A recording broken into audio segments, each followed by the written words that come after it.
Introducing Extremes Almonds from Blue Diamond. Good for you. Extreme for your taste buds. New scorchingly snackable Blue Diamond Extremes Almonds.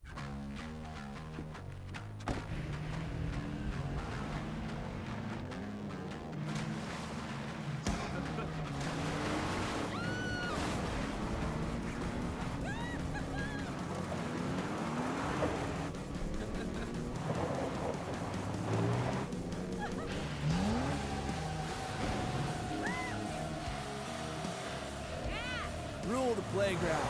Toyota, let's go places. Yes, bro. Well, it's got that finals day feeling. Welcome to the 2021 Toyota USA Surfing Championships at beautiful Lower Trestles, California. You see that beautiful drone angle from Aaron Jesse, local boy here from San Clemente, and the waves are firing for what is finals day here in the most important event, the most important amateur event in the United States for these juniors. Mitchell Salazar with the Hall of Famer, current head coach for the USA junior team.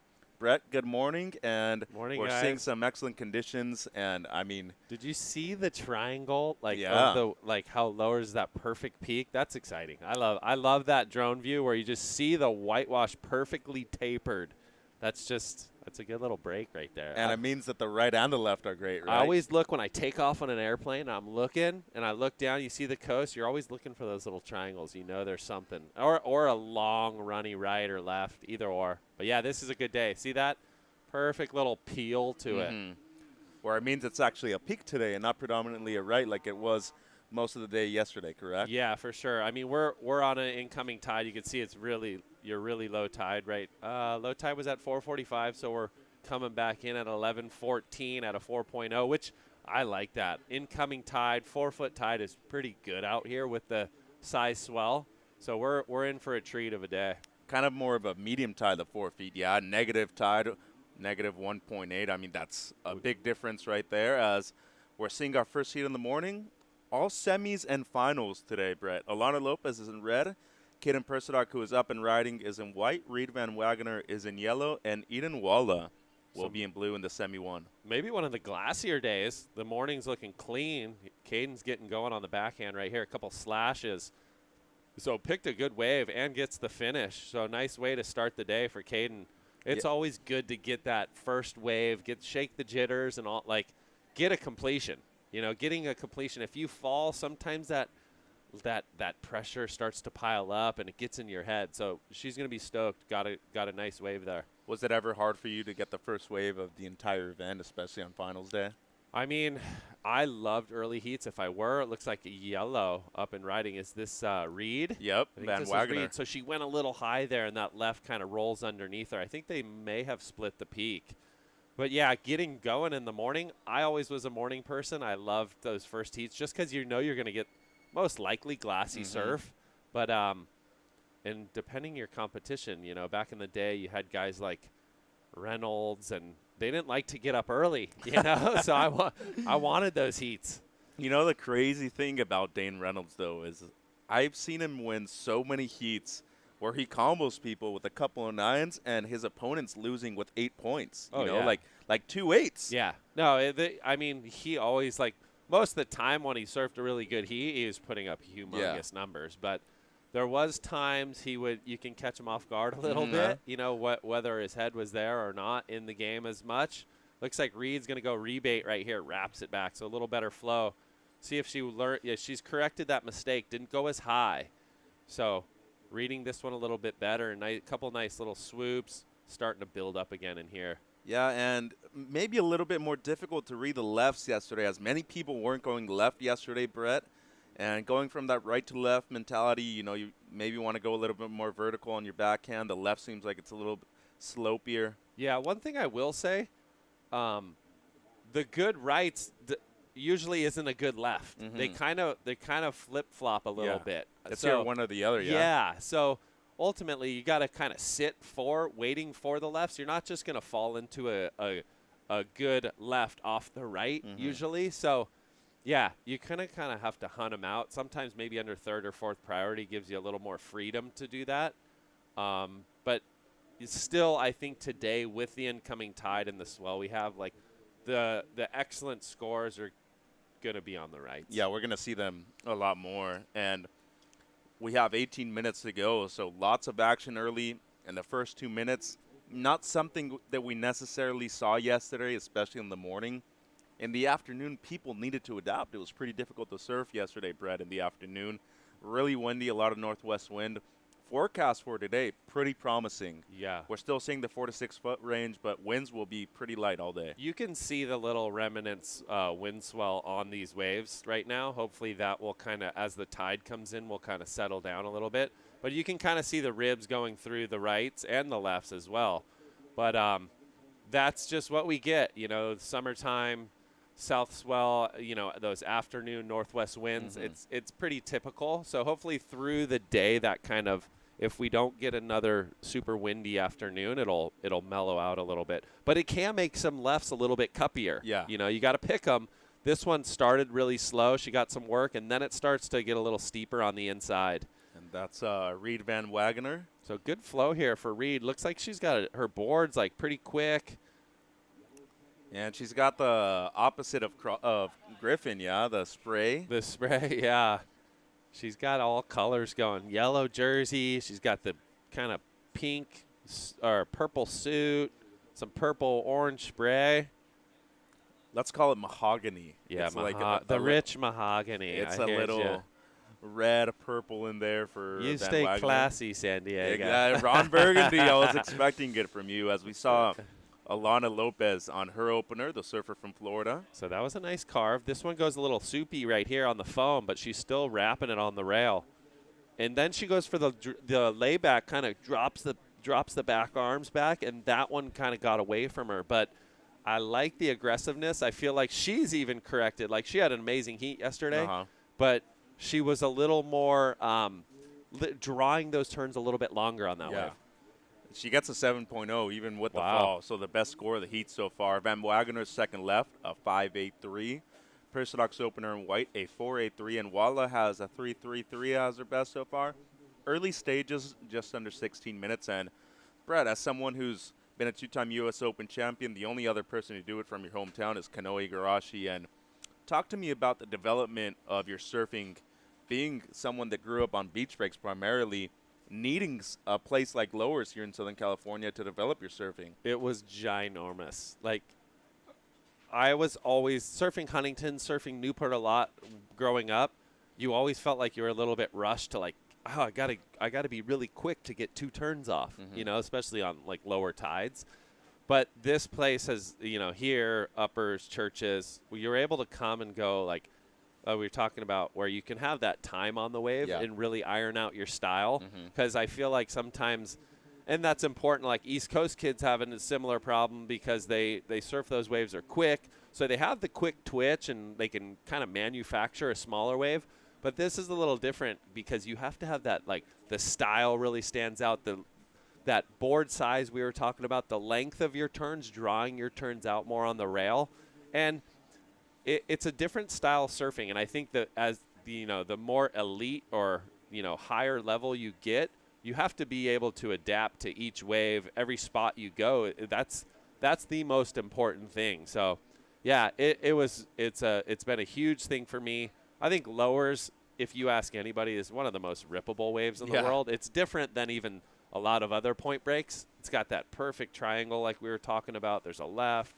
The right is like super playful. It's not crazy down the line. The good ones kind of sit there right in front of you, and you can kind of go to town. But, it helped me a lot kind of iron out my style, iron out my timing, and I think you could see it with a lot of the kids that grow up here. As we see Lhasa Blue, Eden Walla, and, you were talking about that, and fortunately for a lot of Californians, especially in NorCal, you see people surf a lot of point breaks, especially in Santa Cruz. Yeah.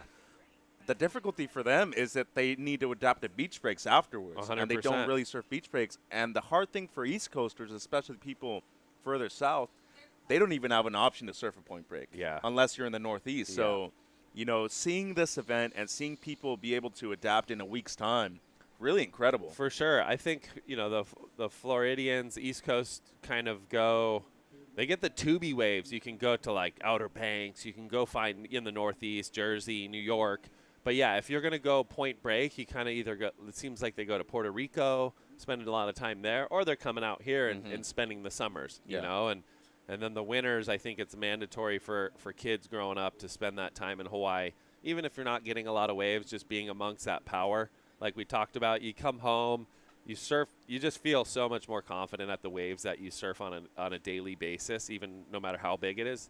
Here's Alana right here, which she lives in Ponce Inlet, and it's like a wedgy little right. And I've spent the last few years going there during the events, and it's crazy because it's like this little slingshot right. And it almost, in a sense, is similar to here, the way it breaks and kind of the faciness of it. And you could tell she's got her forehand's pretty dialed in.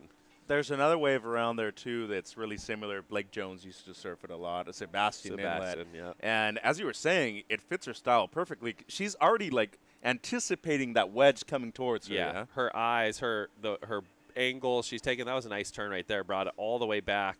Kind of maybe cost her, the end of that ride, but I know the judges have been really digging that commitment on the rail, and it's maybe okay to sacrifice, a flatter ending for that one big rail carve. And especially for these girls in U12, it's to see that commitment is big time.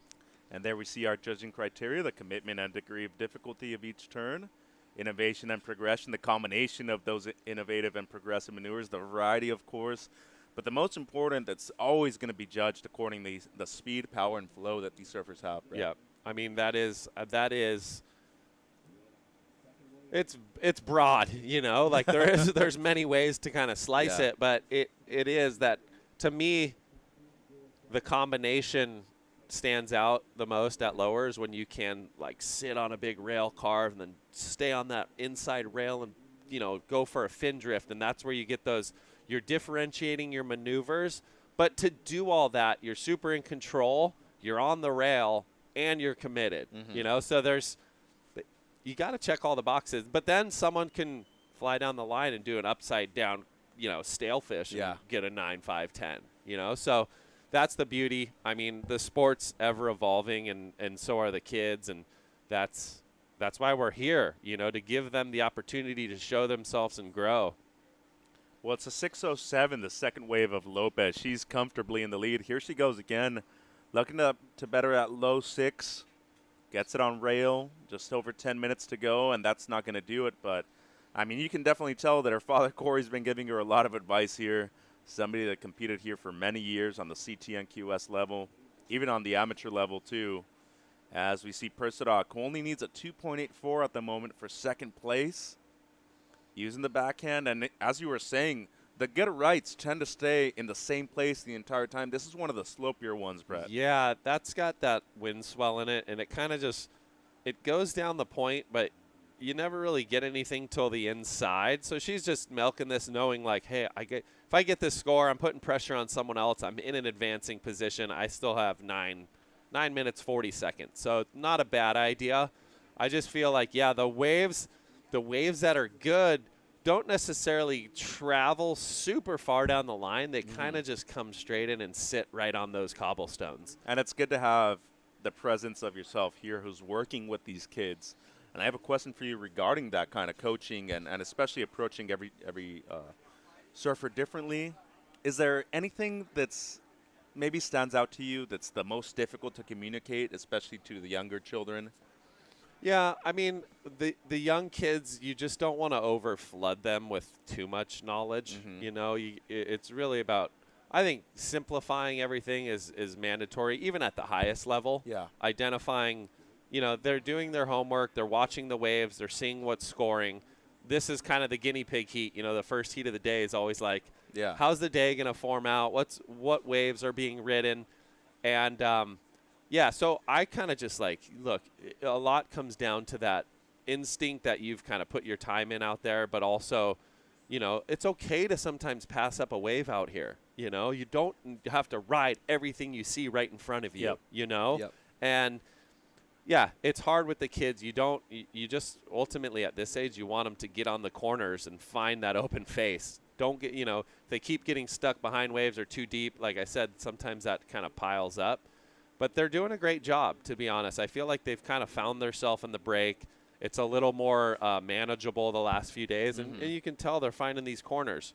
They're maybe not taking off perfectly at the peak, but they're still getting that, like maybe the second bit of a corner and then getting the, the midsection run all the way through the inside, which is still attainable to get excellent scores. Yeah, and it's usually pretty, regular to see, especially the younger divisions, do this, right? You see the older people that have probably competed here on several occasions, maybe be a little bit more knowledgeable with the actual takeoff spot, but with the younger children, it's expected. I kind of tell them, too, like, kind of surf the break inside out. Okay. So don't be too far out. Like, if one wave comes in and you're a little bit maybe too far inside, work your way out to that next one, like prepare, where it's easy being young, and then you're out the back of these waves, and you can't really tell that they're, like, going ruler's edge on the inside. So it's kind of like working that distance.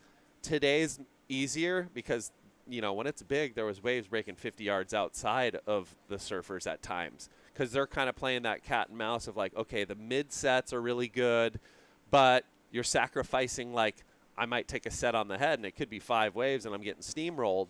But that's the cat and mouse you play, at lowers when it's big. And there's many breaks like that where you have to kind of risk yourself to find those good ones.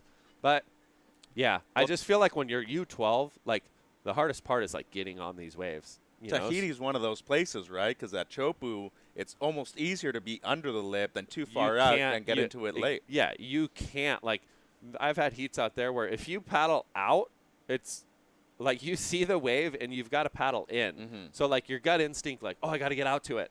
But realistically, the thing just kind of, like, backs off and jacks up on this second, like, on the ledge.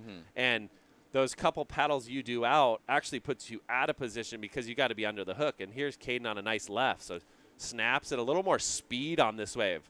And as we talked about yesterday, her forehand definitely looks to me a little more polished, in that seaside area. So snaps it a little early right there, a little under the hook. Maybe could have did the lip line there. Yeah, and this is a close heat now as Persidoc's up and riding. Van Wagener, we saw Caden on the left, and it's really going to be a battle for second place as Lopez still in the lead with just under 6 minutes, got the 6:07 as her low score. Van Wagener looking to better a 3.5. And might be on another nugget. This right thing here. looks good. It's a set wave too, Brett. Yeah, Alana rolling in, so gets her feet set up, cuts it early, snaps it right there. So they're going to dig that. I mean, I wouldn't say that might better her score for sure. One big maneuver. Seems like it's kind of a set wave.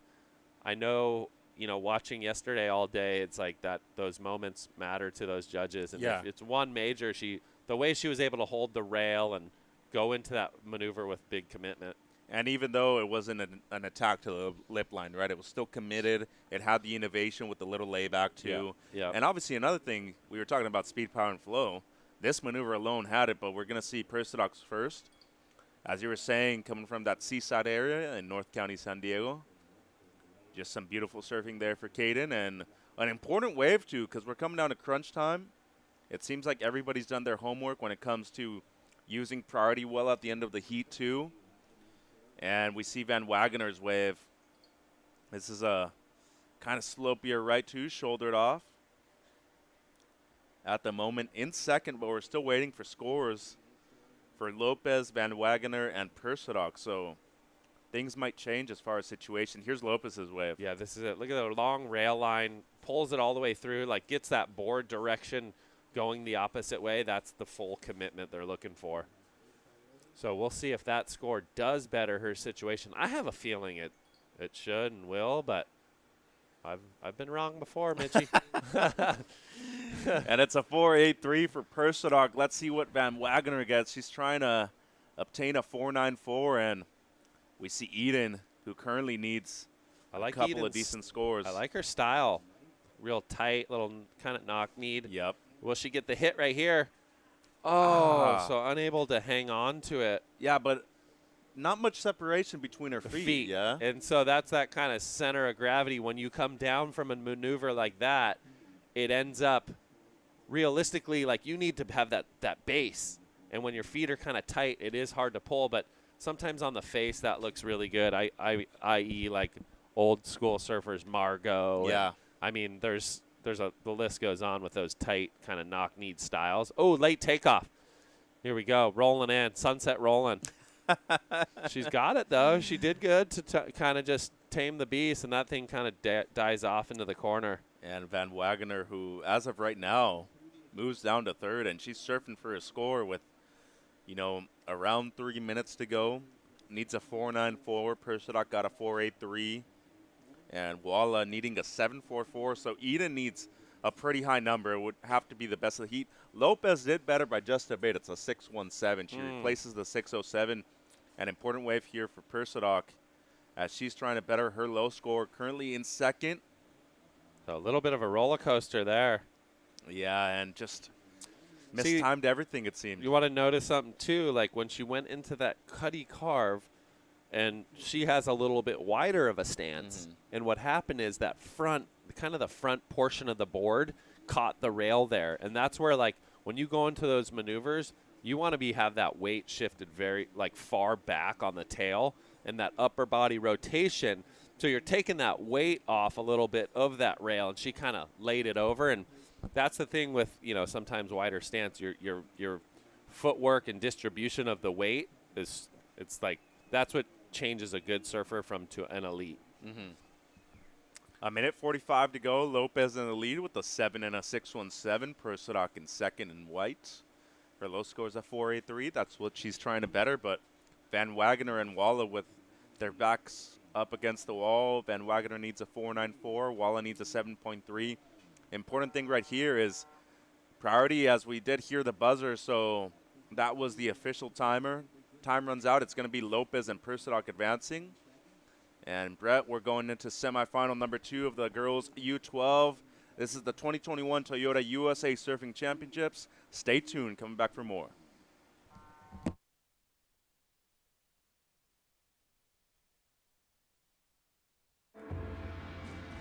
I treat my body like it's a machine. The better you treat it, the better you're going to perform.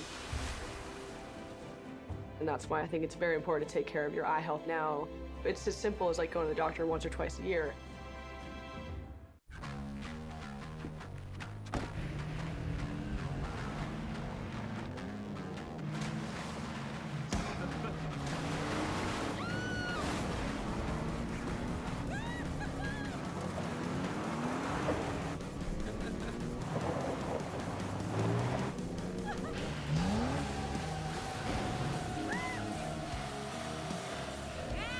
Rule the playground. Toyota, let's go places. Introducing Extremes Almonds from Blue Diamond. Good for you. Extreme for your taste buds. New scorchingly snackable Blue Diamond Extremes Almonds. Whether training for the big game or living a healthier lifestyle, find the relaxation and relief you deserve. Explore how to prepare, relax, and recover with a jacuzzi hot tub. Welcome back to the 2021 Toyota USA Surfing Championships at beautiful Lower Trestles in San Clemente, California. Mitchell Salazar now joined by the great Shea Lopez. Shea, good morning to you. We have semifinal number 2 in the water of the girls U12. This is Marlo Lee Harris from Dana Point, just up the road. And not only is she outstanding surfer, from what I've heard, also a great scholar. So excellent. Dana Point's a wonderful little beach community down the street, very affluent neighborhoods, and a history of excellent surfing. And oh, yeah. Yeah, I love that place. I lived in Dana Point for a while. So San Clemente and Dana Point were your 2 spots when you were living here? Yes, I had a home actually for a while right on Selva up from Strands and Creek, and I love that area. Nice. So you got to surf the Point quite a bit? Yeah.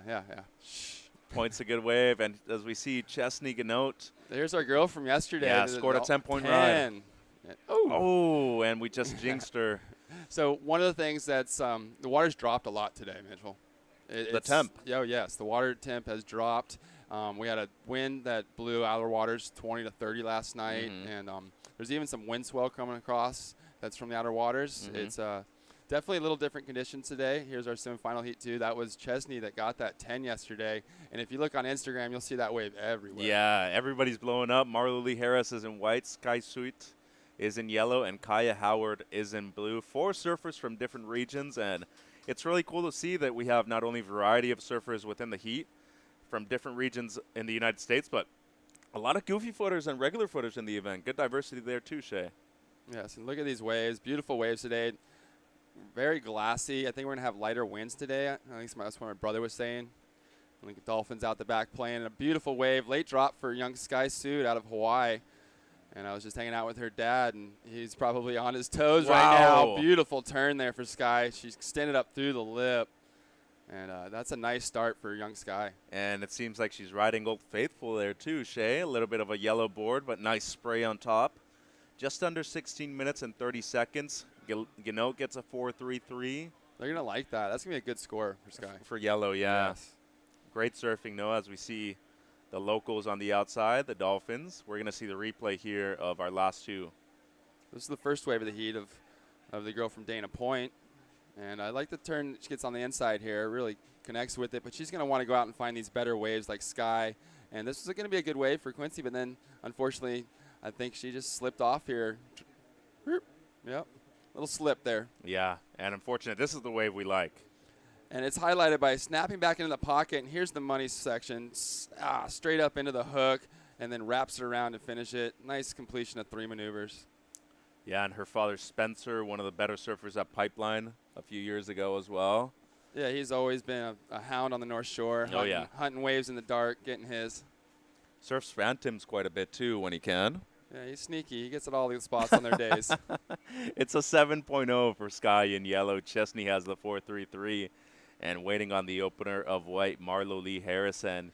You know, you're talking about 8 of the best U12 girls in the nation out here at Lower Trestles. And what a moment for them to compete, maybe for a lot of them, at their first event at Lower Trestles. You talk about an impactful moment not only in their competitive lives, but in their personal lives, too. Yeah, there's a lot of anxiety on the beach right now, and it's not just the girls, but the dads, the moms. You know, my brother just had his daughter, my niece, surf Alana Lopez, and my whole family's down here, and I still a little shaky. Yeah, maybe even a heart attack for Corey at a certain point of the contest too. But you know, it's amazing to be able to see a lot of the parents and family members share these moments, these crucial moments in the development of these children's lives. And you know, it's really great to see you down here too, Shay, with your children who eventually might be surfing in this event in years to come. Totally, and here's a nice split of the peak. We've had a lot of good lefts coming in this morning. I think that we're going to see a lot more surfers going left. And here is White again from Dana Point, Marlo. And she's got a beautiful face to work with, a number of turns. Yeah, and Lee Harris surfs Creek quite a bit too. Likes to come down here a lot. Surfs Upper Trestles quite a bit too, but you know, the cool thing about Dana Point is that you're right in the middle of being able to go to Laguna when it's huge. Dana Point usually has waves right at Salt Creek, and if it's pumping too and you want to come down to San Clemente, you can come down to lowers and uppers. One of my routines was to surf the Salt Creek area when it was glassy in the mornings and then come to lowers for the afternoon, holds the wind better. Yeah. That was pretty much my training regime. As we see here, the surfer in blue, her opening ride. This is Kaya Howard. Great looking wave. So what you're seeing here is she's using every ounce of strength she has in her technique and getting some beautiful turns. And on the backhand, this was such a clean wall. Love these glassy conditions for these girls to perform on this morning. Cool little sequence there by Marlo. And you were talking about the lefts. Brett and I were actually talking about how good the peak is today. It seems like it's equally distributed among the left and the right today, Shay. Yeah, definitely. And here's another wave for blue. Finishing with the tail blow for Kaya. And what would you say, 60-pound weight class this is right now? And she's going her and Sky are in the 60s for sure. Well, it's a 7.0, the opener of yellow. Interested to see where Howard's and Blue's, her first wave scores. Gives us great surfing, too. Bigger set wave. And, I mean, if you're talking about the girls U12, this has to be at least overhead for them, too. Oh, some of these sets are double. Another good wave here from Marlo. Oh, nice snap. Bowley wave. Good section to work with here. And she's been committing to these turns. Unfortunately, falling on her third turn, she was going to have another good score. So we're in the semis right now, Shay. Could you talk a little bit about what a win here for not only these girls, but every surfer in every division would mean to them to surf at Lowers, be the first champions at Lowers in the year, especially when we have that WSL Finals in September?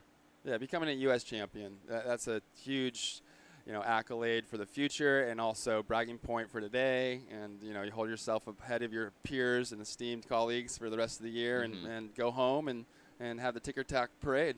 And then also, obviously, socializing a lot on the beach after 15 months of not really being able to compete, huh? Oh, well, yeah, that's the cool thing here is we're so fortunate to have got everything together and at the right timing put on a beautiful event here as restrictions have been lightening, and it's all coming together. We've had a wonderful time. Yeah, as we see Howard, she went pedal to the metal right there. I love this girl's attack. And here's Sky sweeping, clean, fluid surfing on the big closeout and trying to ride out of that. Nearly complete. Just unfortunate that she couldn't get the finish right there. I love the setup to go deeper off the bottom here for Marlo, really cranking it on that first turn. Second one, and then she wasn't holding back at all for the third one, trying to put all three fins out the back. What was it like back in the day living here? I know you spent 10 years actually living in this area. Seeing people like Mike Lawsoness on a daily basis, Chris Ward. I saw Scott Finn last night. Oh, yeah? Okay. that was our crew. John Rose. John Rose, great surfer, the Malloys too. were always coming down to surf with us, and we were all shooting with flame every day. Chad Navarro. Chucky Regano was part of that team, too? Oh, yeah. Chucky was around. Yeah. And what about Ryan Simmons being the team manager for Laws for many years, too? Yeah, that was a fun journey for him. Where is Ryan? I thought I'd see him down here today. He was here yesterday. You might see him a little bit later today. But how you doing, Simo? Your generation, as far as like that Lost kind of generation where you had the 5.5 times 19 and a quarter, everything redux, it seemed like you guys were enjoying yourselves as much as possible, especially with Gorkin around too. Oh, it was just a bunch of friends coming down to Lowers every day and doing just what this girl wants to do. Hit Chesney. The lip. Trying to find that form she had yesterday. And you can see the importance of the quality of waves. We need to find that wave that she had yesterday to get that potential for the 10 that we saw. Yeah, well, that thing was ripped, and she didn't leave any meat on the bone yesterday, but nice combo here, Shay. Yeah, so you can tell. She's from Santa Cruz, I believe, and her backside is polished. She's probably surfed thousands of waves on that backside. She's got that knock-knee, stance that really allows her to whip around and powerful. And surfing in warmer water, too, is probably beneficial for her. Just under 10 minutes to go, and Gannot gets a 4.17, still in third, needs a 6.01, and obviously that 7-point ride for Sky is going to be a big factor going into the latter part of this heat. Howard gets a 7.17, though, the best way with the heat, and Lee Harris right now with a pair of 5s in the lead. And we haven't seen one of these girls get on a major set. And these girls are very talented. Everyone out in the water has been ripping these smaller waves, and now we're just past the halfway point. This is going to be the deciding factor, see how they readjust their strategy. And they know some scores. They know what they've done. Now they know they need to adapt to what they need to do in the final. As we see the real locals, the Dolphins out here with a beautiful drone shot. Thank you to Action Sports Productions, our production crew here at the USA Surfing Championships. And Shay, you were talking about strategically maybe sitting a little bit further out.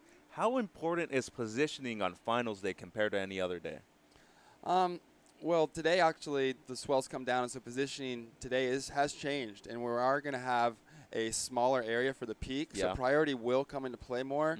We had 20 wave rogue sets before, and the cauldron area, area where there was a big rip and a lot of whitewash, you had to pick either all the way on the left or all the way on the right, and there was about 50 yards between those two. Today, it's about 10 feet between those two. Yeah, so the actual distance where you're taking off and controlling the peak is different. Yeah, everyone's sitting at the same table today. And so priority is going to come into a much bigger play today, not as many opportunities to get away under priority. Yeah, it's going to be crucial, isn't it? Yes, very, very critical on finals day to maximize your opportunities and recognize what you need to do to get ahead of your opponents. Here we go, sitting outside. One surfer scraping to the left, looks like Chesney. Yeah, she's interested in going on the forehand now. As we see Sky, good-looking wave, goes for the wrap. Nice technique, too. I love her style. Second maneuver right there, strong one there for a sky suit. And needs a finish, not going to get it. Outside, Kaya up and riding in blue. Already has the 717. Can she make it around it? No, she cannot, but forcing the issue on that one. Late takeoff, but just couldn't get into the open face. And maybe good opportunity there for Suit to better her situation. She's currently in second. She had a 3.33 on her second scoring ride, so this is going to, hopefully improve her situation, possibly go up into the lead, challenging Marlowe. This may take her to the lead. Nice rail surfing, Shea. Very clean and polished. Definitely has worked a lot with her father, him videoing and shooting. And that seems to me like she's probably been training at Haleiwa quite a bit on the small days. A lot of places to practice when it's small on the North Shore. Here's Kaya Howard, important way for her. Whoa! Big hack. This girl's gnarly. She attacks every section. And fearless, too, as outside Marlowe currently in the lead, but things could change. Oh, I Needs love a the big swivel. finish. She's feeling it. Larger set wave, too, so it was get around critical. And still our girl with the 10 yesterday, still out the back. as we're so seeing much action right now in these heats. a lot. And it seems like Chesney is There up we and go. riding. This is what we're come to expect from her yesterday. I think finishing off a very nice wave. You can see spray flying before she even came on camera. And these girls do not want to lose in the Kicking. semis. Just under 6 minutes. They're all going to have another opportunity or two or even three. It's great to see, isn't it, Shay? Everybody pushing each other to the I limit. love the little divisions. The 12 and under is always my favorite. And you see them outside of the water, and you think, oh, this person's harmless. Then you see this, and you're like, whoa. She just tore that wave a new one. Yeah, and we could possibly see the best wave of the heat right there with blue as we see Harris. Yeah, This but is a start. she's looking for a big turn right here. See her lining this section up and just slams it. And then she had to fight to get around it. Meanwhile, out the back was Chesney. And she does get around to finish this off, looking to build on her scores. Yeah, we're talking about girls that are most likely 10, 11 years old at the most. This is the girls U12. Important wave here for Ganot. See her, just nice pace, setting it up. Already 2 good turns, a third one. Really clean surfing, finishing it with a cutback. And that's going to probably get her all the way up to the lead because she already had a pretty good score, I think, in her score line. Yeah, and I see a little bit of Randy Bond's influence. Oh, yeah. There's so many good surfers from up there. That was impressive, stylish surfing. She did everything she needed to do on that wave. Could it be the next future phenom from Santa my Cruz? Here's gosh. Sky. Already got a 4.97 on her last. Nice layback. She can't control it, though, so waiting on the last of Harris. And the important one here is Ganot taking the lead with a 7.9, but what's Howard's wave going to score? We don't know. Just over 4 minutes to go. Needs a 4.81, so. And we're going to get a big score from Blue Kayak, that wave she attacked with 3 vicious hacks. Man, this is a heat shade. Still 4 minutes. There's going to be another set. Everybody in contention to move up in the lead, and you got to feel for Marlowe, right? Because she was in the lead the majority of the heat, and until the 6-minute mark. yeah, it's going to be a tough one to swallow if she ends up losing. Just under 4 minutes, waiting on Blue's last. Needs a 4.81. We could probably say she's going to get that and Look, more. Judges are looking at replays, trying to get all the action onto their computer screens, and already there's a bomb. This is the biggest wave of the heat so far. If anyone can get into position, looks like White, our surfer in third, is going to get this wave. No, Chesney. With first priority, Yeah. it's red. Up and riding, trying to better her low score. Could even do it just with that turn right Look at there. this section. Steep invert. Gets a little late up into it. Didn't really connect, but still got 2 turns. And does the Slater claim with blowing the nose right there, Shay? I love it. Even looked over to the judges. Howard's wave in blue, a 7.67. So this heat is really heating up. Sky is now down to third. Marlowe in fourth. And here's the replay from the drone angle. Set up with a nice down carve here. Deep bottom turn and just a little late into it. She just got slapped down. Still a nice completed ride. That was a hard section to manage, too. Oh, here we go. We get the beach angle of this. And I love the down carve and set up. This was going to be the big jam. She was eyeing the section and it just crumbled a little bit before she could really connect. I love the claim, too. She pulled the Kelly Only Oh, needs you better know where 4-3-3. Kelly got that from? That was Sonny's. Sonny was the Oh, really? I mean, he would just 3 times a wave wipe his nose after every turn. Oh, Here we go. This is a battle. Everybody's got their own style. Shea and Kaya Howard currently in the lead, has one of the better styles in the heat. Ripping And the top off that thing. You were talking about Sonny Garcia maybe drawing a little inspiration from him. Were you guys ready for a 9 if she rides out? Oh, she didn't ride out. Still an 8. She's getting a huge score. That was terrific surfing. And that was the drone angle. How about the front angle? Watch that takes the top off this thing. Stays on rail all the way into 2 turns, ripping it back. And then she was going huge off this closeout. Bam! Connects through the lip and just barely gets knocked off her board. Is Kaya Howard my new favorite surfer? I'd actually have to say yes. I think I'm going for it today. 877, the last of blue. Now yellow needs an 864.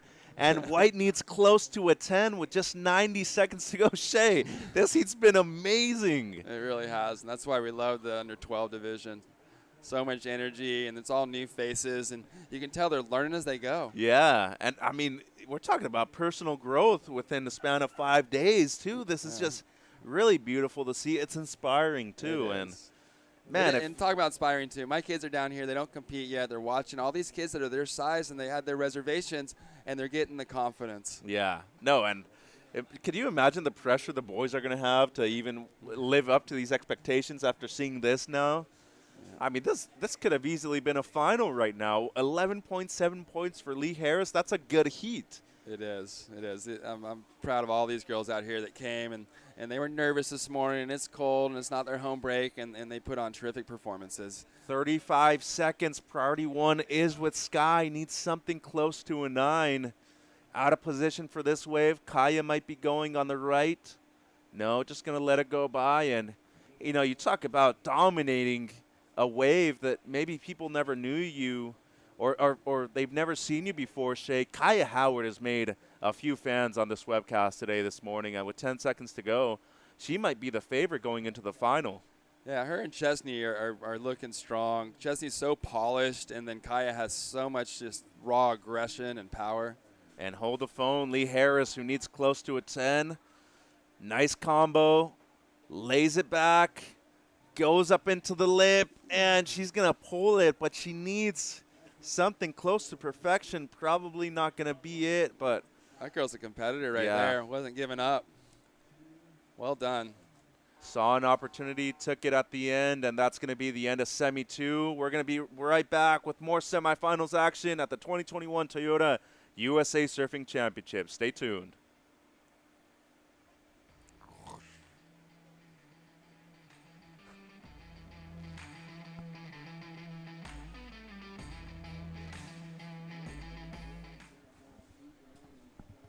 Introducing Extremes Almonds from Blue Diamond. Good for you. Extreme for your taste buds. New scorchingly snackable Blue Diamond Extremes Almonds.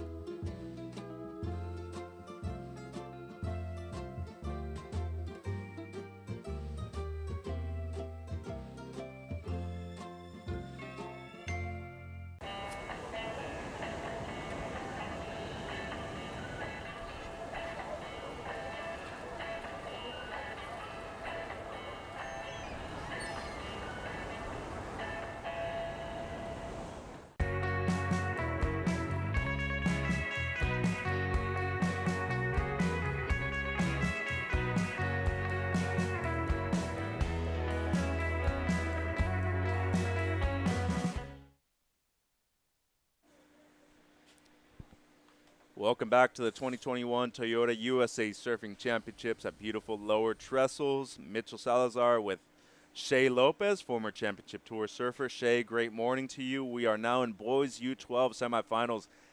This is a great heat for the kids because it's only a 3-person semifinal, and if you're somebody under 12, you'd be pretty stoked to have lowers all to yourself. Kai Nelson in red, Tanner Sandbig is in white, and Merrick Mokatel is in yellow. See the nice wave coming through right now. Split of the peak, maybe. Looks like they got caught inside by that. Everyone out of position. And unfortunately, that wave goes unridden. Beautiful waves on offer today. That is for sure. And how's the rock walk coming in, too, for surfer in yellow sky in the last semifinal? Kai Nelson, Tanner Sandvik, and Merrick Mokatel, 2 surfers from the Hawaiian Islands and 1 surfer that is from around this area in Sandvik. Seen him surf quite a few times before, and one of the youngsters in this division. A lot of young surfers in the boys U12 and the girls U12. Yeah, you're getting kids that are as young as 10 years old competing today, and welcome. Hi, I'm Shay, and here with Mitchell, and we're just stoked. Day 5 now, right? Friday, final day. Finals day. Yeah. And it's got the excitement level to it, Shay. I mean, I see it in the air, I see it in the water, and man, I just love crowning champions at the end of the day. It's a lot of fun, and my niece has made the final today, so after this heat, I'm going to go and give her a hug, and my heart's out here for her. It's pounding, huh? Yeah, it is. It is. I can't hide that. It's beautiful to share it with you, too. I mean, you see somebody like your brother, Corey, share it with her daughter. You're probably going to be here with your daughters in the future. And, I mean, you talk about the best wave in the world. Lowers is one of them. It's the high-performance canvas that has been like the statement. You make a statement out here. If you have a good video clip, you have a good summer, you have a good result. It shows that you can put it together when everything's proper. It's like a wave pool. It's the closest thing we had to a wave pool until we had a wave pool. Great point, and the legacy that this event holds too, right? The people that have won.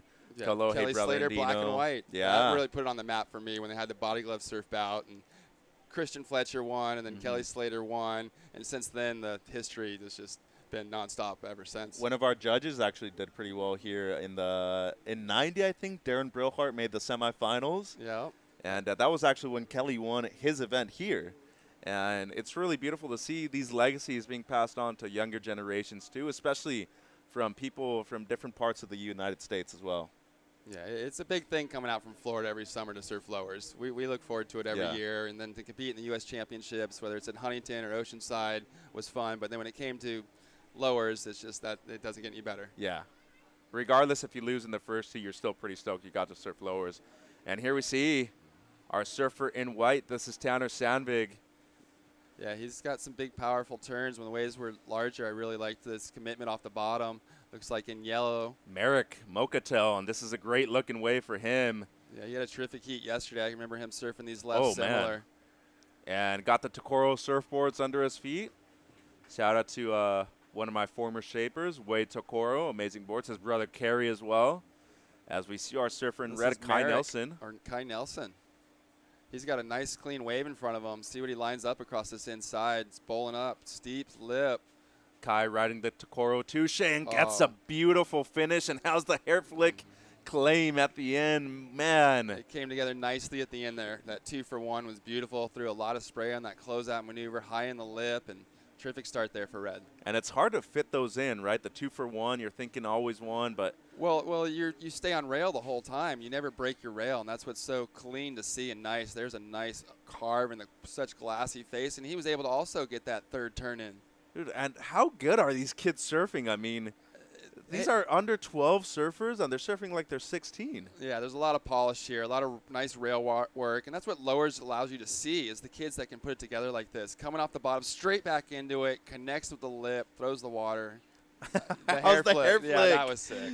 I love it. He looked like really Kalohe brother Andino. That was a total Kalohe move. Look at this left wedging across. That's a beautiful wave. And Mokatel might be in the spot a little late. Positioning is different in a three-person heat, Shay, and we're noticing it immediately. And then today, there are more lefts, and you can see the guys are having to make judgment calls to jam to the left, jam to the right. And before, they were kind of just sitting wide on the right, waiting to pick off one of those shoulders. And, you know, the sad thing about yesterday is that we saw a lot of great surfers go down because many lefts weren't available. You can't ask that kind of question like, oh, what if? But if you would have made your heat today, a better playing field this morning, and as you were mentioning, conditions did change as far as the water temps too, so it would have been nice to see somebody from warmer water have the pressure on to see if they can perform in a little bit chiller water too. Yeah, not many Hawaiians can compete in booties, and if it ever gets to booty weather, that's when I used to always notice the Hawaiians' level would go down once they put booties on their feet. Yeah, and especially going up to Northern California too, we saw a lot of people in the Rip Curl Search in 2011 do not as well when they were coming from warmer water. Yep. And then you get the Floridians, and it's freezing, and you got Santa Cruz, and you got a reef break, and you've got kelp, and it's all so foreign. Yeah. So foreign. Northern Florida gets pretty chilly though, right? Like we get Duval our County. cold. We get our cold winters and waves, but it's not like California. Yeah. The consistent harsh. Even January day in Florida can be 85 degrees. Oh, and wow. The water, you can drive in Cocoa Beach and it can be 75-degree water and 85 out in January. Yeah,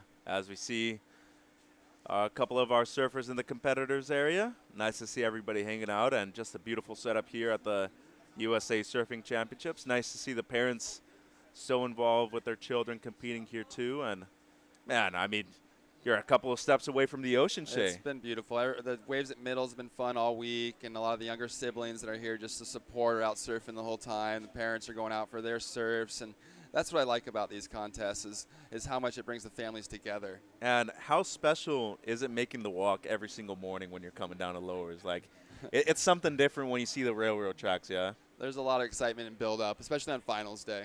Finals day is always special.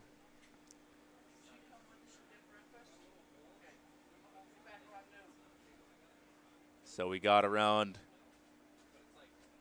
12 minutes to go in semifinal number 1. Mocatel with a 7.17. Nelson has the 6.83. And unfortunately for Sandvig, on that fall, only gets the 1.0. Needs a 5.84 for second place, but that's also because Surfer in red and yellow do not have a backup score so far. Importance of the backup score today compared to other days, especially when we're into the semi-Shay. More important, or would you think that the high score is the more important one? It's changed strategy over the years. When we first started surfing lowers, it was very difficult because it was top 3 waves, and it's come to top 2, and you get out of combination situation a lot easier in top 2 with that one big score. Yeah. And so that's what I like is, especially lowers and the quality of wave here, it gives you that opportunity to score upwards of 9 excellent on most any set if you have the technique and skill to pull it off. The capability, right? Yeah. And would you say that getting those 9s and 8s is a little bit more difficult nowadays than compared to 20 years ago? Yeah, pretty much any stock standard air completed was going to get you that 7, 8 back in the day when they started. Now it's full rotators out to the flats. It's combinations of airs that would have scored 9.5 before that are only getting 7.5 now because they've become more routine. Yeah. The kids have gotten better at them. They have coaching, they have digital replay, and they've are much better than my generation. So just under 11 minutes to go, and now that we're on that subject, is there anything in particular that you've seen a huge increase in compared to when you used to compete? Is it rail work? Obviously, the aerial surfing has changed quite a bit. It's the overall package. There's just have better equipment, better tools, better access to improving. And equipment has really made the biggest change, right? Equipment for a little kid like Kaya Howard, little girl. Yeah. She has the perfect tool to be able to allow her to do turns that people are doing that are 170. Back in the day when we were that size, I was riding a 7-foot board. I was going straight down the line. And even right now, that would be a gun for you, huh? Yeah. But Yeah. And we're talking about Kaya Howard, who was riding a Mayhem board. It's a loss. It's probably 4.6. And it's right here in San Clemente, though, so you could have that kind of personal relationship with your shaper as to where back in the day, maybe, in the 80s, late 90s, you couldn't really have that personal connection with your shaper. But now through social media, everything's so immediate that maybe, you could talk to them through a text. The boards are so much better than they were 10 years ago. The boards for even the 10 years kids, ago. Yeah, the boards for the kids are so much better than they were 10 years ago. The boards that are allowing the kids to do the maneuvers you're seeing today have just really come on in the last 5 years. And you obviously have to adapt your shaping to the surfer that you're shaping to, right? 100%, just like you adapt your coaching to the surfer you're coaching. Anything in particular that you're shaping as far as kids boards go compared to more adults boards? Allowing them to get their rail in the water and surf proper and not chip across on top of the surface and hop. So thinner rails most of the time for the kids? Yeah, you got to get them to start connecting with the ocean because they're light and they don't have the strength to push their board down in and connect. How about getting them on epoxy boards too when it's small? That helps them, and it definitely helps with their aerial and their ollies and pops, but it takes away from that ability. The best surfers, if you're going to be a world champ, are rail-to-rail surfers that are always burying that and digging in. And when they do an air, it's a connection of a power turn. And And that gets you to a point, but it doesn't get you to the final point. The epoxies, hopping on 2 bigger boards and sliding around and doing little airs. Right, yeah. That's cute and tic-tacky. But it's already gone out the door here at the U.S. Championships at Lowers in the under 12 girls, where Kaya Howard nailing 3 turns. You're going to see Caitlin Simmers do the same thing. She's rode a step up yesterday and did some big, powerful carving turns, and that's what we want to see out here. Yeah, 8 minutes to go, and I was actually talking to John Daniels, her coach, yesterday afternoon when we were doing the walk back up, and we talked about the variation in scoring, right, between what we've seen from Simmers and Betty Lou Sakura Johnson, a different style of surfing, Shay, and maybe we're seeing a progression in different ways. And the beautiful thing to see here at Lowers is that they have the canvas to do it. They do, and then that's why we're here, and then that's why we're so excited to see all these kids we've heard about. We've seen them on Instagram. We've seen their best highlights, and all their cool moves that they've been working on all year, and they've made 3 times. Yeah. I don't want to see what you made 3 times in your life. I want to see you do 3 times on every wave, and that's going to be how you surf. And you want to see it heat after heat, right? Yeah, consistently. under pressure, and that's going to see who's going to have the steel to go on to the next level. So as a kid, as a Grom, would you say that this is the highest level of competitive surfing you've ever seen in your, 40 years of surfing competitively? Yeah, the first rounds were incredible out here. So a lot of times my, first rounds, some of the kids couldn't even get to their feet. And that's no dig, but but back you see in the day, difference, yeah. People were coming out in first rounds. You really just had to go out and catch a few waves. My top girl that I work with, Zoe, lost in the first round out here in her U18. She's still in the U16. But, you wouldn't expect that 10 years ago, 5 years ago. Yeah. But now the quality of the surfers from all the regions has gone through the roof. Yeah, it's so much better, isn't it? 6 minutes, 30 to go. Priority is with White, This Sandvig. is a beautiful wave Everybody on the left, Touche, as Look at White has that. priority. Sandvig is going to be up and running. This is an important wave with just over 6 minutes. Getting it together here. Nice wall. Sets it up. These lefts really get steep on this midsection. Bam. Straight vert. Comes down with it. 2 major moves. A little stuck on the second, but did well to complete it, Shay, and that's obviously going to be his best. Only needs a 5.84 for second, but with 6 minutes to go, strategically, Mocatel and Nelson do not have a backup wave so far. No, and that's where it was so important because for, how do you say his last name? Sandvig? Sandvig, he doesn't have a good score yet, so he needs to get something on the board. And he can start competing with the guys in first and second. And it was really crucial that he rode out of this. He did get hung up a little. He's going to get that mid-range score, and now he's going to be able to compete against the guys in first and second. So what are you thinking here? Inside, catch a medium-sized wave, put some pressure, and go to the lead? That is a good call if there's nothing coming in. If you see a big set, he's got to paddle out and hopefully get a big set because those guys have the best waves of the heat. Yeah. They have wave 1 and 2 of this heat. He's going to have the wave 3. And now it's either he gets one underneath between sets or he waits for a big one, and he hopes that those guys don't get a big one. 5 minutes to go, waiting on the last of White. This is critical here because Red's made a good move to go in and get this wave. And Nelson's on his forehand, already has a pretty high score. Gets a little setup, goes for the fin drift, completes it. He's going to get around that section. And makes it to the open face. Let's see what he can do to finish. And he gets it. So nice surfing there from Kyle Nelson. That was an important score for them, only on 1 wave. And I'm really impressed that the Hawaiian surfers in this heat are doing so well with the colder temperature water too.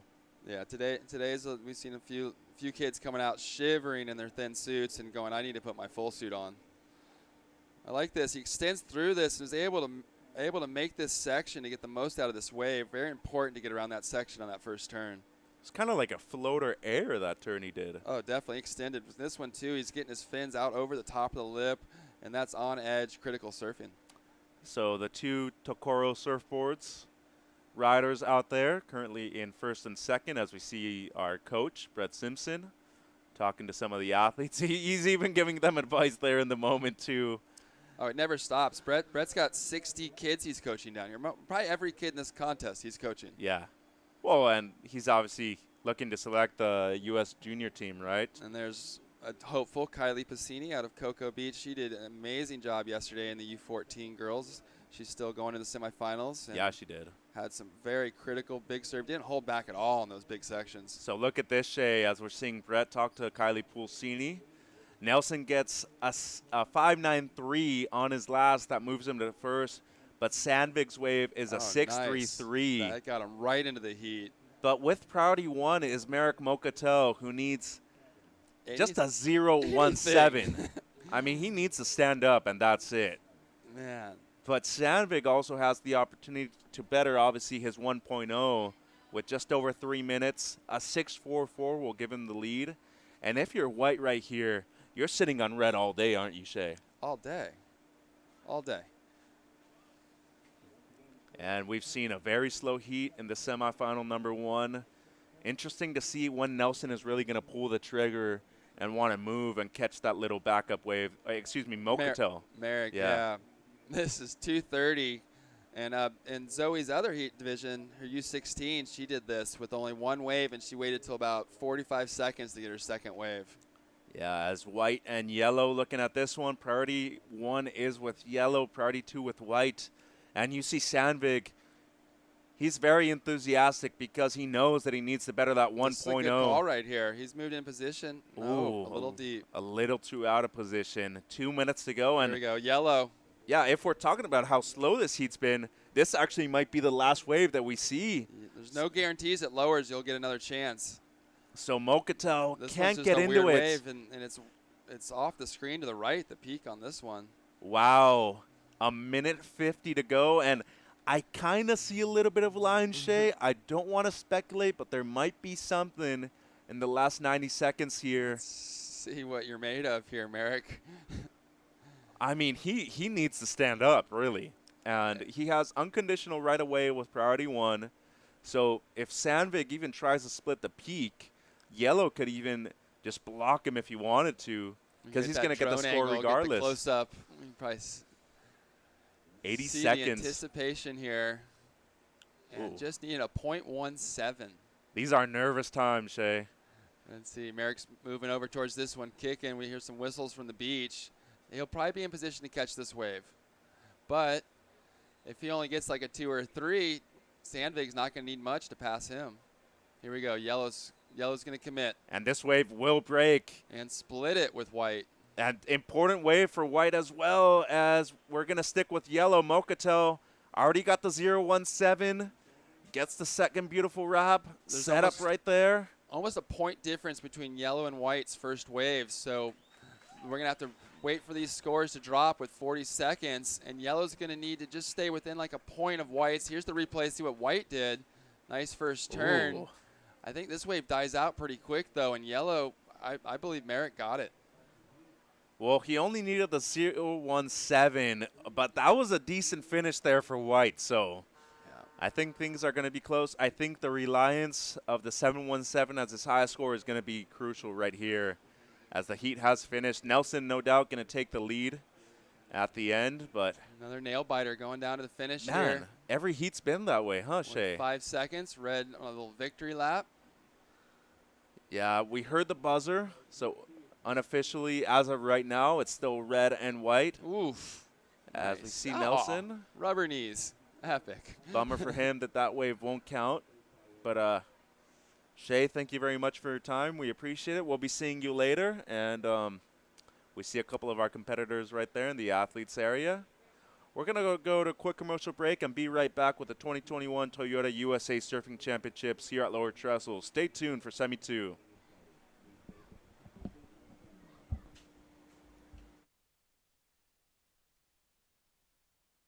It's time we unleash the potential in all of us.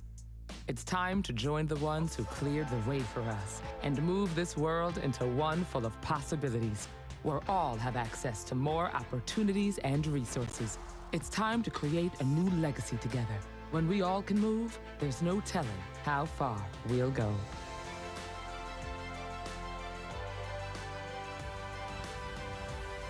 Toyota, proud partner of Team USA. Introducing Extremes Almonds from Blue Diamond.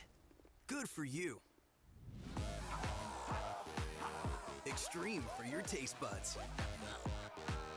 New scorchingly snackable Blue Diamond Extremes Almonds.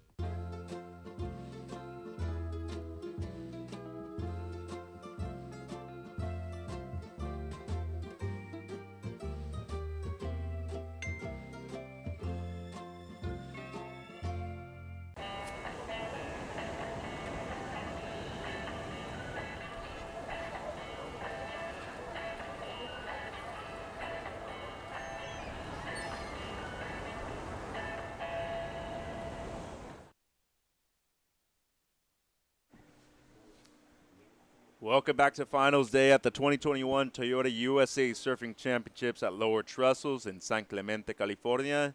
We are in semifinal number 2 of boys U12. Finn McCarty in red, Chase Matheson in white, and Brody Price from Santa Cruz in Northern California is in yellow. Mitchell Salazar with the great Shea Lopez. Shea, great morning, and man, every single heat this event seems like it's been a nail-biter, and we have a battle for positioning right here between yellow and white. Ooh, interesting right there between yellow and white. They put themselves directly in the middle of the peak. They couldn't go left or right after that paddle battle. This looks like young Finn. Yep, yeah. Finn McCarty. Finn McCarty on this left, benefiting from the out-of-position surfers out the back. Well, and I believe the only goofy footer in the heat, too.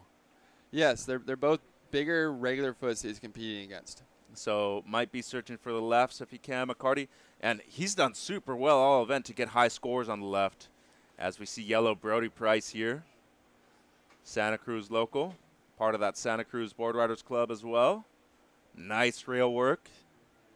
Worked a lot with one of my co-commentators at the World Surf League, Andre Giordanelli, Brazilian that has been living around 15 years now in Santa Cruz, and some good surfing Milking here. this thing. I didn't believe he was going to go this far when he took off on this wave, but he has gone all the way down the point, almost onto the beach here, with about 10 turns. Yeah, well, and you talk about coming from longer waves too. That probably benefits him for sure. He's done that 1,000 times. Like Santa Cruz quite a bit, Shay? Love Santa Cruz. Yeah. When I first came to California, I started in San Francisco at my aunt and uncle's, and made my way down to Santa Cruz for a while, and I met the first PSAA event there, and then went down to Pismo, and then I was in San Clemente, Dana Point area since. Yeah. And I loved those first couple months living around Santa Cruz and San Francisco were really fun. Colder water though. Yeah, but no crowds and huge waves. Yeah, waves are great around that area as we see the opener of McCarty. That's the replay. Nice, powerful carve back in the pocket, and he's looking to eye up this big finish here. Slams it. It's knocked off though. And he has that layback just on call when he needs it. Yeah, his dad goes, try not to do layback snaps on every left. He's got a 9 with those maneuvers, though, on the left so far. He wants him to mix it up a little. Yeah, variation is important. Here's some good waves. White, it looks like if he can get out deep enough. Matheson, who already has the 0.5. It's a 4.17 for McCarty in red. Price gets the 5.5, and let's see if Chase can go left on this one. That was a good-looking right, too. Oh, both directions. Beautiful wave here. Spinning down. Kurt Steinmetz in the water there as our number water 2 photographer. For Chase. Trying to get over to the right. Oh, just gave up the left to try and make it to the right, but couldn't get there. Isn't that the most frustrating thing when you're competing? Look at that wave. Whew. And you're out of position for a set wave, and you know you just lost time. It's probably going to be a few minutes. You're all alone in the lowers lineup, and 2 beautiful waves come with a perfect left and right on both, and you miss them both. All alone. Only person to blame yourself right there, Shay? Or your coach if he told you where to go. Finn McCarty in red. Chase Matheson is in white. And Brody Price, the NorCal boy, is in yellow. This is semi number 2, so we're going to get 2 finalists in the boys U12 out of this heat. And, you know, the difference between surfing a 3-person semifinal compared to a 4, obviously better chance to advance, but also more pressure on your shoulders. What didn't you say, Shay? Yes, there is. It comes down to a lot more patience and less action and more thought. You're trying to get the better waves because there's just not as much going on in a 3-person heat. Yeah. Here we go. This is a good wave. Finn getting into position. White again on the head. Finn couldn't really get into that wave as you see it barreling down the line there. One more. Let's see if White can get up onto this right. Such a good right. This is 4 waves in a row that White has gotten on the head. Oh, wow. And maybe McCarty on the left. He scrapes into it. Bowly-looking wave right here. And, I mean, if you're McCarty in red, you already have the 4 range. You just need something to get up into the lead, and I jinxed him. Well, what happened there? It started a little slow and whitewashy, and he was setting it up, and then it just really bowled and started racing steep and vertical. And he didn't have the board speed up, and he got caught in that lip and caught his rail coming down. maybe a little bit more necessary. I was talking to Levi Young. He's riding a little bit of a step up for him. It's actually his older brother Cody's older board. It's a 5'11.5". He usually rides a 5'10". It's looked amazing under his feet. Yeah. He's been driving through his turns, catching waves out the back, looking confident on the bombs, and unfortunately catches that right rail here. And when we're talking about that, sorry, Shay, a little bit of a longer board maybe expresses your surfing better here at Lowers, yeah? Definitely. Long faces, drawing out your turns. One of the biggest, gripes I've had at the event is watching kids chipping around on little epoxies, and they're bouncing down the line. Yeah. And they're not connected to the wave, and they're not able to put their board in the water and turn it. So you want to see them Step-ups, more step-ups. The whole perimeter of the yeah, wave. Totally. And you've got the waves. Waves are overpowering these kids. And you don't need to worry about gaining speed. You need to worry about controlling your speed out here. These kids take off, and they're just slingshotting down the line. Just under 13 minutes and 30 seconds to go. McCarty's second wave, a 2.0. Price has the 5.5. And Matheson, who unfortunately has been out of position for every single set. I'm feeling for Chase right now. It's just 4 perfect waves in a row. Just broke on his head.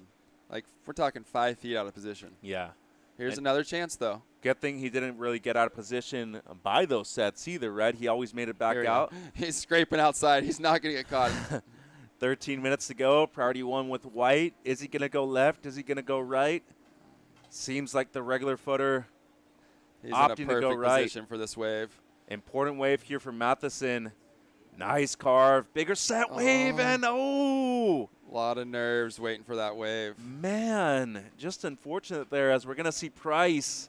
This is a good wave. On another right-hander. Oh, look at the clean face he's got to rip into this turn. And you know he serves quite a bit over at Sewers at Pleasure Point. He's got that beautiful Matt Myers kind of looking style. Goes for the layback. Excellent. And maybe a little Bud Freitas too. And that was definitely Bud Freitas. Yeah. That was. At the end right there, Matheson up and riding. Let's see what he can do. He's just trying to get some rhythm going. Just slightly out of rhythm so far this heat. And this is a much better wave. Number of turns, powerful cars back in. And this is going to get him into this heat. Before this, he had nothing on the board, and now he's into this heat with a great chance. So what are you thinking? Anything close to the 417 of McCarty, right? Oh, yeah, because there's nobody's pulling this heat away. There's only 5s and 4s so far. As we're going to see a replay of the last of Yellow, Brody. This wave, though, will be the difference maker in this heat. He's going to start to pull away with this second good wave in the heat. Man, it's really awesome to see people from the Bay Area do so well in events down here in SoCal, too, because they don't get as much exposure as a lot of people down here do. And you talk about talent, they definitely have it when it comes to surfing point breaks, at least. And surfing Mavericks. Oh, yeah. As we see Matheson's This is going to be a best. good score. He jammed that second turn, and he finishes it solid. And he's in this heat with. As we're going to see Red McCarty go left again. And Shay, as I told you, he's going to be sticking to the lefts all day if he can. There it is. Goes for the layback. I like the rhythm and pace of this wave. Cleaner face for him to really get his braille work in. Nice variation, too. And Shay, I don't know if you're noticing this, but on his wetsuit, on his sleeves, he has flames. And he is like a flamethrower right now on this left. He's got to be stoked on that one. Yeah, Most likely to be his best. That was the wave he was looking for. The other ones, he was trying to force a little bit. They were closeouts. They were whitewashy. They were bigger. That was just the Lower's ideal mid-faced, mid-sized, but steep face the whole wave. The steep face is what got him those turns. And the sole goofy footer sticking to his game plan on the lefts. It's working so far. He hasn't gone right yet. No, and he's still got half of the heat to do so. You can catch so many more waves on the lefts. Yeah, the paddle back out's much quicker. Nothing. There's even a rip conveyor belt that pushes you right back into the peak. So with 10 minutes to go, waiting on the last of Yellow, the last of White, and Finn McCarty in Red's last wave. And this is really turning out to be an excellent semifinal. The first one was already good. We had that little action at the end, and I love when they're all competing together. Yeah. For, the scores are bunched up real tight, and you know that, the kids are elevating their level with every wave. They're pushing their turns harder. They're getting more comfortable. The nerves are going away. And it shows you how competitive these heats are, correct? I mean, we're into the semifinals, everybody should be a great surfer at this point of the event. Yeah, they're definitely fierce competitors, and this is going to be a good score. You can see the first carving back, snapping, clean, stylish. That wave's so smooth. That's, when you think of California, you think of these glassy, no-wind conditions, and that's what we got here at Lowers. And this is about a 6, nice, punctuating the finish. He's going to get a good, excellent score on this wave. Way to go, Finn McCarty. Really good body control too, huh, Shay? Yeah, it's very pleasing to the eye. It's stylish and smooth. Yesterday he went right, and I saw him get some terrific rights. Now we're seeing him go left, and that was great surfing. That could even be in the upper excellent, close to a 9-point ride from McCarty. Just under 9 minutes, still waiting on scores. But before that exchange, Finn was in the lead, and Priority 1 has been reestablished by Red as of what we see on our screen. We don't know if that's completely accurate because they do take some time to really analyze that and see who got to the peak first. And obviously we have those situations where in the rule book, if it's a close paddle battle, it usually goes to the person who took the first wave out of those. Yeah, so it's kind of like the tie goes to the runner type theory. Yeah. Cool. Like if you're trying to get out at first base and it's going to go to the person who's at first actually catching the ball in their glove too. So let's see what scores they're getting. Obviously using a lot of replay right now too. We're into the semis. We want to get the results right for the people that actually deserve their spot in their finals. Yeah, the judges have an excellent area up above us, and they've got multiple screens. And Gordon Lawson and the crew, Jeremy Sacco coming out from Florida. Yeah. And the beauty of the replays, back in the day we didn't have the replays. They can really, a split peak situation back in the day at Lowers, and Mike Parsons ends up at Church and I end up at Uppers. That doesn't work. Yeah. No, it's crazy how much that has improved in the competitive aspect. Yeah. I mean, how much it's necessary, really. They're able to really pinpoint the critical surfing and score it, and not miss those moments where, hey, that was something different. The moments That's what that they're actually looking back. matter. Yes. Yeah. That takes it from a 6 to an 8. 7 minutes to go, still waiting on scores. McCarty is staying busy on these lefts. There's been so many opportunities on these lefts today. And if you're a kid who's a U12, you're probably thinking, okay, I don't really care if I'm making the final anymore. Just give me as many lefts as I can take. Totally, because he free surfs out here all the time, and probably to get that many lefts like that and a free surf takes 4 hours. Oh, yeah. Maybe not if you're his size. The grommets can usually sneak by you quite a bit. Brody Price, going to town on this ride again. I love when these kids attack the lip. Look at him trying to get that stylish swooping carves in. Whoa. Ooh, that was good. And you know what I noticed about Price, Shay? I don't know if you've seen this too. His positioning on his board is always great. He's a good surfer. You can tell he's surfed those right point breaks a lot. He's got a number of maneuvers. Every turn was different there. Yeah, and we see beach break surfers usually struggle at point breaks. Point break surfers usually struggle at beach breaks. So the good thing for him is that he's coming from point break to point break. As we see McCarty go to town yet again, another left, looking to better a 4.17.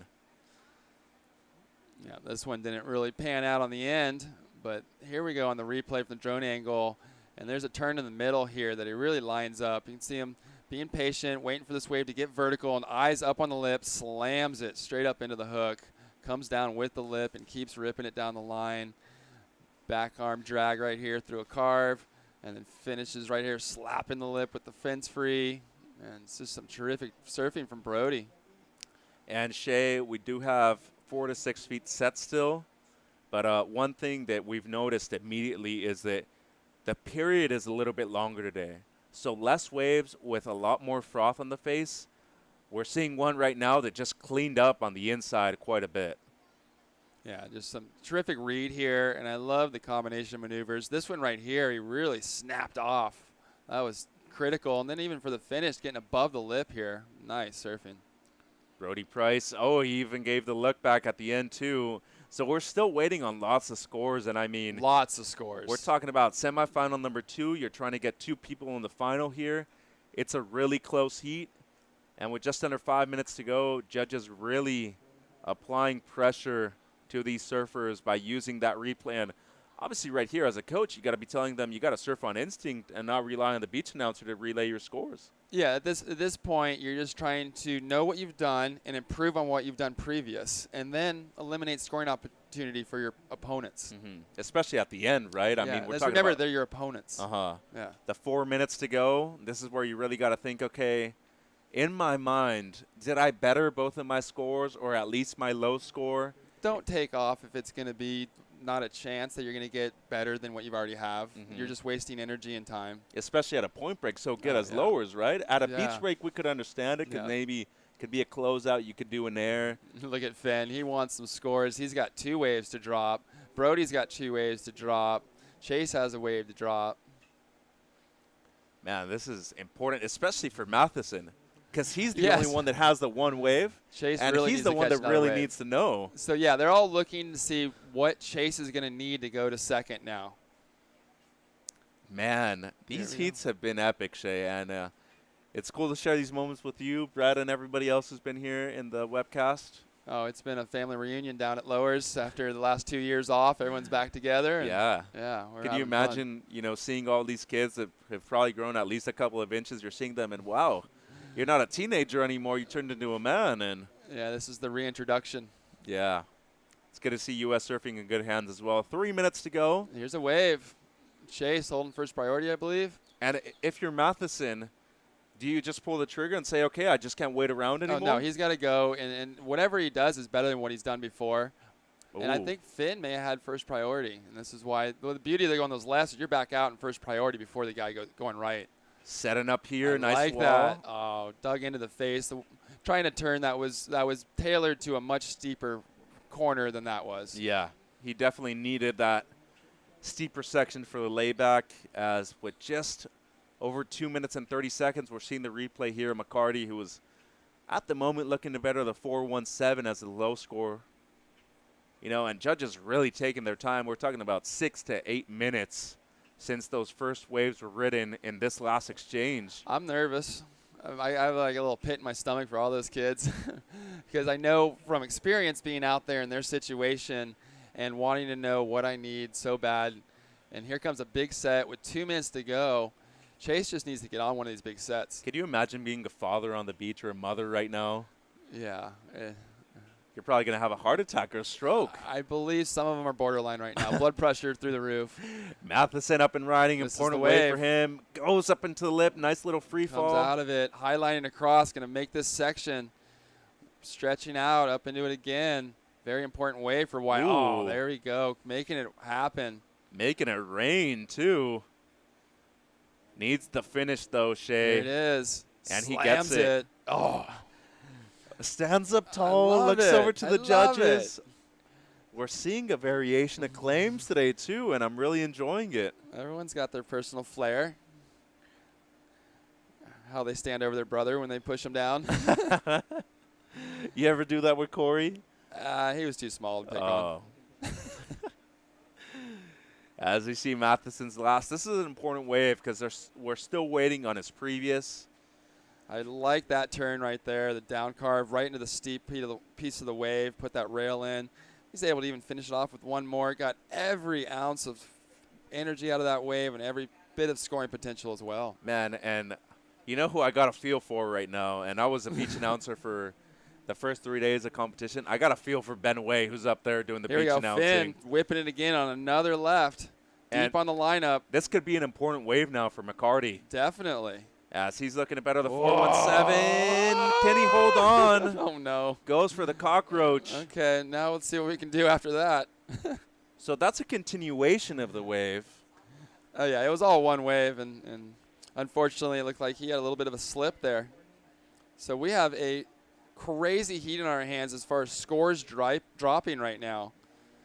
Chase completed a wave all the way to the beach, and we had no idea what he needs. Well, we're still waiting on Price's 2 waves. Oh, yeah. This heat has been finished, and we'll get back to you with more information when we know it. Yeah. Hopefully we don't see a couple people on the beach as bummed out, but, I mean, they got to be super stoked with their performances. Great surfing from all 3 surfers. Semifinal number 2 has come to an end. McCarty, Price, and Matheson giving it their all. We're going to take a quick commercial break and be right back with girls U14 action. It's the 2021 Toyota USA Surfing Championships at Lowers. Stay tuned.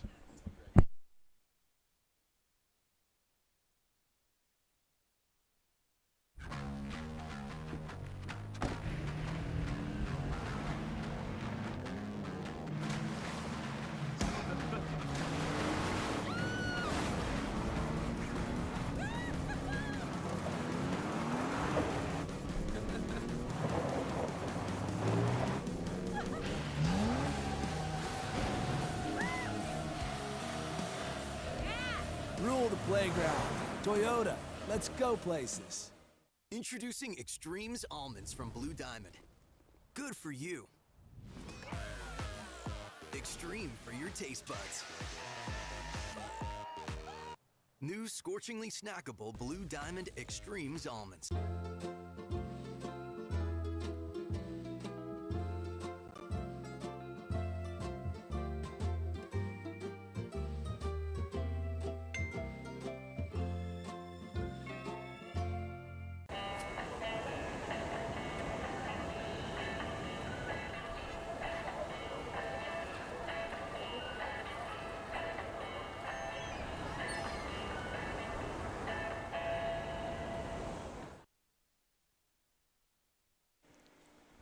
Welcome back to the 2021 Toyota USA Surfing Championships at beautiful Lower Trestles in San Clemente, California.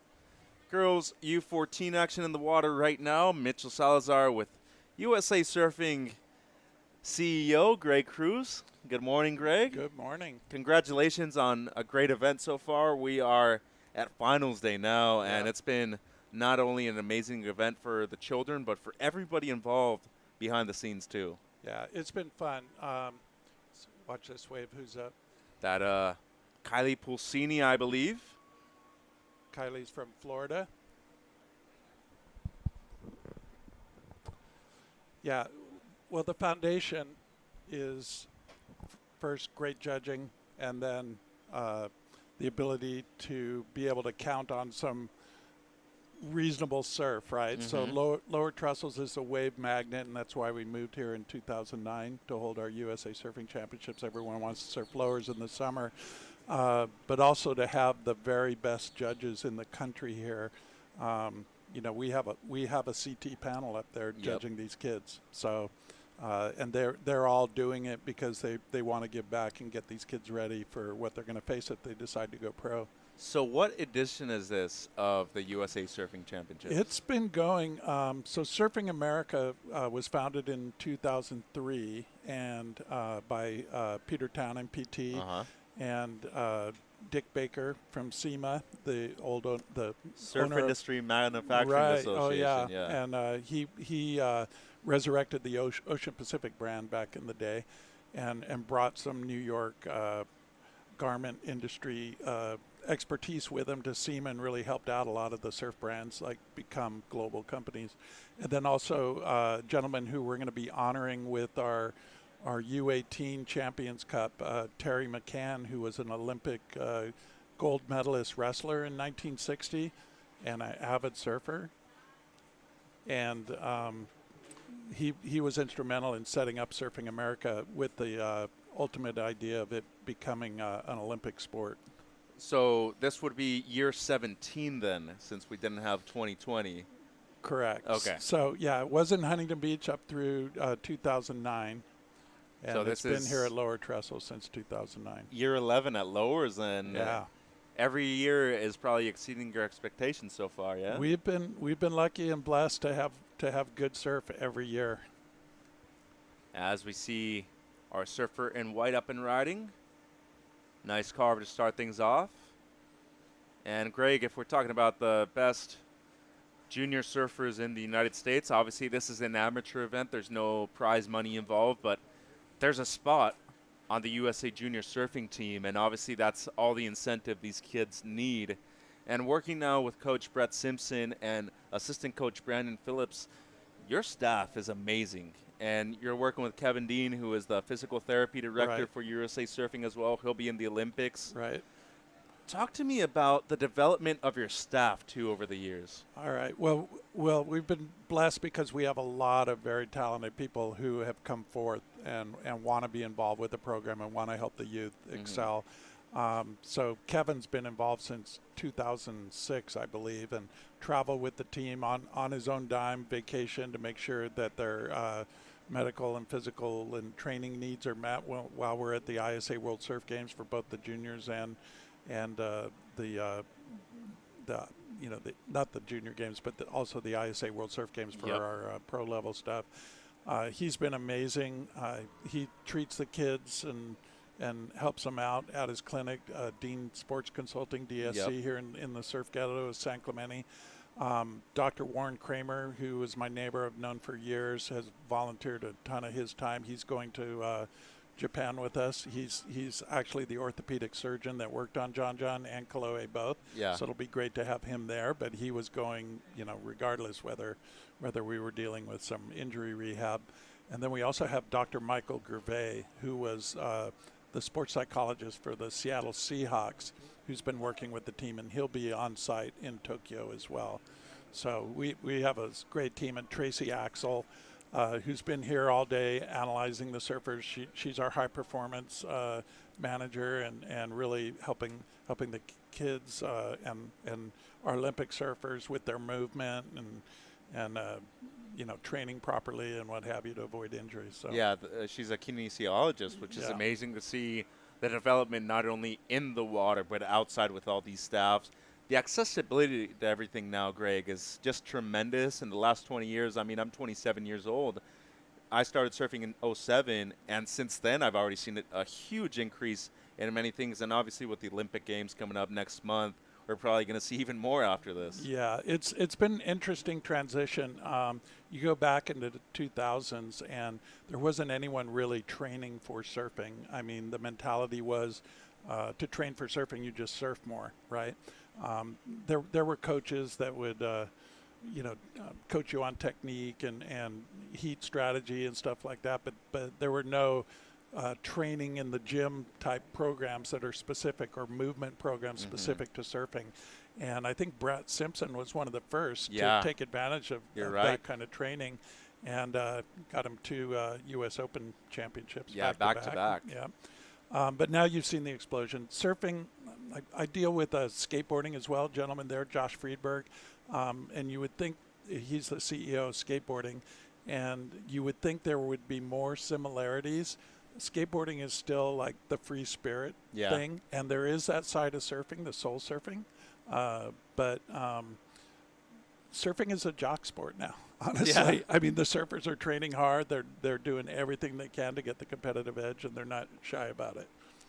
And Andrea Swain is right here next to our commentator's booth, and she is going to hand you the Terry McCann Memorial Cup, and we're going to get it on screen. This is going to be our boys under 18 trophy.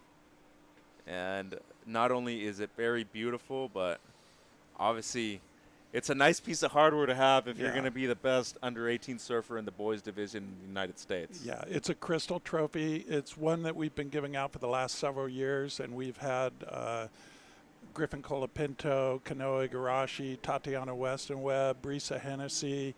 All those surfers have hoisted this in prior years, and this year we renamed it after Terry McCann and his contribution to surfing and the Olympic movement. Well, it's just beautiful that as surfers, we live more of a lifestyle and a culture rather than just an actual sports-based, I guess you could say, daily lifestyle, right? And within surfing, we have different athletes from other sports too.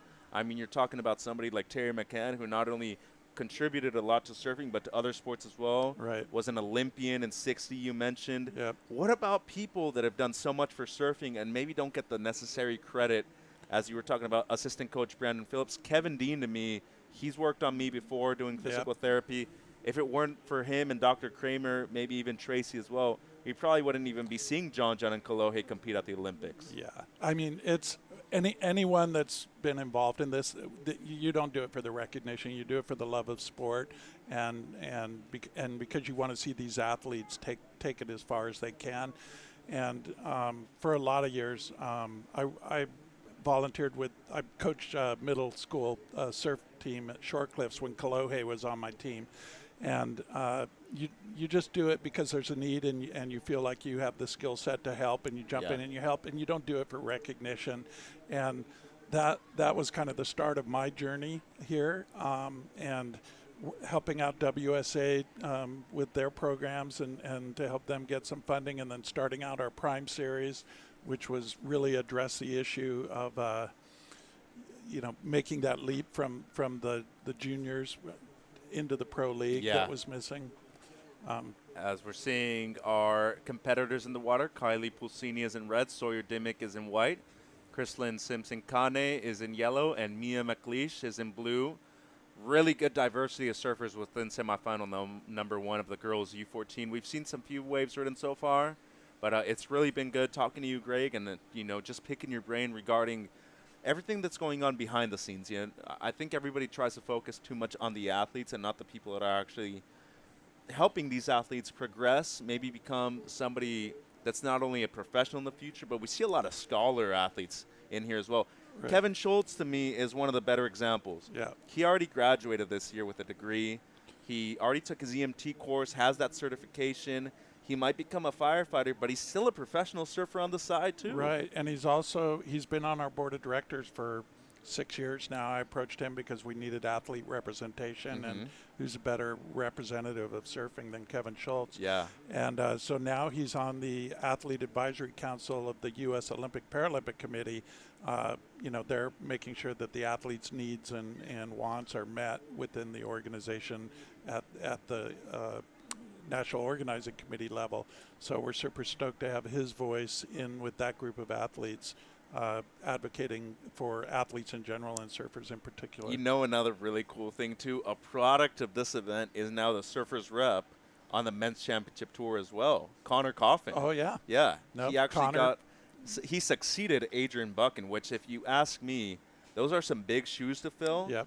But Ace Buchan had the trust in Connor Coffin to be the Surfers Rep on the Championship Tour. And, you're talking about somebody who competed in these events for almost a decade. Right. And going from the amateur to the pro, obviously a big leap. A lot of people have done really well going from amateur to pro after these events, Greg. Yeah, no, and in Caroline Mark's situation, she won this event in 2016. She went to the ISA World Juniors in the Azores and won the U16 division, and then became pro. And then Brisa Hennessy was the U18 champion that year in the Azores, too. Yeah, yeah. So the developmental program is working, and 12 years ago that wasn't the case. We had on the CT on the men's side, we had some great surfers, but they were all in their 30s. We had the Hopgoods and Taylor Knox and Ben Bourgeois and Kelly Slater, obviously, but no one young except for Brett Simpson, and I think he was 24, 25 at the time, so not real youngster. But since we started this Prime season and got these, and there were no women from the mainland on the tour in that year, no one. So since we started this Prime series, the kids graduate from this. They're able to really excel on the QS and make the CT. And so you see the likes of Courtney and Lakey, Malia Manuel, Brisa Hennessy, Tatiana Westerweb. We got Alyssa Spencer, who surfing still. She was a couple spots away in 2019. Yeah, no. If they held the season, the rumor was that there was going to be another CT surfer that was going to take the year off to practice for the Olympics, but never made that announcement. But she would have been the filler of that spot. It would have been Amuro Suzuki and her, as we see the heat winding down, just under 6 minutes to go. It's great talking to you, Greg, and, another thing that I want to point out, too, a lot of people that have not only come up through maybe USA Surfing, maybe NSSA, the ISA, everything in between, Western Surfing Association, we're seeing these people take their skills and work behind the scenes as well, such as Brett Simpson, Ben Bourgeois, coaching the Jamaican surf team at the ISA event with Olympic hopefuls. Awesome. And you know what else, too? It's good to see the involvement of other countries pouring into the nation's best here at USA Surfing. Myself, I competed for Mexico most of my career in the amateurs. Right. Professionally, I still represented Mexico, but I'm proud to be a Mexican-American, and it's beautiful to see that not only do I have a platform now through social media to do that, but my employment opportunities have done that too. So being able to see these new talent, both sides of the border, worldwide, it's just beautiful, really. Yeah, and it's cool. I mean, there's only 2 men and 2 women spots from the U.S., right? And the depth of talent is crazy. It's so hard. it's Kanoa goes to Japan, Mahina Maeda goes to Japan. Tati. They're going to be in the Olympics. Tatiana, Brisa for Costa Rica. So it's not just our 4 Olympians. John and Carissa were older, like before we really started this development program here. They are a product of the NSSA, which was awesome for them. Yeah, it's nice to see so many Olympians come from this program. And you talk about that's the gratifying part of it. You don't do it for any accolades or any personal, whatever. Yeah. But you do it. I mean, that's the gratifying part, is to be able to see these kids that were just little groms, push themselves and give them the platform to be able to excel to the top level. And so that's just on an athletic level, right? We're talking about personal growth, personal experiences. Being great people. Just in a week time, these kids have probably learned so much more being here this week than what they're going to learn in 6 months' time. Yeah. No, it's a great event, and we're blessed to be able to have it here, and we really thank the California State Parks for allowing it, and especially this year. I mean, it was up to a month ago where we weren't sure that we were going to be able to have the event, let alone be able to have people without restrictions on, on the beach, COVID, everything. and being able to serve food and all that kind of stuff. So, it was a juggle, but I was determined to make the event happen safely, and it's turning out great. It's working well so far, I can tell you that. Finals day. Girls are ripping. Oh, yeah, they are, and the waves are pumping too. Great surfing there for our surfer in white, and this is girls U14 action. And, man, not only are these surfers ripping, the waves have been great today. That was Sawyer Dimmick in white, and obviously some great surfing here from Sawyer. Anything you've seen regarding the use of replay, helping out scoring the surfers, but not only helping out the judges, but also the surfers, preparing them for a professional level? They're probably going to use replay a lot more too. Right, yeah. Video evaluation has been critical over the last 10 to 15 years. A funny story, I was on the first high school surf team back in the 70s, and I was one of the first surfers that had video evaluation back in the 70s. It was a big broadcast video camera, and we had David Nueva and Sam and Chris Hawk evaluating us on video.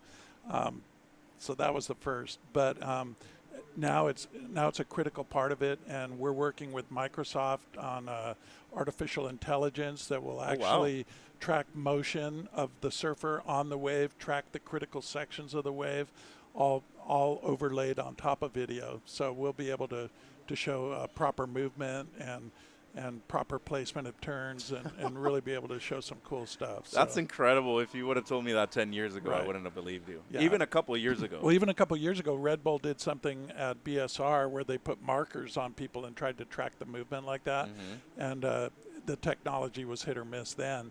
But now we're developing the artificial intelligence that you don't even need the markers. It'll recognize the joints and the knees and the elbows and the ankle flex and everything. So it's next level stuff. So helping out not only the athletes, but our staff that are studying the athletes. Right. Our big thing right now is injury prevention. When these kids are hucking themselves out, 12-foot drops into the flats, landing on an unstable surface without any kind of bracing or taping for the most part. Mm-hmm. I mean, I watched Kevin surf in the expression session and that we had on Tuesday, Kevin Schultz. Yeah. And seeing the just Gumby contortions he puts himself in, it's like, so we're really studying movement and proper movement patterns and building strength and flexibility in the right places. You don't want to push a bunch of weights and build a lot of muscle strength if your joints aren't going to be able to handle that explosive power, mm-hmm. right? So that's kind of what we're working on now. We're all about lengthening careers and preventing injuries. Well, you want to be smart while you're doing these kind of things, right? And obviously going at a fast speed too, it's understandable. It seems like The heat is very close to the end. Kylie Pulsini taking the win. Mia McLeish is going to probably stay in second. And it seems like that is the countdown right there. Thank you very much for your time, Greg. My pleasure we to be appreciate here. it a lot. And thank you for being here, Mitch. Yeah, no. thank you Straight for from having me. Surf Ranch. Yeah, Like it's been a long 4 day. hours sleep and a week of 9-hour days, so we appreciate it. But you know what? It's been awesome to see all these athletes compete here at the world's most high-performance surfing wave. And thank you for your time. We appreciate my pleasure. it. Congratulations on the event, and good luck at the Olympics. Yeah, thanks, Mitch. We're going to be right back with a quick commercial break after this. And semifinal number 2 of the girls U14 will be in the water. It's the 2021 Toyota USA Surfing Championship. Stay tuned.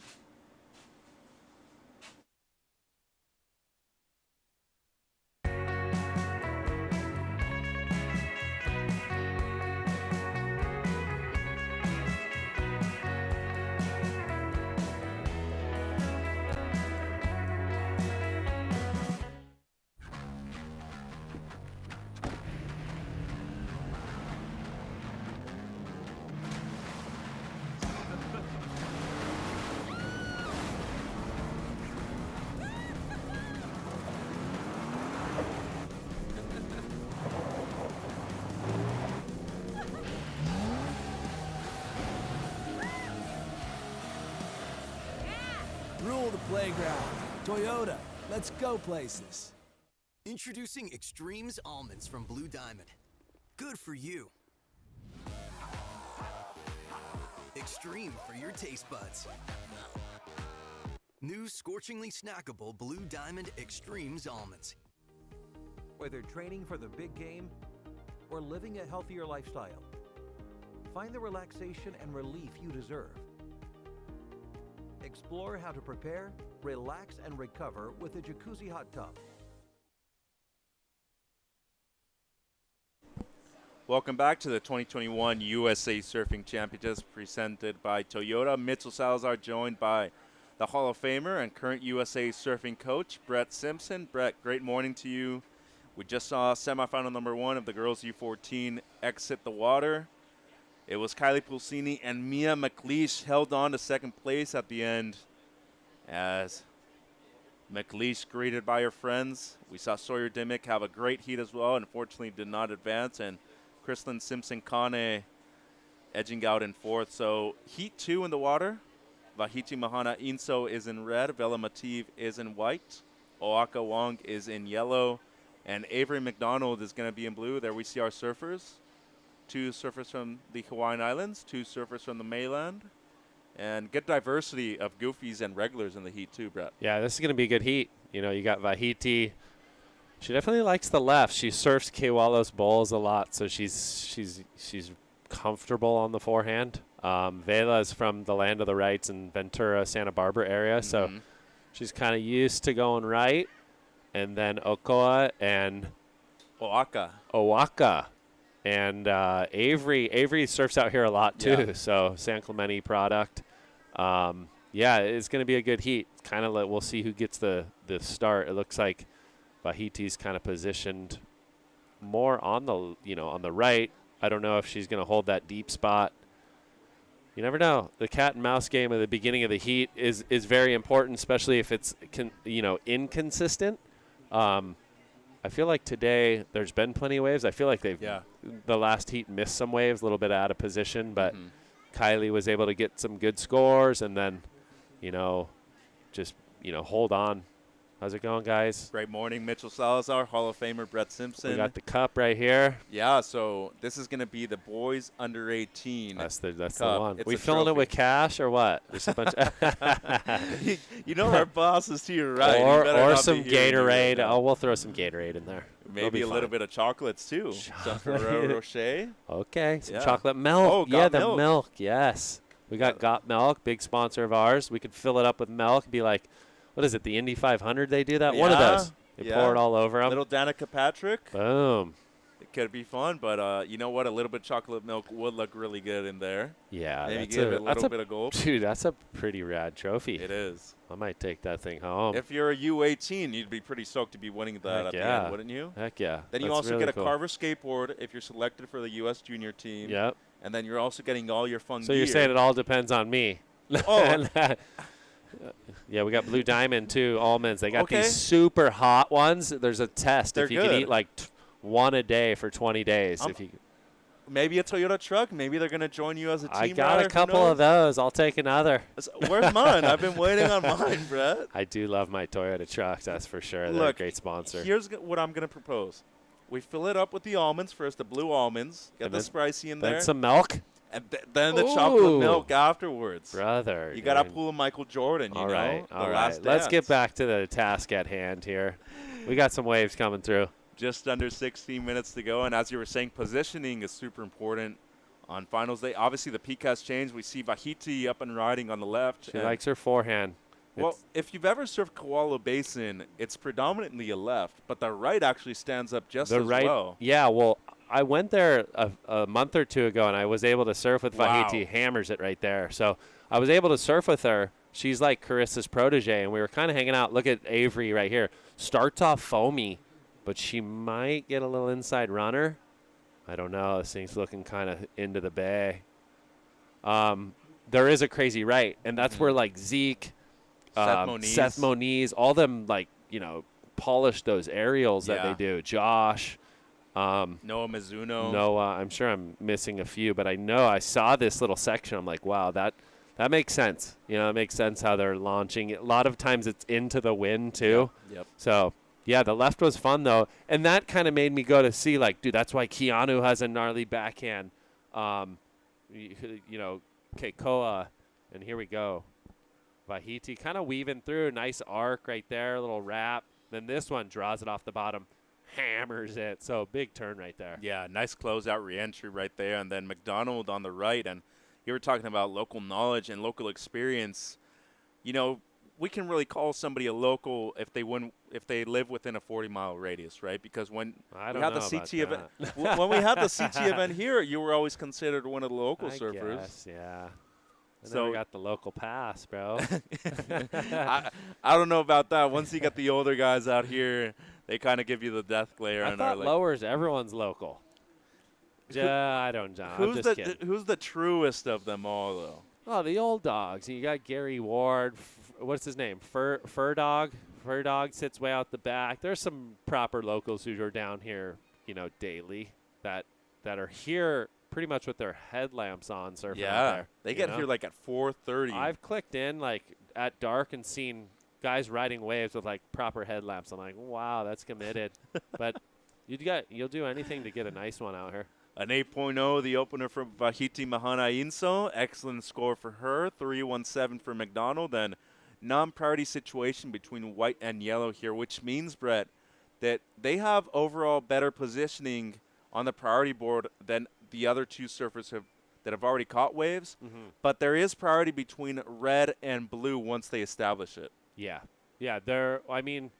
Their goals right now, too, with Vahiti just getting the 8, she can kind of hunt around and maybe find another one, underneath the nose of, or you make one of those girls make a bad decision and maybe, panic and jump into a, an average wave. But we'll see. There's plenty of time, 12 minutes, 45 seconds.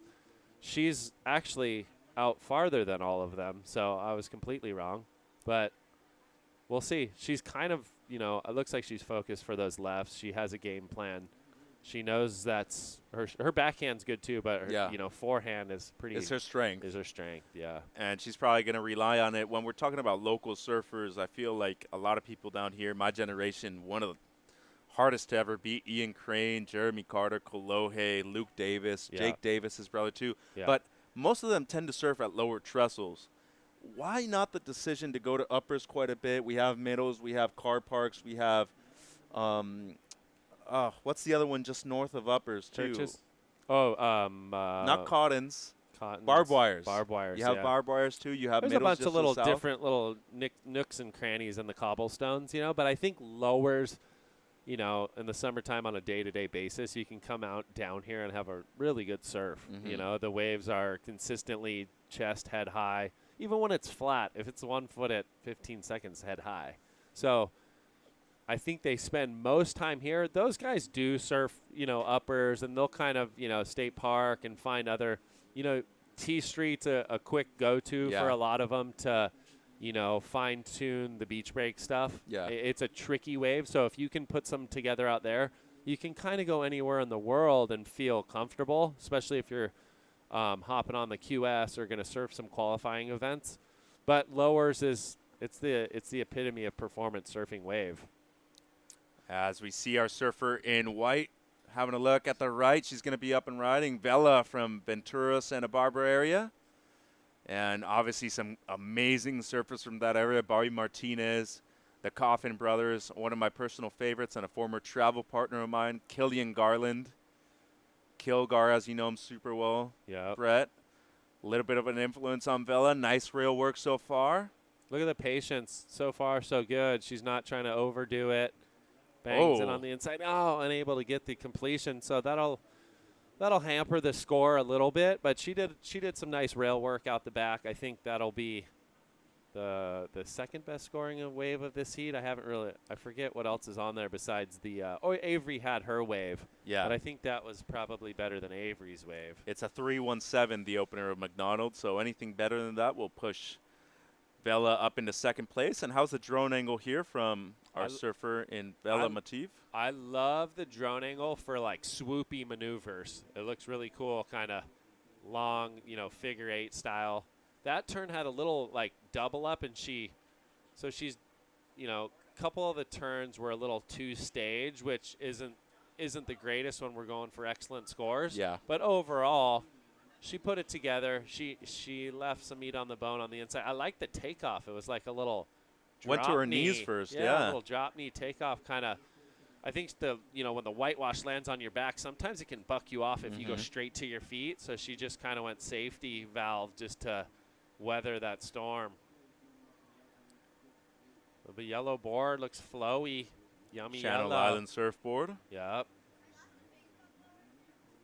And most people in that Ventura, Santa Barbara area usually either riding CI surfboards or Roberts. There's uppers right there. Yep, and Bar is just to the right. So uppers is cool. Like, say if you're going to go surf a more down the line point, it's got a bit more of that, where lowers is that peak kind of A-frame, where when uppers is on, it's like runs down that whole point, more of like a little more of a freight train down the line wave, where lowers has got that nice little softer peel, and you got a left too, so it can hold. I feel like it holds maybe a little more of a crowd, but on its day out there, man, it's really good. I know a few winters ago on some west swells, if that river mouth breaks out, that thing turns on fire. There was one Rip Curl Grom search down here actually. They crowned the champions for the national finals at uppers. Wow. I remember Kaulana Apo one year, and the waves were like 4 to 6 feet. Yeah. Really good. And you know how you get that little northwest wind that kind of cleans see up the face too? Like this angle really shows it. That northwest cross chop really shows it from here. You can see those little kind of wedges. And then just to the south, you see that one peak. That's Churches too, which is another great right. Yep. Have so quite it's a few competitions there. It's not ideal with having that, like a lot of wind we had yesterday, because it does that. But Trestles, like any given day, you show up, it's still head high, 3 to 4 wave plus sets, and high performances can be. So you'd say for training grounds for these surfers, especially local surfers, this is the spot, right? The state park, you have Churches all the way up to Cottons to the north. And there's this other spot that we haven't even talked about a little bit further south called Trails. Yep. It's more of a beach break, kind of point break style wave. It's a mix of everything. Yeah, really it's got kind of cobblestones and sand a little more. I think, this is the epicenter, because the point break waves really iron out your style, iron out your flow. It's pretty fun to test boards. I wouldn't say it's always the greatest. Lowers, I feel like I've had bad boards work decent out there just because it's such a fun rippable wave. Yeah. But you have the beach breaks around too that you can kind of go iron out small wave equipment, depending on where you're going. Epoxies, all that stuff kind of factors in. But on its day, and pretty much every day, and if there's a little south swell in the water, like you can put in a gnarly combo out there. The waves are usually pretty darn good. So, yeah, it's a great place to come down. I feel like everyone surfs pretty good out here. So that in its own, to have a contest, it really shows. you got to be a pretty good surfer to even paddle out during the free surfs too. Like, because if not, you won't get waves. Yeah. Like, it's that crowded. Yeah, you've got to be hungry. You got to learn how to deal with a pack. You got to learn how to kind of finagle your way through a pack. Yeah. And you're not always going to get the set waves, but you can find people that maybe like to go left. There's some dolphins. That's a cool shot. That maybe like to go left more than right, so you try to partner up with them and split peaks if you can. But a lot of times when it's a crowded day, you're dropping in and there's 3 guys going right, 3 guys going left. Someone's throwing on the e-brake. Boom, run somebody over. It's a fun deal. I don't surf here as much just because maybe I don't really feel like I need to deal with that as much anymore. Yeah, but I definitely spent a lot of time over the years doing that, getting channel bottoms in the bottom of my board because we're colliding and kicking out onto someone or just being silly. But it is like I tell kids to go down here because you're going to rip, you're going to get good waves, you're going to get your confidence up. And like we saw the other day, I had a lot of kids that were kind of nervous because it was bigger. And Trestles truly is not like a heavy wave. But when it gets bigger, you do get caught inside. You get kind of steamrolled. You just get pushed around a little bit. But I think it's great for these kids to do that. They have to have that. They need that. It's mandatory. With just under 5 minutes to go, Vahiti Mahana Inso still in the lead with an 8.0. Vela Mativ has the 4.67. It's the second best wave of the heat. McDonald has a 3.17. And so far, the surfer from town on the island of Oahu, Oaka Wong, seems like she paddled for a wave and lost first priority. So as of right now, needing a 4.68 just off of one wave. As we see right in front of our judging tower, everybody just laying out, enjoying the day. It's a little overcast this morning still, Brett. But weather's super nice. We're in the 70s right now. And that's kind of your typical June. Yeah. I mean, it's funny. I left home in Huntington, and it was like crystal clear, kind of brisk morning. And I went on the toll road, and there was a little you kind of climb in elevation a little bit, and there was some fog. But I like this line. Oaxaca. Needs a 4.68, Brett. She might be getting it. I feel like, this heat's a little weird. They haven't ridden a lot of waves. They're kind of waiting. I feel like being Vahiti, I would have got that 8, and I would have jumped on something right away so I wasn't in this situation of get a 4 on the board, even a 3. You got 11 points. Now you're waiting. You got an 8, but you got to back it up, and there's only 3 minutes to go or so. The nerves can start to come in. But I think that's great for these kids to kind of feel that pressure. And especially with priority, right? It's excitement, too. As I just got a little bit of a message from our director, George Bryan. We want to give a big shout-out to Jay Villamil at JV Surfs on Instagram. He's a 12-year-old surfer from Florida who was attacked by a shark last week in New Smyrna Beach. He's undergone multiple surgeries in the past week to repair damage to ligaments, tendons, nerves, and muscles in his legs. So, Jai Villamil, we wish you all the best. You are in our thoughts and hope you are getting better. And obviously, it's been a big issue, especially on the south part of Florida, Brett, dealing with sharks. But this is the sport we choose to do, and unfortunately, we're going to go through those situations. But we wish Jai the best. And there's the father, Jai. And yeah, I know some of the kids know Jai pretty well, and we've obviously been praying. Here goes Vahiti, that he comes around the corner stronger. That was a nice turn right there. So super tight in the pocket. This is Vi. And still has a lot of room to work with here with the open wall. Slashing and dashing. And riding an epoxy too, I noticed that immediately, Brett, because it just seems like it floats really well, transitions super well from maneuver to maneuver, and coming from the island of Oahu where you don't really need, epoxy surfboards most of the time. Yeah, it's different. Like town surfing's way different where she lives than the North Shore. Yeah. Like the wind, the swell, the magnitude of like the energy of the waves is it's night and day. And I think that's why she's fairly comfortable on that, in town. But yeah, as soon as you get out onto the North Shore, like You feel the if difference. you have an epoxy, you might as well just go kite surfing, you know? You're going to go flying around. You'll be at sunset looking for your board, leash broke, things at Cami Land. Man, and Oof. Inso's technique is just so much superior to anybody else's in this heat. I think she's 13, too, which is pretty wild. That's amazing. Yeah. And she's under the tutelage. Chris Moore, Carissa, they surf daily when they're at home. So it's, I mean, yeah, she's very mature for her age. I think she's still working out a lot of the contest kinks. Yeah. But that's the way it goes. I think she won the U12s in 2019 here, and she's looking good. You know, this is the U14, I'm pretty sure. I think she's still going in the – she lost in one, but she was in all three divisions. It's the U18 that she's still going, I believe. So here's Vela. Yeah, important wave too, Brett, because Wong got a 4.5. Mativ currently in second, just had the 0.68 as her second ride. So anything above a 3 is going to pressure Wong quite a bit to try to move up into second place. We saw Mativ there. We're hearing some screams in the background. Everybody's yelling.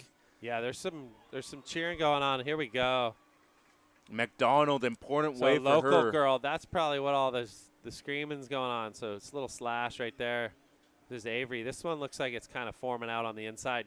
Takes a little high line. Comes around the corner. So snaps it right there. The heat has ended. Needs a 4.84 on this wave, Brett. Floats it. And a bigger hit to finish. So we'll see how this one pans out. I think Vela's going to get her second score. Avery finishes with the bang. It's going to be tight. Looks like red's going to, Vahiti will be out front.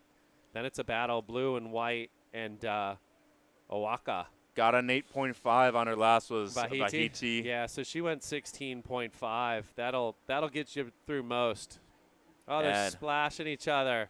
They're splashing each other. They're all stoked on the result. That's cool emotions. These girls, they compete all year together, and they're just showing a lot of good vibes. Yeah, Mativ and McDonald sharing a moment on the inside. Brett, good to see the sportsmanship there. Well, Semi-2 has finished.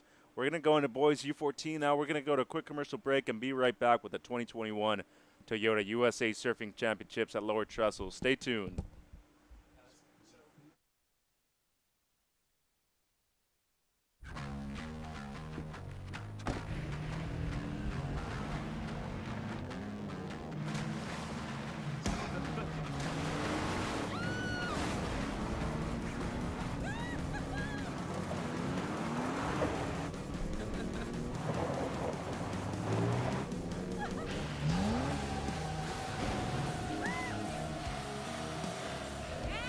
Rule the playground.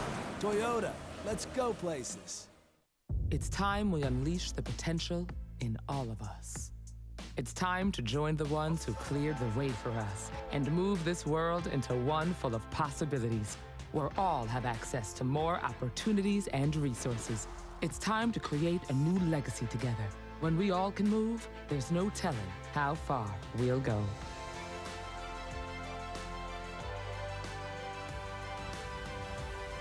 Toyota, proud partner of Team USA. Introducing Extremes Almonds from Blue Diamond. Good for you.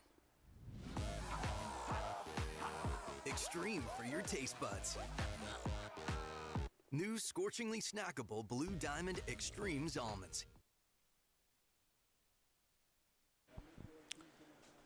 And look at that, just heartwarming message right there for Jai Villamil, who last week suffered an encounter with a shark, has undergone multiple surgeries just to correct his ligaments and everything. And this is really beautiful to see. It's heartwarming and it's very emotional. Jai, hope you get better soon. And everybody, Kylie Pulsini, wishing you the best. Welcome back to the 2021 Toyota USA Surfing Championships. Now in boys U14 action. This is our surfer in white, Max St. Dennis, who I believe is from Santa Cruz, Brett. Has got the backside grip on dial. Yeah. And obviously, you talk about goofy footers coming from Santa Cruz, you immediately think Nat Young. Yep. Randy Bonds, another who's done excellent in the Coldwater Classic before. The kid. In the heat right now, Quaid Farion in red, Max St. Dennis in white, Rex Hennings is in yellow, and Chase Burns is in blue.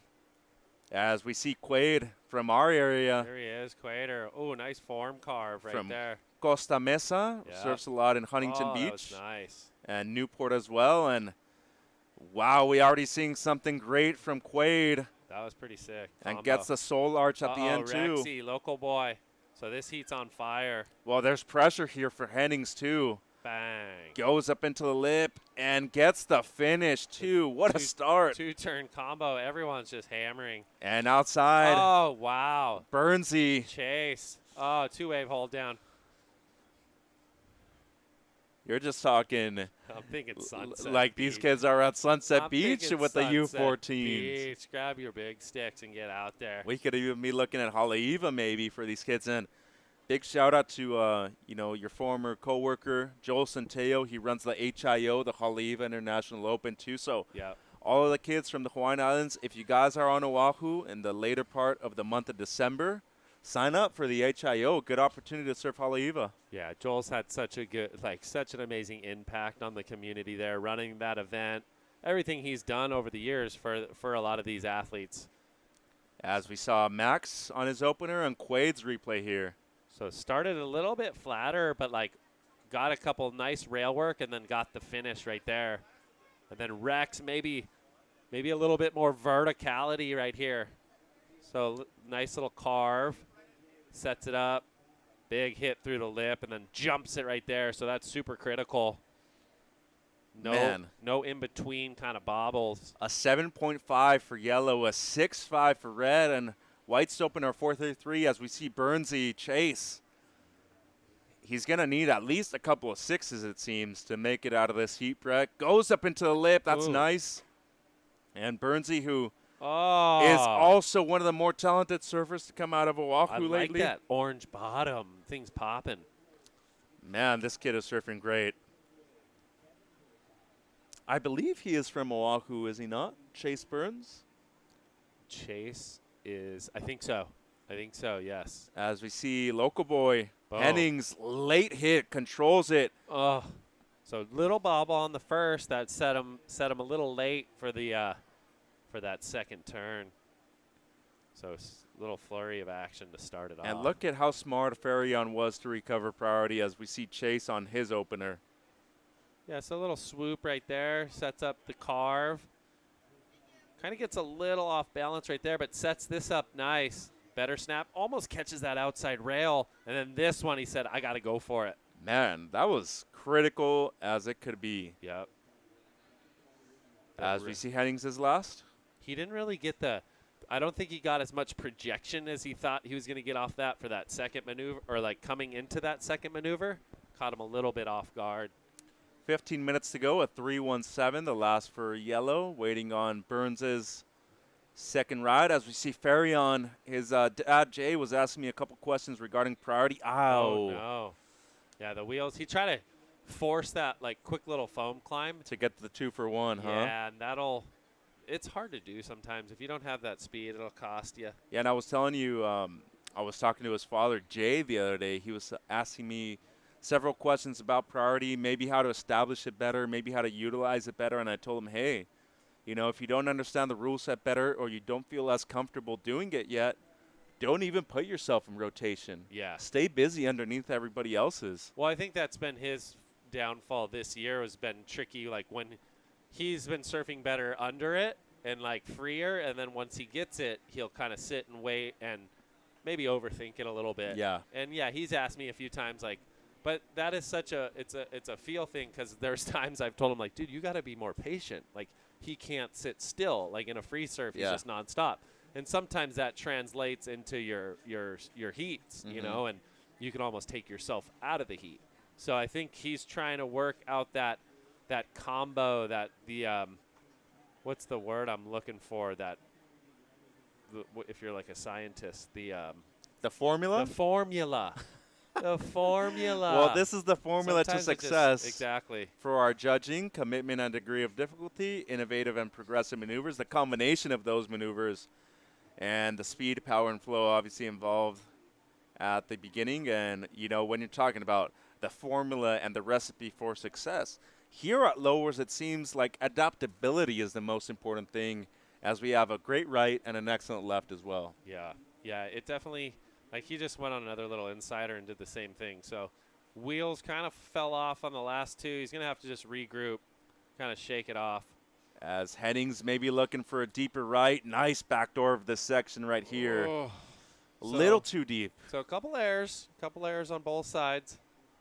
Especially with priority 2 right there, Chase too. gets the 5.83, so I think that final turn was obviously the icing on that score. The beginning was a little, for my like, a little timid, a little more setup work. Yeah, but recovered well at the end, Recovered well, yeah. But maybe, like, in the scheme of it, like, the wave could have been a little bit more. Rex going to swing it on the inside. An insider for Hennings, the local surfer, trying to better a 3-1-7. Nice hit on the lip for Hennings. Well, 2 for 1. And, yeah, he is able to get it. So talk to me about the selection process again, because you're going to have a really hard job getting everybody a spot on the junior team. Yeah, it's funny because we've realistically had 2 years off. We didn't have an ISA Games in 2020. We're not going to have an ISA Games in 2021. For the juniors, yeah. For the juniors, yeah. And so pretty much the selection process is like we're kind of predicting the future. A lot of these kids, they're kind of proving it right now. But, you know, the games are going to be – do you know the date of El Salvador for 2022? Is it June? It's actually 2023 for the Open. Oh, No, you're talking for for the junior. juniors. I don't know yet. Yeah. I would think somewhere in the summer. Yeah. It's going to be – it's at the same destination, Surf City down there, El Sunzal and Bocana. So I'm assuming same, probably in June. So, you know, we're about a year away. So a lot of these kids that are 14 are going to be 15. So we're filling spots for U16, U18. We've got a lot of kids aging out, which is a bummer too, because we had like a couple generations, or not generations, but a couple years off. So a lot of these kids didn't get that opportunity. But hopefully, you know, it is a difficult job. And like I said, we're not trying to crush anyone's dreams. We're trying to like lift some athletes up and give opportunities. And it becomes, some kids are very disappointed that they don't make the roster, and that's the tough nature of the beast. Yeah. You know, but it's not the end all. But it's a sport too, right? It's a sport. Yeah, we gotta do our best to put our front foot forward and make sure our best foot forward, that when we come into that season and we have our trials for those 3 spots out of the 8 we pick. Yeah. That we've done our best, you know, and so there's one right now. He's had a really good year regionally, and he's doing really well here. So I'll go out on a short limb, and he's going to be one of our athletes, you know, that's qualifying. So that's Cole McCaffrey. Yeah. Local surfer.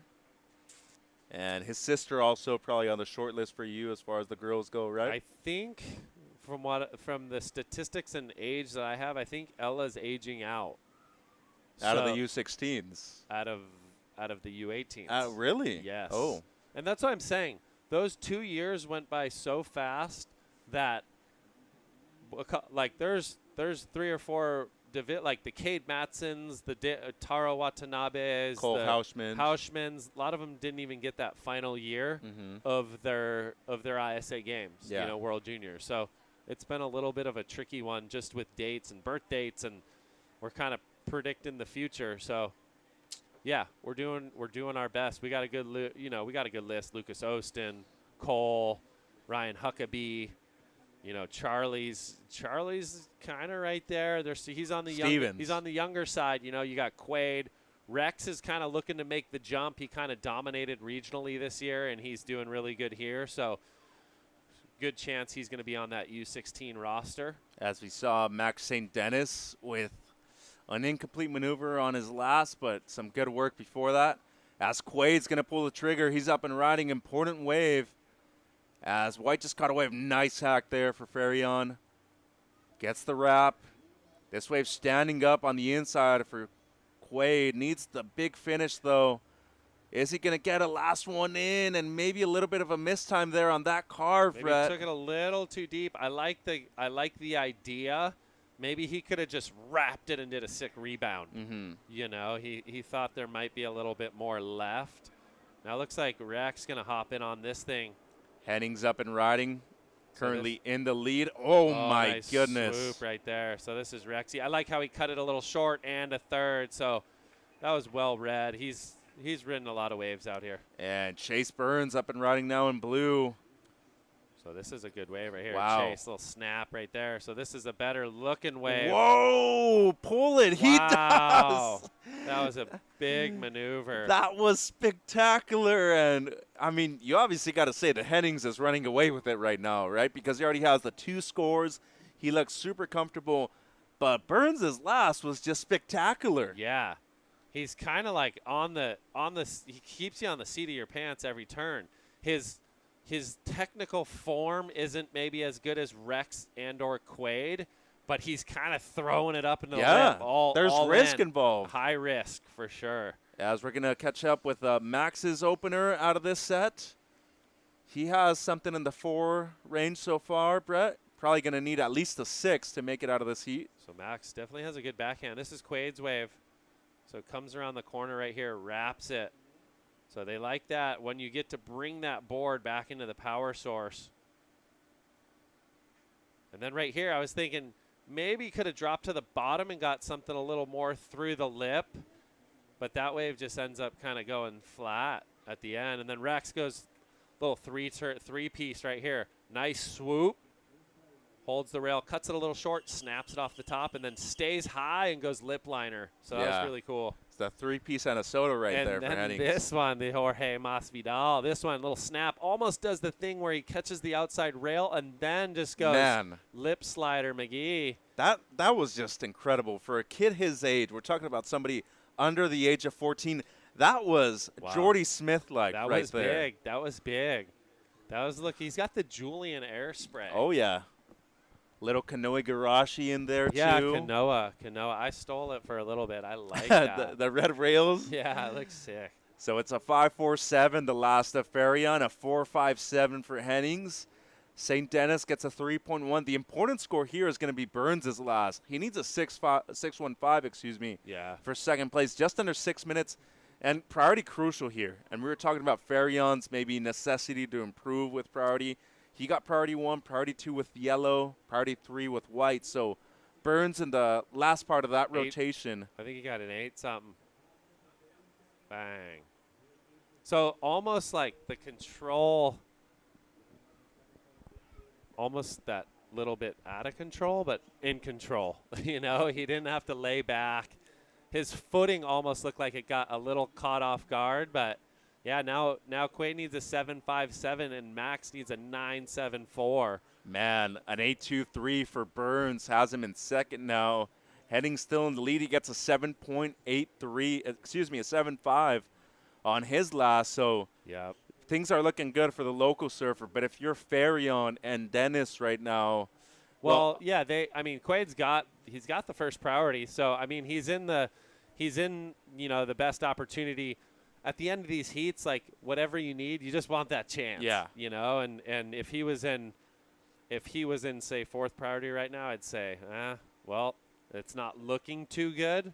Not a ton of I mean, there is some 4-wave sets, but now he's just going to have the wherewithal to stay calm, not make a bad decision on wave selection. He's got to be able to see that wave and go, I can get this 7.57 I need. And here goes Max St. Denis. First wave, we've seen him on the left. Nice wrap there for Max. Needs a big finish. Needing something close to a 10 to go to the lead. But if we break it down into 2 scores, maybe going to need a pair of 7s. That'll help his cause. Oh. And he's not going to complete the final maneuver. But, Brett, at the end of these heats, for you as a coach, is it crucial for them to maybe go through the hardships when they're this young compared to when they're older? Maybe especially with the losses, too. Yeah. I mean, it's only inevitable to have these feelings and the emotions. You're going to learn, like, Max is kind of maybe just surfing his way. He knows he needs the 974. It was going to be hard pressed to really get it on this wave, but he probably wants to show his surfing, try to maybe better his situation, get a 6, you know. But yeah, I mean, decision making is always key. I think you come in from a heat and you kind of just replay like how it all went down and the mistakes maybe you and made on the waves. Look at this. It seems like Farion made an attempt to catch a wave. He paddled. He goes to priority 3 now. And this is not good for him with just under 3 minutes. Hennings in the lead with first priority. Burns in second with priority number 2. And Farion, we've seen him do super well. You make a boo-boo like that, and you're going to pay the price. I mean, that is something where you got to have, I mean, he's going to learn. You got to have the guts and the wherewithal to, if you're looking at waves, you've got to be confident enough to go, I can on this wave to get that 7.5. He's sniffing around on the inside when there's no sniffing around when you need a 7.57. Yeah.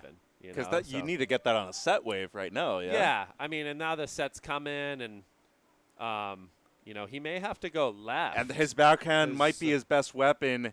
As we see Quay to make a move, he needs a 7.57. Goes on this one, has to attack the lip. Goes up into it nice once. First turn. Nice flow, good technique. Needs the big finish though, Brett. Yeah, he's got to finish strong. And he gets it. And yeah. the claim. I taught him that one. The old, no, you didn't, little buddy. The finger point. Whoa, Rex really whipped his leg over, and he whipped the top off of that thing. So. And Henning's in the lead right now, the local surfer, looking as one of the favorites for this division. So that was kind of that last-ditch effort of, like, everyone was jamming to the right, big set right, but the left off it was nice as well. Nice turn there for Rex. And Quaid was lucky enough. I mean, if I'm Chase Burns, I'm all over him like flies on you-know-what. But Chase is going, hey, I could better my scores right here. Well, so he's on a good wave. He could do it depending on what red gets. Blue might have actually needed a score. And with 60 seconds to go, I mean, we were talking about pressure, adaptability. Farion really proved that right there at the end. He kept composed. I think, and for me, sometimes surfing in that situation with priority is a lot more nervy. You have to make decisions, and he actually made a bad decision, but he was able to rebuttal, stays low, snaps it right there. So definitely had the good flow. The technique looks pretty spot on.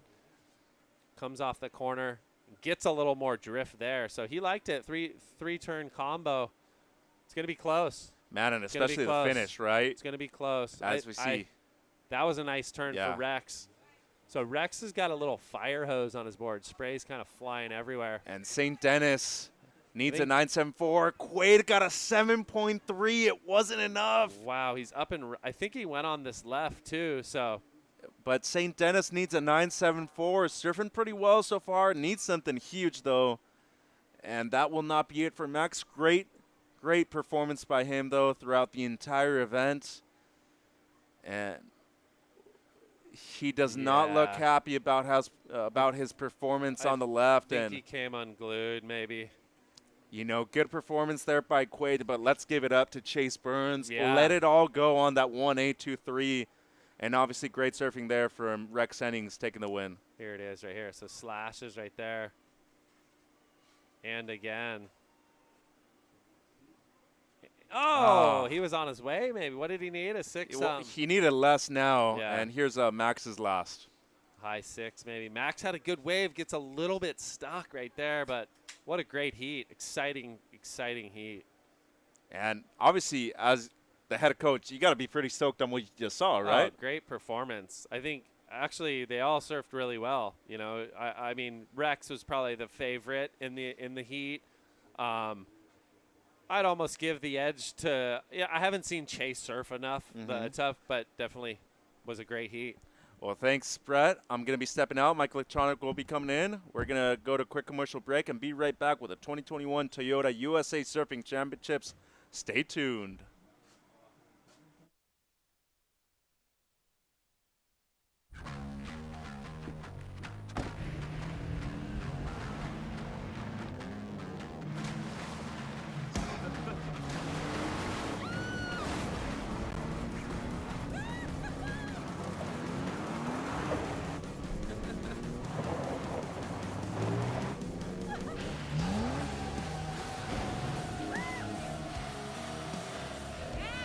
Rule the playground.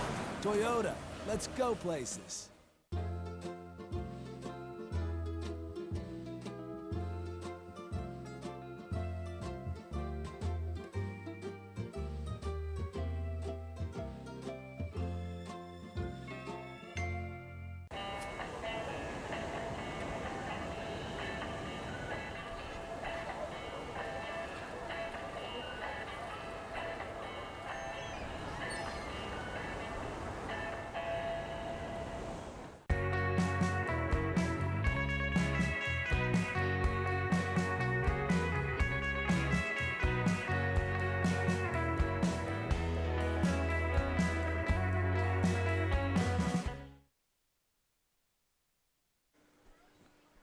Welcome back to beautiful Lower Trestles, California for the 2021 Toyota USA Surfing Championships. Mitchell Salazar now joined by Editor-in-Chief of Free Surf Magazine, Mike Latronic. And Mike, we are in boys U14 semifinal number 2. That was Lucas Sankville Cassidy.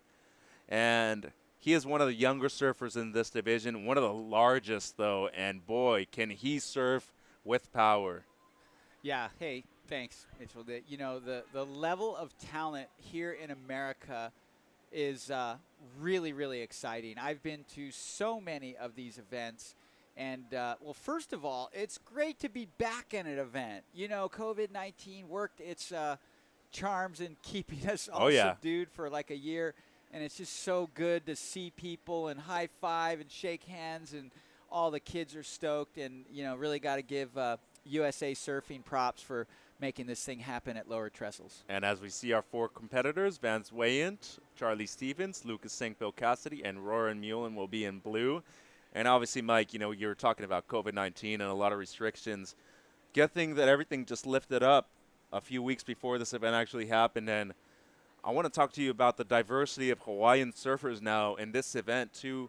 You guys didn't really have any events over the last 16 months. And difficult to select, you know, these competitors that were coming to represent the state of Hawaii at the USA Surfing Championships.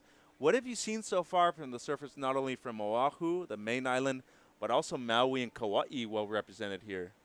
Yeah, no, the level of talent coming out of Hawaii once again is phenomenal. And this year, you know, you've seen some really, really strong performances from a lot of the Hawaiians. I mean, there's Hawaiians that went down in their heats yesterday that were absolutely on fire, but you know, they were up against other guys that were on fire. You know, whether it's Shion Crawford or Makana Fransman and Kai Martin. Oh man, that was a Kai heartbreaker. Paula. Yeah, a lot of really, really talented kids from Hawaii went down yesterday, but they went down to their friends or other guys that were totally flaring up. And the West Coast and the East Coast are represented, so super well. There's no room for slackers, whatever region you're from. And here we got action on the screen. This is Vance Wayant from, where is he from? To be honest, I am not sure. It's also my first time seeing most of these kids. But no, your question is actually great, because for us, it's better to learn more about them throughout the course of this event. And Lucas opened up with an 8.33, and as I was telling you, he's barely 12, 13 years old, surfing up a division right now in the boys U14. Beautiful rail work there for Lucas. And I don't know if you know this, Mike, but he actually resides in Baja California Sur, in the country of Mexico. Surfs that wave of around Todos Santos, where I don't know if you know where Abre Ojos is, in the northern part of that state. It's, I want to say, the drive down from here has got to be at least 10 to 12 hours. Wow. Yeah, you know, props to all the parents and communities that are supporting these kids to get them here wherever they came from in the four corners of America or Baja California. Really, you know, I, as a parent and a former coach, know how much it takes. I really like what this surfer did. You know, it looked like he was a bit late to the lip, but he really got some projection out of it. His board looks a little bigger than some of the other boards, but he's really doing fine to get rail to rail and get across this wave. Nice flow for such a young kid. Yeah, and riding an epoxy board as well. And, you know, one thing I've noticed, especially about surfers from the Hawaiian Islands, is that their equipment is a bit different at this event compared to what they usually ride back at home. A lot of them riding epoxies here at Lowers. Yeah, well, I'm not too sure about the intricacies of riding the epoxies because I don't ride them myself. But from what I hear, they're maybe a little more buoyant and a little springier in these kind of conditions. But I tell you what, Trestles has been pumping out some swell. Oh, yeah. There's been plenty of juice out there. I went out on one of the bigger days a few days ago and got my Okole handed to me, paddling back out a couple of times. I think I duck dove no less than 20 waves this one set. As we see Lucas again, he already has a 6 on his second ride, and that could easily improve. Local boy up and riding, Charlie Stevens. And in the background, we can hear a lot of local support for this kid, and one of the nicer kids on the rosters, too, Mike. And you talk about that local experience, the local knowledge, but what about the local support from everybody on the beach, too? Well, you come down here, and it is the full gathering of the tribes. All the different tribes are represented, and those tribes are the supporters, the families, the friends that tagged along, or and these days the filmers. Even some of these young kids have their own filmers, and it's like you can hear it. You see the maneuvers and you see the performances, and you hear the crowd roar on the beach. It's beautiful. It's kind of what you call, it's a stoke. I mean, if you surf and you're in this world of surfing, you live and breathe for stoke. That's what's so wonderful about surfing. And I know the job of putting on these contests are hard. The logistics are hard. The setup, the breakdown, the all the different things that the organizers here have to go through. But in its essence, surfing, USA Surfing is bringing together the tribes, and that in itself is a beautiful thing. So, the support from all the different people and the cheers is kind of what it keeps me coming back. Yeah. The stoke is real, though, Mike. I can tell you that. Catching up on scores, just under 13 minutes to go. Waiting on the last of yellow, Sankville Cassidy. Let's see if he can better the 6.0. Vance's opener was a 3.33, and waiting on the opener of the local boy, Charlie Stevens, too. But, now that I have you here, you've worked a lot, doing the webcast commentary, too, for the ISA events, especially the juniors. You're still the editor-in-chief of Free Surf Magazine. I am actually the publisher. Okay. Our editor is a very knowledgeable ex-pro surfer himself. His name is Andrew Oliver, doing a great job. But go ahead. Okay, sorry. No, good thing that you corrected me right there, because the entire time that I've known you, especially when I used to work at the Hurley employee store, you used to drop off the Free Surf magazines for the store. Well, no one's ever called me a slouch. I'm definitely, Free Surf's the last monthly magazine of its kind in the United States, and everyone said, everyone gives us props. We're stoked on the quality of the magazine. Brian Bielman's now the photo editor, and the guys have been doing a great job. Of course, I eagle eye everything too, but at the end of the day, it's tenacity and persistence, and we have such a great group of clients supporting us. Subscriptions are coming up now.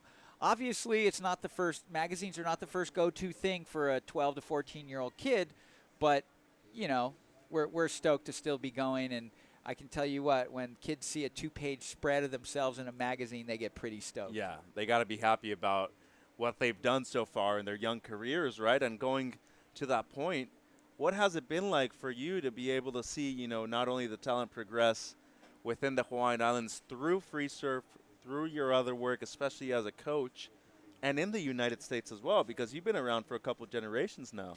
Yeah, I mean, it's interesting because I've been on all sides of the spectrum, and sometimes I even fight my own opinion because I was a coach, I was a marketing guy, I was a pro surfer, I've been the videographer, I'm in the water, I'm on the land, I'm the host of the show, and sometimes all that information, it's like I just know certain things really well, and certain things I confuse myself because I know how the surfer feels, I know how the organizer feels, and it's nice to just fall back on that experience when I need to. I'm not saying I know everything. Yeah. Obviously, I'm still learning. I'm learning from the kids. I'm learning from there's people that know way more about marketing and digital media and all these things about which by the way, we have a magazine, but we also have 120,000 followers, so I'm trying to learn more about digital marketing and stuff like that.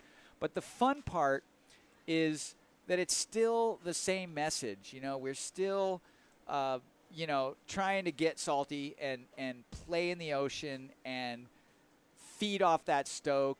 And, no matter where you're from, Florida, North Carolina, California, Hawaii, everyone's out there. They see a good maneuver, and they're stoked, right? Same language, whether they got a southern draw or a Hawaiian pidgin accent, they're all smiling in the same language. Yeah, it's a universal language, isn't it? 9 minutes to go. Lucas Sinkville Cassidy in yellow in the lead with an 8.33. He does improve, Mike, a 6.37 on his last.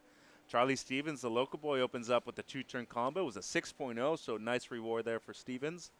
Vance Wayne has the 3.33, and the surfer from Hawaii in blue, Roran, with just a couple small scores. Well, I don't know Roran that well. It's a new name to me. I'd like to get to know his surfing a lot better in this heat because he is sitting with 2 throwaway scores. Meanwhile, Lucas has absolutely run away with the heat. That 8.33 is looking strong. And there's still a fair bit amount of time on the clock, 8:30 counting. But, sometimes Trestles can give you 3 or 4 sets in a heat, and other times there's just one set, and they're waiting desperately for that last set at the end of the heat. We'll see what happens here. And you make that one priority mistake, right, Mike, and you're out of position, out of rhythm for the rest of the heat as we see our competitors there. Keanu Miller over there. A couple of other surfers that were already in this event bowed out. They're watching finals day very closely, especially considering that a lot of them could still be selected for the development program for the U.S. junior surfing team. As we see live action, Stevens in the pocket, gets the second turn in the foam climb. And from your perspective, Mike, smart decision there just to get a backup score, currently in second. As we see Roran, this could be his first wave of actual significance, and yet again cannot get anything on the board. Yeah, little bit of a judgment error there by Roran, but as you said, smart decision by White to go and get his backup score. Now he's got that 6. He's not going to get a very giant score off that backup, but at least he's got something secured. So if Roran or the other surfer that doesn't have much of a score ends up getting an 8 or 9, at least he's defended the territory he's got. It is really, surfing is such a free sport. It's such an expression of artistic and physicality. But at the end of the day, when you're in a contest, when you put that jersey on and that horn goes off, you are building the framework of your heat. You have to break it down methodically. And, okay, here we go. White. Oh! Yeah, but things change, right? Like your drive, your mentality, everything, the work that you've put in before this needs to actually express itself during these 15, 20, 25 minutes, however long the heat is, right? Because you want to see your results actually pay off based off of what you're doing. As we see Vance Wayant, and he's one of the younger surfers in this division, I can tell you that, one of the smaller surfers in the heat. But, going back to that, administrating your time is a good way to say it, I guess. But, yeah, 20 minutes could go by very fast, couldn't it? Oh, 20 minutes does go by. The luckiest thing that can happen is that you walk into a set in the first minute or two and you know that you did 2 or 3 good off the tops to start that wave, and you're just like, oh my God, I got 18 minutes left and I've already got a solid score. But it doesn't always work out like that. Now here goes Roran. He's going to try to improve his situation. Looks like a strong regular foot surfer. He's going to try to stay on his board. So throwing a little flare into that. So this is actually a first good ride. It's a smaller wave, but, he didn't have 1 or 2 priorities, so that was a really strategically sound maneuver to grab that wave by Roran Mullen. And, talking about competing with priority, without priority, I know In the Hawaiian Islands, you have the HASA, the HSAs, you have the Haleiwa International Open too during the month of December. A lot of NSSA events, but you being there present for most of these amateur events, has priority been a big issue for a lot of these kids competing or maybe adapting to the circumstances in 15 to 20-minute heats? Well, it's interesting you asked me that. I never had the pleasure of surfing with a priority situation. As we look at some of the replays here, those scores, the scores we're seeing for white and red now here, they're going to be showing up. So it's going to be interesting to see what happens with the leaderboard. This ride for Roran from Hawaii is definitely a key ride. It's going to be his first keeper. I think he did some good work here at the end. Nice snap. So we'll see what the judges say. But the whole priority thing is huge now, especially at a place like Trestles where, you know, the sets might take 3 to 4 or 5 minutes apart. And so you can strategize that. I never had the pleasure of working with that myself, so I can't tell you firsthand what that's like. But, you know, watching the heats, you can see the kids that are really sharp are really using that priority system to their advantage. I could imagine it's pretty confusing. You know, you're out during a set, you're trying to look at the priority board to see if you lost priority, if you paddled for a wave, et cetera, et cetera. But at the end of the day, it's a much better scenario than the free-for-all that it used to be, because you could have had some Olympic swimmer in your heat that just able to out-paddle you every single time and get position on you, and you just can't get a wave. So this way it ensures big or small, strong or not, the surfer with priority will get the wave they want unhindered by the other surfers. Yeah. And that is just a great new addition to surf competitions. They're getting their equal opportunity, right, to at least surf some of the better waves that come in those 20 minutes. As we see Roran Mullen, he looks fired up, Mike. Needs a 4.94, gets the finish, had a 4.5 on his previous advances wave, matches his other score, a 3.33. Stevens gets a 3.43. So we don't even have to worry about yellow right now. He's clearly out in the lead, but the battle for second is going to be interesting based off of Mullen's last. Yeah, well, Stevens has that 6-point ride in his score line, and this wave was well surfed. I don't know that it's going to get into the area of a 6 just because it was such a small inside wave. Gets this nice click at the end, rides out of it. So he's going to probably get what he needs, but it really, or close, but it really depends on what Stevens produces. He's got that super low 3.43 in his score line. And not to be counted out, this little goofy foot looks busy here on this wave. And he is one of the smaller surfers in this division, but man, does he have a big heart and a large will as well. Needs a 6.11 there, and everybody pretty stoked on Vance's performance right there. Yeah, and, I mean, he may be small, but he's doing the work. Comes off the bottom right here, does a nice off the lip, doesn't really come around, but throws some spray, cuts back to the energy of the wave, and then this last maneuver gets above the lip, lands critically, makes it. So that's actually, I'm guessing, going to be his best score. Well, a 6.11 will give him second place as of right now, but anything better than a 3.33 will improve his situation, make the requirement a lot less.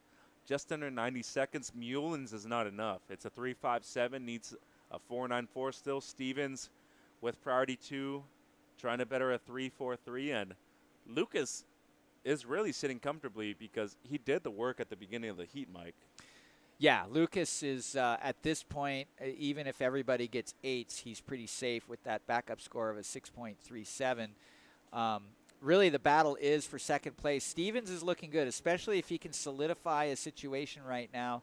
Well, here's the heat leader. Lucas up and riding, going left for the first time this heat, and looking like the favorite so far to win this thing. Goes up into the lip once again, and as I was telling you, he lives in Mexico, surfs powerful waves all the time, surfs by himself a lot, and you can just notice the maturity in his surfing. Yeah, that was a very well-surfed left-hander. I'd have to even say that could rival his 8.33. Those backside maneuvers were essentially straight up every single time. And here is a huge wave for the Hawaiian in blue. a little off the top to start with right now. Can he keep going on this wave? Unfortunately, he gets shut down on that last section. You can see the frustration. I mean, the situation is these people wait all year long. They work hard to get here, and there's a lot on the line, so emotions will tend to flare. He's got to be pretty stoked with his result, though. Semifinal finish at the U.S. Championships. One of the biggest 14-year-olds you've ever seen in Roar and Mullen, but he'll be back next year, probably competing in the U16s now. And, you know, as you said, a little bit upset, but good opportunity for him to get better. Surfing with an injured ankle, too. So not the best version of Mullen that we've seen. It was a battle for second place. We're going to be right back with more action here at the 2021 Toyota USA Surfing Championships. Don't go anywhere.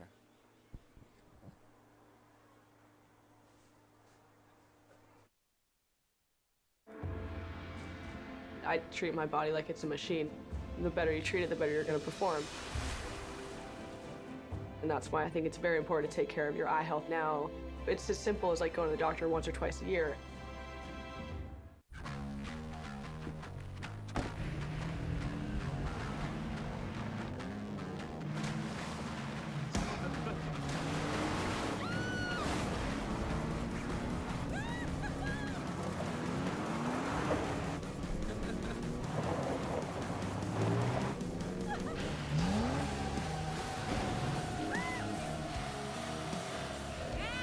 Rule the playground. Toyota, let's go places. It's time we unleash the potential in all of us. It's time to join the ones who cleared the way for us and move this world into one full of possibilities, where all have access to more opportunities and resources. It's time to create a new legacy together. When we all can move, there's no telling how far we'll go.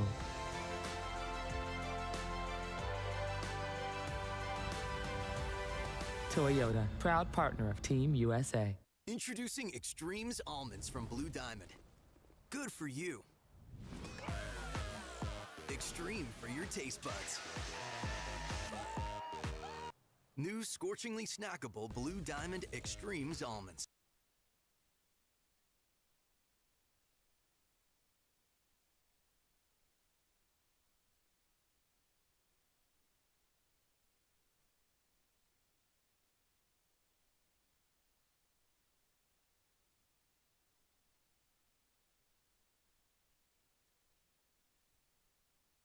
Was surfing for a score, and let's see if he can get it. Judges were analyzing things going into the end, was needing something in the 6-point range. Yeah, I mean, that could have been close. I'm interested to see what those last exchanges brought.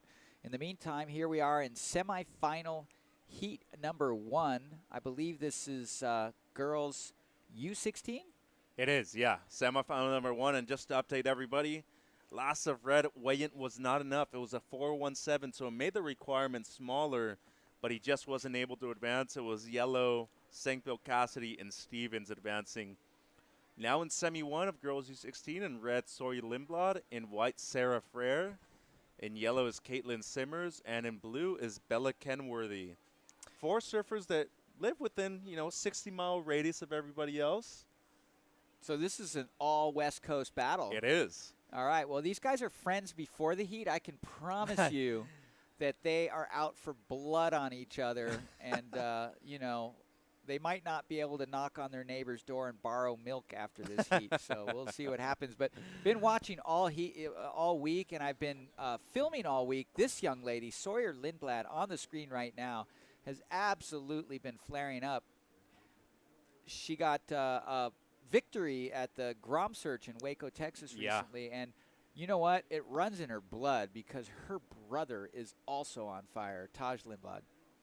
Yeah, brother Taj also champion in that U16 division of the Rip Curl Grom Search, which was in Waco, Texas at the BSR Wave Park. And, an interesting note about the Lindblads, too. Father Mark, a great surfer as well, surfs lowers quite a bit when he can, but we see Lindblad competing in 2 divisions, U16s and the U18s, lost out in, a couple early stages in previous events leading up to the championships, but had a couple of injuries, a couple of hiccups. Here, still alive in both divisions. So important result for her here at the U.S. Championships if she is looking to keep her spot on the junior team, Mike. Yeah, well, she's got her work cut out for her because Sarah Frere's been putting out some good performances. Caitlin Simmers has been absolutely on fire. And everyone knows you can't take your eye off Bella Kenworthy. Yeah. So a lot of good competition in this round. And that's why we're in the semifinals already. So it's heating up. Here goes Sawyer. Yeah, Lindblad up and riding. Nice carve to start things off. On the left, her forehand maybe very underused. Her backhand probably the one that she depends on the most. Speeding down the line. She's going to get the finish, Mike. Decent opener there for Lindblad, as we're seeing Bella Kenworthy from just right up the road in Dana Point. Her father, legendary surf photographer Jason Kenworthy, as Bella working those rails well. And, you know, you talk about Bella, and you said you can't keep your eyes off of her surfing. One of the few aerialists in the world that has really taken the center stage in aerial surfing. Yeah, well, we got on Bella's wave perhaps after the first section, but she did some good work there on those inside bowls. But Sawyer Lindblad, definitely, as you said, good way to start the heat. She was clicking on that first left. Yeah, she was. So I'm sure we'll check that out on the replay potentially. But really, really good rail work on that first wave for Red. I'd say Red, from what I saw, gets the better of that exchange. As we're seeing the replay here of the entire wave of Kenworthy. Yeah, so she did get a little click before we came into it right about there. So she did get a little click on the outside. And she makes her way. She does most of her good work here on the inside. A lot of open face turns, but then you can see she's she's starting to connect with the lip. And she gets 3 lippers on the inside, plus those outside turns. Not a bad start either. Lindblad, however, nice rip back into the foam. Comes off the bottom, throws even a little more spray there, and gets 3 in a row. Judges are going to want to see a little bit of a variety, and she's just solid surfing right there. And definitely very fast too. As we see Pua Makamai de Soto coming up, daughter of world champion longboard Dwayne de Soto. Somebody you're excited to see, Mike? Oh, yeah. What a family, too. You know, the De Sotos are so awesome. Dwayne has been my friend for almost 40 years. And to see him and his family here has been just a joy. Pua is a great surfer. I know she lost out in one of the divisions, but here she is. And she's got a beautiful style. And, you know, it's going to be good to see her showcase and open up. I was talking to her dad, and, you know, he still feels like she hasn't really showcased what she's capable of. So what better place than the semifinals of this event? Well, it's good, right? You want to peak at the end of the event, so maybe saving the best for last. But I got an interesting question for you right here. Dwayne was a former champion in longboarding. What's his approach like coaching a shortboarder and his daughter and his 2 other children, too, who were in this event? Well, first of all, I can only imagine that it's hard to coach your own kids. Oh, yeah. You know, much less get them to drink their orange juice at breakfast. So, and even for the you know, the Reynos Hayes and the Cahill Harts and Jason Shibata. Jason, yeah, all the coaches. Look, we're dealing with kids, and I'm not saying they're not smart, they're not obedient and stuff, but sometimes you have to tell kids a couple of times. So, for a father to coach or a mother to coach their kids, it's an interesting dynamic. Dwayne has a lot of contest experience. He has a lot of ocean experience. I'm sure he's imparted a lot of wisdom. But he came up to me after I says, "Hey, Dwayne, your daughter surfs beautifully. She knows the ocean. Let her do her thing. Let her do her thing. Let her flow through that lineup. Yeah, make good choices with wave judgment, but don't, you know, we can't tell them how to surf at this stage. Yeah. All the work, whether you're a parent or not, has to happen months before the event. Leading up to the event, equipment changes, strategy changes. No, you stick to what you know, what's working for you, and what comes to you the most natural. Yeah, champions aren't born, right? They're bred in the gym, and I mean, that's really well put by you, especially somebody seeing an incredible talent pool in the Hawaiian Islands, especially on Oahu. One of my best friends, Kalani David, suffered a similar path. And not that he's deviated way too much from his professional surfing career, but there were many opportunities where we could have seen him probably become a world champion surfer, especially on the championship tour. But we've seen it before. Tonino Benson's another one. And maybe you push people a little bit too hard and they never achieve their personal level of success that they actually wanted, as we see somebody that's in that same realm. Caitlin Simmers from just right down the road in Oceanside, one of the better surfers in the event too, Mike. Yeah, well, Simmers is going to be synonymous with success. I'm not sure what's going to happen in this final, but she is definitely one of my picks to take this thing. There's a couple of really good surfers, right here in the semifinals. All these guys are capable, but Caitlin is definitely on fire. And this is an important visual right here because Sunbum, our friends, have supplied all these kids and parents and anybody that comes to the beach with a substantial amount of sun protection. I put some on myself. And don't let the gray sky, because sometimes it gets gloomy in California. Don't let that fool you. You will get burnt. So can't tell these kids how important protecting yourself in the sun is, especially at early age. Here's some replays. As we see Sarah's wave, this was her best wave so far, Mike. Did get the finish. So Sarah from that Costa Mesa, Newport Beach area, surfs Huntington Beach quite a bit. And this was Simmers' first, fell, but then recovered extremely well. Yeah. They say the true test of your abilities and your life situation is not how you're performing per se or failing per se. It's how you manage your comeback.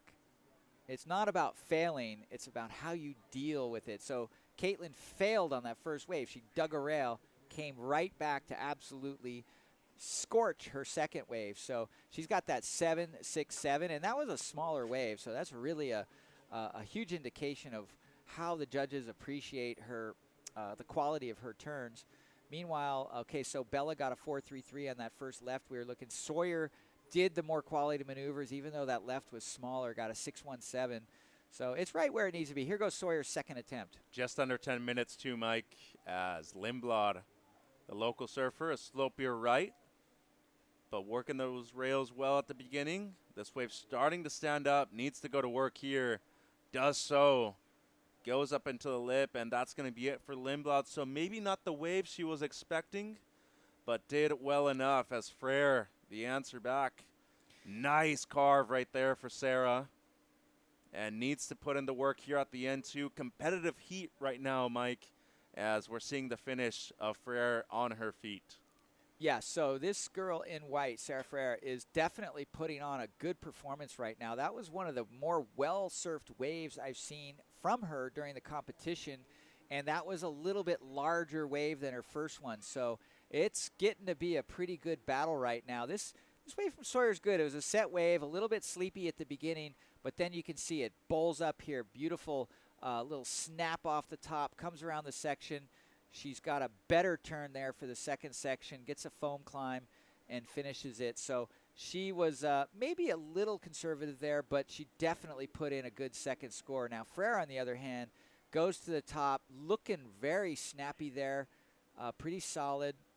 And I think this is going to be her best ride. So we'll see what the judges make of these two rides from Frere and who gets moved to second, third, what's going on, maybe even first. Yeah, the nod, right? Because important situation here. Sarah had the 4.33 on her first completed ride. It was a smaller wave. We saw a bigger wave here for surfer in white now. Did a lot of variety of maneuvers. How is it going to compare to the 7.67 of Caitlin Simmers, though? 8 minutes to go. Still waiting on Lindblad's last. And important situation here with just under 8 minutes, Mike, because we're talking about the use of priority, the importance of the good use of priority, too. And we see Bella Kenworthy with priority 1. It's going to be Lindblad on the paddle back out, though. Trying to better what her last score will be. Not going to do it right there. 7 minutes, 40 to go. Kenworthy in position for this. And she's going to be up and riding the surfer from right up the road. And Dana Point, nice section. Has to hammer it. She does. Nice tail drift right there. Beautiful carve. Can she get the finish? Patiently waits and does so very well. Outside Simmers in yellow. Beautiful bottom turn. And man, the waves are turning on. The heat is definitely heating up.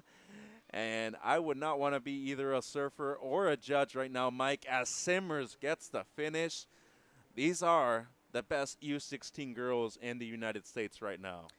Yeah, I really liked what Kenworthy did on that last wave, and she put a nice exclamation point on the end. In fact, I think that was one of the strongest maneuvers on that wave, so she finished really well. Simmers is, you know, the quality of her turn speaks for itself. I think she's definitely going to improve her situation with that last wave. But you know, right now, I think the battle is going to be for second place. And here we go. Another great wave for Sarah Fry.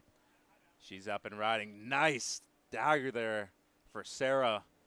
Into the lip. Drifts the fins. And if you ask me, Mike, she is looking polished on this right-hander. Wow. This is an outstanding heat. I could probably say one of the better heats we've seen all event long. And it's going to be very difficult to determine the people that actually advance into the final. Yeah, well, this is what you call rising to the occasion, you know. So we got a couple of waves here to look at replay. Sarah Fray, judges wanted to see this one again. She does a bunch of clicks there, finishing at the end. A little late to the end, but getting her board above the lip line. And here's Kenworthy on a nice, sizable set wave. Bottom turn, nice snap back into the power section of the wave. A little bit of a transition cutback right there. Coming into the inside, she throws it. And definitely clicks it nice and hard. So good quality of turns, that first and third one. And why don't you take it away on Simmers? How was that bottom turn, Mike? I mean, we're talking about somebody that's 14, 15 years old, and she's so mature for her age as far as her surfing goes. And I don't know if you've seen her on land, but she's got like the little Dr. Jekyll and Mr. Hyde thing going on. She's a cutie on the land, a really sweet person. And then you see her compete, and it's the complete opposite. Yeah, add water and stir. Yeah. That is for sure. And we're going to be waiting on a few scores because judges are really going to have to rely on the replay here to get the scores correct. As priority one is with local surfer Lindblad. She's up and riding on her backhand, going right. Nice bottom turn up into the lip. Beautiful second turn as well, and whew, man, the waves are pumping. Everybody's surfing great. Here's the answer back from Simmers now. Beautiful drawn out bottom turn, setup carve. Nice roundhouse cutback right there from Simmers in yellow. Oh my goodness, how was that combo right there? And Simmers, you can just immediately notice how good of a surfer she is. Really great flow. I mean, she is doing one maneuver, putting all of her focus on that maneuver, and in a split second, she is coming out of that with a great bottom turn. Just a really good flow. And this was a really nice set wave, too, for Lindblad. And an important wave, right? Because we're talking that white still needs 2 scores to be given to her. Yellow has a couple of scores, and surfer in blue, Kenworthy, had the one big set wave. I think it's going to come down to the quality of turns because all these girls are getting a lot of good maneuvers. They've gotten a lot of good waves. Simmers, I think, is definitely getting the better of it. She's just polished on two. There's no doubt in my mind she's going to remain in first place. But there it is. Sarah Fry has done the work. She's in second place right now. I don't know if they're still tallying scores, but it is very, very close between second, third, and fourth. And there it is. Sawyer Lindblad got a 7.83 on this wave. Nice size set wave. Beautiful bottom turn. Snaps in a critical section of the wave straight into the next bottom turn and a stronger second snap. So based on the quality of just those 2 turns and being it a larger wave, Lindblad has secured second place for the time being. For now, I was about to say just under 3 minutes, Mike. And You know, Ken Worthy has a 7.13. Frere has a 6.8, a 6.43. As of right now, Ken Worthy in fourth, needing a 7.21 for second place. Sarah needs a 7.54, and if you're Lindblad right now, under everybody else's priority, probably a good time to better that low score of a 6.5. And look at this for Simmers. A 9.77 on her last. Her low score is an 8.07. There's still 2 minutes to go. And I don't know about you, Mike, but I feel like this could have easily been the final. And we could be seeing a CT heat in the water right now. You know, usually words are descriptive of, tell 1,000 stories. In Simmer's case, she's not simmering at all. She's boiling over. Simmers is on fire. Okay, so that was a nice cutback. Look at the way she transitions her rail. She jumps back into the fire. I love the way she came out of the whitewash and went straight back into that bottom turn. So such mature and well put together surfing for such a young lady. Man, and just the ability to recognize when she needed to draw her bottom turn, when she needed to attack the lip, when she needed to be a little bit more calculated and patient. For her age, that's just incredible. Live action, Ken Worthy up and riding in blue, needs a 7.21.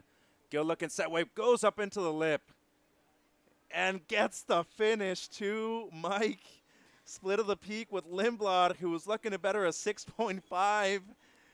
And Simmers, the heat leader, up and riding. That's going to be a quick one there for Katie, but it's going to come down really to this last exchange between blue and red. Yeah, interesting to potentially see what Sawyer did for her opening maneuver. But Kenworthy doing some good work on that wave. She definitely put the pedal to the metal on both of those maneuvers. She knows she needs a big score. She needs to get into the 7-point range.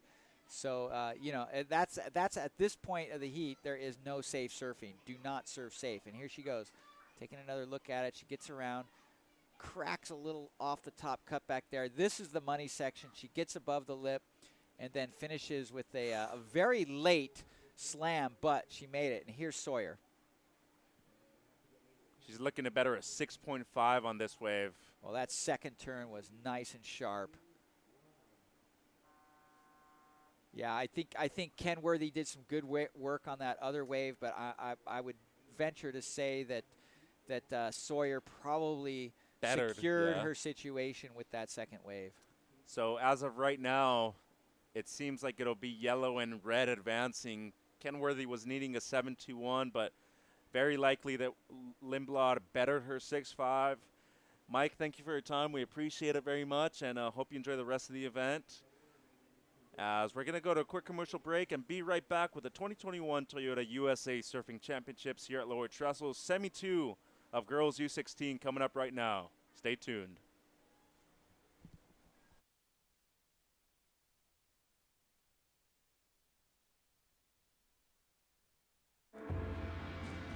I treat my body like it's a machine. The better you treat it, the better you're going to perform. And that's why I think it's very important to take care of your eye health now. It's as simple as like going to the doctor once or twice a year.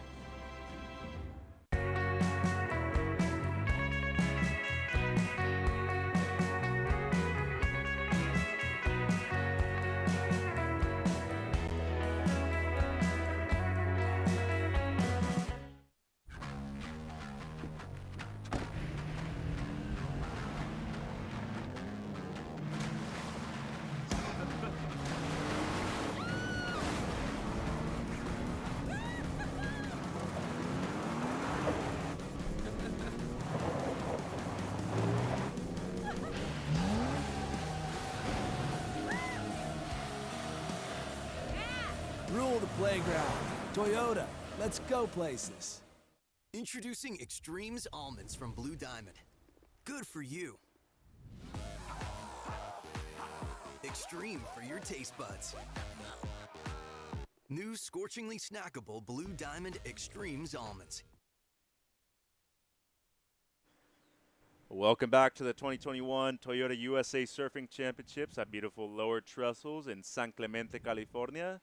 Mitchell Salazar now joined by the great Matt Myers, former professional surfer and now you opened up your little mentorship program, Matt, Myers Surf Mentorship, if I'm correct. Right on. Thank you, Mitchell. It's been a while since we got to hang here on the mic together, and I wouldn't rather be anywhere else. And great to see you continuing this great broadcasting career. Thank I've you. been enjoying your journey as well at the WSL level from your shows with Chris Cote, and loved watching you back at the Surf Ranch last week doing the post-heat interviews. But enough about us for now. Let's turn our focus to the energy in the water as we have another incredibly stacked semifinal. How was that first semi? Incredible, no? Yeah, right. So who took that one? It seemed like it was going to be Caitlin Simmers and Sawyer Lindblad Right. advancing. Okay, the two California hammers right there. Yeah, as we see semifinal number 2 in the water, another amazing one. Betty Lou Sakura Johnson is in red, Zoe Benedetto is in white, Eve Wong is in yellow, and Pua Makamai de Soto is in blue. 3 Hawaiian surfers against 1 surfer from Florida. Almost like a Hassa event right there with 3 Oahu surfers. It does. All different sides of the island too, I believe. West side, North Shore, and the south windward side. Yeah. Yeah. I think Eve Wong. Well, she's from Mililani. Oh, she's from so Mililani. kind of okay. central.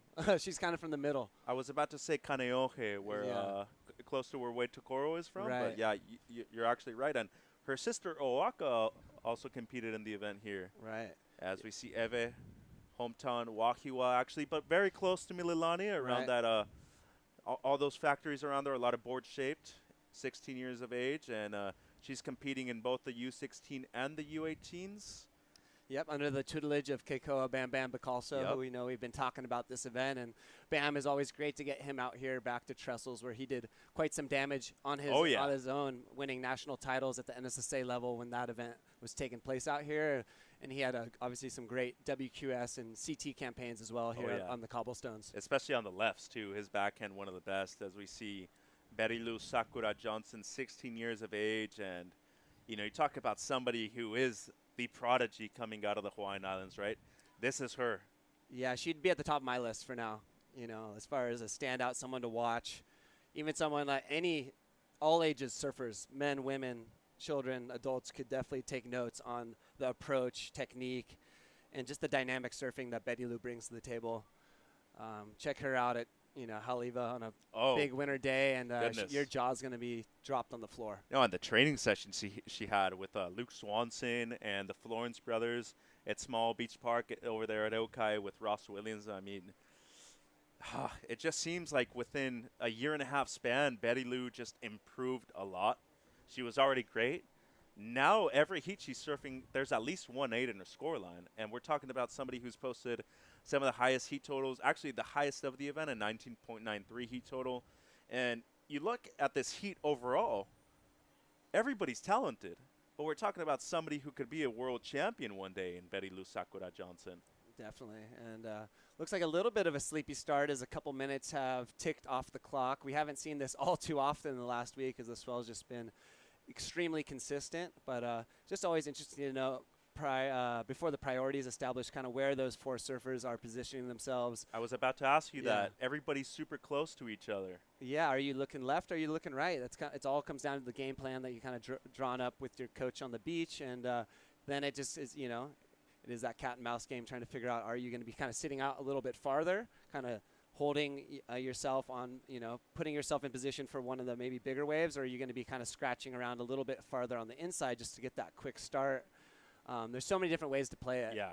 And you never know, right? So it all depends. Like the other day, like when the waves were big, a lot of the guys were getting caught inside at the beginning of the heats and whatnot. So I was really advising the surfers I was working with to start the heat out a little bit farther out the back, because you never want to start the heat out just getting caught, getting rumbled, and having to duck dive. And it's cool to have your perspective here. And just to notify everybody watching right now on the World Wide Web, there are no restarts in this event because we have to run every single day from 8 to 5 because state parks do not allow past 5 competition here or before even 8. As we see our conditions, temperature did drop for the water, 59 degrees. 64. Outside, a little bit colder, but it's nice when you're in the sun. It's still a little overcast, but I need your coach's hat right here, Matt, because you're from Santa Cruz. You were a Coldwater Classic Trials champion before. You surfed in the main event there, but you're originally from the east side. So positioning as far as point break goes, especially a peak like Lower Trestles, obviously super important at the beginning of the heat, But what if you don't convert anything in the last 10 minutes? As we see Berilu Sakura, she's going to strike first, going left now. We haven't seen too many of her rights going on her backhand, Matt. Yeah, so exciting to see Betty Lou, what she can do on that backhand. As you noted, we haven't seen it a whole lot, but it's something that I personally would love to see because we all know she has that forehand game, that big top turn, that incredible like searing forehand carve. But I'm sure she's got everything in the bag, you know, between her rail game, backside surfing, and she's definitely got the barrel game as well, spending quite a lot of time over in Indo in the summertime. Yeah, Kira Pinkerton over there quite a bit last year. Yep. Spent almost a year, actually, in Indonesia. Within the last 15 months was Kira Pinkerton. And with 13 minutes to go, battle for positioning. Wow. Pua Makamai. Oh! Wow. Very, very interesting. Oh. We haven't seen that all event long. We were so blessed by the lack of interferences. I know, obviously, you've been watching maybe a few more heats than myself, but from the 5 days I've been here, I really haven't seen many interferences or triangles due to the large surf on offer and the unnecessary need to over battle. But with today's conditions, more that traditional lowers, this is something you see early on in heats. So this, this could go two ways. This could be a double interference if they both hindered each other's scoring potential by crossing, crossing swords, if you may.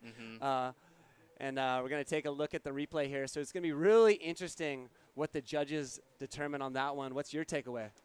Well, you know what, as we're looking at Betty Lou's opener, this is obviously going to be the best way with the heat so far, as the others were just throwaways. But, I actually think you're the perfect person to have right here in the booth for this kind of situation, because we were talking about positioning. Personally, I feel like Pua was probably in the right place for the right, and Evan maybe tried the force going left. Yeah, so I honestly, to me, that could have been a double interference. Easily, and I would not be surprised if that's actually the situation. As we see Zoe Benedetto from the Central Coast of Florida, somebody you've seen a lot over the years too, Matt. Yes, Zoe's been a standout in our Grom Search events that I've been running for the past decade, and great to see her making her mark and really leading the charge as far as the East Coast is considered on the female front, following the steps of Caroline Marks. Yeah. And Zoe's got a great style. She's picturesque. She's got a great form. I love her top hand snap on that front side. As we do wait and see what the opening scores of red and white, and we're going to have to wait and see what the judges determine on that interference situation. Tough decision, but you know what? They have replay. They can analyze it over a couple of times if they want. Look at this wave for Betty Lou. Sakura up and riding. Beautiful opening carve there for our surfer in red. A second searing maneuver. And this wave has just offered up section after section that she's going to finish. Gotta love that. Oh, yeah. As you mentioned, she's dropping excellent scores in each and every heat, and I'm going to go right there. That thing's got to be in the 8+ range for myself. And just to let our audience know, both you and I have actually judged together before. You've done a lot more QS events than I actually have. But, yeah, good thing to have you here, too, as far as positioning. And also with your coaching hat and your judging hat on, too, Matt. Yeah, a little mixed bag. Spent a lot of time at these events and running all the different scenarios. And yeah, basically right here, if we pause it, we just got to figure out where the tip of the peak is right there. And to me, they both were in the peak. So, obviously, Eve got to her feet first, as we're going to take a look at Zoe's replay. Draws kind of an opening carve right there.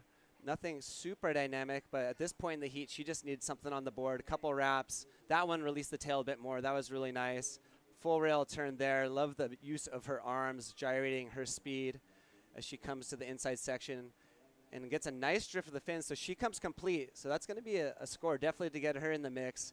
As we look at Eve's first wave, unfortunately digging rail on the bottom turn there. And you got to wonder if she's a little bit rattled from the start. But Eve has a very polished backhand from all her time at Kewalo Basin. So let's see if you could really shake off what went down, as we're still waiting to find out from the judges. And unfortunately didn't quite right out of that final turn. And what about this right? Pretty good, if you ask me. I mean, we're talking about Betty Lou having at least one excellent score in every single one of her heats, and most likely to see another one right here too, Matt. Yeah, the two big carves and then the nice finish as she steps off. Total control and confidence there as we're taking a look at the water photographer.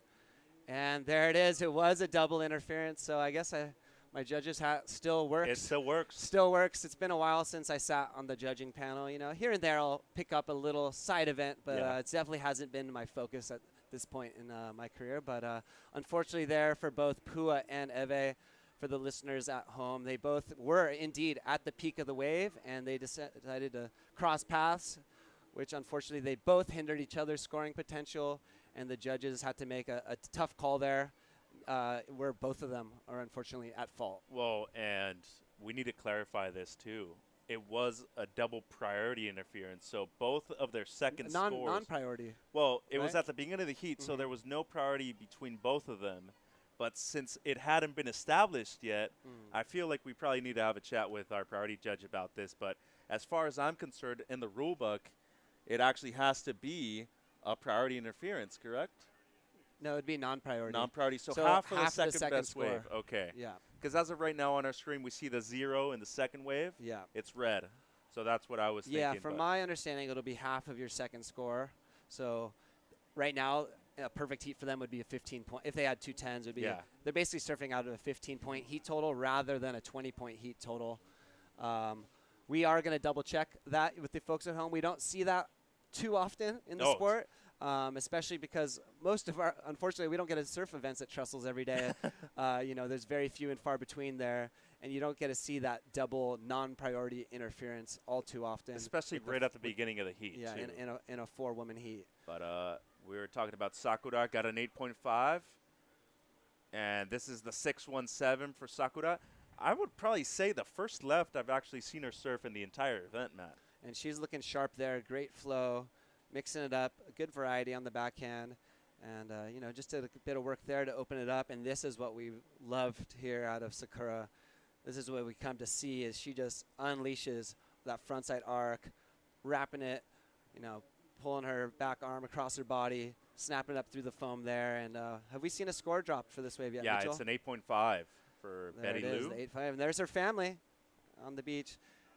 Usually not too nervous in the Sakura count because, you know, she's usually up in that early lead. And here's Pua on her front hand. Yeah, De Soto, who, as of right now, we just got informed it is a non-priority interference, so half of their second best wave, and that was a crucial moment in this heat for Pua, who, when we're talking about less than 8 minutes now, needed at least one score on her board, and Zoe Benedetto now up and riding. Beautiful combination of turns right there, and Shea Lopez working with her right now. A 4.77 on her opener. This could even better that. Just under 6 minutes. Yeah, Zoe looking to up the ante and build off that opening score, the 4.77. We're always looking to improve our positioning as the heat goes on. You know, you drop the 4.77. She just shouldn't be looking at anything that's going to be in that range. She's going to want to up the ante there, and I think she did. When I watch Zoe surf, the one surfer at the World Tour level that she reminds me of is Sally Fitzgibbons. What do you think about that, Mitch? Has the timing, yeah. I feel you're right. You're spot on. The bottom turn, the positioning, the arm movement is very her hand positioning. Yeah, very similar to Sally, who has had a really great year, right? Oh, yeah. At the CT level. She just got semifinal finish at the Surf Ranch in the top 5 as of right now. She might even be able to surf at lowers. Sally won Rottnest? She did, yeah. She beat Joanne Defay in the final. Right, so big result for her. But here we go, Zoe.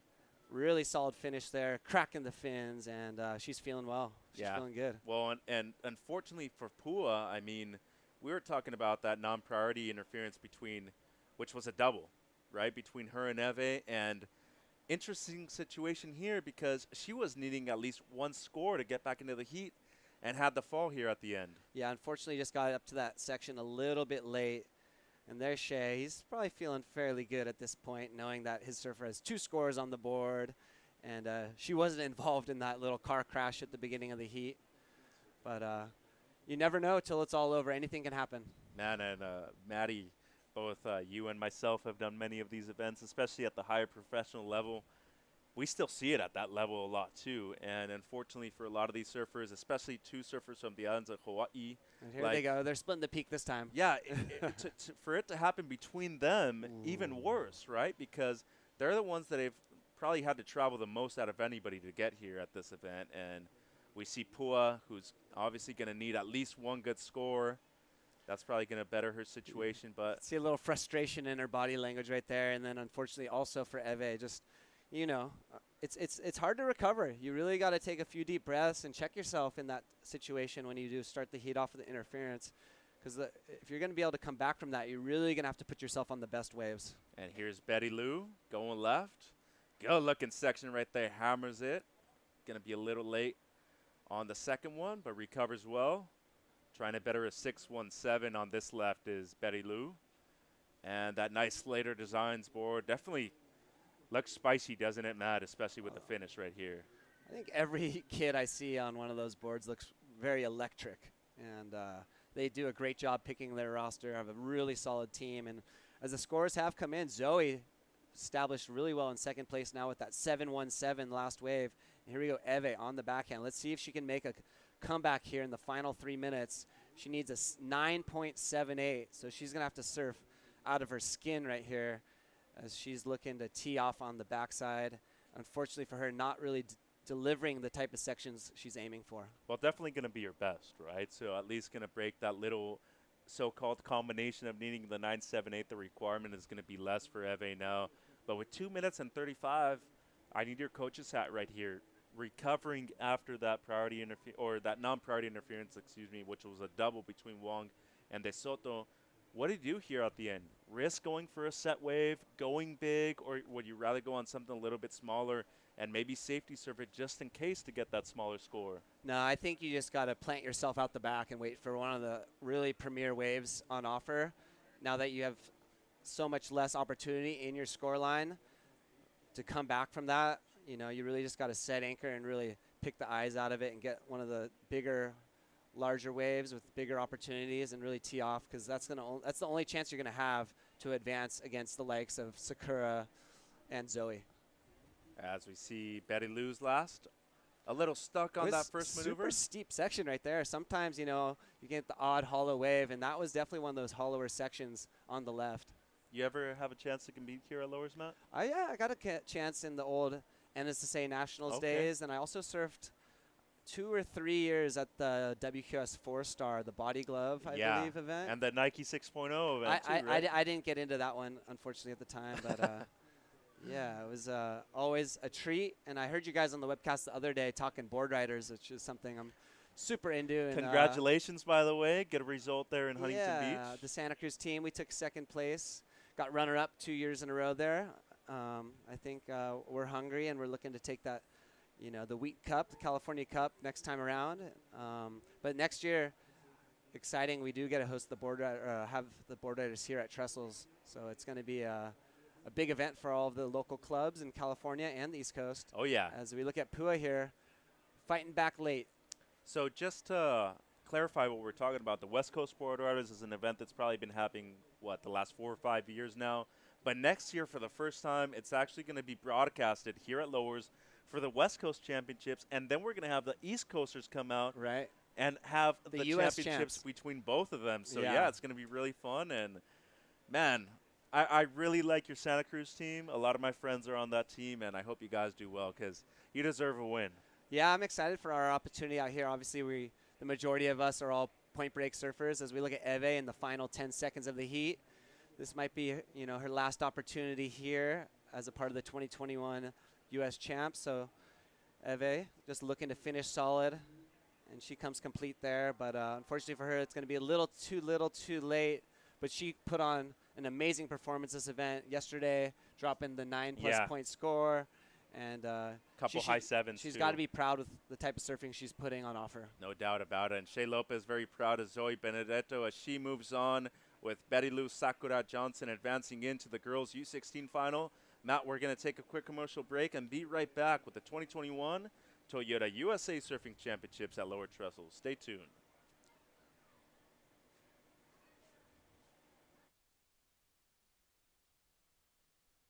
Introducing Extremes Almonds from Blue Diamond. Good for you. Extreme for your taste buds. New scorchingly snackable Blue Diamond Extremes Almonds.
Hey folks, welcome back to the 2021 Toyota USA Surfing Championships at the beautiful playground, the world's elite competition wave, Lower Trestles here in San Clemente, California. We are here on finals day. I am Matt Myers alongside with Brian Ruby Robbins, the WSL North America Tour Manager. Ruby, welcome to the booth. Yeah, thanks, Matt. It's a pleasure to be sitting here with you. I think we've done a heat together at some point, but it was years back in Puerto Rico, is what I remember. Was it we did Puerto Rico together, right? We did a 4-star in Puerto Rico, thanks to Rip Curl, and announced a couple heats together, so we're just going to run it back all the way to there. Yeah, we're running it back. I think that was my first time doing any of the webcast stuff back in 2012. Yeah, I think I that was believe. right. Yep. And yeah, that was what a joy that event was. And here we are, 9-10 years later, and still enjoying the action. We are diehard surfers at heart, and can't get enough of the top talent, whether at the pro level or at this elite, under 14 level. As we're looking at the surfers in the water, Cole McCaffrey, Rylan Beavers, and Oliver Zietz. This I is believe a he's sick the heat. nephew of Sebastian Zietz, correct? You're right about that. Yep. And, I was chatting with Ollie earlier. He's a barrel of energy, just like Right. Uncle Seabass, and Okay, he's very fired cool. up. I wonder if he's got the dance moves like Seabass does. Man, that is a good question. We'll see after this heat. Yeah, I think I had a dance off of Seabass at the ECSC, and don't know what year that was, but that guy is a bundle of fun, isn't he? All time. So yeah, now we're down to only 3 surfers in the water. So talk about an empty lineup, and we got a beautiful drone view here of the scene. It's so great to have the webcast showcasing the top national talent to all you folks at home across the world. And yeah, it's going to be fireworks all throughout the day as we're ticking our way through the semifinals, and the final heats are coming pretty soon. Here we go. Here's the opening set. Is this Ollie paddling into this first wave? Oh, wow. And again, 2 big hacks on the backhand. And what a great flow from Ollie. And this kid is one to watch. That was he's just teeing off on the backside, very smooth, and great patience there, and comes complete. So a great start from the surfer in yellow. great approach. Now we can see why he's all the way here in the semifinals. I mean, that first bottom turn, top turn combo is exactly the equation to solve out here, right? And now we got red on his own backhand. Cole McCaffrey, who's looked incredibly sharp all event. And he's one of those surfers that you could tell spends a lot of time in the contest jersey. He's always putting up big numbers. One of the kids that I look to always dropping a couple 7s.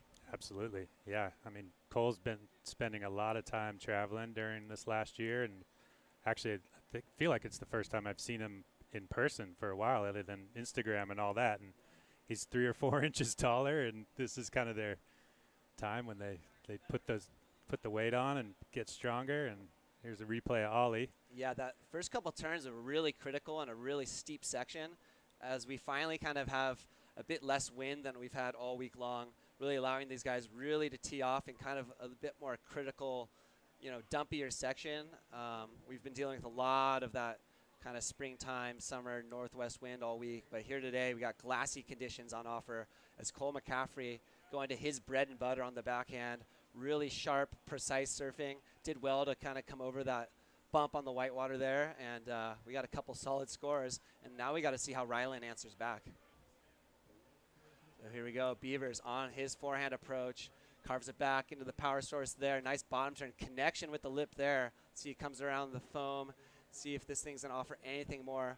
Fortunately for Rylan, didn't quite have the opportunity that both red and yellow had, but he got to work. He got his one move in. I mean, as they say, just kind of got to start the heat and feel comfortable, and I think he'll be happy with that first turn. He knows what it feels like, and just looking for a better wave in the end. Yeah, you always want to get something on the board, kind of that initial 5 minutes of the heat. If you're breaking the heat down into segments, you never want to be the surfer, especially at this younger level when you're sitting, for that 10 to 12 minutes to kick off your heat. Then the really pressure builds. You haven't got your feet in the wax, any of that. So Absolutely. I always encourage the guys and gals that I'm working with. Definitely, quick start is very important. Not everyone can just sit, with That's right. that strategy. You see that from You know, maybe the Colapintos. Who else is the super patient guys that we've seen that kind of take the only two-wave approach? But here we go. Now we got Cole on the front side as he lets the fins drift up and over the lip. Great initial turn there. Mix it up a bit, variety, kind of going to the layback and carving out on the open face. Cole loving this look of this left as he's working his way all the way through the inside. Another quick snap there, and he's going to go complete on the big layback hack. Unfortunately, didn't quite fully ride out of that final maneuver, but love the variety in his surfing. He got busy on that wave for sure, and it's, I mean, again, like he just smashed a right, and he's got a 7.33, and now he's up on the left, so he's in the first 5 minutes, like you said, he's feeling pretty good in this heat. I really enjoyed that turn right there. Yeah. Ruby and bit of a different section, you know, kind of a closeout, but he was able to go more vertical on it, and just for the single move, he'll get rewarded. And what you like about this one?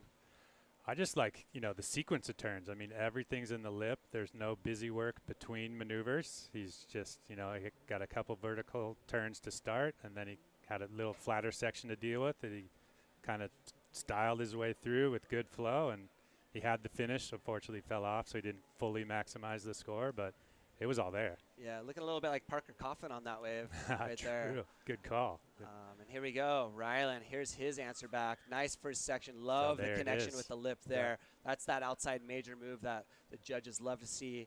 And here he goes, timing this one well. He's in the flow of things. Got to love that stylish carve and a nice snap. One more turn, maybe two. Cracks it and snaps it again. Ryland Beavers, he's definitely answering back solid here. As he comes complete, looks back at the judges, and he's feeling it. So we got ourselves a heat on our hands. Yeah, like I said, I mean, he got a 5.5 on that opening wave. That was really only the one maneuver, and I feel like he just mentally kind of grasped the consequence of the one maneuver, and he started this wave out exactly the same, but he had way more opportunity. So it'll be interesting to see how much more he gets with a multiple maneuver wave all the way down into the bay. Yeah, this is going to be a solid score. Checking it out from this beautiful drone angle here. Gotta love that turn. That was full really nice. rail commitment, you know, bringing his nose back up into the pocket. And again, so Ryland Beavers, this is a great kid too, by the way. He'll go out of his way to come look you in the eye, say hello, shake your hand, and great parenting. And he's a diehard. Bam. When you're over there on the North Shore, there's that winter season during the Triple Crown. He'll be the first guy out in the water at first light, whether it's Sunset Beach or Pipeline, and he's just watching his his idols, you know, surfing that big Triple Crown. And Ryland definitely has his sights set on a big quality surf career. It's incredible what the North Shore, you know, grommet hood kind of experience results in. I mean, they're just such quality surfers at such an early age, right? Definitely. I was just laughing because if we're talking about any of the parents who get the most camera time on any broadcast, Mitch Colapinto is pretty high on the list there. So there's Ryland. He got an 8.5 on that. So there it is. Like, judges put 3 more points on the rest of that wave just with the similar opening maneuver. Gotta love Mitch Cola, always bringing the fun, bringing the positivity. And he's active as anyone is in the entire surf world, whether it's swimming laps in the side pool at the surf ranch or getting his knee stroke going there on the paddleboard, as he's our head lifeguard down here for the event, and he has been for about the last decade. And you know, Mitch is a legend of the San Clemente community. It's incredible. Yeah, he's keeping us all safe. He's having a good time. He's showing us how to spend our days and what we should be doing and focusing on and feeling. A legend. Got to be proud of those 2 sons of his as well, right? What a year Incredible. Griffin's having. I mean, I have to thank them for the opportunity to watch them compete in our events. You know, like, gosh, it's been a pleasure. Like, Griffin first, and then Crosby's just really taken over since Griffin elevated the next level. Yeah, Ruby, and while I have you here, obviously it looks like a little lull in the action. Is there any updates from a WSL standpoint as far as North America is considered? Yeah, so we're finally going to get our first event on after kind of the stoppage back last March. So we have the Jack Surfboards Pro coming up. It'll be a men's and women's QS 1000 in Huntington. It's going to be August 5th to the 8th. That's very exciting. Super excited. I mean, it's been a long road to get this thing back, and just really appreciative for Jax and all the other supporting sponsors, and Scott Waring and Randy Gilkerson, who is down here running this event as well. Like, they're a great team. They put their heart and soul into it, and ultimately the opportunity came around to us, and we were able to kind of stitch it all together and get this. It's funny because it's kind of the return of pro surfing, but it's also the last chance qualifier to get to the Challenger Series. So that'll be indeed the single and one regional WQS leading up into the big, and this will be officially the first Challenger Series ever. That's right. Right? Yeah. On a global scale. Yeah. So exactly. Which was previously the WQS 10,000s. The 10,000s were integrated into the QS. Now they're their own tour. So right. you get to the CT through the Challenger Series. You get to the Challenger Series through your region. I love that new format. I'm super excited about it. Here we go. Ryland going to the air. We haven't seen a whole lot of big aerial maneuvers at this point in the week. We are down to Friday, finals day, but we hit that, solid 6 to 8 foot swell that was powering through the cobblestones all week. We didn't get to see a whole lot of the above the lip surfing, but I think today, as we're going into the the under 16s, under 18s, we might be seeing some aerial antics heading into this afternoon. It's the great separator, right? Like if you can get those turns and a variety of turns, and then ultimately finish with an air, or start the wave with the air, or start the wave just like he just tried. That sometimes is the steepest section of the wave, and that's where you're going to put it all on the line. So at this point in the heat there, with 7 minutes 40 on the clock, out in the lead, Cole McCaffrey with a 7.33 and a 6.73. Second place in white, Ryland Beavers with the 8.5 and backing it up with the 5.5. He's just a hair off from first. He's only looking for the 5.57 to take the lead. And down in third place with that first priority, Oliver Zietz on that opening score, that 6.17 that he really caught at the very opening, moments of the heat. So he's been very patient, as he requires a pretty large score, almost into that excellent range, a 7.84. So Oliver is just definitely, showing his patience and his persistence here, really to find the wave that's going to allow him to open up. Yeah, it's kind of like, it feels like just the rhythm of the heat, start riding that first wave, and then the other guys rode waves, so he just paddled out right into first priority. He knows how to use that priority, and he just deciding to wait for the best wave he can possibly do and deliver. Exactly, and that's the encouragement kind of level that I mean, obviously you're out at Trestles no one out, and you want to get as many waves as you can, but that's not always going to be the strategy that's going to pay off. And here we go. Oliver's taking a look at this one. Sticking to that backhand approach. He must be really comfortable on this type of wave as he cracks it nice and vertically through the lip there. Beautiful bottom turn as he kind of releases the fins on his second maneuver. A third snap in the lip. Eyeing this end section there. And getting a lot of variety in there. Clicking the fingers. And you got to love this as Ryland answering back. The surfer in second looking to protect his position. But plug in the nose, and that's not going to do it. That's not going to improve his low, the 5.5. So now the judges got their work cut out for him. Is that score going to go up into that 7.84, Ruby? What do you think? Yeah, well, I think, there's two things to consider. Is the 7.84 or is it better than the 6.17? Because if it's better than the 6.17, he lessens that requirement, and either one's a good outcome. Yeah, if we see a 7.5, he comes up just short, he's not going to need that much on the next wave. And he just bettered the one he already set the pace on. So I still think he's feeling mentally really confident from his opening ride, and it's just a matter of now he's going to be in the rhythm of the heat where he's not locked in with priority, and he's just going to start to hustle and make something happen. But he's so committed on every turn. Like that's a kid that's really confident in surfing right now. Yeah, a great approach, a radical approach. And, Ryland, after going frontside his first two waves, opted for the backhand on that one, but just wasn't quite the scoring opportunity that he's looking for to improve the situation. And the score is in from the judges at 7.23. Ruby, just as you stated, lowering his requirement, now looking for the 6.78 with just under 5 minutes. That was awesome. I mean, that was really what Oliver needed to do. It's really hard to sit there and hear, no, there's 5 minutes left and need an 8. If you want to chip away with it, that's the way to do it. I'd say Oliver really nailed it right there. And I'm loving this, tight, high-scoring heat. We are into the semifinals, and that's all we could ask for here today. Scores, into that good, into the excellent range, and I think we're going to be seeing that from now all the way till that final horn sounds, at the end of the day. Absolutely. The other thing I'm looking is like we're seeing these scores on the left. Like lots of times you think lowers, and it's like it's really all scores on the right, but must be something with the swell that's kind of making those lefts stand up, and there's steeper sections there. Yeah, we were looking at the swell conditions earlier, and it looked like the buoy reading was around like about a 2 feet at 16 seconds, something in that size range. So that's going to be more that traditional like head high type lowers versus what we were seeing earlier in the week with, like, you know, that 4 foot plus, you know, buoy reading, which was kind of bringing in that, like, you know, that larger surf with that, like, treacherous northwest wind that we were dealing with. I know, which was making it very tough on the competitors, which also didn't really allow for any of the lefts, as you kind of mentioned. Yeah, you had like a little window if you had an early heat where you might get a clean condition, but as soon as that northwest wind starts blowing, it's right in your face and it's impossible to go left. So this is where things get interesting, though. On the declining swell, we do have Ryland in that second priority there in white, and let's see how close he's going to stick to yellow, as yellow is looking for the 6.78 in that third priority spot.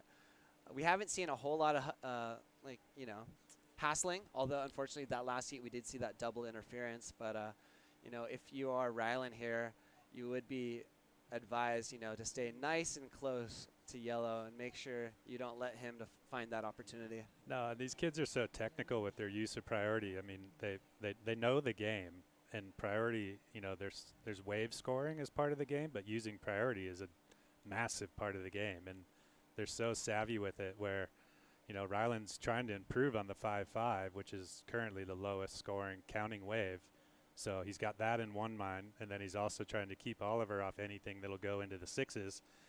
And he may not necessarily see it in the wave right off the bat, so he's got to kind of make a quick decision, right? Yeah, exactly. And I hope we get one more set here. It'd obviously be really exciting to see how that all plays out, see how Ryland opts to utilize that, that second priority. But can't forget Cole. Cole, again, kind of as I mentioned, but he's the man of the 7s. The hockey sticks is what I call him. And each and every heat, he's like that consistent surfer that's always getting around 14 points. And here he is sitting in the lead with that first priority. So he's obviously going to be taking note. It's not a runway for him at this point. If there is multiple waves in the set, it is going to be up to him to defend that lead. Yeah, absolutely. He's looking for the best wave to just capitalize on it, improve on that 6-7-3, extend his lead, and, find himself in the final.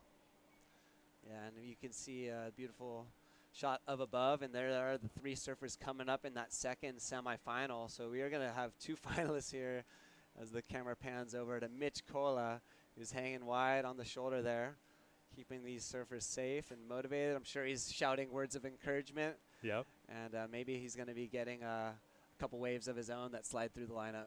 I know that, and it's just sometimes, I didn't quite see him yet, but when you're in your heat and you look over and you see the next heat waiting, you're like, oh no, it's really coming down to it. That feeling, Exactly. So hopefully Ollie gets an opportunity. Hopefully they all get an opportunity. We just want to see fireworks here. 1 minute to go, almost. Yeah, that's right. And and let's see a little bump right here. Ollie looking at that one. So this is definitely that type moment in the heat where you want to make a sale, right? Yeah. You want to be that used car salesman, and hopefully sell a dud to Mr. Beavers over there. And here comes the left as they did force themselves a bit to the inside. And with that first priority on the forehand, here goes Cole with a great opening carve there, taking his time up through the foam right there. We'll see if he's able to better his situation. This is a bit of a smaller wave, so maybe he'll go pretty big on the inside. Would love to see him take to the air as he's going to get his speed up here. Looking at that section. Oh, goes for a vicious layback snap, and he's feeling solid, looking back. And he's in the zone. Yeah, no, he's feeling good. I believe he was the West Coast champion of this division. He's got an amazing sparring partner in Lucas Ostin, who's possibly coming up in the next heat. So those 2 guys have been going head-to-head all season long, and, they're on the separate sides of the draw. So Cole's like, all right, I'm just going to get these guys and maybe see Lucas in the final and keep things familiar to me, and now I'm at lowers. Game on. Right, that's San Diegan battle, Lucas Ostin and Cole McCaffrey. That's right. And here's some of the highlights of the heat right here. And Cole has been looking sharp, and he's going to be moving on to the final. We're going to take a quick break here at the 2021 USA Surfing Championships. Stick with us. Semifinal number 2 coming up next.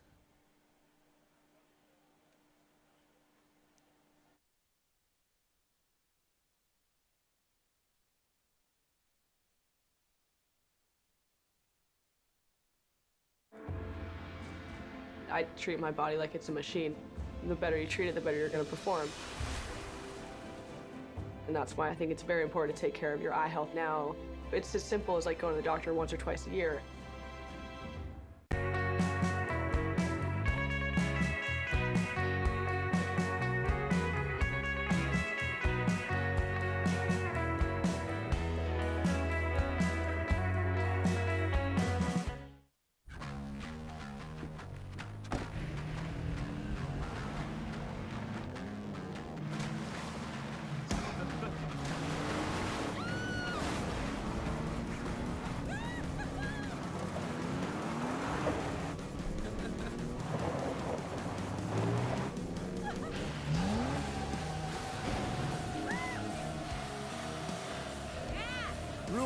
playground. Toyota, let's go places. Whether training for the big game or living a healthier lifestyle, find the relaxation and relief you deserve. Explore how to prepare, relax, and recover with a jacuzzi hot tub. Introducing Extremes Almonds from Blue Diamond. Good for you. Extreme for your taste buds. New scorchingly snackable Blue Diamond Extremes Almonds. It's time we unleash the potential in all of us. It's time to join the ones who cleared the way for us and move this world into one full of possibilities, where all have access to more opportunities and resources. It's time to create a new legacy together. When we all can move, there's no telling how far we'll go.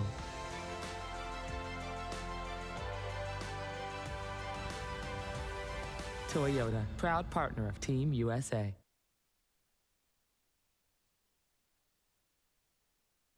'21 Toyota USA Surfing Championships. We are in boys U16 semifinal number 2. Jack Zietz in red, Shion Crawford in white, and Lucas Ostin in the yellow, as we saw an incredible heat in semifinal number 1. Cole McCaffrey and Ryland Beavers were advancing, and unfortunately for the surfer from Kauai, Oliver Zietz bowing out. Mitchell Salazar with my first employer in the sport of surfing, Brian Robbins, current WSO North America Tour Manager. Great morning, or great afternoon actually now, Brian, as we're seeing Shion Crawford, the young surfer from Hawaii. And doesn't he remind you of Jordy Smith when he was younger? Man, this kid's amazing. I actually kind of really just got introduced to him at that Grom Search event in Waco, but I felt like he was in every heat, in every division in that contest. And he was incredible on that wave. And, you know, that wave, it's a wave pool. It's a machine. It's repetitive, but his approach on it, and you could see just the solid technical fundamentals that he has. Like, I'm blown away, super impressed. And, yes, in terms of Jordy, I mean, he's big. I actually was talking to him, Shion and Oliver Zietz earlier, and there's like a foot difference between those two kids. Yeah, and they're competing in the same division as we see Lucas Ostin. And this kid is obviously one of the talents a lot of people are talking about. We've seen him a lot over the years. And in the last 15 months, another surfer that has obviously grown quite a bit as far as his actual physical maturity. Mentally, one of the stronger surfers here, and coached by none other than John Danger Daniels out of Oceanside. John Daniels has an incredible farm league team going on down there. Katie, who we just saw a few heats ago, Simmers, Lucas are kind of top billing on that, and then there's a slew of Groms that are running the same routine. I mean, it's insane. Like, but those two, and Lucas and Katie particularly, are setting the pace for the region at this age level. I would even say just for the country in general. Yeah. I mean, what they've been able to do is nothing short of spectacular. As we see Jack up and riding, and Zietz, the only goofy footer in this heat. So going to be really interesting to see the comparison in scores, especially going left, Ryan, compared with the regular footers to the goofy footer. Yeah. You know, there's always a little bit of the difference in what the turns actually look like. You know, you can kind of, the same turn, front side and back side has a different impact on the way the judges see it. You know, if you're getting more upside down and more vertical, more committed. And then obviously sometimes the turns one way or the other are working better. Yeah. It's nice to see them. I was saying in the last heat, like, it's nice to see the left is actually in play. Sometimes there's not as much scoring opportunity on the left. Yeah. Here we are watching Shion going right, but they all have lefts in their score line right now, right? No, and you're spot on, actually, though, because as of yesterday, nobody really went left. As we see Jack Zietz in red, Shion Crawford is in white, Lucas Ostin is in yellow, and Ostin's pick is a couple years old, I feel, because he's far, far more physically mature than that. And speaking of him, he's up and riding. And Brian, obviously, you've seen many different generations, not only within the WSO North America managerial position, but also through Future Fins, where you currently work out right now. Right. Yeah, and actually I have an opportunity to work with both Lucas and Jack in this heat, you know. And, you know, they're really impressive. There's Johnny right there and Katie. So that's the team we were just talking about. I think Katie's coming back up in a women's U18 semifinal. But, yeah, it's interesting kind of working, you know, just technically with their equipment and kind of getting them dialed in with future spins. And then ultimately the day job is really running the WSL North America region. And I'm on site at every event. I do the seating, the heat draws, the rankings. Communication, everything. The communication, kind of the guidance through the schedule and how to become a pro surfer. And, you know, and certainly this is a fundamental part of how to become a pro surfer, what we're doing right here, and even all the events that were required to even qualify for this one. As we see Locusts opening left, good looking surfing right here, Brian. And as you were saying, what's it like working in conjunction with a lot of the amateur corporations? The organization here, USA Surfing, has been fundamental, to say the least, when it comes to the development of these young athletes? Yeah, I mean, there's a period in, you know, all the kids surfing, you know, say they start to get interested at it 12. You know, 12's really young, but maybe they've moved on from AYSO soccer, Little League baseball, and surfing took over one summer, and they got to the fall, and they're like, Dad, I got to try this NSSA out. Like, Johnny down the street's doing it too, and they get involved, and it's just the influence that these organizations have over those kids to kind of like give them the opportunity to compete, to learn competition, to learn to travel, surf different breaks, meet friends, and then ultimately at some point they get to a place where they're looking at a list of champions, and they're like, oh my gosh, that is all of my favorite surfers. They're all over my walls. Like, this has to be the place for me to do this, right? And the platform's incredible. I mean, I you know, some of the amateur associations have to run kind of larger heats and shorter time frames to get all the work done in a Saturday event or maybe a Saturday, Sunday event. And some are able to afford the luxury of 20-minute heats with 4 surfers. It's a little bit more of like the WSL format. Yeah. And they're both totally relevant. Like, you need both levels. Yeah. And then ultimately you just want the kids that start to elevate, these ones particularly here at the U.S. Championships, to find themselves in an opportunity that they're going to feel like is familiar once they're on the other side of the country surfing in a QS heat, you know, or even a pro junior heat. Yeah, because one feeds the other, correct? And I mean, if you're talking about the highest level of amateur surfing in the United States, this is it right here. And you were talking about past champions, people that you probably look up to. You could even cement your legacy here by comparing yourself to being a champion just like they were before you, as we see Jack up and riding on the right. His first opening ride on the right. And nice flow so far. I believe Zietz is from Santa Cruz, right? He's actually from Santa Barbara. So he's, you know, he's not shy going backside. He's got some Parker Coffin, some Bobby Martinez, you know, some really, really influential kind of people in his mind that he's like, I'm going to, you know, I'm going to go to that level. These are my guys. Well, and then you see the Ventura boys, maybe Mike McCabe, who's like up here judging right now. His brother Matt, too, another goofy footer. Kellen Ellison. I mean, the talent pool here, especially in California, is huge, Brian. Yeah. No, I mean, and that's one of the really unique things about surfing is, like, you end up getting raised by the lineup. You know? You got to, you know, you're Grom, you're Jack. I mean, he's a bit older now. And speaking of size, too, like, I saw him yesterday for the first time in maybe a year. He was 6 inches taller. Yeah. Like, talking about his photo from a few years ago. Like, I mean, he's a giant right now. I think I was looking up to him, actually. I'm only 5'9", but he's taller than me.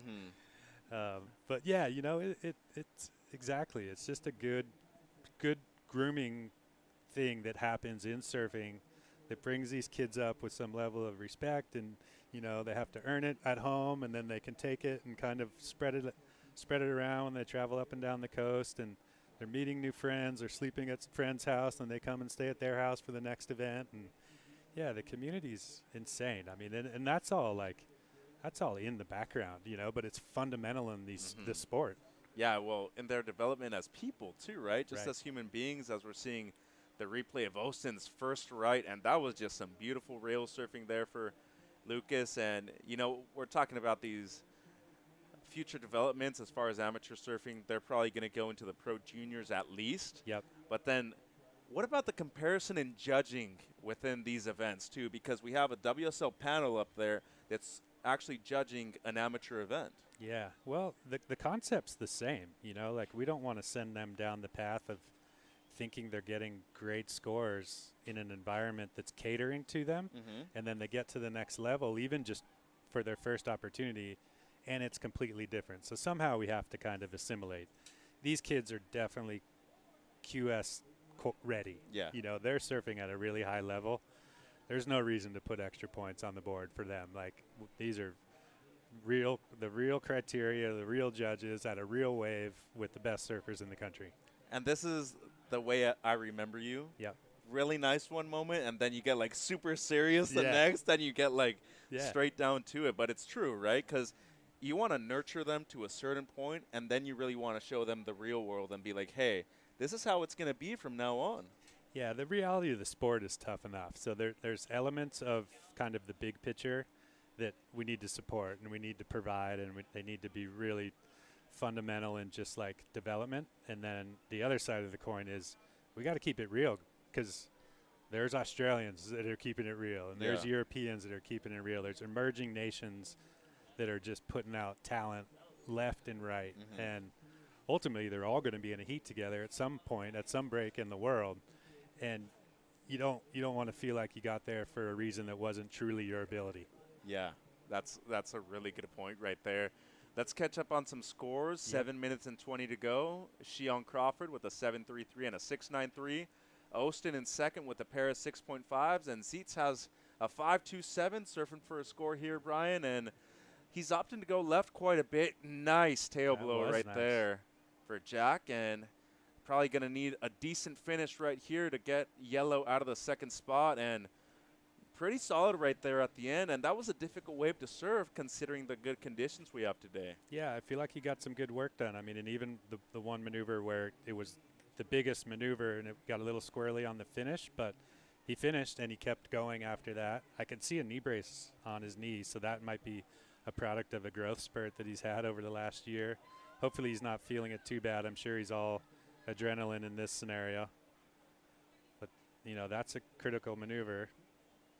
Pretty gnarly too, right, to control? Yeah, I mean, the section went flat on him, so he just knew he had to kind of push harder and make it a little bit more exciting. It wasn't going to really give him a lot of help to finish the maneuver. Yeah. So that was all Jack getting through that. Well, needs a 7.74. Doubt that it'll be that high, but it could replace his 5.27 as his best wave. Just over 6 minutes to go. And Brian, obviously you've been around the sport way before your start in 2010, I believe, as tour manager for the WSL, right? That's right. Actually, on our last kind of town hall WSL meeting, I got a shout out from Eric Logan for my 11-year anniversary. Congratulations. And I met you at that contest. We did, Puerto Escondido. My man. So you actually got me my start in what I'm doing right now. It was you and Darren Brillhart that I really need to thank the most. Nice. As we're seeing Shion Crawford, 5 minutes and 35 to go. He's looking to better a 6.93. Beautiful opening carve. A difficult wave to surf this one. A lot of froth on it. And Brian, as we see Shion go to the air, completes the reverse. Yeah, we knew that was coming. I mean, and you can see that wave. It's starting to, the swell's dropping, so we're getting a nice opening maneuver. We're getting a little bit of a flat section, and then you hope you have a big section to finish, and Shion just got it right there. And I wanted to ask you, in your 11 years as tour manager of WSL North America, you've obviously been involved with Futures a bit longer than that, and just in the sport in general, what's it been like to see the development of not only the sport of surfing, but especially the youth here in North America? It's been incredible. I mean, when I first started, we actually incorporated Hawaii into our junior ranks. So I had Sebastian Zeitz and Dusty Payne, Carissa Moore, Coco Ho, Malia Manuel.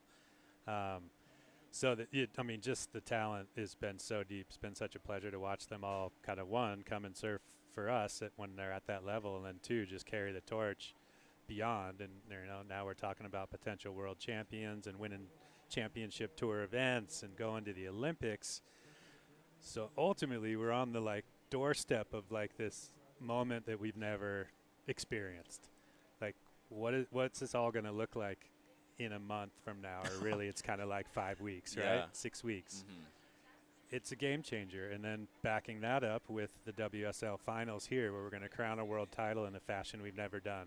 So there's two like fundamentally massive opportunities coming up for competitive surfing to be seen differently in 2021. And what's going to happen after that? I mean, it's just going to be unexplainable, because as you said, as we see Austin finishing up his second left, a decent ride, wanting to better one of his 6.5s, but 2021 and beyond, obviously we don't even know what's going to happen 6 months from now, right? Even with the 2020 tour.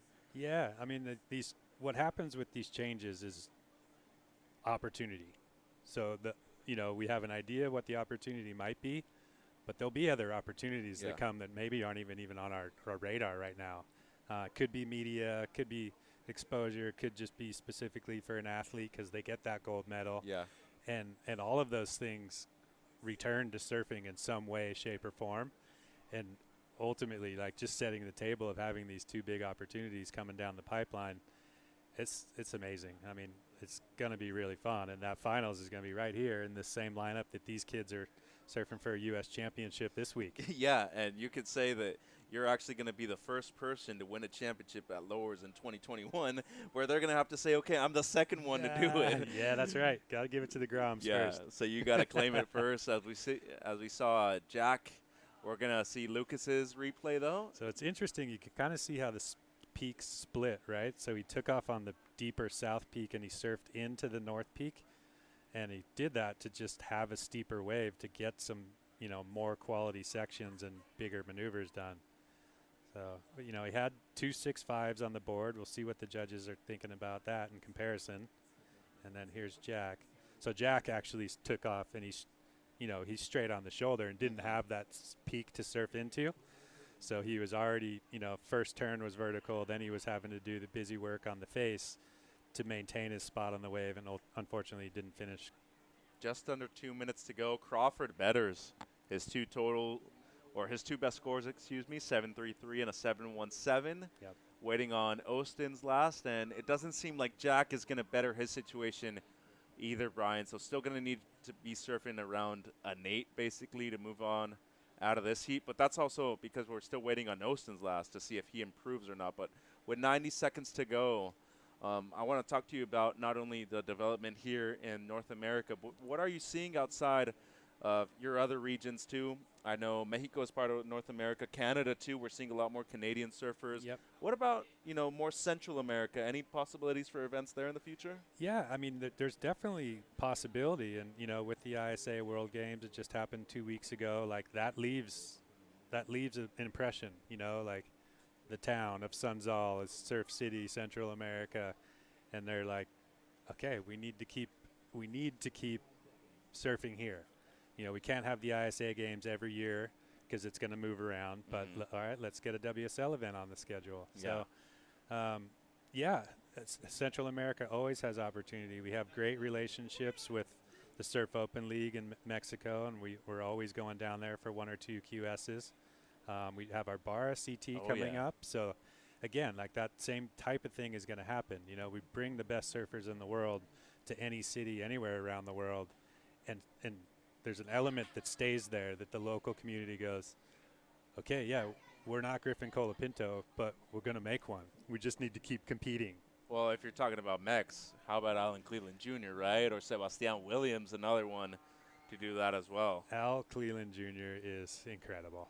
I mean, he truly is one of the most naturally gifted people on the surfboard. Yeah, and we could be seeing him on the CT pretty soon as well. As we're going to go to a quick commercial break and be right back with the 2021 Toyota USA Surfing Championships at Lower Trestles.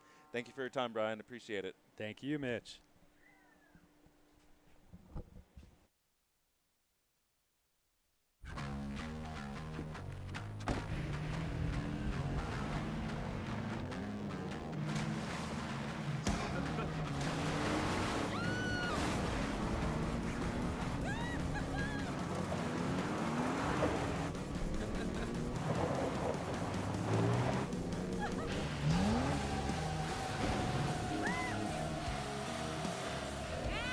Rule the playground. Toyota, let's go places. Introducing Extremes Almonds from Blue Diamond. Good for you. extreme for your taste buds. New scorchingly snackable Blue Diamond Extremes almonds.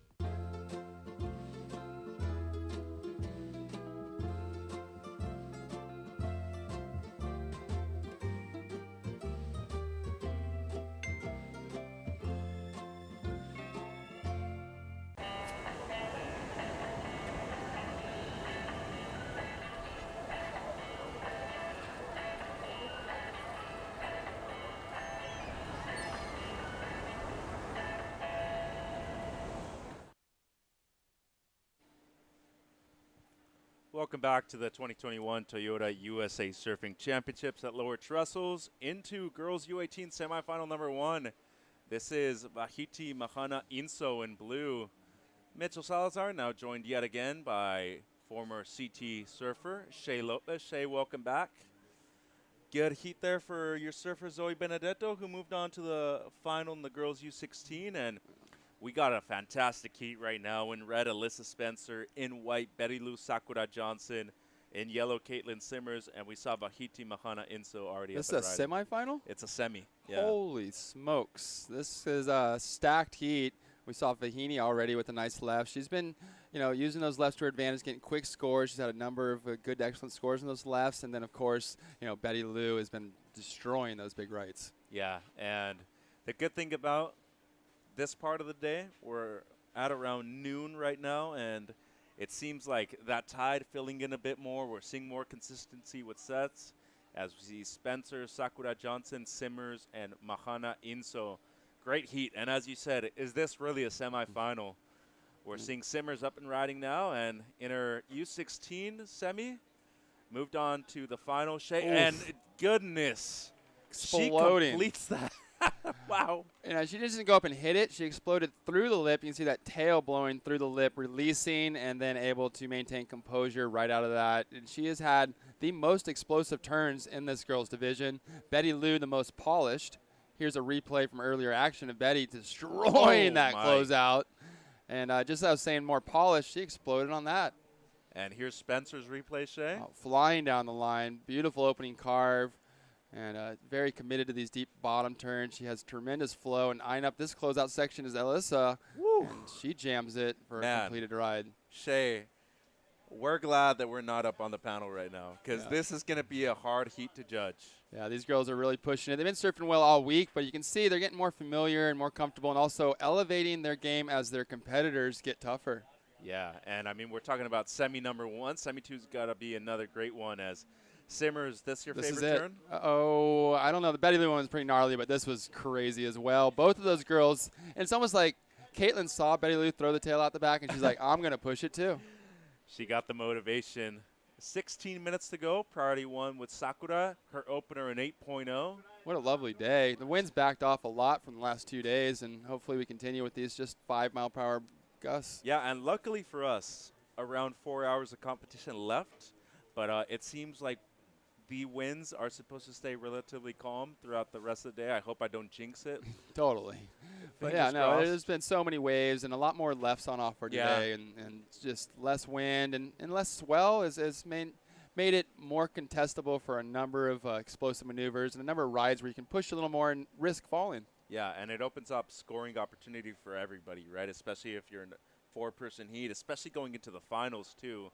They love that turn from Betty Lou. It was just pretty much a closeout 2-maneuver wave, but scoring an excellent 8.0 is Betty Lou on her opener. Yeah, as we're seeing Caitlin Simmers' stats, 15 years of age from Oceanside, California, just south of here, and we could call her a local girl. And, working with John Daniels, who's still on the beach with her, they've been working together for at least 4 to 5 years, if not even more. But Simmers gets the better of the exchange, 8-3-3. The opener of Spencer, a 7, and Bahiti, unfortunately, with the fall, a 3-1-7. But, man, this could easily be the team that's representing the United States in future Olympic Games. Definitely. Alyssa and Caitlin, and then Betty Lou from Hawaii, Vahini from Hawaii. You could have the 4 surfers representing Hawaii and California in the Olympics. Yeah, and, boy, wouldn't that be something, Shea, where we actually get to see a larger team for both the men and the women represented at the Olympics? It would be really cool to see at least 4 people get the chance to compete and then have at least 2 alternates in each division too. Yeah, I'm for the increase in numbers. I've always liked to see the diversity, and with that larger group of people, it brings more diversity. Yeah, and the good thing about it too is that obviously this is only going to be the first one. We're about a month away now, but I think just having a larger field as far as the actual contest goes, we're probably not going to have any repecharge rounds. I think at the first one we will, but then going forward, most likely not going to have it because a lot of these surfers are probably going to be on the CT. They're going to know how to, or at least understand how to lose after your first heat. So just accepting that is probably going to be a little bit more open to them. But we got to admit, at least in my lifetime, I didn't really expect surfing to be in the Olympic Games. You know, it's funny how you say in your lifetime, and you know, and I also go back to in my career span. And 2 of the things I hoped for during my career span were wave pools and Olympics. And you got both of them. No, I'm not competing. Oh yeah. In my career was over when I blew my knee out. But as far as my timeline, and I feel like we're a little behind the curve here as far as it's been 30 plus years since Typhoon Lagoon came out, and we had wave pool competitions, Tom Carroll in Pennsylvania back in the 80s. And so it's been slow, but the progression is on that timeline, and we're here now. We're here. We got the Olympics. We have wave pool capabilities, and the level playing field and the level is rising because of this. Just under 13 minutes to go. Great explanation there from Shay. And Shay, priority 1 with Sakura, has the 8.0 already, and they were splitting this is nice opinions there on Simmers's and Sakura's wave as we see Betty Lou up and riding. Beautiful opening carve, throws a lot of spray, and you see her, Shay, she's not the biggest surfer, but somehow she can just lay it on rail and throw a lot of spray as we see Vahiti on the left.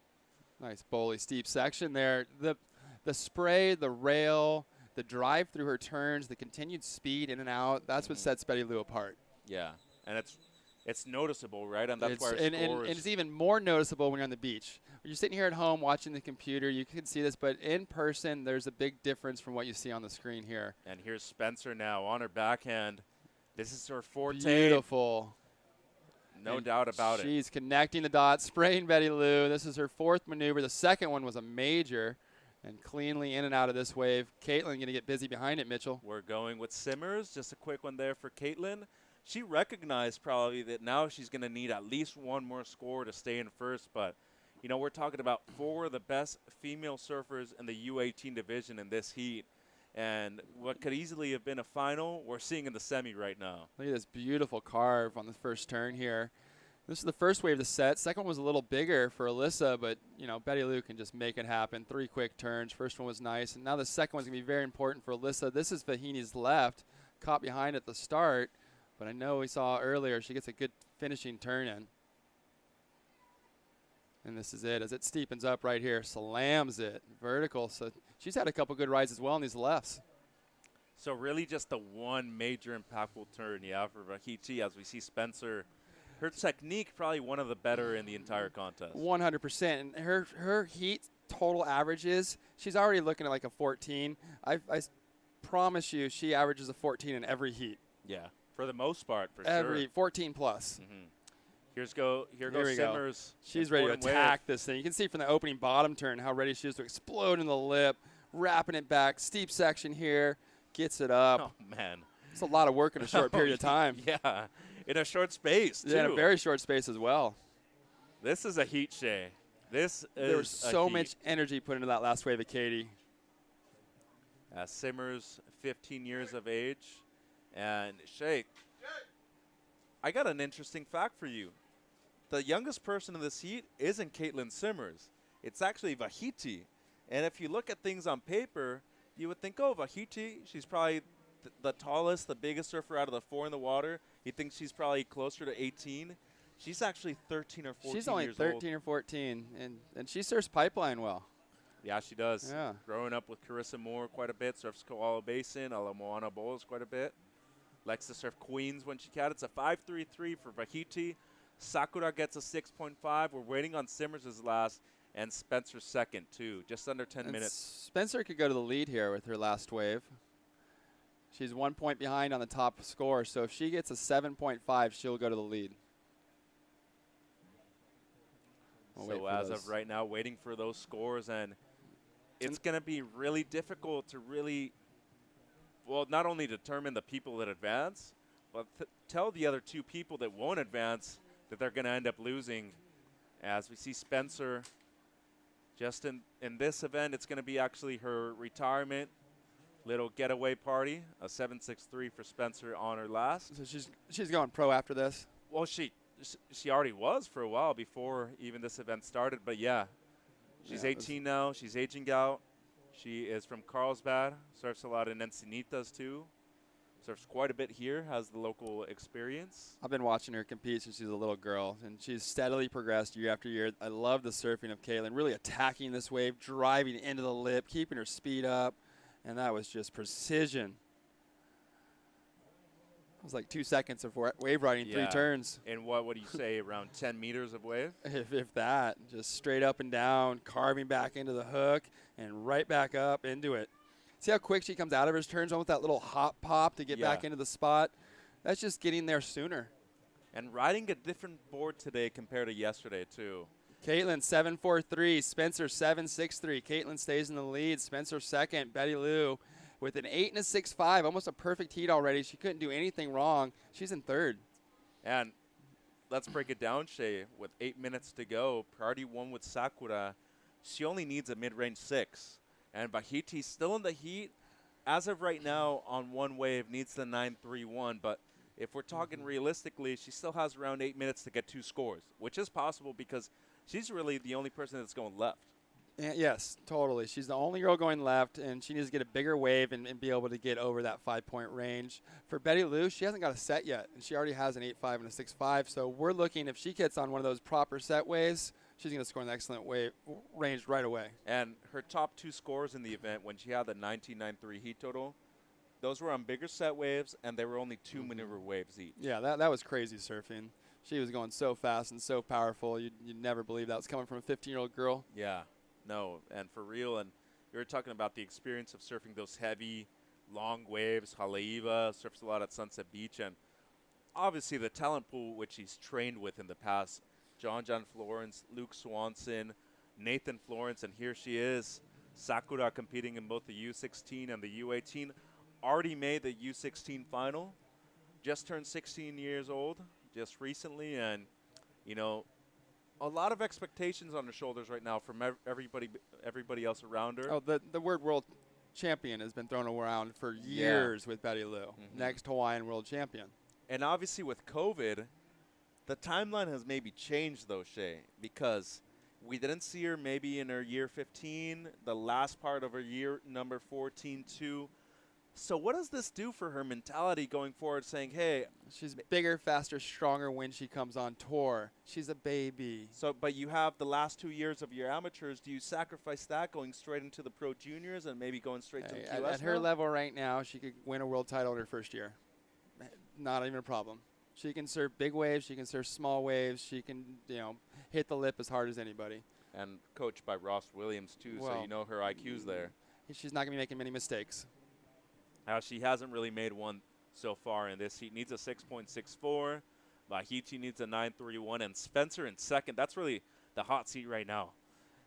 Trying to get an 8.14 for the lead, but has a low score of a 7. And priority with Spencer right now, priority 2. Important to keep at least priority 2 right now, Shay. Very important. And here we are at lowers, and we have to, go over this time and time again. Southern Hemisphere swell on the way down. You can get some big lulls. And Zoe and Betty Lou's heat earlier, where they got first and second, the first 7 minutes of the heat, not one wave was ridden. We've only got 5 minutes left right now. Yeah. Time's winding down, 5 minutes. And I was going to ask you, who's been your favorite female surfer of all time? Lisa Anderson. Yeah. Yeah. She was throwing tail and perfect style, better style than Kelly. I think Kelly got a lot of his from Lisa. Is Lisa actually older than Kelly? Yes. Yeah? Yes. Lisa actually competed, I think, for San Clemente in one of the board riders events here. Years past. Does she still reside in San Clemente? No, she's moved back to hometown at Ormond Beach, Daytona Beach, right where I live. Okay. She's on our board riders team now. All right, which is the Ponce Inlet board riders? It's Daytona Beach. Daytona Ponce Beach. Inlet's just a little town. Daytona's the community. Okay, right on. Yeah. Mitchell Salazar, Shay Lopez. nice. Shay, thank you for joining us. We appreciate it. How's this cup we have here for the boys U18 champion? Oh, I thought that was for me. So this is the boys. Do all of them get these or just the boys? I believe that is just for the boys. Yeah, because The this one's 2021 real Terry deal. McCann, yeah. Yeah. So this is like, yeah, that's heavy. I thought that was fake. No, it's going to be nice to have that in your little trophy room, too, huh? That's a great addition to any trophy room. And I was talking to Brian Robbins about this earlier. We're crowning a WSL World Champion at the end of the year here at Lowers in September. How cool is it for these kids to maybe have the opportunity and say, I was actually the first person to beat champion at Lowers instead of the WSL World Champions? True. Yeah, no, that's a good feather in your cap, a good notable point. So whether it's Italo, Felipe, John, Morgan Sivlich, who knows, I'm actually going to be the first person who was crowned a champion at Lowers in 2021. Just over 3 minutes and 30 seconds to go. Simmer's still in the lead. Spencer in second, trying to better the 7.0. You don't see Betty Lou in this position very often. Here she goes, having an eye. She's going to make a commitment. And good pressure there by Spencer. Yeah. So needing a good score. This is a whitewashy, frothy wave. She's really going to have to do something special to get that big score. And I don't see the potential on this wave. I really don't see it. And that was a great, decision there. Simmers pushing her kind of into that wave, kind of, making it look like she wants to do something on it. Yeah, Simmers and Spencer as priority has shifted too. Priority number 1 with Alyssa, priority 2 with Simmers, and under 3 minutes. Let's see. What's your first opinion on this? This You're wave's saying yes slow. or no? It's whitewashy. It's frothy. She's surfing as well as you can. You can't get much traction to get a lot of board speed, and you can't get out above the lip. And she really needed to hit it like she did that first wave where she got the 8.5. Yeah. So you think if we see one of those turns, it's obvious. That It's she's obvious. changing it. She got that 8 early in the heat on basically one explosive turn on a bowly steep section. That's what she needs to find again. Just over 2 minutes to go, waiting on the last surfer in white. Needs the 6.64. We got a set. Yeah, and unfortunately for Sakura, goes down. Look at Alyssa. To 4th priority now, if she recovers it in time. Still waiting on the score. It's not enough, Shay. A 5.37. Still needs the 6.64. And if you're Spencer here, are you moving as fast as you can towards Betty Lou? Well, they both are. Yellow and red are both moving down towards Betty Lou. You can see it. They're not going to let her get away at all. Because here are some wide ones. Vahiti needs a 9.31. And she's been over on the lefts the whole time, so she's almost a non-factor. A minute 45 to go. It's all about Betty Lou on this inside chip, and you can tell Caitlin and Alyssa are not having it. They're moving down towards church right now. As we're seeing the next heat come in. Look at Vahini well. by herself on the left. Alyssa going to go on this wide right. Is she going to get it? Well, this is pure defense right here for Spencer. Important wave because she needs to better the 7.0 just to make things more difficult on Sakura. And that was more of a defensive move because I guarantee you Sakura would have done something crazy on the end section and probably would have got the score. And she could have, huh? The pacing of the wave really suited more the forehand style of Sakura. But good, smart surfing there from Spencer as we see Betty Lou. You understand where Spencer gets her scores from. Lots of combinations out of the top. Betty Lou gets hers from big, steep maneuvers. Yeah. And not lots of numbers, just connecting. Especially on the closeout section. Yes, and that one had the closeout section. 45 seconds to go. Simmers in the lead. It doesn't seem like Spencer. I think we got a wave. 7.0. I think we got a wave for Betty Lou coming into the area. She's scraping back over towards the point where these bowly ones come in where she had success early in the heat. She was just sitting really wide. Now she's coming back onto the more traditional peak at Lowers, kicking. Caitlin comfortably in the lead. She's kind of relaxed to sit there. Ooh, there's that little wave moving by her. That's not enough. 20 seconds to go, Shay. And we talked about this going dead for the last 7 minutes like a heat earlier. The beginning was this one went dead in the last 7 minutes of the heat. The other heat she had was dead the first 7 minutes. Yeah, and recovered well afterwards, right? But she's going to make the girls' U16 final, will not make the girls' U18 final. It'll be Sakura Johnson and Mahana Inso eliminated. Simmers and Spencer moving on into the final. Yep. As we see Luana Silva on screen. Shay? She had a couple 9s in the first round when it was big. She was impressive. Yeah, she did. We're going to take a quick commercial break and be right back with the 2021 Toyota USA Surfing Championships. Semi 2 coming up right after this.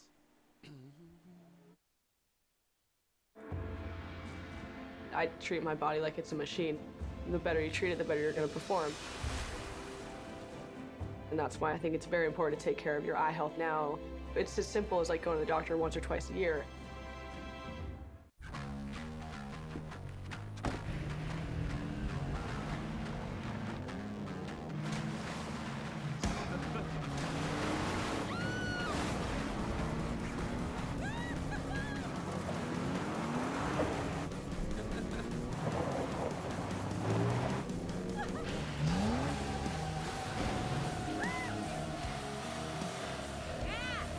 the playground. Toyota, let's go places. It's time we unleash the potential in all of us. It's time to join the ones who cleared the way for us and move this world into one full of possibilities, where all have access to more opportunities and resources. It's time to create a new legacy together. When we all can move, there's no telling how far we'll go.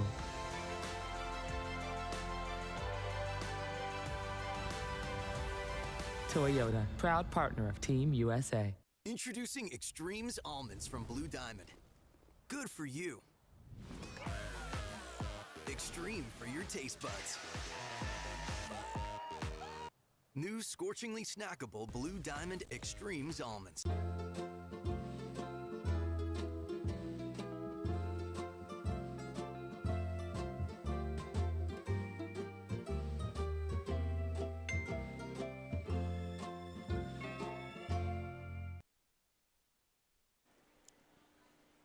Welcome back to the 2021 Toyota USA Surfing Championships.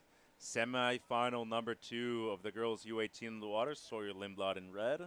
Nora Leota is in white. Eve Wong is in yellow. And Lily Colber is in blue. Mitchell Salazar and Shay Lopez with you, as we're going to see Sawyer real quick there, the local surfer who wanted to establish position. And boy, Shay, all of a sudden I see a little bit of texture on the face of these waves. Definitely, you know, it's not much though. We're not seeing white caps. There's a lot of white caps the last couple days in the afternoons, and this is still doable. And actually, this makes the mushier waves at lowers have more lip. Yeah, the coping, the right? Coping effect, the skateboard effect, and that's where you can really get technical up there. Especially on the lefts too, as we see Lindblad, Leota, Wong, and Colbert. So 2 Californians against 2 surfers from the state of Hawaii. And Leota and Wong, one from Maui, the other one from Oahu. As Lindblad right here from San Clemente, and Lily Colbert from the Malibu area of Los Angeles. And Shay, I know you spend a lot of time here in San Clemente and Dana Point too. Anything, or I guess right now with these conditions, based off of what you've seen, what's the major piece of advice you're going to give your athletes once they paddle out right now? Yeah, there's 2 things. Be wary of the lulls and find quality waves. Quality waves offer excellent scores. That's it. And Keep be it simple. Yep, and be scared of those lulls. Take advantage of the opportunities that present themselves on those waves. And earlier we saw Wong and Pua in that heat that didn't have a wave for 7 minutes. When the first wave came in, they both attacked it and unfortunately came up with that double interference. Here's Lily out of Kauai, I believe. Saw her with Rochelle Ballard getting coached. A beautiful carving turn. And look at, we were talking about quality of wave. It was that clean face. She really laid down the rail, finishing with a nice explosive closeout turn. And that's how you want to start your heat. Actually out of Malibu, Colbert, isn't she? But I think she might split her time quite a bit, actually. Yeah, I was assuming being with Rochelle. No, I think you're right, because Soleil Erico, who also lives in Malibu, splits her time between Kauai and I do know her Malibu. mom's a surgeon. Lily Colbert's mom? Yes. Oh, wow. Might be good to get her on the team over here at Team USA Surfing. Maybe go and support everybody over there at the Olympic This is all Games. from a 5-minute conversation with Rochelle. As we're seeing the replay of Lily's opener. Doing well here. I like that she was able to finish it strong, got up on top of the lip there. And riding the Spine Tech equipment from Channel Islands. Don't know which model specifically, but definitely an epoxy board right there for Colbert. Love that carb. And you see how clean, and that's what I was talking about again. Clean waves, quality waves. They allow you to get those good turns. And then the judges reward you. Here's a split of the peak. Yeah, we're going to stick with Eve Wong. Had that one incident you were talking about with Pua Makamai. There we go. That is going to be most likely the best way with the heat so far, as we're seeing Lindblad on the left. Young San Clemente surfer, younger sister of Taj. And you can tell how she has benefited from surfing with Caroline Marks for years out here. The younger, generation watching the older generation. Caroline's put so much time with Mike Parsons out here. And I'm sure Sawyer's watched that same turn from Caroline. And I mean, it's basically what we were talking about, Sawyer's Caroline 2.0. Yeah, good call right there, actually, because she has been training quite a bit with Caroline as of late. And obviously having Caroline here big impact not only on the future of Sawyer, but of all of the women that are actually developing their skills here in San Clemente. The thing I really like is you see how much force she puts into that turn and wrapping it back in, and that's where I see the influence of Caroline. Caroline really attacks those waves, commits to every turn. Those were 3 just perfect turns, keeps the board speed up. Another one jamming the. That was some excellent surfing. Yeah, she really guts the pig, right, when she does it. Perfect terminology. As we're seeing Eve's opener. I love this turn right here. Explosive. Koosh. Almost a little aerial effect. Yeah. Well, and you know what? She had that incident in the U16. Looking to make the final here in the U18 if she can. As 13 minutes and 30 to go. Lily Colbert's opener, a 5.0. Waiting on the opener of Wong and Lindblad. As we're going to stick with Eve again. She picked this one up on the way back out, Shay. Yeah, and you can see this was a tactic to get a backup score after she knew she started with a good one. Another explosive finishing maneuver. Nora, powerful Hawaii. Oh, there it was. Quality waves. Ay, ay, ay. Big turns. And she did that on the opening day, too. She actually took out Zoe, and I hadn't seen much of her, and she threw a huge turn that day. Expect the unexpected, right, Shay? Yeah, you know, and especially the kids from Hawaii. You know when it's big, you know they're going to show up. Yeah, and on a get right, too, and at lowers, having the left. You know, the cool thing for me at this event is that it really does give that equal opportunity to somebody that surfs beach breaks most of the time. They're here at least a week before. But then the point break surfers don't necessarily have to go and surf a beach break at a competition, which is what they normally do. Look at this clean wave for Lily. Already back out there. And trying to back up the 5.0. Look at the surface on that. Nice wrapping carve. Attacking this wave. Really impressed with these girls today, Mitchell. They've improved during COVID. I think I haven't watched this, for a year off, and we talked about what that year off has done. Yeah. And I tell you what, you don't improve your surfing, but you can improve your competing. Can I ask you something? Did Florida get triple the amount of surfers that there used to be during COVID as well? I think 3,000 times the amount. The whole state went to the beach. Yeah, I still can't believe how many people there were actually surfing or surfing. You know, I don't know if we really want to call that surfing. It's almost beaching with boards. Oh man, it was pretty heavy. Yeah, that was a lot of fun though. I enjoyed the year off to really just adjust to being home. Yeah, it was being cool, home. huh? Yeah. First time you've done that in what, a couple years now? Being home? I don't think I've ever been home. As we're seeing the replay, the second wave of Wong. Going to be a decent backup, Shay, and here's Leota's wave. See her getting down and low, ready to compress into that lip, explodes out of the top, and this is the wraparound carve. I love that second maneuver, trying to get it up for one more foam climb, but the damage was on those first 2. And this wave is a nice first one, but it kind of backed off for Lily here. The last wave of the set didn't have the energy of the waves before. And you maybe thought that it had the chance to stand up again on the inside, right, but let her down a little bit. And she got a quick backup to a good starting wave. So this was, a nice, she's got 2 scores on the board, early days, and she doesn't have to be scared with 5 minutes to go, knowing, man, I only need that 3. Is anything going to break? So she at least has the 5 and something close to it, right? Yeah. Swell height 4 to 6 feet, direction predominantly from the south-southwest. There is a little bit of northwest, and wind still relatively calm, 5 miles per hour from the southwest. So it's more of a front direction. It's good for actually both the right and the left. It is, and I like the tides. You see only 1.9 to 4, so there's not much of a spread. Sometimes we'll get a negative tide up to a 7, and that's what we've got with the morning tides, a negative in the evening after dark, so 7. Yep. These midday tides for lowers, this is ideal. Yep, and we're seeing a low tide in just around 3 hours right now. So you think that's going to be good for the finals, Shay? It's only 1.9. It's not bad. This morning we were drained out. You showed up at sunrise, and it was a negative tide. Okay. So you're saying there's a chance, just like Lloyd Christmas from Dumb and Dumber. We're going to crown a champion today. A lot of champions. Someone's going home with the big old bowl. I like your mentality. Just under 10 minutes to go as we're seeing Eve Wong on string. Currently the heat leader in semifinal number 2. Competed in both the U16 and the U18 of the girls divisions. Relatively young still, just around 16 years of age. She is from Wahiwa, where they shape most of the boards there on Oahu. Great town. One question I got, wasn't it like the Colapinto brothers, something that they won a truck here 2 years in a row or something? I for believe nationals? so, yeah, with Crosby and Griffin. Yeah, they used to give away a car here at the championships. And Mitch hasn't seen any of those cars.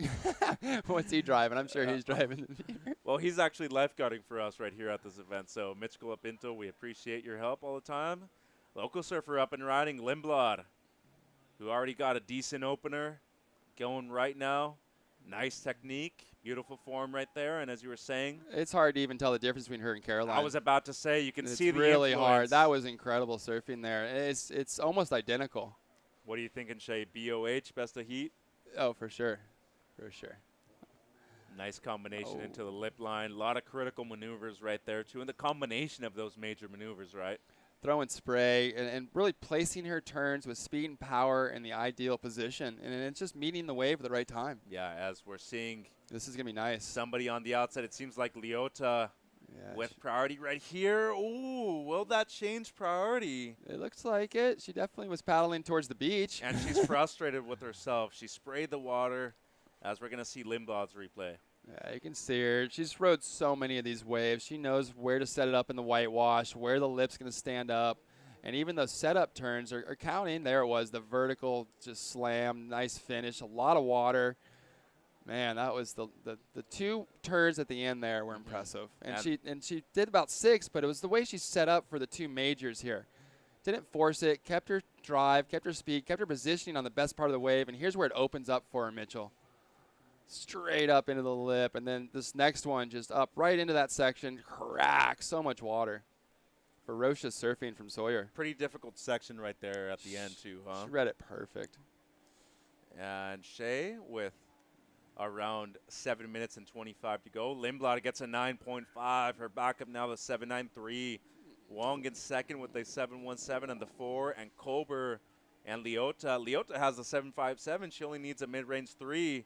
And she's scratching for this. She knows she wants to move up in a second now. 7 minutes to go. Beautiful opening wrap. Yeah, she's one of the bigger girls in the division for sure. No doubt about it. And she needs a finish here just to change the heat, really. Oh, she got it. 3.61 was all she needed. And, you know, talk to me about strategy, because she recognized that she only needed a mid-range score, a small one. 7 minutes to go. She wanted to put herself in those top 2. That was such a good way for her to catch, because it was during a lull. She got the score she needed to move into second, and now she gets to go back out with almost 7 minutes to go and just wait for that another 7.57. Yeah. And instead of just waiting at the back and, okay, I've got to decide, do I run in and get my backup, or do I keep waiting for another 7.57? She's nailed that backup, and now she can go out and wait for a set. And now it's all about pressure, right? Let's pressure on the other girls now. Because Wong does have the 7.17. Yeah, which is super similar to the 7.57, so she won't probably need that much. It's going to come down to the end of the last 6 minutes if Nora or Wong can pick up another good wave. Man, competitive surfing is something different. And it's crazy that we've seen, you know, a lot more webcasts, a lot more broadcasts as we're seeing Lindblad on screen competing in both the U16 and the U18 of the girls division. Just 15 years old. But I was about to say, we're seeing these developments through media and social media flourish a lot more in the last 5 to 6 years. 100%. You know, we don't have the publications here. We have social media. There's no, you know, going up after the contest of Surfer and Surfing Magazine. That's where I used to hang out after my surfs.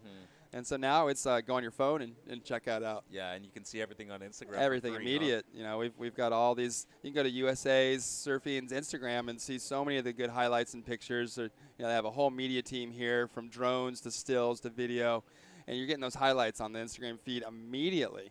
Yeah, it's crazy. Not a month later. No, and what, 20, 30 years ago, you were thinking, oh, man, I got to wait a couple of months to see the results for this contest that was in April. We're going to see the results in June, July, and all of a sudden now it's instantaneous. Instant. We have the stacked app here. All the parents, all the coaches on the beach can see the scores immediately, too. Live webcast.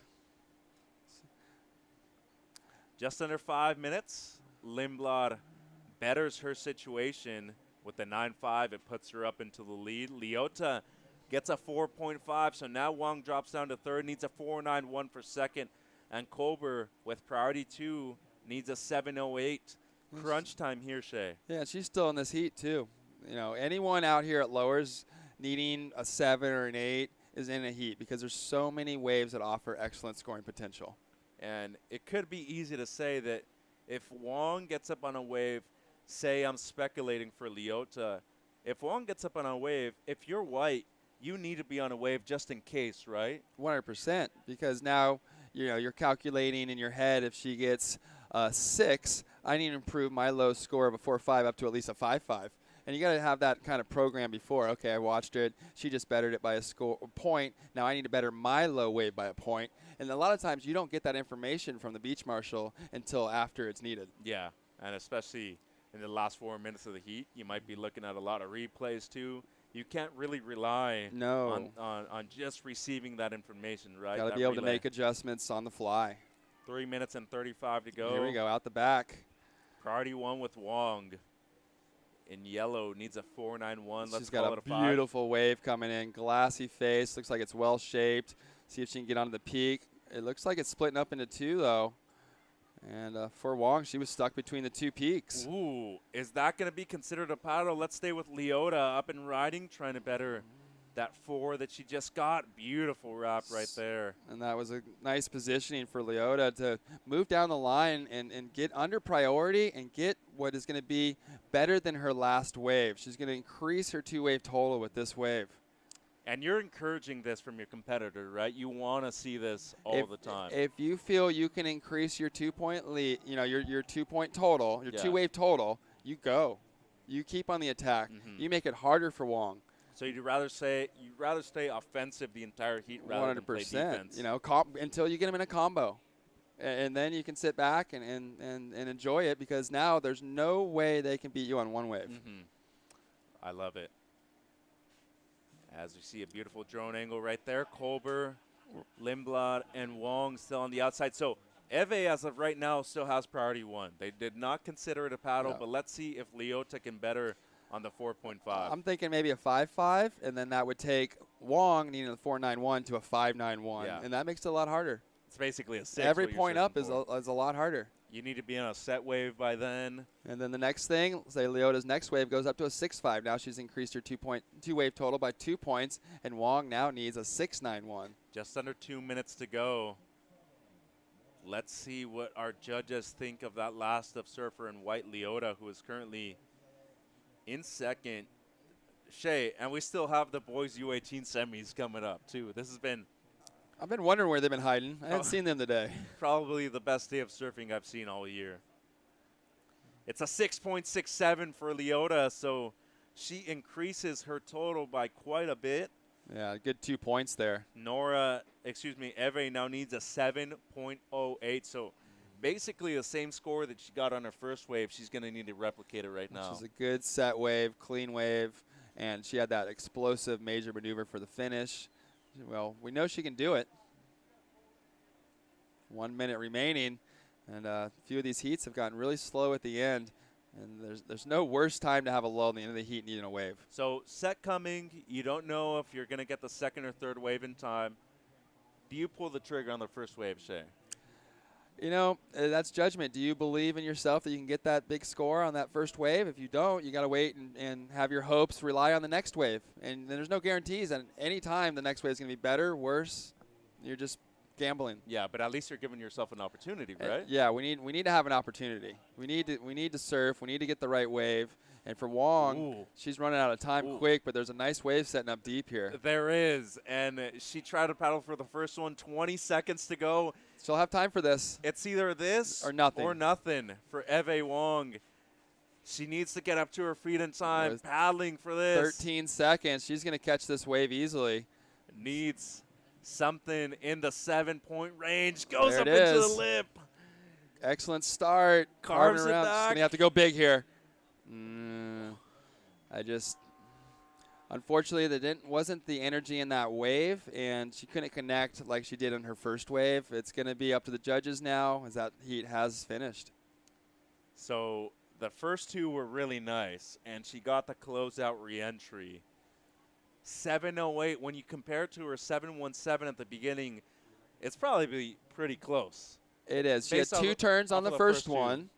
The first 7.17 was a 2-turn wave, but it was bigger and more explosive. This one was a 3-turn wave.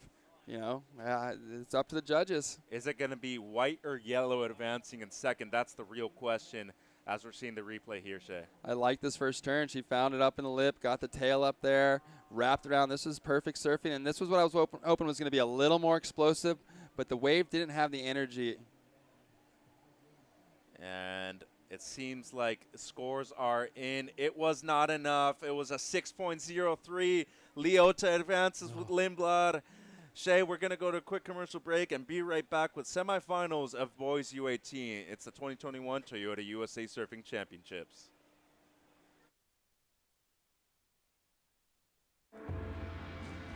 I treat my body like it's a machine. The better you treat it, the better you're going to perform. And that's why I think it's very important to take care of your eye health now. It's as simple as like going to the doctor once or twice a year.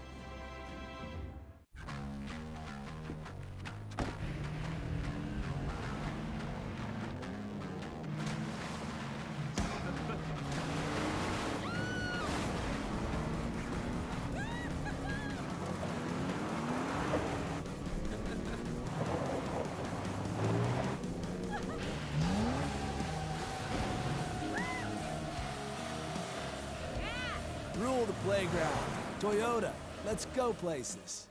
Introducing Extremes Almonds from Blue Diamond. Good for you. Extreme for your taste buds. New scorchingly snackable Blue Diamond Extremes Almonds.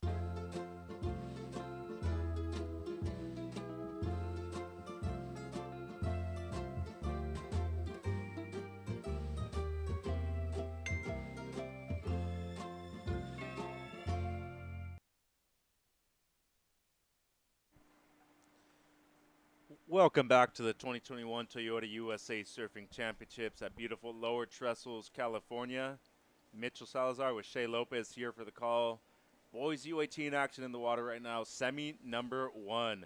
Taj Lindblad in red, Levi Young is in white, and Shion Crawford is in yellow. 2 surfers from the state of Hawaii against 1 local surfer red here from San Clemente in Lindblad. Nice. So we just saw Sawyer out there. Now we're seeing Taj, and Taj was competing in El Salvador. He was picked by the U.S. team, and he is definitely kind of flying the flag as the next generation to move up there with the Cole Pintos and Kolohe and all the rich heritage Beshans that come out of San Clemente. Him and his sister doing well. Mike Losness as well, among others. Yeah. Many of the talent pool here. Jason Miller, one of the more underrated guys, too. I don't know if you know Jason quite well. I know Jason well. Very smooth style. There's so many Danes on, there's so too many to good name, surfers. huh? Back when I was surfing, one of my favorites was John Robertson. Okay. Yeah, and he was out here, and he would get the best waves, and whether it was a big day of barrels somewhere crazy or small days when just beautiful surfing, wrapping rail turns, he was very polished. And he reminds me of Micah Pitts. So Micah Pitts was a great T Street surfer, and then John Robertson. And so you see this lineage, and all of them are kind of like products of Shane Beschen.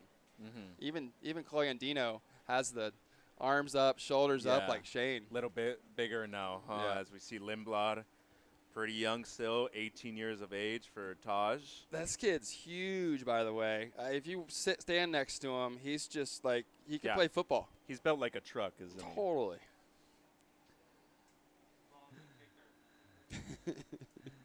16 minutes to go as we see Lindblad on screen there in red. And no, he did go and compete for Team USA down in El Salvador at the ISA Games, as we see Levi Young, 17 years old, from the island of Maui. Was born in Kailua, though, on the island of Oahu. Lives on Maui. His older brother, Cody, competed for Team Canada, an Olympic hopeful for them. Awesome. And former member of the U.S. junior team was Cody as well.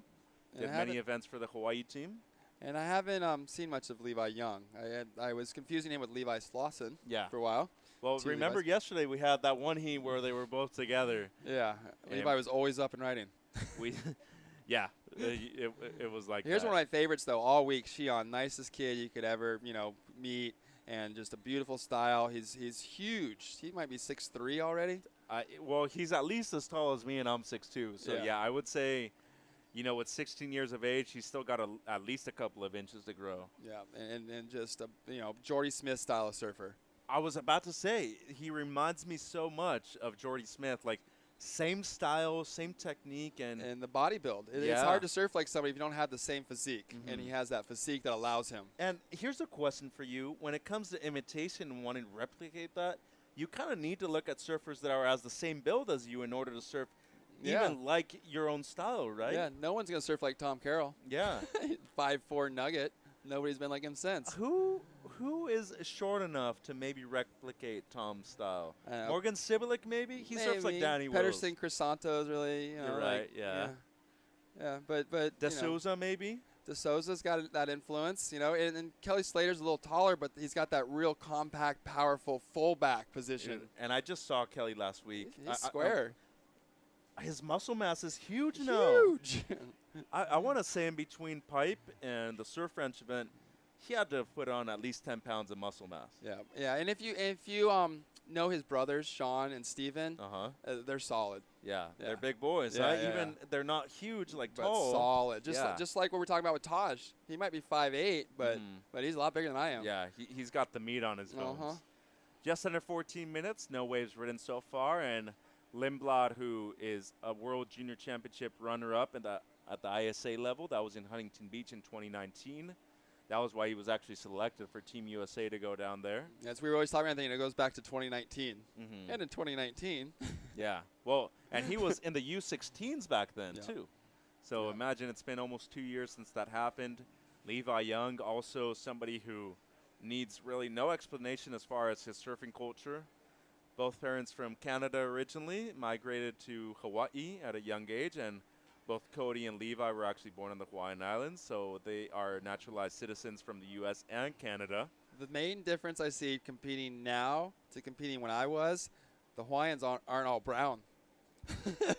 Well, but a lot of white Hawaiians. You traveled with two, let's call them the first ones, Papa Howleys. Hybrids. Yeah, Andy and Bruce were like. Totally. But, when it comes down to it, as long as they're representing their home, which they consider, their mana, like the energy that they're representing. When you're 5 years old and you're growing up with Kamalei and Kala and you're Andy and Bruce, you're Hawaiian. Same thing with Seabass. Yes, and we're 100%. seeing his nephew, Oliver Zeitz, here competing too. Like, you might be an American as far as your citizenship, but if you're representing like your state, you're definitely a Hawaiian. You ask any Hawaiian too, it's your heart. Yeah. It's about the heart. What's your mana? What's your energy like? Totally. And no, it's a good reasoning behind that, because I feel like you definitely still love to represent Florida.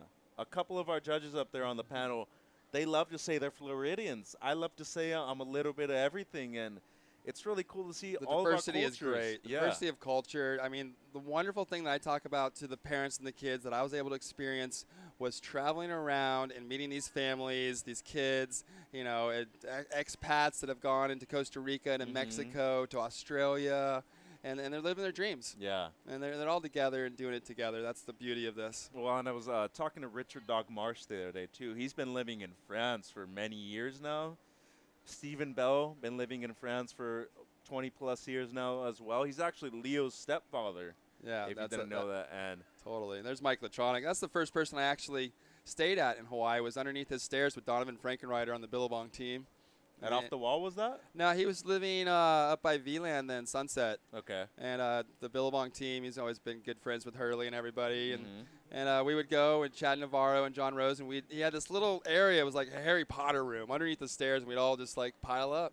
And I want to go back to that conversation because you were talking about the lighter-skinned Hawaiians. What was it like?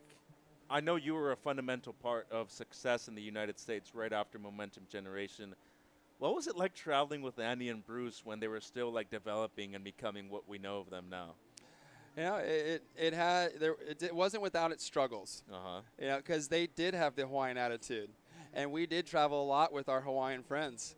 And at times when people were disrespectful and we came into confrontation, they don't back down. Yeah. Just like if it's a heat and it's Kelly Slater at the Pipe Masters and Andy's going to paddle over you and around you and deeper like he did to me numerous times. They don't back down, and that's something. If they feel slighted, they're gonna let you know about it. But you admire that about I admire them, right? it. It brought traveling with Kaipo and Sonny, you talked about it the other day when we were on the webcast. Man, you sound like Gabriel Medina. I'm like, I didn't come with that attitude. I came as a competitor. Sonny and Kaipo and Poto and Andy and Kala and Kaibana, they gave me that attitude. They gave me that confidence to trust myself and to stand up for myself. Yeah. Well, even Aki, too, right, when he was a world champion in 99. Here we go, First wave of Taj. the heat. Lindblad opening up on the left. That's going to be a throwaway score for him. And he was really far down south. Really far up north on that left. With just under 10 minutes to go, Young or Crawford, still no priority established between the two of them. And so here we talk about lulls. We're over 10 minutes into this heat, first wave ridden. We talked about a 7-1 score either. It was a terrible score. So here we go, one of the most anticipated heats of the contest, and now we've had half the heat go without a wave ridden. We've been just talking heads up here. So do you break it down now into a 10-minute heat, Shay? 100%. It's quarters. We're into the second half now. We've got pretty much opportunity for 2 waves, maybe 3, maybe 4, but ideally 2 sets. So if nothing comes in the next 2 minutes, you really need to be thinking. Look at this guy. 2 he waves knows what only. he wants to do. Not get stuck needing a wave at the end of the heat. Local boy Lindblad, no displace better than anybody else in the heat. Goes to There it lift. is. Twice he can do it. And you were saying he's built like a linebacker for football. He chose to be a professional surfer. And his equipment, no rocker on that board, really. It seems like a pretty flat board. Yeah, it's very well balanced. And you can see, like we talk about him and Kelly being really square, and their stances are positioned, and they don't use leverage very much. They don't get out of their center of gravity. They're always compressed, and it's going to be, you're going to have to hit him with a car to knock him off his board. Same with Kelly. I mean, Kelly never falls. Yeah. Well, his feet are huge for his size, too. It's true. So we're seeing Lenny's opener. I love the surfing right here, these last 2 turns. So sharp. Bringing the intensity to Shay. Yep, and Probably so he's gotta got a like that. backup wave. He's going to be back outside and in a better position than his competitors now. Well, and as of right now, he's going to be in the lead, obviously, but you can do whatever you want under everybody else's priority, right? Because with 7 minutes and 45 to go, they're probably going to have to wait it out. And Taj is the guy we talk about his power, how big he is. But, man, if you see his aerial game, he doesn't fall on his airs. He nails those things. So he's one of those scary competitors where you don't want him to go on a closeout. Man, he might get a better score on a closeout than the long wall he won. Yeah, and we've seen some excellent scores here at Lowers in the past with one single score. We see everybody in the athletes area enjoying their time. And you can check us out at usasurfing.org to know more about the USA Surfing Championships, anything about our junior Olympic team, all about our Olympic team going to Tokyo 2020 as well, as we see Betty Lou and Layla Rico. Selfie time. Or actually, you know what? They're probably on the Stacked app.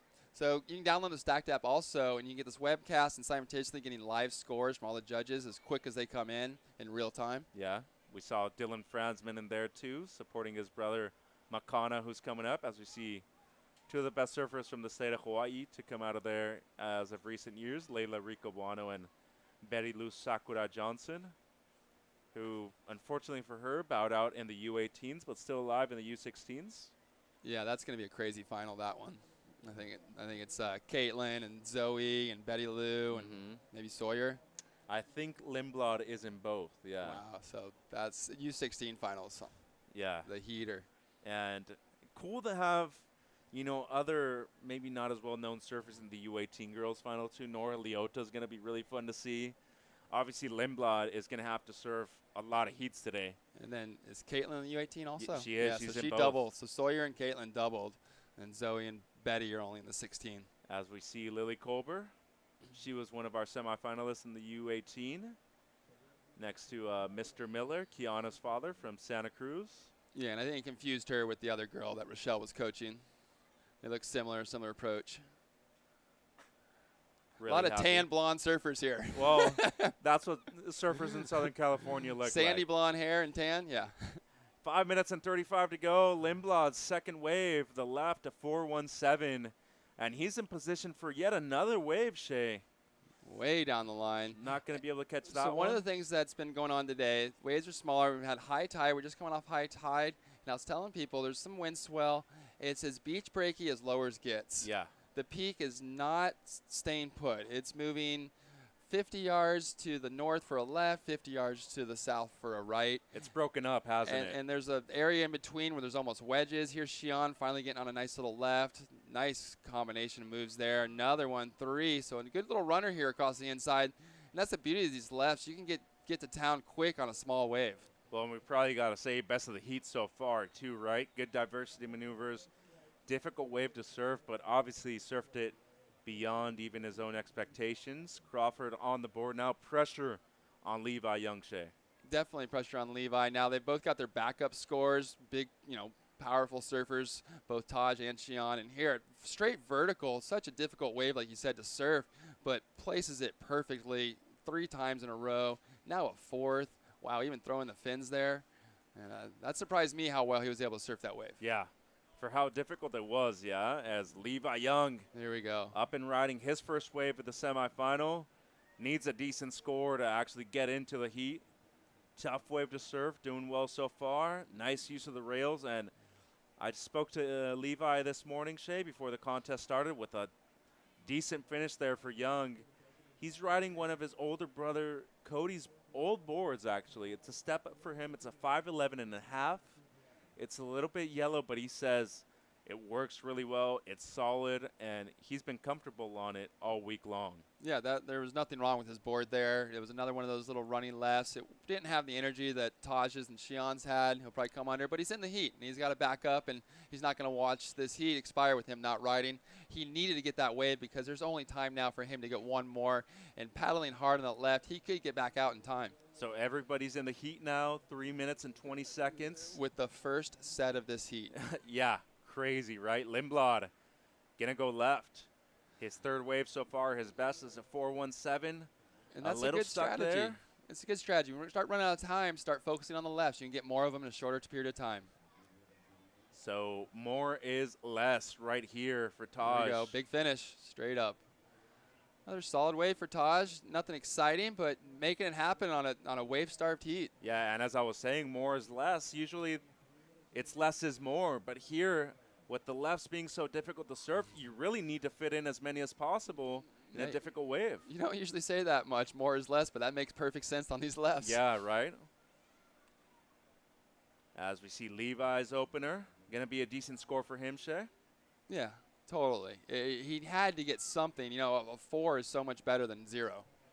And Lindblad's wave, this was a difficult wave to surf. It was just really fat and bumpy, and he did very well just to place some turns in wherever he could. There's not much steep face, really crumbly lip, and he's trying to do just anything he can. Gets one more, and beauty was he didn't fall. Yeah. Could have fallen on that wave in a number of those turns. And an important wave, too. Crawford's opener was a 7.0. Oh, wow. He's up and riding again. And Shay, yesterday afternoon, remember, he was the only surfer to really go left, and he's adaptable. He is. He's terrific on both directions. That 7 was so well surfed. I mean, that wave's scoring potential was probably a 4, and he upsurfed it to a 7. Impressive for the youngster, one of the younger surfers in this division, too, trying to back up that 7.0. And I love the surfing on this. It's another one of those whitewashy waves that's so hard to surf, and you see so many people struggle, and he just kind of went through it, throwing up some nice turns, started with a good opener, finishes it up strong, no falling. Running out of time here, made the most of his second scoring opportunity. A minute 20 to go. Levi's opener, 5.23. Oh, wow. So the real question as Young recovers priority 1, where's Lindblad's last wave going to go? As Young on the right. Pressure is going to be on Taj. And the first right we've seen all heat, too. How are they going to score it? Different division. Everybody's only gone left, Shay. Yeah, trippy. It was a smaller wave, but he got 3 nice turns. And we don't have that last score of Taj. He was a 1.2 above on the top wave of Taj. So Taj will have to get over a point difference here on that exchange. So still waiting on Red's last. And another set coming in here. Taj out the back. Xi'an almost out the back. It's going to come down to the last exchange, Shay. I really okay, so Taj got a 5.17, and Levi is going to need about a 4.3 on that last wave, which I think he got easily. And then Crawford's going to take the lead because he only needs a 2.35. I feel Taj needs a wave right now. Wow, and it's crazy because Lindblad was the first person to get busy, and it ended up working against him at the end of this heat. It did. 10 seconds. He's not going to get another chance. It's all down to this last score. Young, does he get it? Shion definitely got it to go to the lead. Shion's going to be in the lead. Now, what did Young get? Is it a 4.33 or something? It's going to be around that he needs. A mid-range 4, we could probably say, yeah. And Lindblad, if he ends up losing, it's going to be a bitter one to swallow. But you got to feel for the heart of Young and Crawford, a 5.4 for Shion. So Levi needs a 4.12. Probably got to say he's going to get it, or if not, just I think around so. there. I think it's an easy 4.5. It's a 4.33. It's going to be the two Hawaiian surfers oh my advancing. Gosh, what an upset. Taj, the favored surfer to take home the U.S. Championships and this bowl out of the competition, semifinal heat number 1. And how is that sigh of relief from Levi Young? Unfortunately, Linney goes down. Crawford, Young advancing, Shea. Wow. We're going to go to a quick commercial break and be right back with Semi 2. It's the 2021 Toyota USA Surfing Championships at Lower Trestles. Don't go anywhere. Oh.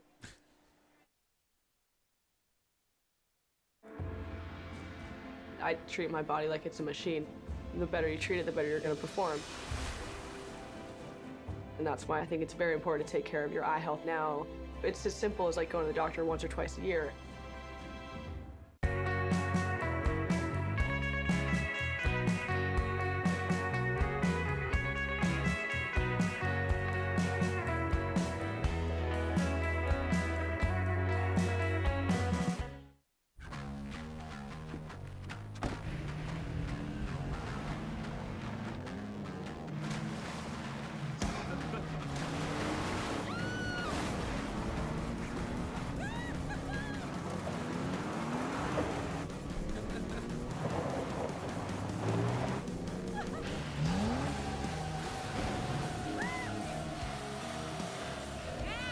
Rule the playground. Toyota, let's go places. Introducing Extremes Almonds from Blue Diamond. Good for you. Extreme for your taste buds. New scorchingly snackable Blue Diamond Extremes Almonds. Welcome back to the 2021 Toyota USA Surfing Championships. Mitchell Salazar with the legend Shea Lopez, former CT surfer. Shea, Semi 2 in the water. I'm just coming down off of Taj's unexpected dismissal. And it seems like we're going to have a replay of an altercation that already happened. Knowing there's some lulls out here, we've already seen a double interference early in the girls' heats. Ooh. Here it is, big paddle battle. Red going over white. Both trying to fight for that. White was coming deep onto the right, and red was coming deep on the left. They were both deep on the peak. I'd like to see another replay of that because could we? We could ask our director. I'm sure the judges are watching this over and over right now, trying to make the correct call. At the start of the heat there, that's what happened with Wong and Pua earlier, and Betty Lou and Zoe just kind of cruised to the finish line after that. The good thing, if you look at it good, if there's anything positive out of it, this is a 3-person heat compared to a 4-person heat where that was. So at least one of these people is still going to have a chance to advance. And if it's a double, they're still in the same boat. Yeah. Yeah, they're both competing against each other with a 1.5 time. Which is hopefully what happens right here. It's Makana Franzman in red, Brody Sale in white, and Ryan Huckabee, the Floridian, in yellow. So that was Brody and Makana. Yes, it was. White and red. Yeah, the two Hawaiian surfers actually out there right now. Oh, snap. Man, and you probably got to see each other as much as possible in the free surfing back home in Hawaii. We see Franzman, Sale, and Huckabee. That photo of Ryan's got to be at least 2 or 3 years old because he is a completely different changed person. Yeah, he's growing quick right now. He's just a monster. Man, he's bigger than me. He's a monster. And one of the nicest people you'll ever meet. So priority 1 goes to Huckabee, that's for sure. Still waiting on the situation update between that paddling interference with red and white. As Huckabee interested in going right, we're going to stick with him. Franzman was going on the left. Ryan with a nice opening carve. Looks like he's changed up his board today, and that board looks nice. Yep. Looks like the epoxy. Yeah. Flinging that thing through the lip really quickly. As Makana on the left, the surfer from Rocky Point. Brother Dylan out here supporting McConnell. Oh, nice. Get that combo for the finish. Yeah, and obviously Rocky Point very similar to Lower Trestles. We see Rocky rights and Rocky lefts. That left little rip bowl at the end is identical to Rocky's. And then I don't know if you've surfed Rockies when it's big, like actually pumping, but there's a left just to the north of it. It's called Monster Mush. Really similar to how Lowers gets out here when it's huge, too. Shh. Oh, sorry. Goofy secret, huh, Shay? I'm sorry. That's the zone, man. That's the getaway and be by yourself zone. You know what used to be my favorite spot to surf when it was small? Was Insanities. Oh, yeah. And all the Brazilians love to surf there now because they get the air wind. Yeah, that's Idolo and Gabby's favorite spot. It's so crowded nowadays. It's difficult to get waves there. As we see Brody from the Big Island. Brody's impressive. He's really a class act. His surfing is progressive. It's powerful. It's on rail. You know, he's putting that Slater Designs epoxy through a number of just quick turns. Nothing special, but, you know, surfing within the waves means 7 or 8 turns there really quick. Yeah. And for a big kid like he is, that was difficult to do. Are we just saying about it, all these kids are big. These U18 kids and the ones that are really, you know, the standouts. Yeah. They're over larger. 6 feet or they're over 160 pounds, you know. And this was that first wave for Red. Love that turn. Lovely combination here. Very smooth and flowing surfer. He still gets about 4 turns in here in this little wedge. Big. And again. Big. Very Riding rhythmic. an epoxy to it, seems, Shay. A lot of surfers switched to epoxy today. And here's that first wave for Ryan. Quickly in and out of these turns. Gets that 2 for 1, even throwing the fins out. Ryan's nickname as a kid was Gumby. Yeah, I could definitely see it. That's JoJo Whalen's nickname, too. As we're seeing Brody sail. Yeah, it's a nice solid wave. Slow start, but able to just, you know, go through the motions here. Number of turns. You know, there wasn't really anything on offer big, but he got it all done. So most likely to be a Here we decent go. opener. Here's the situation at the beginning of the heat, Shay. Oh, so this is it. You can see Brody trying to get over that right. It's a good right. It's a good right. And it's a good left, too. Wow, difficult call there. It was a committed paddle from both surfers. You know, White was coming from a far distance trying to get on the wave, and so was Red. I'd probably have to see a double. No, it's going to be on Fransman. So they determined that it was mostly the right. The right was better, so Sail was in position to catch the right. And Fransman, whoa, that's huge. That's when huge. you look at it. Yeah, that they were giving position to White that had established position on the peak, and they obviously said that Red changed his trajectory and changed the outcome of that wave. So Huckabee's opener, the 5.0 in yellow. He has priority number 1. And split peak between yellow and white. Oh, beautiful drone angle right there. We're going to stick with Brody Sail riding the Slater Designs. Really nice positioning on his board, Shay. Yeah, you can see that he's just kind of surfing at like 75% right there. No mistakes, clean, crisp surfing, very fluid. So we're going to see the replay of Huckabee's last, but here's a big set. If you're Makana right now, it's all or nothing, correct? It is, 100%. One, Brody's very talented. Now Brody has 2 good little lefts, and it's going to be excellent scores or nothing here. Fransman up and riding. His father, Dan, entrepreneur that moved to Oahu at a young age. Raised the kids at Rocky Point, and Makana can get the finish. Nicely done. Yes, he can. And that's what he had to do, surfing with interference from behind. And he might have hurt us, actually. All or nothing there for Fransman, going to be a solid score. Definitely. Best wave of this heat by far. As we didn't see the last of Huckabee, here it is. Smaller wave, good little face, and nice second turn setting up here. Almost slides it out there on the whitewash, and he kicks out not happy with that wave. The left was the better wave. Beautiful first turn there, right up in the pocket. And a little bit of a bonus section here. Bam.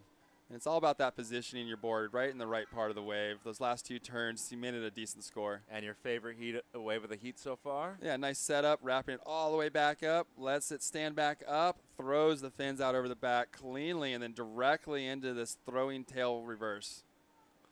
Throw tail reverse was nicely pulled off. So Makana on the board at least. He did have the left, but obviously the right going to be much better.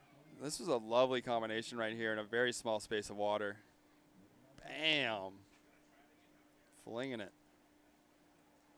So let's see our scoreboard. 11 minutes to go. Huckabee has the 5, still waiting on the openers of red and white on the lefts. So white has 2 waves to drop. They're both mid-range lefts. McConna has 2 waves to drop. One's a mid-range left, one's a better right. Huckabee has a poor right to drop. Yeah. So with 11 minutes to go, you're probably still feeling pretty confident that Franzman at least has a chance here, given that Huckabee only has the 5 and the backup right now. Yeah, and the same with Brody. You know, he's only got 2 average lefts. You know, those really aren't waves that factor into a normal heat out here, but there's an interference. And, oh, we got a 7-5. McConaughey's in this heat. That was the left. That was the left with a 7-5. So we're wow, seeing, he might be in first with those guys needing some decent scores. We're seeing the brothers, Cody and Levi Young. Levi advancing literally on his last wave in the dying seconds of semi-1 to the boys U18 final. Franzman again getting busy, under priority, going left. Important wave here. Looking for a big maneuver. Wow. Well, and good thing that we're talking about it, Shay, because he really does have that approach that, you know, a lot of kids maybe would have given up by now. They'd be saying, okay, I have Huckabee and Sale in my heat. I don't really have a chance. Franzman's going for it. He's not going to give up. He's from Rocky Point. He knows how to surf. And we see Huckabee going to town on this right-hander. Nice. This is beautiful surfing from Ryan. Wow. And nice look at the judges. That was like a thigh-high wave on Ryan. It definitely was. Yeah. That was very well served. Given his stature, for sure. That's when I see him connect like that, I see world title potential. Well, and when you see him connect like that, you got to be impressed that a kid over 6 feet did that on a 3-foot wave. Yeah, and then that was, you know, another person used to be named Gumby was Jamie O'Brien, and now he's a big guy that still does those aerials and very powerful and, you know, one of the best pipeline surfers of all time. Look at this. Whoosh. So smooth and powerful. Wow, threw a lot of water off of that last turn. Man, and to fit in those 4 maneuvers in such a tight space, really hard to do. Yeah. Keeping the board speed up between every maneuver. He never slowed down. Foot was on the pedal the whole way. You know what I loved about this wave, Shay, is that his motion was always forward. Driving down the line. Yeah, nothing was always towards the back of the wave. And, and he kept his rail engaged, never slid. We're seeing Brody Sale up and riding, a 5.97 and a 5.8, currently has him in second. I just clicked on who he reminds me of. Pat Gudauskas. Brody. Yes, Pat Gudauskas. Has the same kind of look, the blonde hair, tall, the similar body style. physique, the hip placement. You know, it's eerily familiar, and now I've placed it. And I've surfed with Pat since he was a kid. Yeah, and boy, have they gotten a lot better too since you probably saw them when they were young, huh? Yeah, just steady progression here at Lowers with the intensity. Wow, I love that angle. You can see the commitment on those turns. Bam. Unfortunate fall there for Brody Sale, but did some work at the beginning, trying to better something in the high 5 range. This was a similar wave to kind of that one Ryan just got, and Brody just going for the big finish was unable to pull it off. Well, and Huckabee gets something in the 7 range. It's his best, and it currently has him in the lead pair with the 5. You can see a little first start. It looks like a bigger set out the back, though, if you look out towards the horizon. McConna up and riding. Important wave here as Sale most likely improved the situation. And I don't like that wave choice right there. He's got a couple good waves. He ripped that wave, but, man, I want to see him get one of these sets. If he's going to beat Brody and Huckabee with interference, he's got to get a big set and look to go 8+. So without wow, he's so good. He's really good. Without the interference, that would have been probably a right decision to make. It was, right? Yeah. He's surfing from behind with only half of his second score counting. Mm-hmm. I believe, is that how it works now? Yeah. Okay, yeah. thank you. Half of your second wave is cut. Okay. Yeah, so you know, he's got Brody and Ryan, arguably the 2 top surfers. You know, Taj out of the event now. As we're seeing the replay of McConna. Yeah, and surfing in this heat without interference, this was a great call and another good score. And I'm not sure what his top 2 waves are right now. I love that turn. And then one more little thinner on the inside, cleanly out of it. So, as of right now, has a 7.5 on his best, and Franzman. So I thought he got 2 waves though. Yeah, I believe he's still lowered one more wave, and I think it is a 5.83. So as of right now, he will need an 8.03 to move to second. Okay. Because Brody didn't improve on his last. It was a 4.3. So that big finish, the fall, really did cost him. Here's Huckabee looking at better a 5.0 in the lead with the 7.9 and the 5. He's going big right here. Goes up into the lip. Nice tail drift. Oh, got it back under him somehow. Yeah, I was going to say continuation, but that wave just died out There we go. afterwards. Big set. Big Well, set. and if you're Sale here, you're probably pretty stoked. No, out by yourself. Makana's not out in the lineup. He's the one that actually needs the score. Here's a good wave. I like this setup right here. 5.8 is what Sale's looking at better. Goes up into the lip. The setup turn. Nice drone shot right there. This wave might close out on him. No, he's going to make the open face once more. What? It didn't really open up like he hoped, and the door's still open for Makana. Not likely enough for Brody to go to the lead in a 6.94. Can he better the 5.8, though? That's the real question. He's frustrated with that decision. Yeah, totally. Here's better ones out the back. Here's red on what looks like, a little deep. More coming in. That one looked good right there. 5 minutes to go, Shay. Red at the moment before Sale's last, needing an 8.03. Uh-oh. And it seems like he's going to have to commit on this one. Yep. Oh, pulls back. Is he going to sustain first priority? Yes, he will. Little hump in that. Kind of broke that wave up and didn't allow it to have the shape he was looking for. I love this angle here, the overview. Everybody in the competitors area, Team Hawaii, very invested in this heat with Makana and Brody Sale in the water. Most of the people from Oahu probably rooting for Makana in this heat, though. As we see Sakura and Leila Ricobuano. Yeah, you can see their anxious faces. They're rooting for Makana. Just There we go, more waves. Makana making a move. He needs an 8.03 on one wave because that score is going to be cut in half in order for him to overtake Sale. He would be in the lead right now with a 7.5 and a 6. Makana would be in the lead. Yep, you're correct. Lots of time, though. I mean, 4 minutes. Here we go, wide one. We've seen more consistency of waves, Shay. It's coming around. You know, I think we may have had that dead high tide lull period, and Lowers likes when the tide starts sucking out on itself. It really draws the wave and holds it up a little steeper. Yeah, makes it stand up better, yeah? Yeah, it starts pulling down off of the cobblestone instead of pushing up onto the cobblestones. So Sale betters with that three-turn combo, 6.43. It's his best. Yeah. But Franzman's still not out of it. Needs an 8.66 on one wave. We've seen him do that during the entire event so far. But, man, I mean, I want to go back to it, Shay. Is it really, you know, that situation where you're letting one mistake cost you the entirety of the event? True. True, especially at the start of a heat. And was it necessary to do that? That's the real question. Well, Brody is the star. And Brody was paddling into a heck of a right after a lull. And, you know, that was a decision he made that, hey, I can shortchange Brody trying to get this right by going left real quick. As Makana up and riding, needs an 8.66. Beautiful combination right there. Needs a finish. No. Can't make it around it. Don't see the 8.66 there, Shay. And, you know, just over 2 minutes to go. This is going to be tough to make it out of this heat and go into the final. As Sale still seems a little frustrated with himself. Well, he left a lot of points on the board on that 6.43. You know, he fell on that little air reverse. And he easily could have gotten a double. He easily could have also got a single against him if, you know, if a little bit of different things don't go a little different. And, I mean, we can talk about this freely. It's the boys U18. There's a lot of testosterone running. Nobody wants to lose. Everybody wants to win.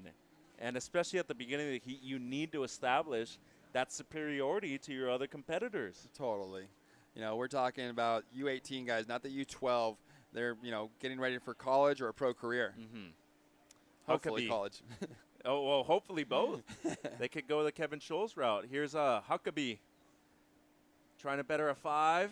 Beautiful wrap right there on the second turn. And nice. You know what I like so much about Ryan at Shea is that he hasn't been the most selective as far as his waves go in this heat, but he's making the most out of that Floridian experience with these waves at lowers. You should see some of his contests in Florida where he's such a 6'2", 6'3" man-child, and he is surfing against kids that are like 4'10", and the waves are 6 inches. I'm like 6 to 8 inches. Yeah. As that was an exciting heat, Sale and Franzman with that altercation at the beginning. It's definitely going to be Ryan Huckabee who takes the lead, and he's going to be one of the favorites to move in to the final.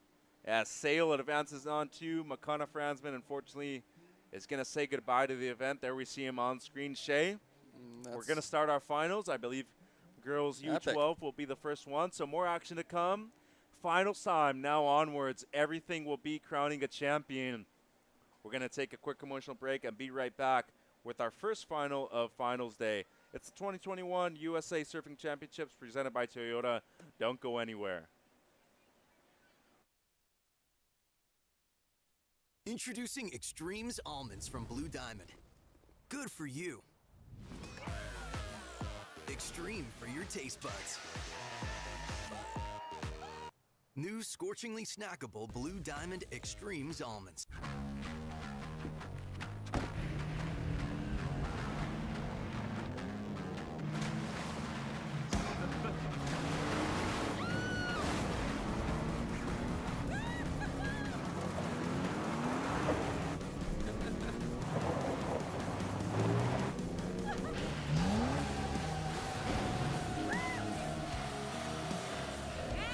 Rule the playground.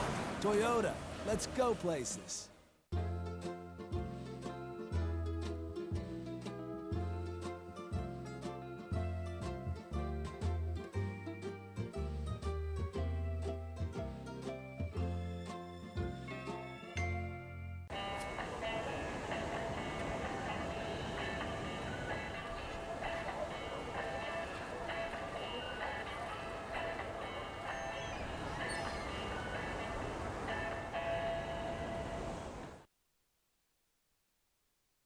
Back. Welcome back to the 2021 Toyota USA Surfing Championships at Lower Trestles. Our first final out there in the water right now. It's the girls U12. Alana Lopez in red, Chesney Ganote in white, Kaya Howard in yellow, and Kaden Persadok is in blue as we see Kaya. I think that's your spirit animal. Oh, yeah. She was my favorite surfer in the semifinals out of every division, and Shay, we saw her rip a couple this morning, and conditions have changed quite a bit as we see Kaden up and riding Persadok in blue just from down the road in, Seaside Reef around that area of Carlsbad. Plenty of waves similar to this lowers left, and, going to be a clean slate for the judges here. Shay adapting to conditions, different, divisions every heat now, too, so it's going to be hard for them. But obviously we have a 5-man panel for that reason, too.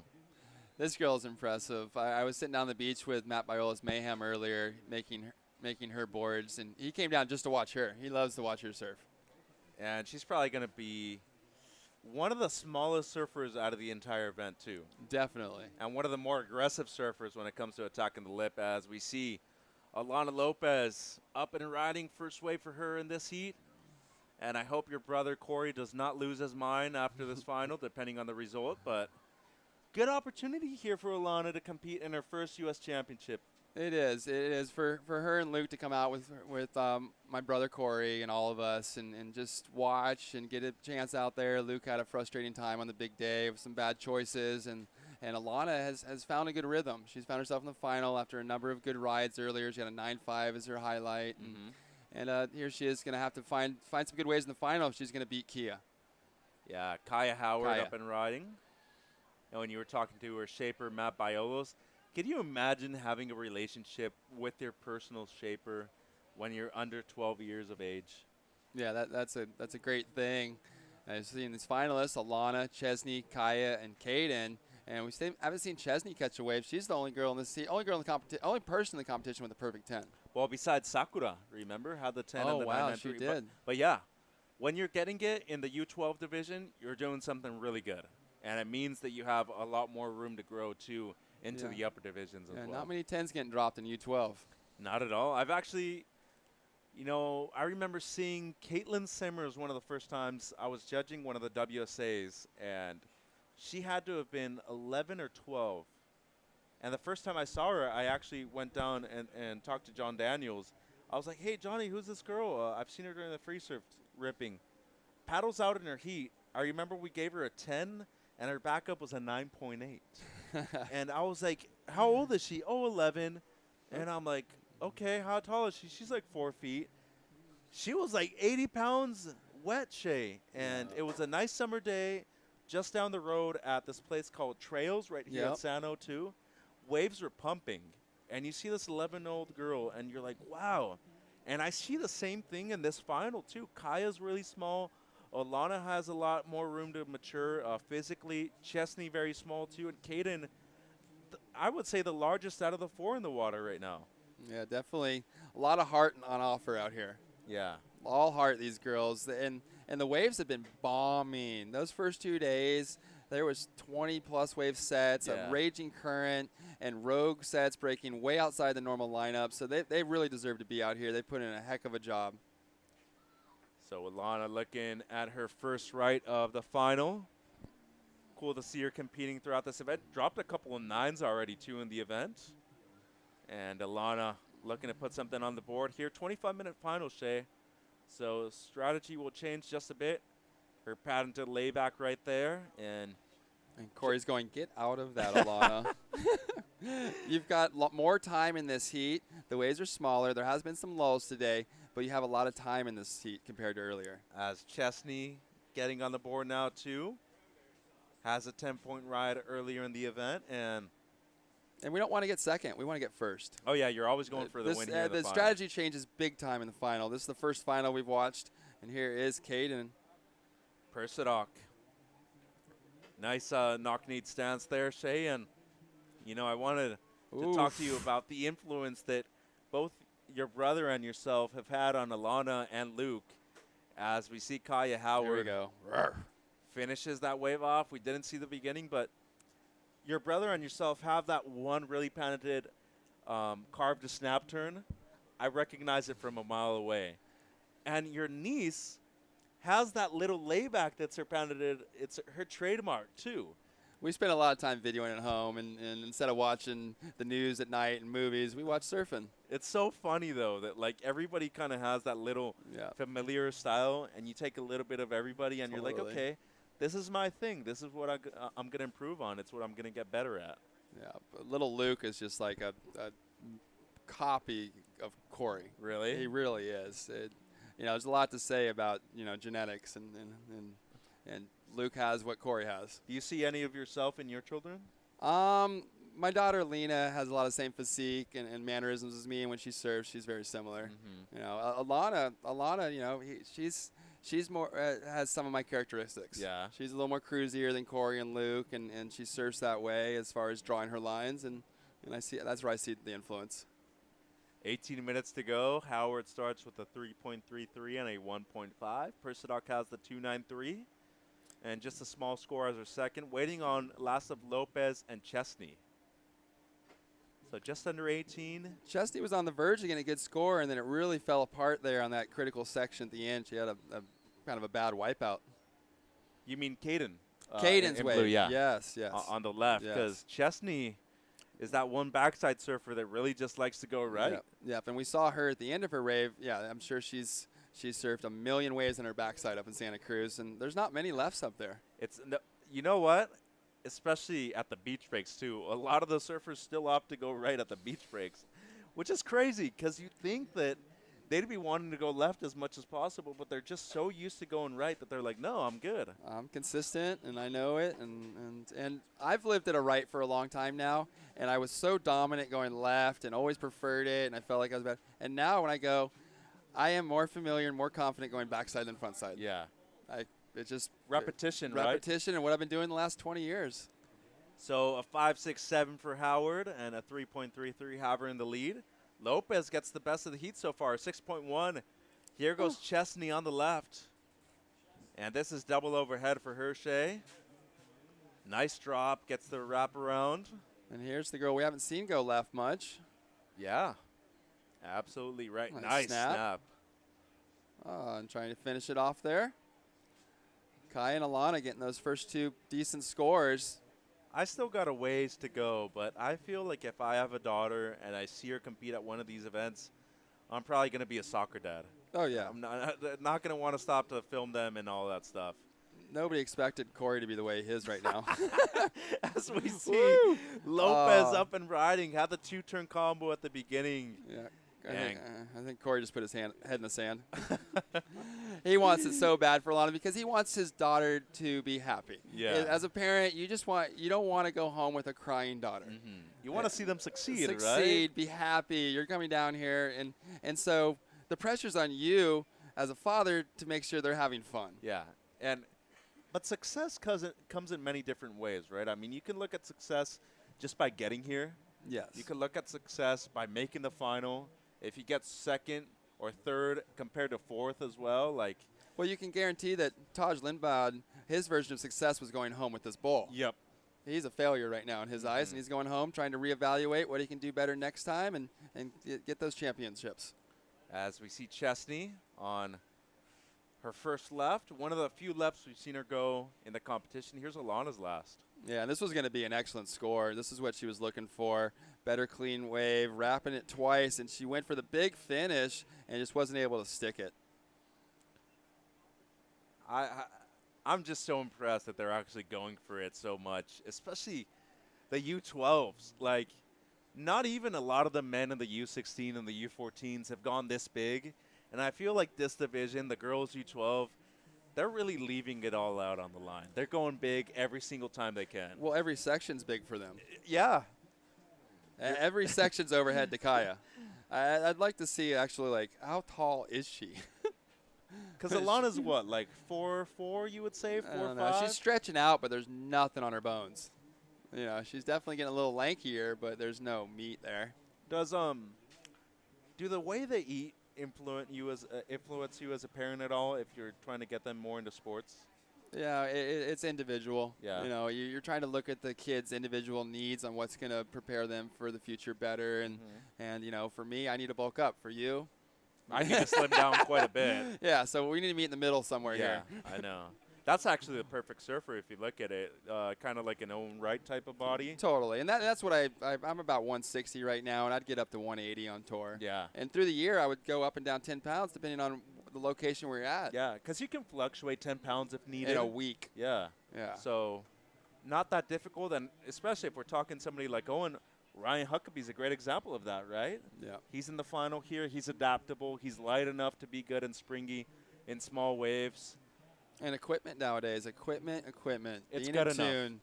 So many competitors have changed out their equipment today. So just under 13 minutes and 30 to go. Lopez gets a 6.67. It's the best of hers. Chesney gets a 4.53 and a 2.87. And Howard now down to second. As of right now, needs a 7.11 to take the lead. And everything here is for first. So everything that says need is for first place. So Caden needs an 8.95. Chesney needs an 8.25, and Howard in striking distance. I feel like we're going to see an 8 or a 9 in this heat. I really do. Well, based on Alana's, right? Based on Alana's wave, a 6.67. It was a fall in the third turn. You know, and it's still there's better waves on offer out there. Someone's going to leak into a good one. And here's Caden on her forehand yet again. She's having difficulties with those ribs at the beginning of the wave. It's hard to commit to a long turn with all those chops and ribs when you don't have enough speed to carry through them, push through them. Still really glassy. See it shimmering out there. Wind still right in that 5 to 10 max. And overcast all day. It's good for the glare, too, for the judges. You can really identify the colors super easily. You can see waves very easily as well. And obviously, having the webcast is actually beneficial for them, knowing that they're going to be able to see at least a few angles of every wave as well. Yeah, the webcast has revolutionized the connectivity to the judges, to the public, and for the surfers out in the water, for their families, and then going back to look at look at their competitors. You know, a lot of the kids are at the hotels right now down the street watching the contest live rather than getting drained watching on the beach. Yeah, in the sun Yeah, with the it's heat. draining. Yeah. 5 days of this from sun up to sundown. Well, and that's just of competition, right? They've probably been down here at least another 5 days before that. Yeah, a lot of the kids from Florida came, and then, of course, the local Californians can practice this for months. They've been coming down to Lowers as much as they can for months. Isn't that the great thing about competing at home, though? You get to sleep in your own bed. You're eating the same food. They talk about home court advantage in football, other sports. There is no home court advantage like surfing. There's just none. Every wrinkle is different. Every day is different. And if you've lived your life at that beach, you've seen it all. Did you appreciate it a lot more when you were at home, as we're seeing priority one with Howard, Lopez behind her, 11 minutes to go.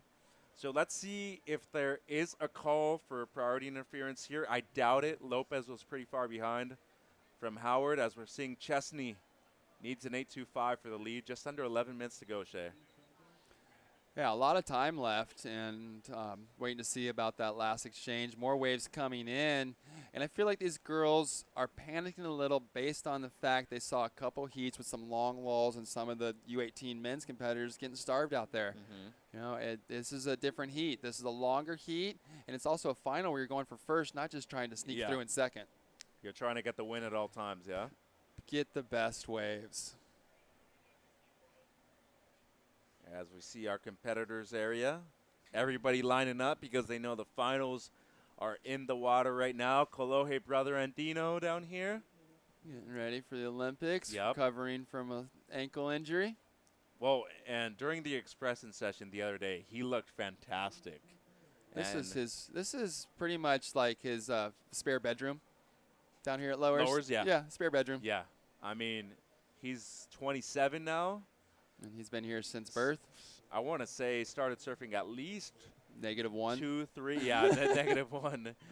Yeah. He's been at the contest in Tahiti, in Australia, in Africa since me and Andy and Corey were going around the tour in the early 2000s. Isn't that crazy that he still had, like, the mentality to want to succeed on an individual level when Dino already did most of the stuff that he's doing?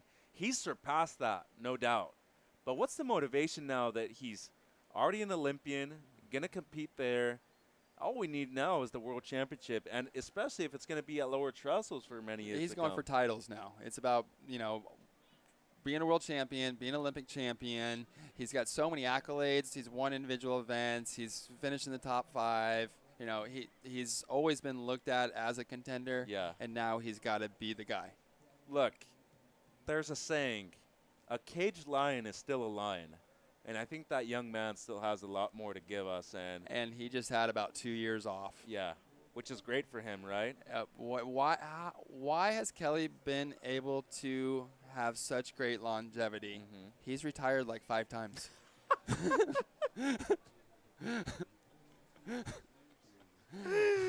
Oh, my goodness. That was hilarious. But, yes, you are correct. Here we go. A nice bowly wave for Alana. Lopez up and riding, gets the wrap around. And I'm extra critical of Alana. I've seen her best. I've seen what she's done. And Corey cheats. He took her to Mexico to surf a right point break for 2 weeks right before this contest. Okay. Yeah. So they got their practice reps in, huh? Yeah. She's done that turn 5,000 times. A couple of waves out the back. It seems like we're going to stick with Chesney on the right. This is her strength. This is a better wave. Beautiful turn there. That. This is lining up well for her. This is going to be a good score. If she finishes this well, here she is lining up another bowly section. Oh, going to finish it. Didn't take advantage of that steep section through the middle there. Well, this thing's lining up yet again. Can she get a closeout reentry right here? These little kids can ride anything. Well, and hold the phone too, Shay, because she needs an 8.25. Yeah, she's right in this. Lopez has gotten a couple 6s. Yeah, Chesney's in this. Great surfing, but that first turn was critical. Yeah. As we're seeing Persidoc on the left now.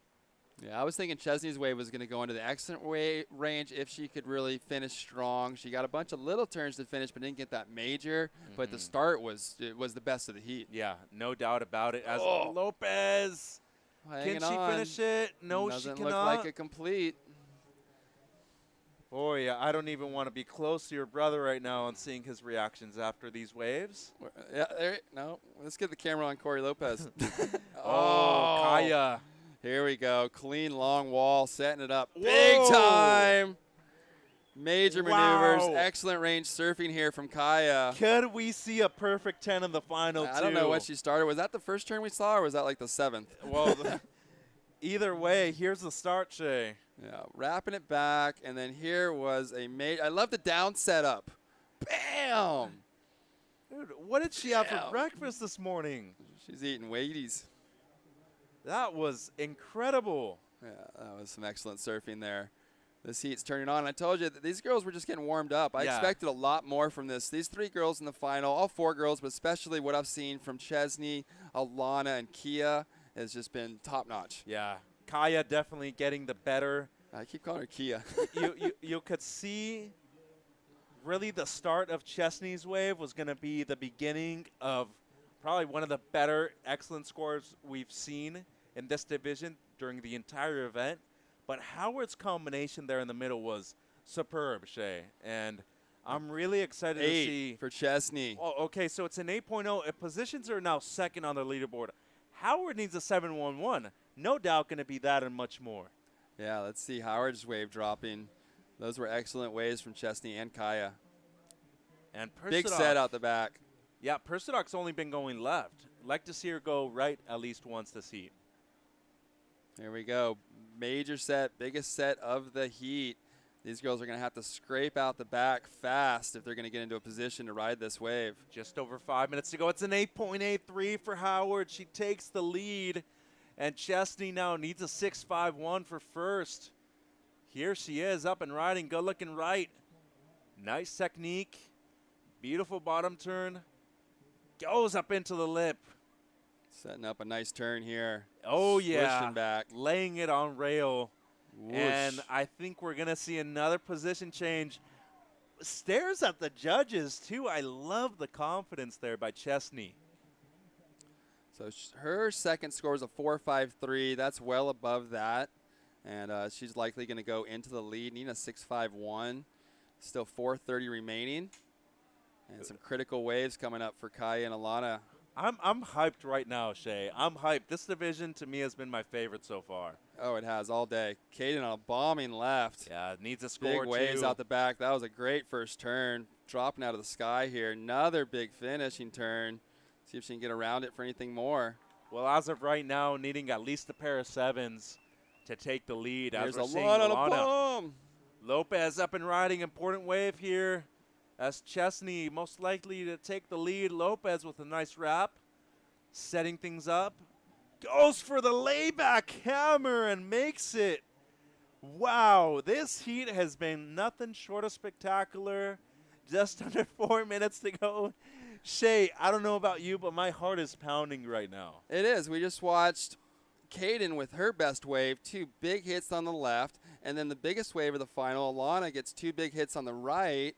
And the judges have a lot of decisions to make here. Size of wave important, critical, turns on all of these girls. And don't forget about Chesney's wave at the start of that set.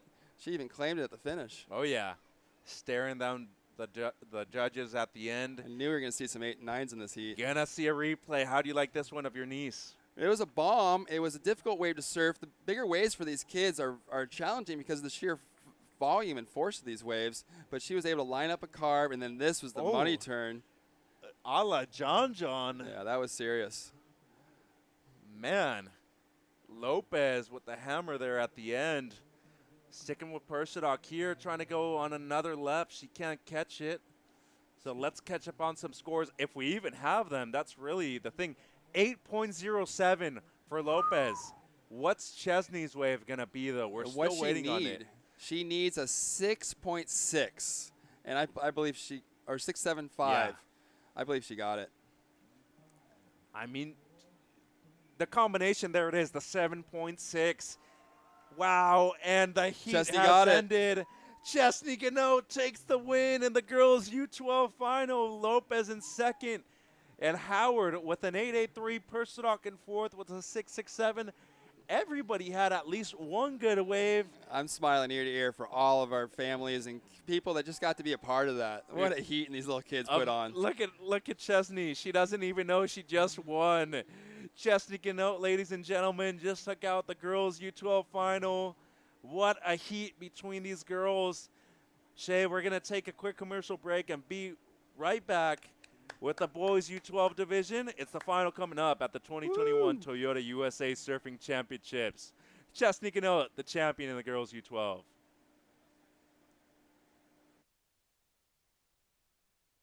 Introducing Extremes Almonds from Blue Diamond. Good for you. Extreme for your taste buds. New scorchingly snackable Blue Diamond Extremes Almonds.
Welcome back to the 2021 Toyota USA Surfing Championships at Lower Trestles, California.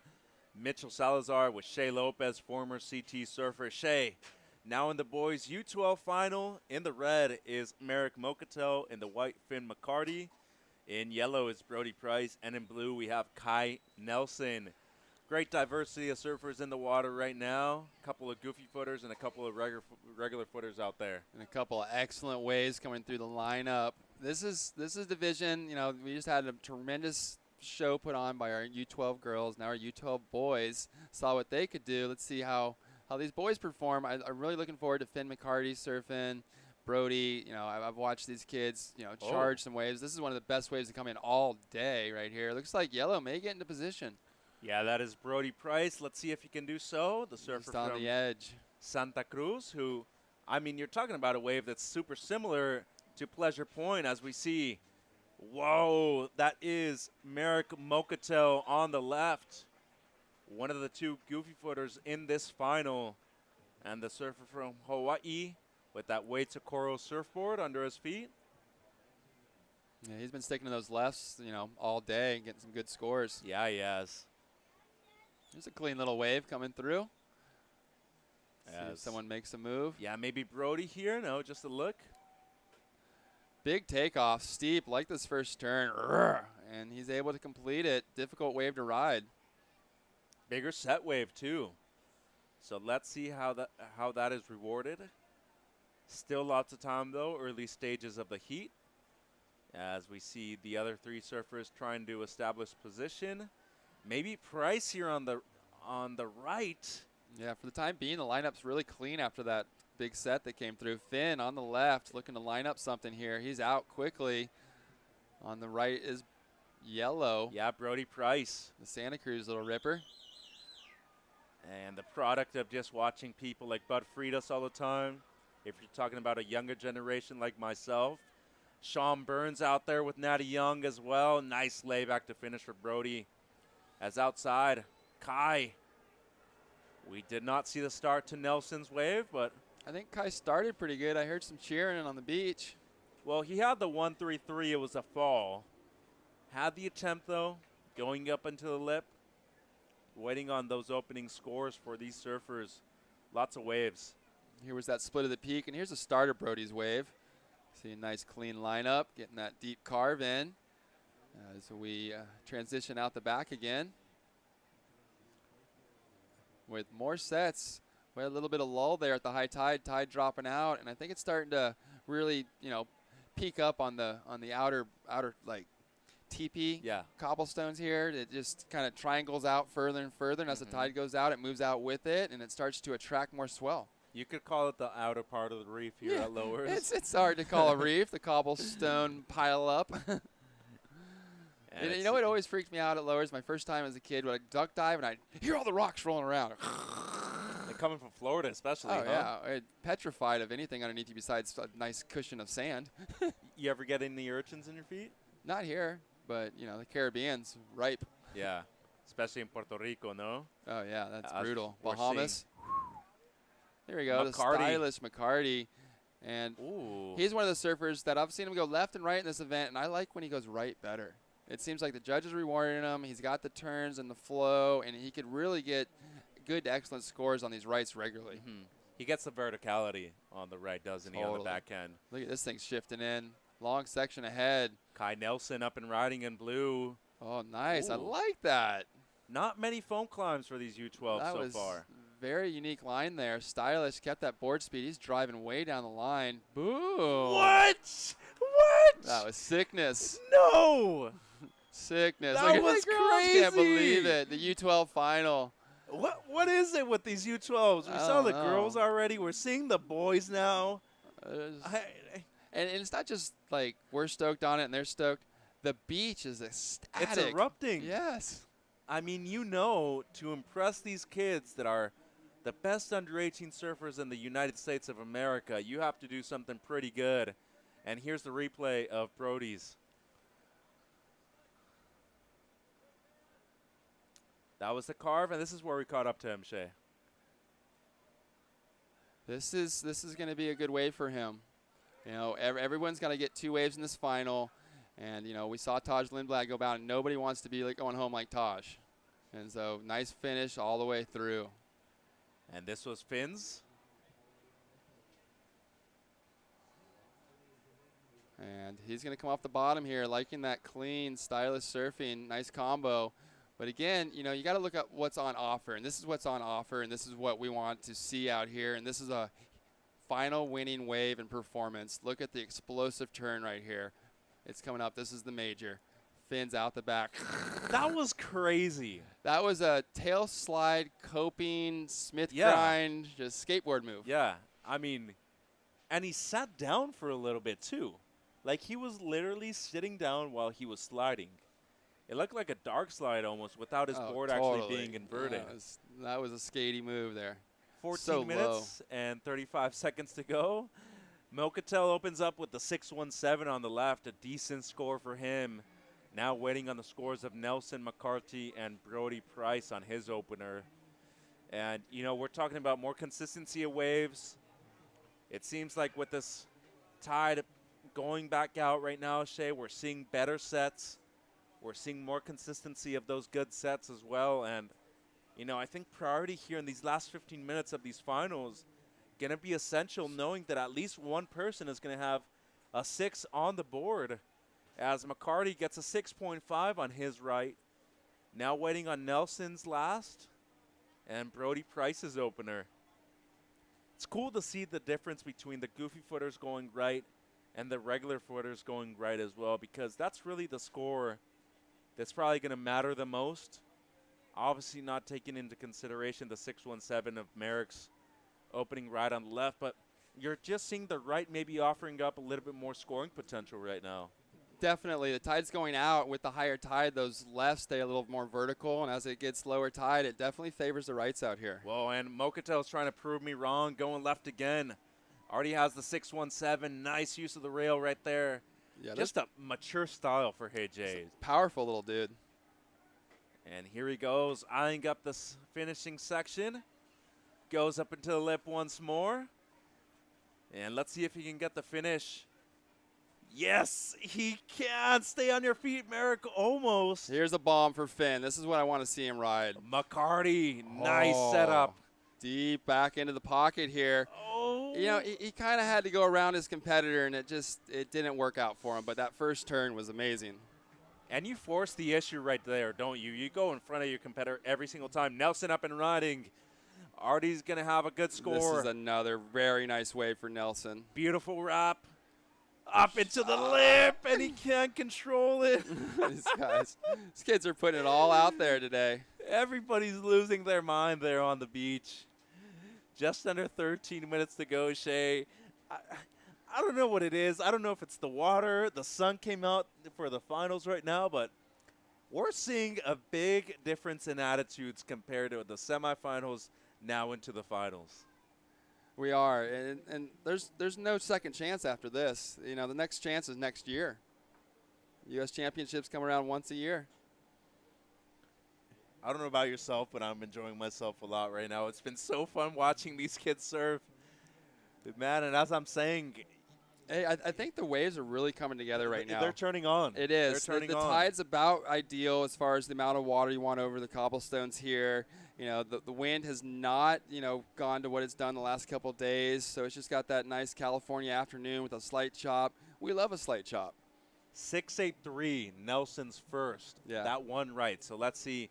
The second score obviously not going to be as big as he didn't complete it.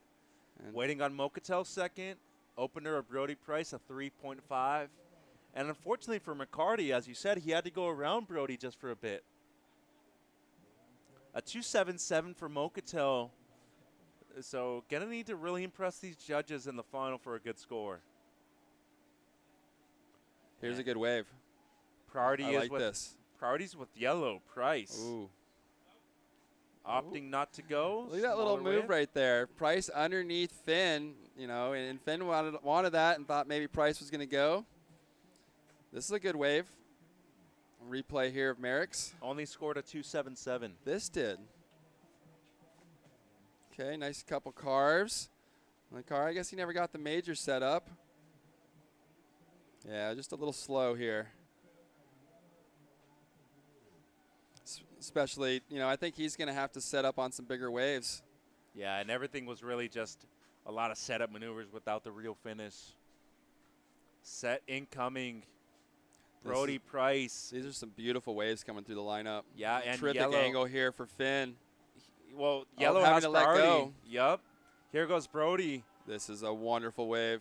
The product of the Bay Area, the Santa Cruz surfer, needing two Nice. scores right now. A mid-range 7 will help his things out. 3 carves to start it. Still some wall here. On a bigger Getting set steeper. wave, too. So 4 roping carves, a 5th. And how is his style, too? All Santa the way to the Cruz inside. surfer, Nice drop claim wall to it. the inside. Looks at the judges.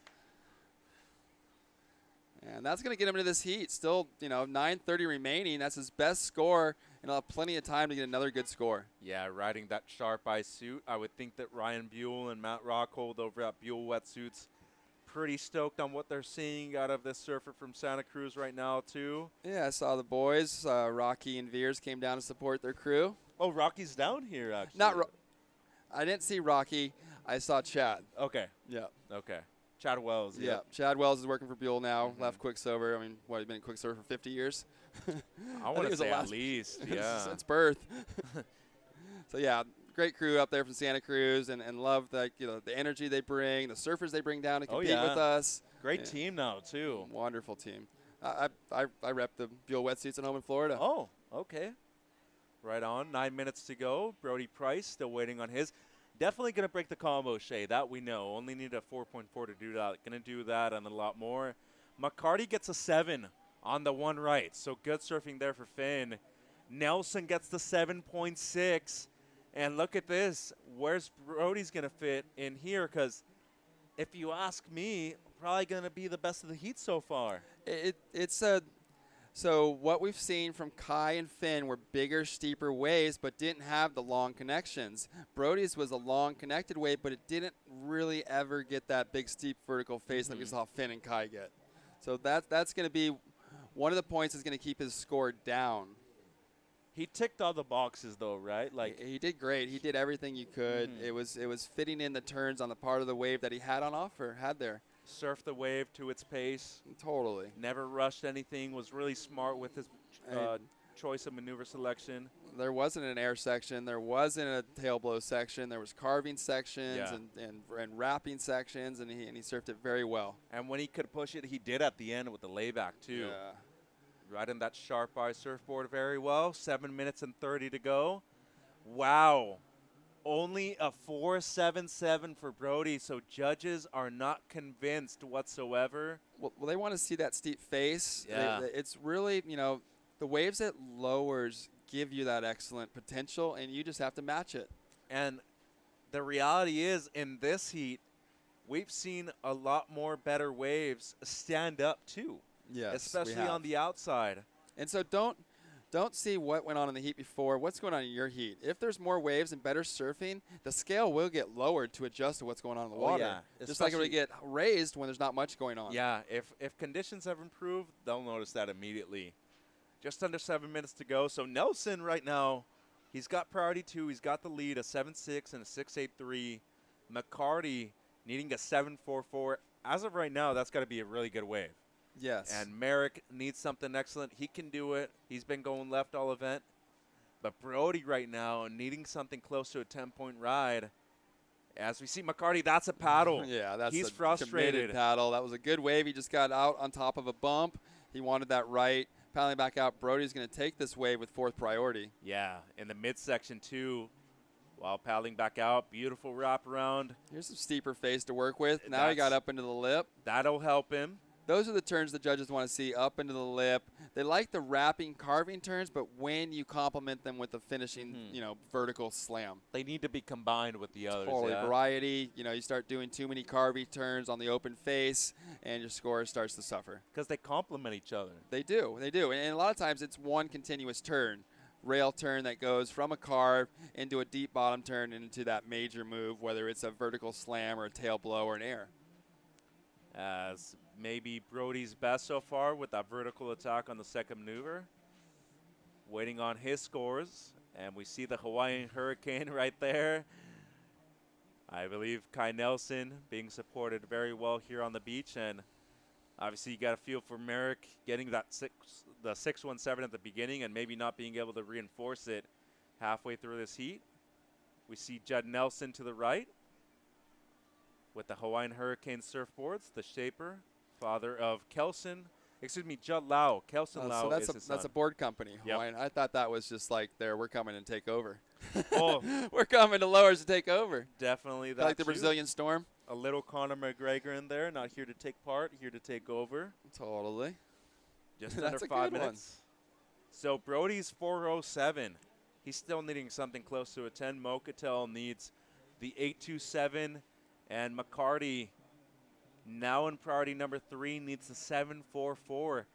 The great thing about Nelson having the lead is that he also has priority number 1 right now, Shay. Talk to me about the importance of having priority right now in these 4 minutes, especially as a learning opportunity for somebody in the U12 division. I've always, and I keep stressing experience. Come here, and if you lose and you watch and learn why you lost and you don't make that mistake again, that was coming here was a success. If you come and you lose and you don't understand why you lost and you leave and you don't watch the people that are winning and what they're doing and get an understanding of what it takes to win, you're wasting your time. So being here, being present, and it's just like a classroom. This is a big classroom. Mm-hmm. Learn from it. The University of Lower Trestles. 100%. All the best students in the nation are here today. And unfortunately here, you can't have any online degrees, can you? But go home and study online. Watch Kolohe, watch, Griffin. Yeah. I used to have to watch Aki and Carol and Tom Curran on VHS. Pause, rewind, pause, break the tape. Now you guys have, such access to all of our techniques and styles that help us surf the ways we do, and then you can, evolve from there with your own little twist. You have a favorite surfer of all time out here? Out here, I mean, growing up, we all, on the lefts especially, we really liked to watch Cordell Miller surf. He was just precision, classy, powerful. And definitely, Cordell's still surfing out here, shaping boards. One of my best friends for a long time. Some of my best boards have been Cordell's. Every day. Mitchell Salazar, Shay Lopez, the former CT surfer. Shay, thank you for your help throughout this entire event. And it seems like you're enjoying it more than a lot of the younger competitors. I am. I haven't been out here in a while, and I haven't announced in a while. We've had COVID and everything else, Yeah. and just, this is my family. This is my friends. Some of these kids, I've noticed they were in diapers, and I'm going to go down, and, one of them is little Zoe Benedetto. She's got a big final coming up, and it's been a pleasure being in here with Mitchell, and we got a lot more finals, and maybe after Zoe's heat, I'll come back in. Yeah, and what's it like having your brother be here present, watching her niece surf in her first major event, you could say? You know what it feels like? It feels like me and him are back on tour, and I'm trying to stay out of his energy bubble. Okay, I go in, I say hi, and I come out. And you're like, okay, I'm just going to leave you alone for a little while. You let me know if you need any help, but I'll be here just in case. Yeah, if I look at him from afar, and should I go over? No, now's not the time. If you see a little bit of steam coming out of his head, you know it's time to stay away. For sure. Just under 2 minutes, Nelson in the lead. His low score is a 6.83. He has priority number 1. McCarty in second needs a 7.44. Merrick Mocatel needs an 8.27. And Brody Price needs a 9.67 with 90 seconds to go. Finn's been sitting out there for so long. He had first priority, then he made that committed paddle, lost it, and it didn't look like it was the wave to get it either. So, hopefully another set comes in. It looks like there's a few mid-range bumps. If things don't work out for him, though, good learning curve for him, right? I mean, you were for sure. in second, needing an excellent score. You committed to make a decision.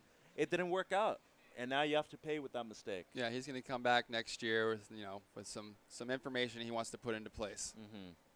Great surfer, too, one of the only 2 goofy footers in this final. Oh, this is going to get interesting here at the end. So priority is with blue, second priority is with red, and Mocatel, he's digging into it, can't get it. Look at this, Finn got a good little wave. Yeah, McCarty needs a 7.44. Controls the first turn. Let's see what it's got here. Goes up into the lip. It just wasn't the wave.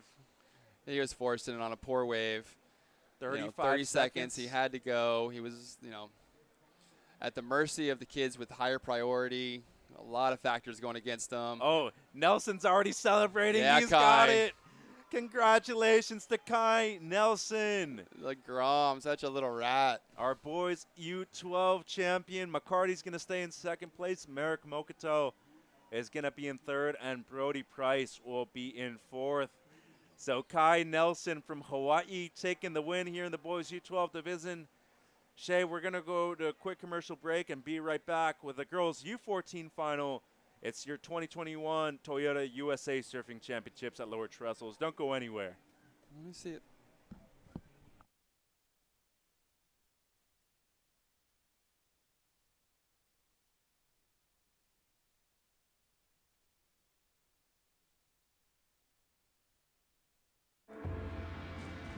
I treat my body like it's a machine. The better you treat it, the better you're going to perform. And that's why I think it's very important to take care of your eye health now. It's as simple as going to the doctor once or twice a year.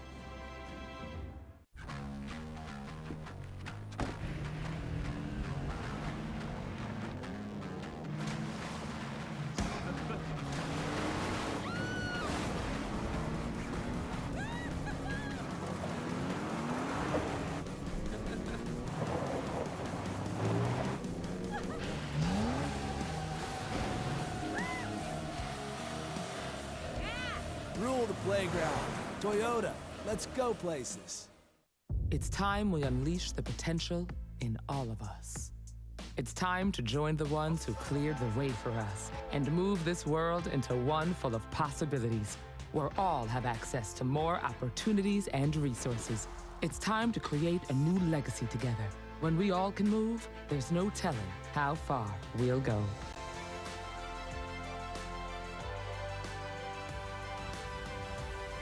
Toyota, proud partner of Team USA. Welcome back to the 2021 USA Surfing Championships presented by Toyota. Mitchell Salazar alongside the Hall of Famer and current USA Surfing head coach Brett Simpson. Brett, welcome back. Kai Nelson winning the boys U12. What a spectacular win for Kai. Where's Kai from? I believe Maui. Yeah, I was going to From the say. Hawaiian Here we go. Islands. This is a treacherous little deal right here. And he's going to get shared up by his friends. Yeah, this is it right here. These are the moments you come to Be Lower careful, for, right? fellas. Oh gosh. Riding is that Papa? riding that Tokoro surfboards. Yeah, this kid has a killer little style. It's been fun yeah. to watch. And what a final, right? Both of them, as we see Nelson taking the win in the boys U12. Congratulations to Kai. That's epic. The Maui boys. Is that Jackson? No, it is not. Jackson Bunch is actually taller than the person you're referring to right there on screen. Yeah, Jackson Bunch is another person that got huge over the quarantine. Growth spurt, huh? Yeah, he's massive. Lanky guy. Shion Crawford, too, is another guy. Shishi boy. Very big dog. In the girls U14 final now, Brett, Avery McDonald, Mia McLeish, Kylie Pulsini, and Vahiti Mahana Inso out there. Right now we see Pulsini, McDonald, Mahana Inso, and McLeish. Look at these ladies. So hopefully we get another flurry. It looks like there's some waves coming. I know I saw Vahiti get a left. I don't know if she had anything before, but she did one nice turn on the oncoming section. And it's a paddle battle for positioning here. You got to love it. I think when it's this close, ooh, yeah, little elbow. That's contact. Little elbow. You got to be careful right there. But I think if it's close, a lot of times what happens, it happened earlier, it goes to the one that rode the first wave. Yeah. Like, so the previous wave, it's kind of like, yeah, it's got to be pretty neck and neck like that, I think. But if someone really gives you the edge and you're a body length ahead, they're going to give it to that person that fought for it. Well, look, they haven't established it yet. Well, that's Mano making everyone's life difficult. Don't be throwing our judges under the bus. He's a priority judge. I always give him a hard time. No, but I wanted to say I've done priority a lot before. It's hard. It's super hard. But did you see when white cut off blue?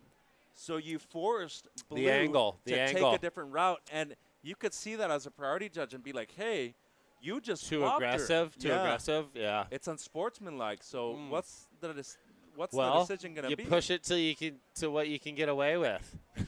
Yeah, but yeah, I don't know if they did bump. Whoa. Well, that changes things because blue was up real quick, so now priority 3's got to go to white. Mia just kind of went over the handlebars. So here we go. 20 minutes on the clock. Vahiti already has the 5.83, and here she goes. No?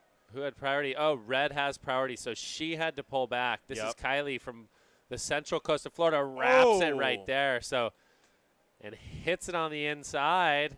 So bigger wave. My friend, you're going to have a tough time selecting your team. Oh, we dialed. The ladies made it easy for us this year. It's more the guys. It's kind of a toss-up, and there's some tight. We're basing a lot off, obviously regional result, overall standings, and this event weighs heavily, almost double points.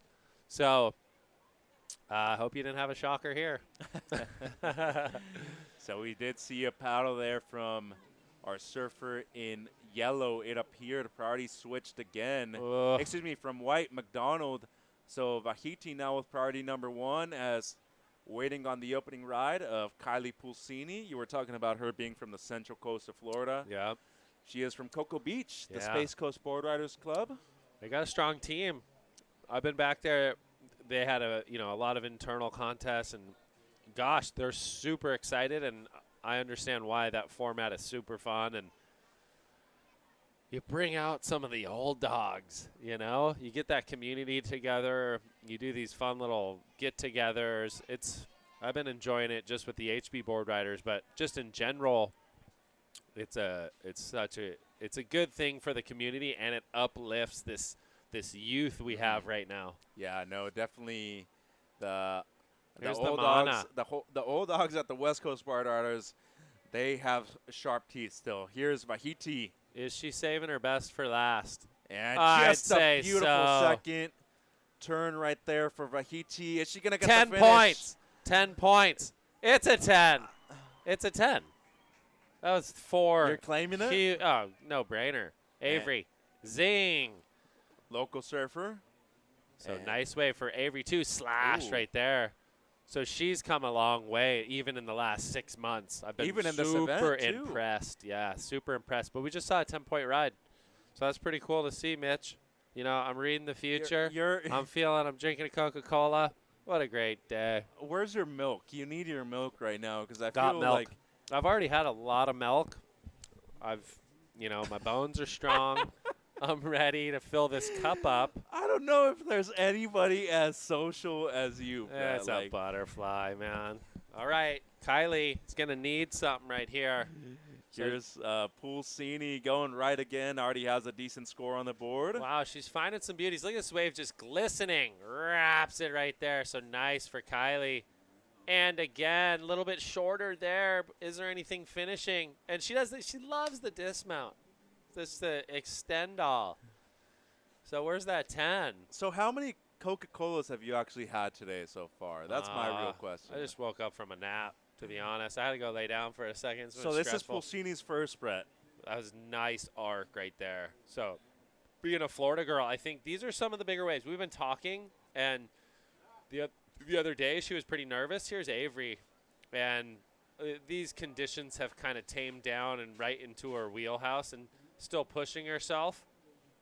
So Avery's got some good flow. Look at touch the water. Oh, so timing got a little funky there, but nice swoop. I like the patience, and she has that little swing when she bottom turns, which is cool, and gets this turn even better, and then the finish. Yeah.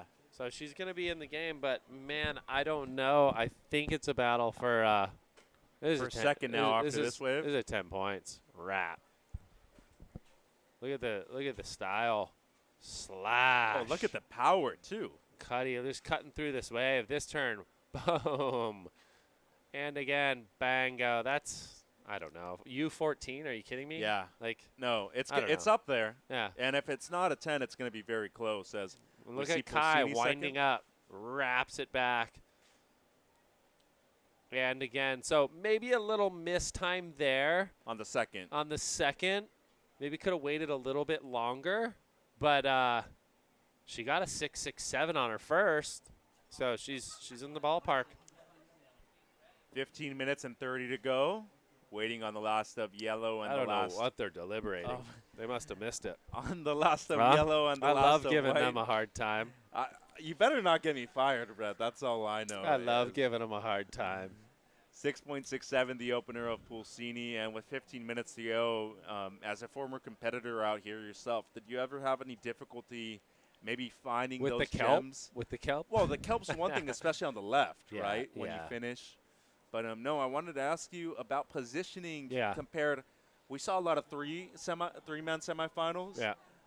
All of these finals are for people. 9.77. I was off. But you were right there, though. I was close. It's super close to a 10-point ride, but yes. I don't know what else they want to see. As of right now, everybody else is going to need at least one excellent score. McDonald's wave comes through. It's a 7-2-3.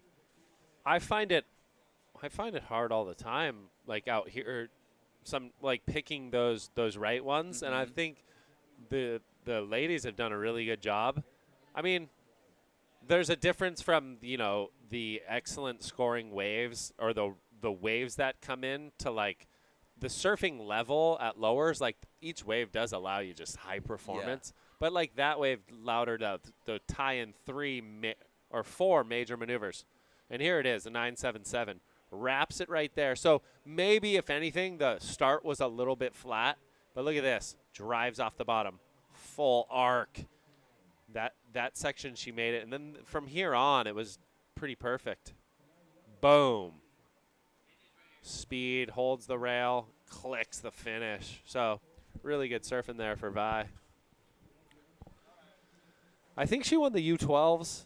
A couple years ago here? Yeah, in 2019. Yeah, so she's just kind of working her way up. She made the semis in the 18s, had a little bit of a stumble, I think, in the 16s. But her future's bright. Oh, yeah. I mean, really, really bright. Pulsini's second wave, a 4.77, as she is now in second place, needing close to a 9 to overtake Bahiti in first. Yeah, this is a great result for Kylie.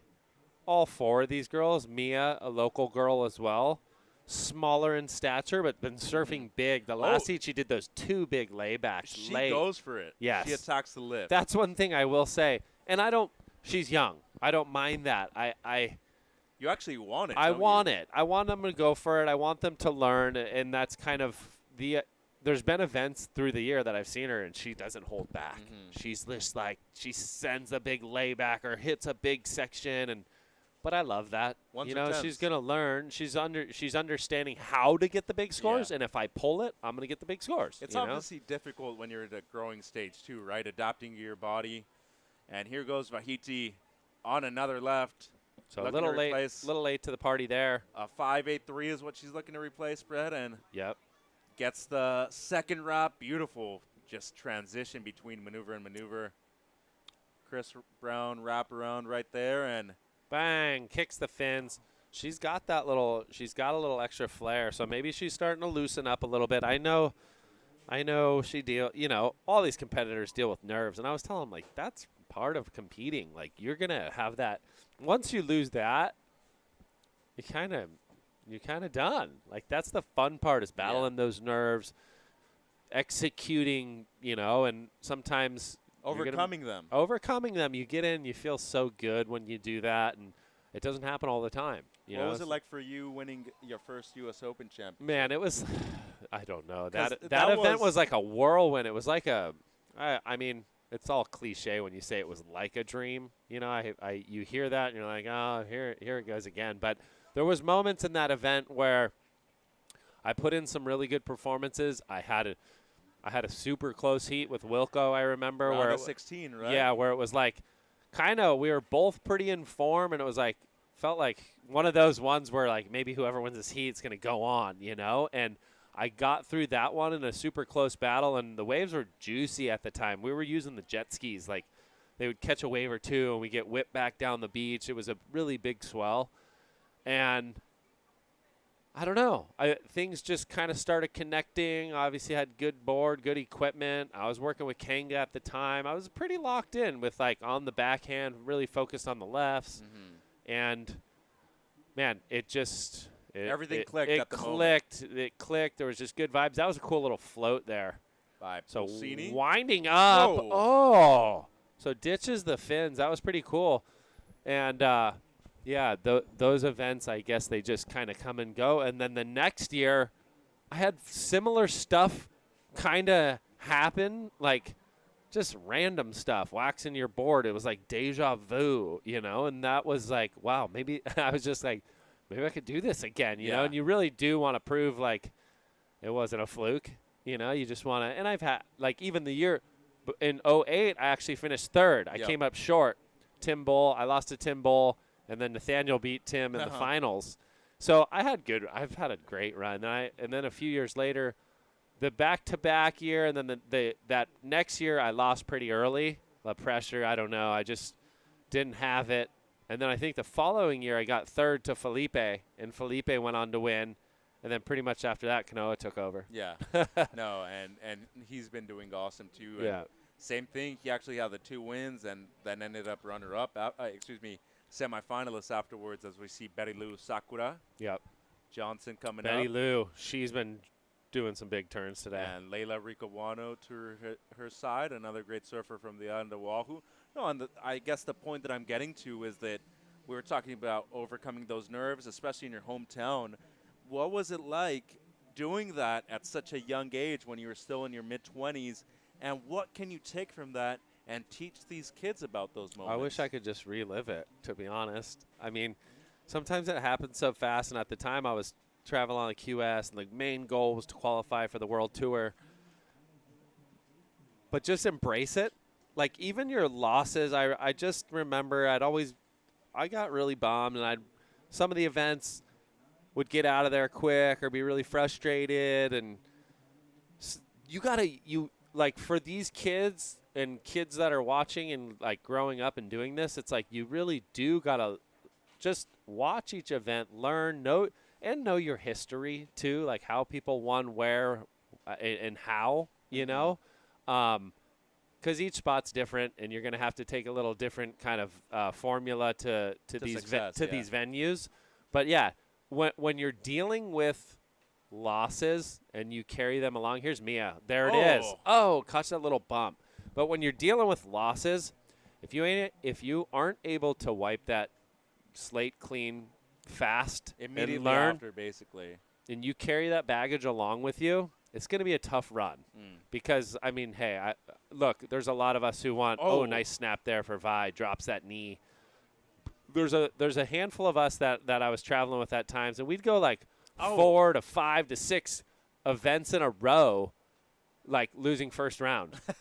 You're just like, dude, is this ever going to end? And everybody's vibe was probably super down. Ever going to end? Is this drought just ever going to end? And you just got to withstand it. Some guys say, nope, this ain't for me. Others just keep banging their head into the wall, and you stay with it. Yeah. You know, and I think Vi just – is this a nail in the coffin? It seems that way, a nail in the coffin. Got a 6.27 on a previous wave. There's no doubt going to be up there in the excellent, it seems. So, and yeah, she's just kind of pinballing around on this thing. Just the gift that kept giving. Ba-boom. Yeah, and as you said, everything's been clicking for her in this final so far. And when you talk about those experiences, taking the good with the bad, as we see the heat and water, 6 minutes and 45 still to go. Vahiti in the lead with a 9.77. Most likely going to replace the 6.27 on her last wave. Pulsini currently still in second. McDonald has the good wave at the 7.23. And McLeish hasn't been able to really complete one of those major maneuvers. But, you know, you're talking about overcoming emotions, nerves. Surf to win. One thing I'll remember is, like, when you start losing a bit, you surf not to lose. And that's it sucks. It's dangerous. It doesn't work. That's a good mentality, work. though. And when you're out there to win and you're making good decisions and you have the belief in yourself, good things are going to happen. I mean, I just remember times, and it happens. You're going to have that doubt sometimes when you're out there and maybe you don't have priority and you're thinking, this guy needs a 6.5 or girl, they're going to get it. You're just thinking the negative thoughts start to creep in your head, and boom. And it's almost like right? you read the future, you know, and you like almost predict it, where when you're out there kind of doing your thing, you're confident and, you know, you're controlling what you can control, good things happen. Yeah. And, hey, I'm not saying it's always going to be perfect. There's a lot of great surfers out there, and you're dealing with these heats where waves can be slow. But here's a little replay right here of Vahiti. This is her first one. Look at this. The 9.77 here. So just the arcing style, bringing that board back, that's excellent. And we do it again. And look at the flow. It's more drive, not really like pump, snap off the top straight into the fourth. I thought almost perfect. It came out close. Maybe a 9.77 is 9.83.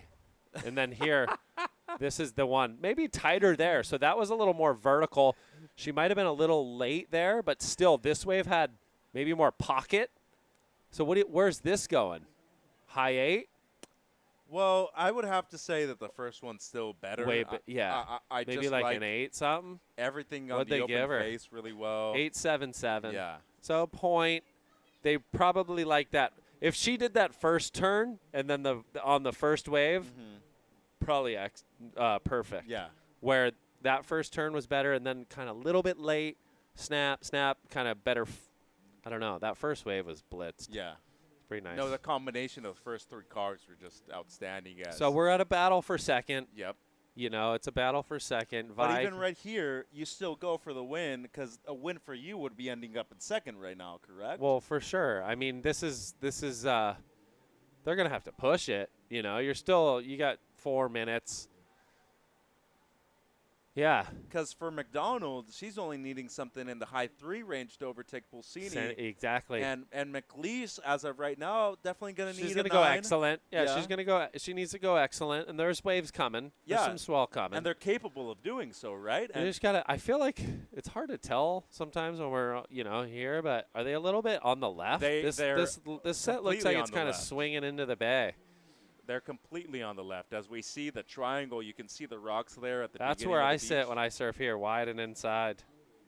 Try to sneak a couple off the groms. And here's this Avery on the backhand. So here we go. She's gonna help. Is this thing gonna? Oh, that one kind of disconnected.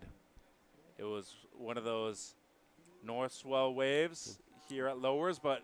Hey, she needs a score. It's not a huge score. She's going for that second spot. I like it. I like the – oh, yeah, it gives it a little flex. It's the Hulk Hogan right there. What did she need to? She needed like a 3.8. No. Well, she's needing a mid 3.38. basically. Yeah. Yeah. So let's see. It was a tough wave to surf. Like a mathematician. Well, Vahiti Mahana Inso is your Congratulations. champion in the girls U14 division. Second place will be between Kylie Pulsini and Avery McDonald. Mia McLeish will end up in fourth. So congratulations to Vahiti Mahana Inso. We're seeing Avery McDonald on screen. Boys U14 final coming up right now. It's your 2021 Toyota USA Surfing Championships. Don't go anywhere. Boys U14 final coming up after this.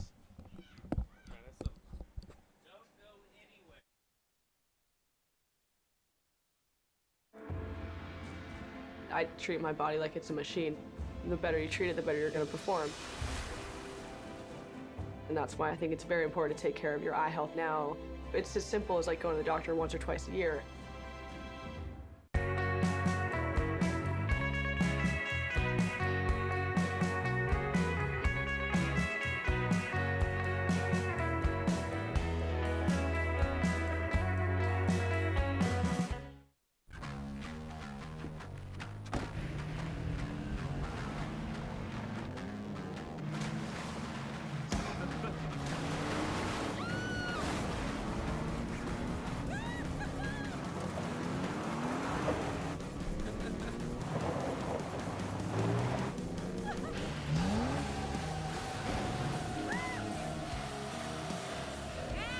Rule the playground.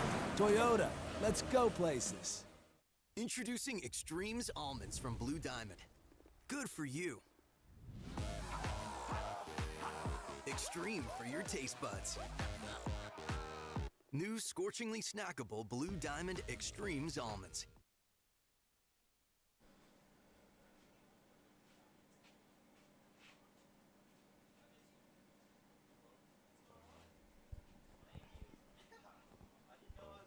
All right, welcome back.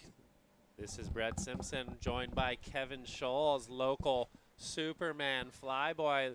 We're watching Vahiti Mana Inso get chaired up. She just won the U14 finals.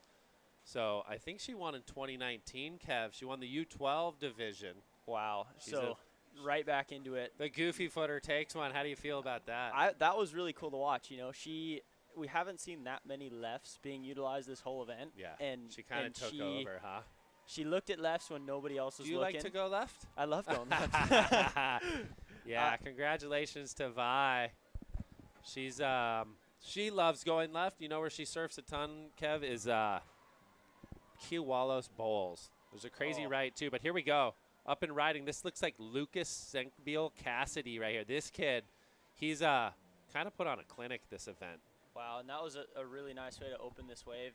This one kind of has a clean face on it, and he looks like he's reading it really well and got out of there before Blue and go back out and get priority in that thing.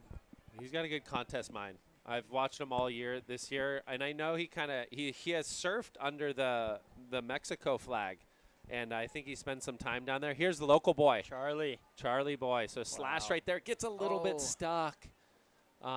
Yeah, so Lucas kind of, you know, he's kind of a globetrotter.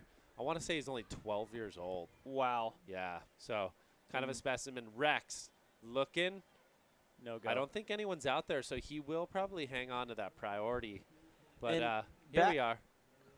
So we got Rex Hennings, local boy, Charlie Stevens, local boy. We got Lucas Senkbeil Cassidy from, I want to say he's kind of a globetrotter, and then Chase Burns. I'm not sure where Chase is from. Maybe Maui, maybe Oahu. I guess I can say them all. Yeah, I'm not quite Big sure Island? either. There's so many young kids coming up so quickly, and there's like, I came down here the other day, and the lineup was just getting torn apart by everybody. There's and a lot of shred, so many huh?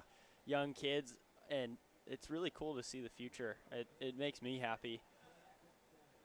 Looks like we got a little bit of a lull right here. That's this drop. We got a bit of a dropping swell, I think. There was a pulse overnight into the morning, and Chase we're is seeing from some Maui. lulls. Just got word. Micah Nickens wrote in. Nice. Chase is from Maui. Thank you, Maui Micah. shredder. I watched his last heat. He had a big old hanger. Got like an 8.23. Oh, just he did this little snap and then found this clean kind of roll in and then came off the bottom and just drifted the fins. He's got this orange, kind of that Julian Kanoa orange pop bottom thing, just things looking lit up flashy. like a firework, dude. Looking it was flashy. sick. That's super sick.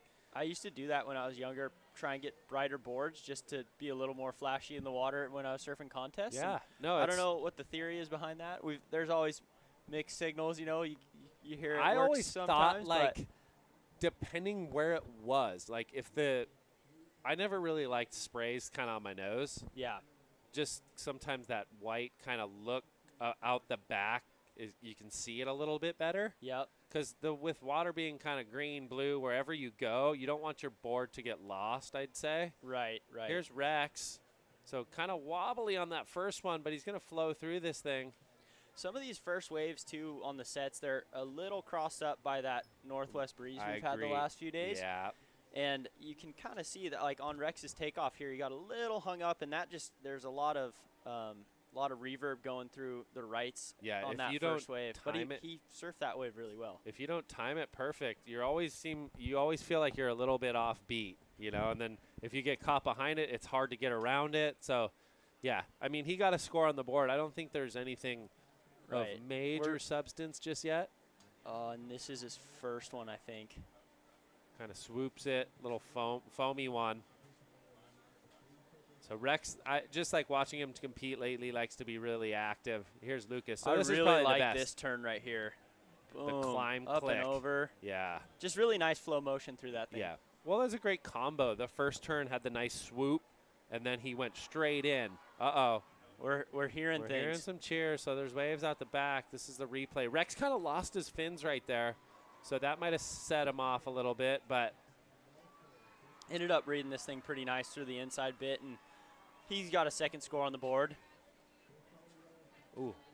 So a couple little bobbles, you know, it's not going to go, I don't think it's going to go good, excellent range, but it's going to be a little, you know, at the end of the heat, might be a backup. I'm thinking he's going to have to throw it away. Absolutely. But here we go. Chase. Was Charlie going, wow, big hammer there on the backhand. So committed through the lip. They're going to love that. Looks like these lefts are kind of turning on right now. And another. Wow. So Chase on fire. Bangs it, kicks a fins, dude. So that was a really well maybe wave. Saving the best for last.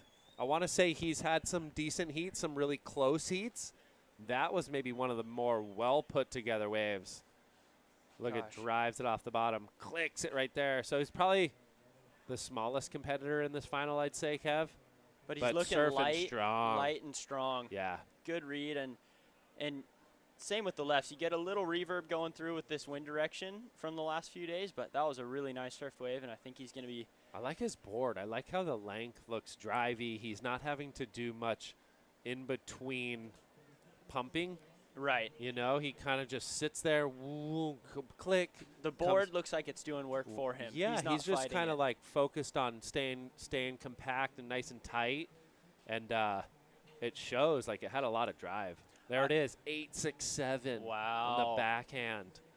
So out in the lead, Chase Burns. I don't doubt that we're going to see these next couple heats. A lot of the competitors maybe looking left based on these last two heats. I with think the Vi tide's and on the way Chase. out too. Yeah.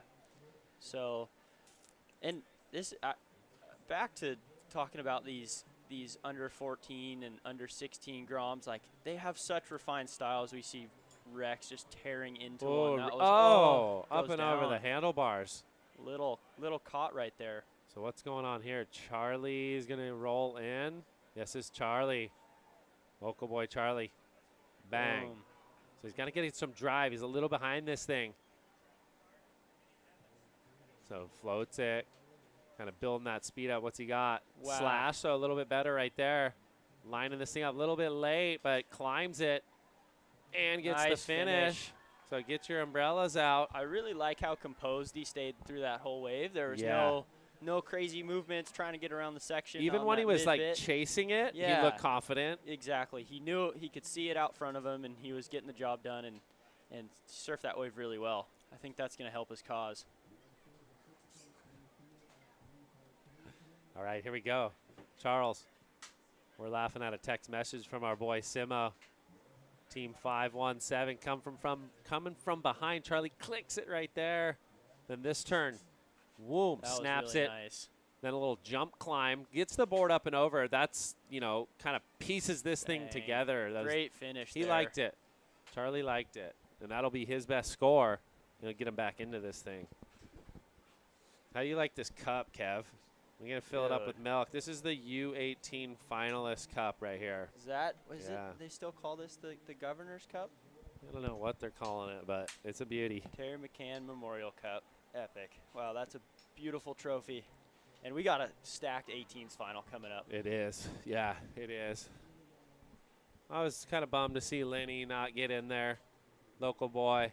But, that's the name of the game. They had a slow heat. No one caught a wave for, I want to say, 10 minutes, maybe more. That is the South Swell curse right there. Lower Trestles. There's going to be a heat or two. And if you have a long contest, there's going to be one or two like that you kind of have to grind through and it's find bound a way. to happen. Yeah. I think you and I have both been out here, and it's happened to us. Charlie got the lucky 777. Wow, so an Has almost excellent score for Charlie. I don't think anyone's ever lost a heat with a 777. It's a lucky roll of the dice. But, Rex has plans. Rex loves to stay busy. So Rex has 2 mid-sixes on the board here, and Chase out front with that big 8-6-7. And Charlie's put himself in a really nice position to – he's looking for something mid-range unless Chase goes big on his next one. Yeah. This is a kind of tight heat right now. It's 10 minutes left. We're getting down to that final push, and these guys are going to have to be strategic about sets, and if we've seen some lulls obviously, and it's pretty exciting heat. Hey guys, woohoo! Here's the cup right here. This is a beauty. Yeah, I think. Obviously, Charlie is in a good spot. Rex with those 6s, he's going to need something in the upper, I'm going to say upper 7s, 8s to kind of solidify. Lucas is kind of the X factor. He's rolling into this thing. He's eyed something up. Is he sitting 4th priority right here? He's rolling in. So, Lucas, little first wave of the priority, set. I'm sorry. Wraps it right there. Draws it off the bottom. Clicks it. So, he's on his way. Whoa. Another big swoop. So smooth through this whole wave. So this is a 4-turn combo He's platter. looking sharp on that rail. Is he going to get a little finish? Go low road rebate. Bang. Boom. That was pretty. That was a nice wave. That was good. He's back in it. I thought his 5-6 could have, he only had the 2. Yeah. The swoop and then the climb click. So I don't doubt that wave will be Dude, I think he's better 12 than his 5, years 6, old. 7. I Wow. think he's 12 years old. That is like surfing. I don't even know. I started surfing at 12. So That's I don't even when know I what that would started be too. Like, I was a little late to the party. What he's doing is pretty darn impressive. There's the crowd support crew down there. Yeah, the cruise site, dude. There's a lot of fired up right now. Yeah. Finals is like all of a sudden I sat down in the back for a second to get a quick little shut eye, and just the place was lighting up. It makes me stoked to see competition back and everybody down here, and got people from the East Coast, Texas, Hawaii, everywhere. The whole gamut. And it's cool to see everybody back together, getting back to it. We missed it. We have missed it. Look at that next one. Nobody on that little combo. So that was a really see how he dropped in well like was all like relaxed shoulders. He clicked it right there. Gosh, and then this carve, boom. Just wetting the rail. Oh. 2 big carves. What are they saying? Yeah, so the peanut gallery's chiming in. We're getting blown up. Our phones are popping off. I'm glad people are tuning in. I mean, I tune into anything that Trestle serves up, Yep. So good. All right, so we're waiting on yellow score. I bet the judges deliberating, see what I would go so far as to say that being the best wave of the heat. So yeah. That was really well surfed. That's I like it going too. excellent. I like it too. I like that call, but I don't think they're going to go more than chases for the first turn. They've been really like emphasizing that big maneuver, big opening turn. But I feel like could be in the vicinity. Yeah. He did. What? Even. Let's see. I think he got even. Yes. Oh, yeah. Even. Okay. Good call. All right. Yeah. Put me in. Get me on the panel, dude. I've been 2 points off the whole day. Get me on the panel. Yeah, so this kind of puts the local boys in a little world of hurt. We need an 8:02 and a 6.58. I guess Charlie has that. He's got the 7.77. Yeah, so Charlie and Rex are sitting in second and third priority with Chase Chase holding down first. So he's going to be looking to better that 5.17, really capitalize Who on won his the ladies next wave. U12? Has it been a Hawaii sweep so far? I believe Chesney. Yeah, so it's won the currently U12. a Hawaiian sweep. That's what we call the sweeper. Sweeper. Gosh, there's so much talent coming out of Hawaii. It's been insane to watch. Yeah, they are stacked. I was telling Mitchie, I'm like, well, it's kind of nice that being the coach, like, we don't have to pick them on the junior side.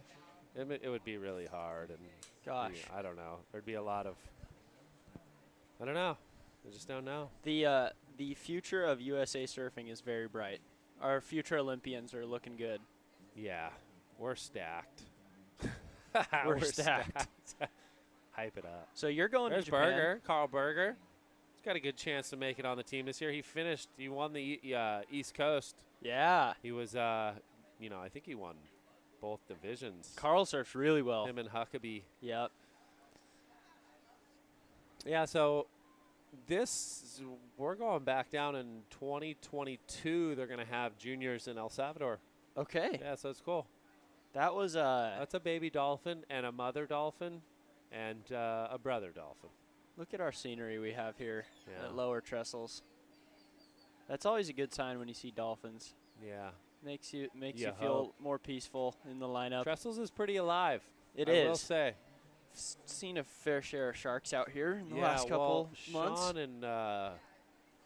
Sean and why am I brain farting? But they came in. They were the photographers. They're like, "Oh my gosh, dude, Kurt." They're like Steinmetz. He's like, "Dude, we just saw a big shark." Wow. But they're always out there. Mitchie Colapinto paddled his longboard out there, cleared him out. Mitch isn't all scared. All good to go. Mitch is not scared. Let me go suss it out, he said. So there's the team. All right, 5 minutes, 40 seconds. Lucas. Looks like we're Bill Cassidy. We're on a little lull right here, but he's got 14.34, so that's a great heat total. Lower Trestles. Lower Trestles. I mean, we are on the backside of a swell. Yeah. It's still producing. You come down here on a 1 foot at 15 seconds, you're still getting a head high wave. Absolutely. Every now and then. This whole event, I mean, we saw it on Tuesday. It was maxing. Well, that's the Maxing out. funny thing. Like, thank goodness that was pretty. They did a great job with running the right divisions those days. We had some younger youth that was like, "Oh my gosh, I don't know what to do." This Little is stressed. Little much. Yeah. And thankfully, it kind of tailed off. And I think the the performance level, the comfort, but that's something that they're going to have to get better at, work Absolutely. at. Spend time. And that comes with age, and you just get more comfortable with the ocean as you move on. And the tricky thing about lowers is when it's big, it's not crazy huge or anything. That's it's just what a lot of waves, a lot of paddling. That's what I was telling the kids. I'm like, you're not going to like slam the bottom Yeah, or you're not. get, Yeah. it just kind of rolls you around. It's more rolly, pushy. So here's Chase using his first priority. So Chase decides to go on a straight hander. Oh, no. He's not a straight hander lander. And Now this somebody- kid's backhand, too, Oh, is man. lethal weapon. Woof. Oh. Oh, jinxed. Sorry, Lucas. I jinxed you. But, yeah, he does have a really good backhand. Not He's a sure machine. what went down on the first bit of that left. I love when people go left out here. You just don't see that many scores. I mean, surf to your strengths, right? Like, Vahidi was like, yep. Well, panicked. I'm like, you're so gnarly going left. You're Yep. going left. Find a few lefts. Get your comfort level up, Yep. you know? And she teed off on She a just- 9.7. She was, like, in her own little world in kind of those waves. Because some of the good lefts aren't good rights. Yeah. Right? So, Yep. like, you still have to kind of position yourself. And the guys the guys and girls that are looking for the rights probably are kind of like, I'm not going to waste my priority on it. Right, and there's a weird distance right now with this cross-up swell of split between the rights and the left. So the people who are sitting on the rights are usually a little bit further south. Too far over. Yeah, a little bit over. The lefts, you're looking for something that's little over moved, Red Rover. I always sit inside and wide on the right. Yep. So I'm never near the left. Inside wide on the right, steep and deep on the left. Tube time. There's barrels out here. Lucas in the is mornings, just hungry. In the fall. He's hungry. He's talking to Blue. He's like, dude, you need a miracle, bro.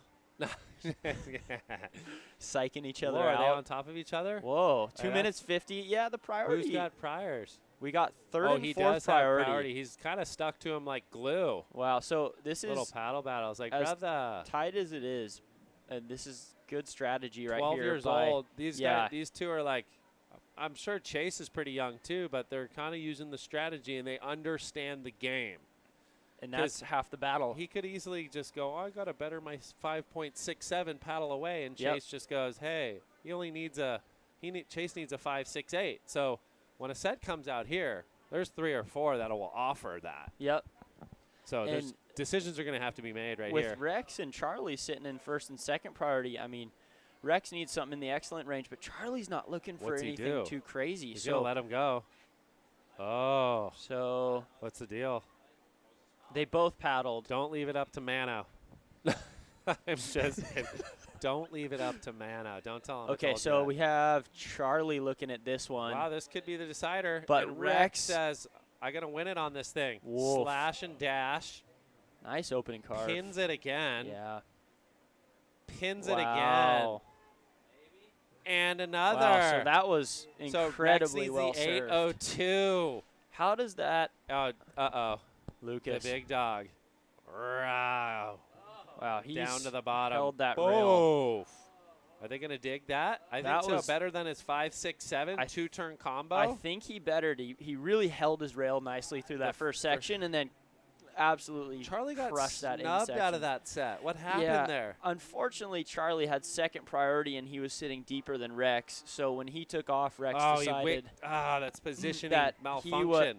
Rex decided that he wanted it, and that was just a positioning, though, where if you outposition yourself, like he could have bet on Lucas's wave. Yeah. Where you make Rex go, he uses priority, but then he kind of pulled himself out of the whole heat right there. So I'm curious to see where the score goes. I don't doubt that Rex might have gotten close. Nervy times. They both ripped. Lucas absolutely blasted that last wave as well. So I think we're going to see a close finish here. So he gets it 8.73. Rex. So now he needs a 6.4 for Lucas. 2 of those turns. 2 big turns. That was solid. That was on a set wave, clean wave, and he crushed it. This is going to be a close finish here. Wow. Unfortunate for Charlie, he never got his back up, and he was ripping that 7.77. And Chase, dang, that 8.67 looked good. Well, we knew Rex was going to have to go in the excellence to have a chance at this, and he gave himself the shot. There it is. 8.1. 8.1. Congratulations, Lucas Sankbeal Cassidy. I hope I'm saying his name right. I'm pretty sure that's how you say it. Sankbeal. Wow, that was a really hard-fought battle down to the wire there. Down to the wire. Last 2 waves made a difference in that set. That's crazy. And that just shows quality over quantity. Yep. He did the huge arc, was able to hold it, and then he drove off the bottom and blasted it up through the lip. Yeah. You don't have to cover too much distance to go excellent. Long waves out at lowers don't always equivalent to excellent scores. To big maneuvers. Not at all. Yeah. Just so big maneuvers do the job. So they're still talking about it. Well done. Oh, heck yeah. We got a tour sighting down here. Morgan Siblick and Maddie Maddie McGilvray. Is he down here? Saw he was down here the other day having a shred post-contest. Pretty sick. The boys That's were at really the ranch. Why go anywhere, man? It's Trestles. Congratulations, Lucas. That board looks magic.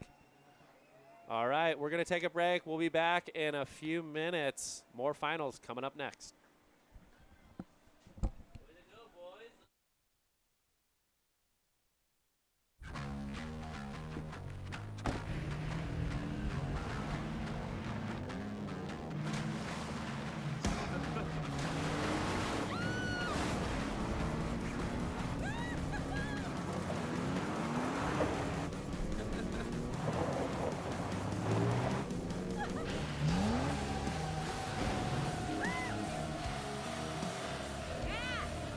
playground.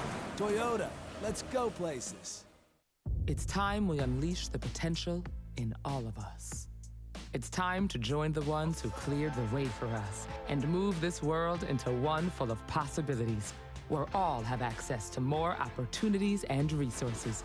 It's time to create a new legacy together. When we all can move, there's no telling how far we'll go.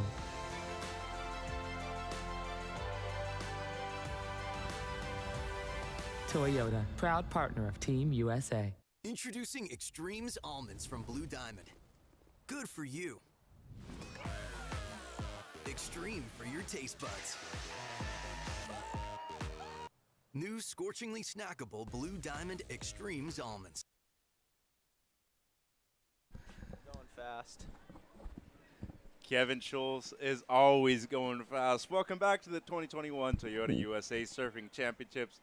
Mitchell Salazar with Kevin August Schultz. That's actually how I have you saved in my phone now, Kev. Oh, yep. I share my contact with people, and I think I put my middle name in there when I saved it to my phone.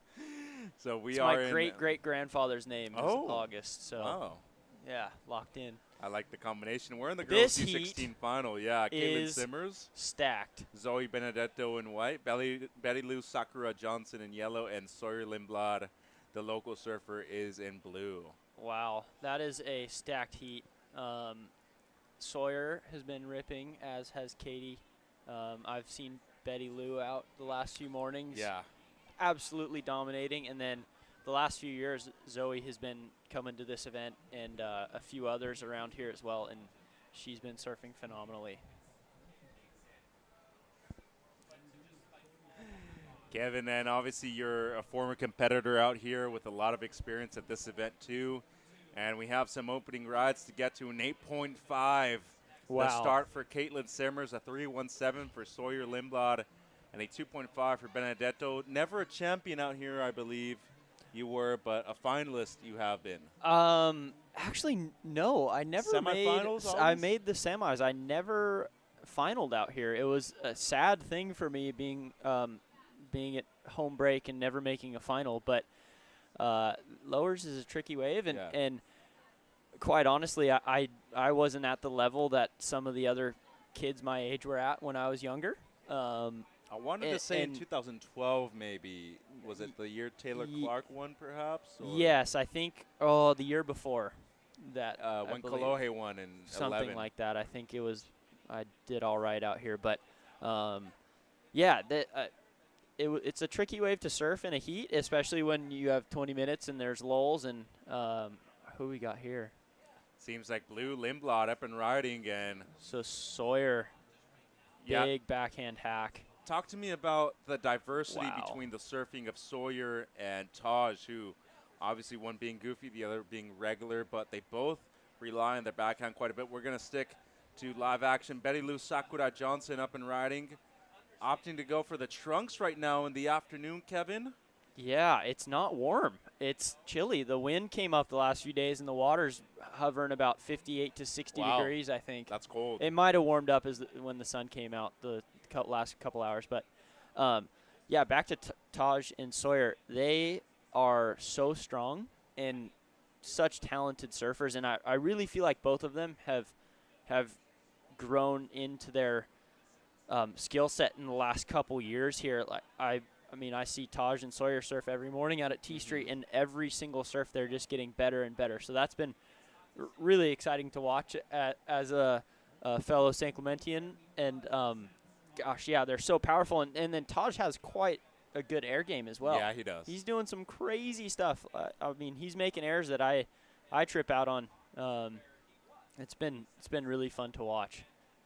Especially on the forehand, right? I mean, that kid developing. Both of them won the Grom Search events in Waco. Yeah. And let's look back at the replay of Lasse Lindblad. So Sawyer got two big power hacks in on this wave. And as we saw last heat,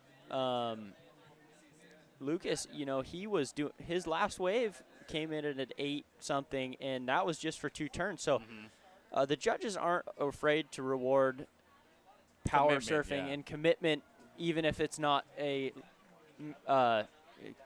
set wave per per se. se. Yeah, it's more about quality of turns versus quantity out here, even though it is a point break and you do want to manufacture. This is the wow. 8.5, Kevin. This is the replay of Katie's 8.5.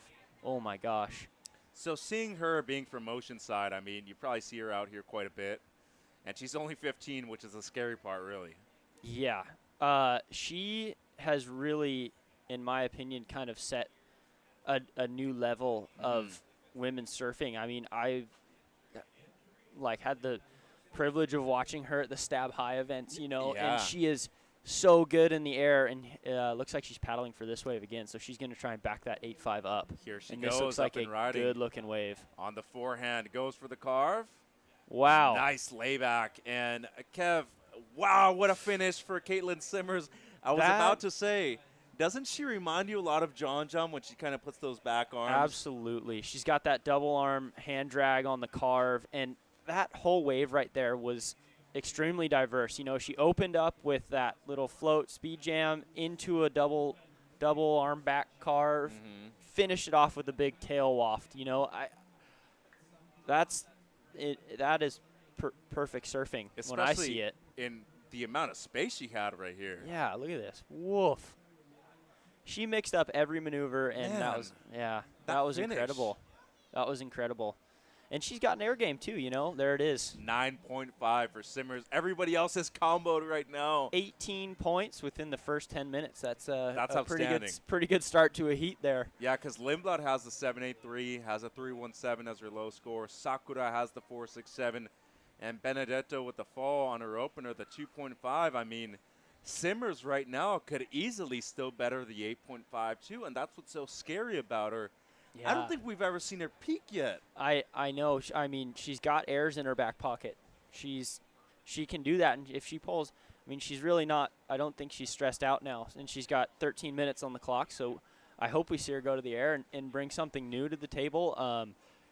Last I saw her, she was trying slob grabs and she was attempting stalefish, and that is the technicality of those airs. That those can all be scored differently, too, and that's just where surfing's going, mixing that rail power game with aerial surfing, and that's when you get the best of the best. The Gabriel Medinas, the Johns, and the Katie Simmers. She's looking good. But let's not count anybody else out yet, because Sawyer, those two big turns on that right, 7.83. She could get one more in, maybe get a 9, break combo. Yep, and we still got time on the clock here. Lots of time. All these girls rip. Sakura has the highest heat total of the event, 19.93 at 10 and a 9.93. Wow. Which could have easily been another 10, too. Right. And if you're talking about the future women's surfing, Simmers and Lindblad are in both the U18 and the U16 finals.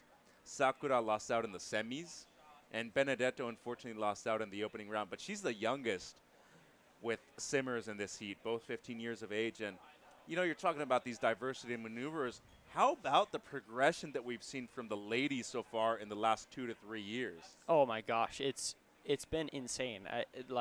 I'm sure a lot of people who are listening online. Here goes Katie again. Let's see what she's looking for here. Do an air. Well, it just needs to better an 8.5 if she can. And little bouncy on this wave. This wave came in a bit wide, so she's just keeping pace through this. Wow. Wow.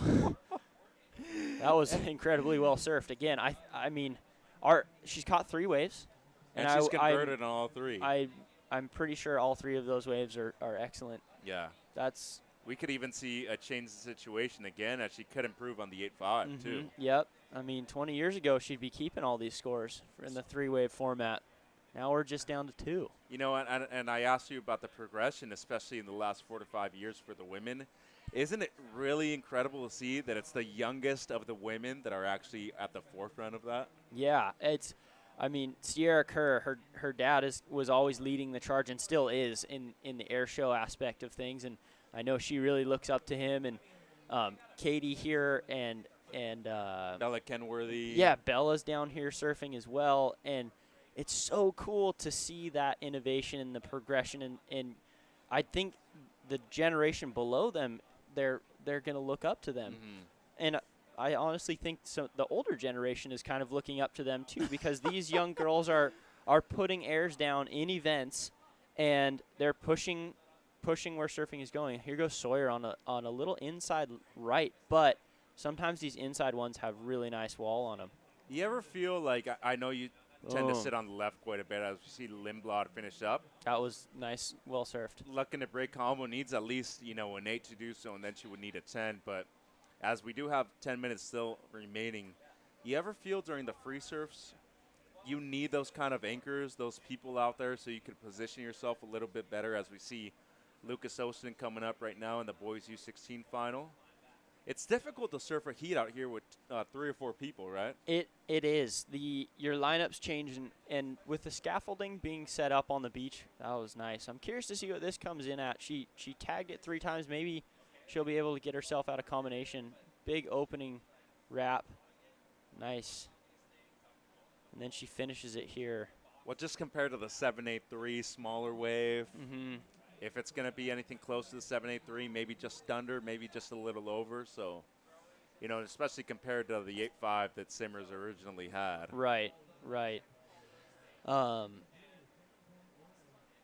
the water's really clear It's and clear. blue today. Looks Yesterday, nice out too. there. Looks really nice out there. It's been so overcast and gloomy here the last few days, and now it's beautiful and blue and sunny. What I Finally. still can't get over is your hair. Oh, I just got my hair cut. Thank you. Your hair is like perfect, and then you got the glasses to go for it, the chips kind of looking glasses right now. Thank you very much. And I'm just fascinated to see what our future board of directors here at USA Surfing is going to look like. Oh, man, it's been fun working with the USA team. I sit on the board as the athlete representative for the AAC, and just really trying to look out for the athletes and what's best. And here we go, Betty Lou scrapping into this one. This could be a good-looking wave. Well, needs at least an 8. Beautiful opening turn, recovers, goes up into the lip, and could we see a perfect 10 with 2 maneuvers? That was incredibly well surfed. She got a little stuck coming out of that first turn, but she whipped it out of it really nicely, which actually set her up for that second blast. I think that's going to rival Katie's 9.5. I'd have like to say this is the best wave of the heat, to be honest. Right here, this fin drift into the recovery right there. Catches it. Huge blast. Wow, that board is looking sparky. Yes, it looks electric. It's epoxy. It is. It's a Slater Designs epoxy. You ride for them, too. And they don't make PU boards, so we're rocking epoxies. Man. Wow, that was a little broken really up. Nice turn. But she recovered, and I just feel like if you talk about commitment, degree of difficulty, the risk in the first turn, like it's all right there. Yep. And you're trying to break combos. She needs at least an 8. That's for sure going to be it, and a lot more. Here we go. Split peak. We're going to Looks stick like with White Zoe. Benedetto. Yep. Shea Lopez coaching her right now, Kevin, and as of right now, going to need at least 2 9s to get up there in first. But You know, this solid is surfing. really well surfed. I think she's just getting going here, so she's kind of looking for something to get that rhythm, and sometimes it's taking off on an inside wave, just getting the board moving. It kind of puts you back into that rhythm with lowers or with the ocean, and that was a well surfed wave. It was. Given the conditions too, a smaller one definitely juiced it. And I think we saw Sawyer go left on that wave as well. And Lindblad's previous, a 7.1, so doesn't break combo as of yet. The important wave here, obviously Benedetto getting in the mix of things, but Sakura is really the one that's going to get into the mix of looking for first place. 6 minutes and 20 to go, and here's the replay of the last of Benedetto from the drone angle. Nice opening wrap there. And this is a smaller inside wave, but you can see this wave, it was quite a bit cleaner than those outside sets. And for distance and turn purposes, this wave looked really nice, and she read it super well, and she finished it off here, and I think just got a score on the board. Yeah.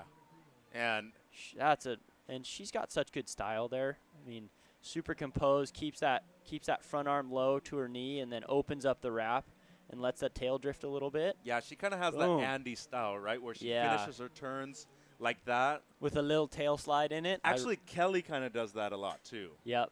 Yep. And here's Sawyer's left. Okay. Nice opening wrap there. So this left, there's quite a bit of sand on the inside down there at the moment. Is and it that good kind or of bad? it sometimes makes for a tricky, see how there's a few ribs going through this wave? Wow, that was a sick finish there. It makes for a few ribs going through the wave if it's not clean. But Sawyer read that wave extremely well, and I actually think that could better her 7-1 there. Yeah. Well, and it could break her out of combo too. 9.3 for Sakura. Okay, so just under Katie's 9.5 there. And But she's right back in the heat. Yeah, and I mean, I think it really speaks to what they were looking for, and maybe just the fact that Betty Lou's wave was a little bit more broken up. The ability to transition between maneuver and maneuver for Simmers was really present.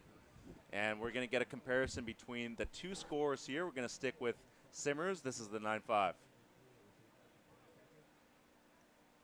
So Katie just one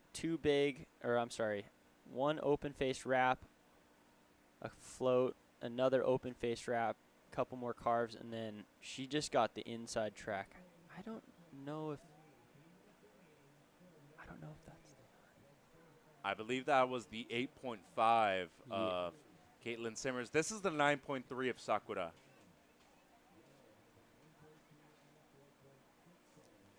Yeah, I believe Katie's was the one where she did the double arm back carve. Had the 4 turns in the middle section. Yeah.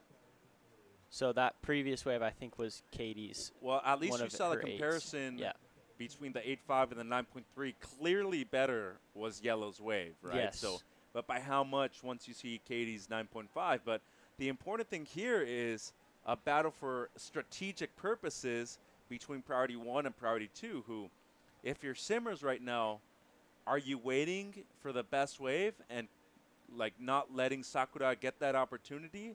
Or are you going on the first wave of the set just in case? This is the 9.5, Kev. Okay, yeah, and then the double arm back. Oof. Lay back. Wow. See how the transitions were just smoother between? Yep. Obviously, the power with Sakura was just outstanding. Here goes Sawyer looking left again. Got a 7.37 on her previous left. All right, so she bettered her 7-1, and she's just trying to get above that 8-point range to get her out of combination situation. Just under 3 minutes to go, Kevin. Thank you for your time. We appreciate it a lot. And absolutely. I was just walking by and got called in. I said, hey, why not? Congratulations for the amazing job you've been doing as, the surfers rep for USA Surfing. We really appreciate it. And thank you. As somebody who competed with you on the qualifying series for many years, we just saw something right there, Kevin. I don't know if you noticed, but Sakura in yellow had a paddle. Yep. So let's see if she's going to switch or not. Was that committed? So Katie's sitting in first place holding. Okay, so it changed. Betty Lou back down to third priority. But Zoe's up. Zoe's up and riding. So Zoe got a 6.43. She's just getting some rhythm going, and she's going to try and back up her score here. Boom. And she's surfing solid, she's right? Surfing solid. I mean, she's great. Completing her waves. She's those like that little tail slide wrap she does is really cool, and that's not easy to do and control through some of those sections out here at Lowers. But just coming into this heat, you probably knew you were going to have at least a couple of high eights to win. I think so. That finals out here, I feel like have always been, it's been 2 8s is kind of the minimum mark for most finals that I've watched or been a part of. Obviously, some heats are higher and lower scoring than others, but that 16-point mark, I've always kind of been like, hey, that's what it's going to take minimum for a championship. Yeah. 2 8s basically, or a 7 and a 9, and it seems like the heat has ended. It'll be Simmers in first, Lindblad in second, Sakura is going to take third, and Benedetto seems like she's going to end up in fourth. So Caitlin Simmers can go back to back. Wow. So we have a a boys under 16 coming up. Is yeah, that correct? And then we have the girls U18. And then the girls under 18. So she's looking for 2 titles here now. Yeah. That was a really fun heat to watch down to the wire with priority there, and gosh, all these girls are surfing so good. That is really impressive. Yeah, it is. That is really cool. The future is bright. It's in good hands, right? Yeah. Yep. Kevin Scholes, thank you very much for your time. We appreciate it. Thank you, Mitch. Go enjoy the rest of your day. And Thank you. I'm going to go watch these last few finals and have a bike ride home. Hope to see you in the air show soon. Absolutely. Good luck this year. Thank you, Kevin Scholes. Well, everybody, we'll be right back with the boys U16 final here at the 2021 Toyota USA Surfing Championships. Don't go anywhere. Lots of action coming up after this.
Introducing Extremes Almonds from Blue Diamond.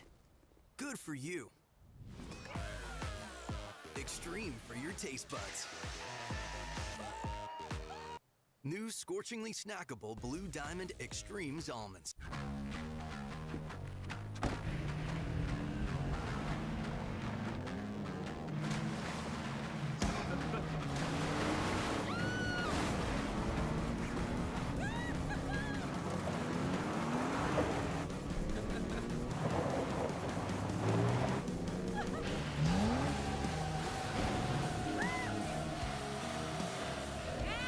Rule the playground.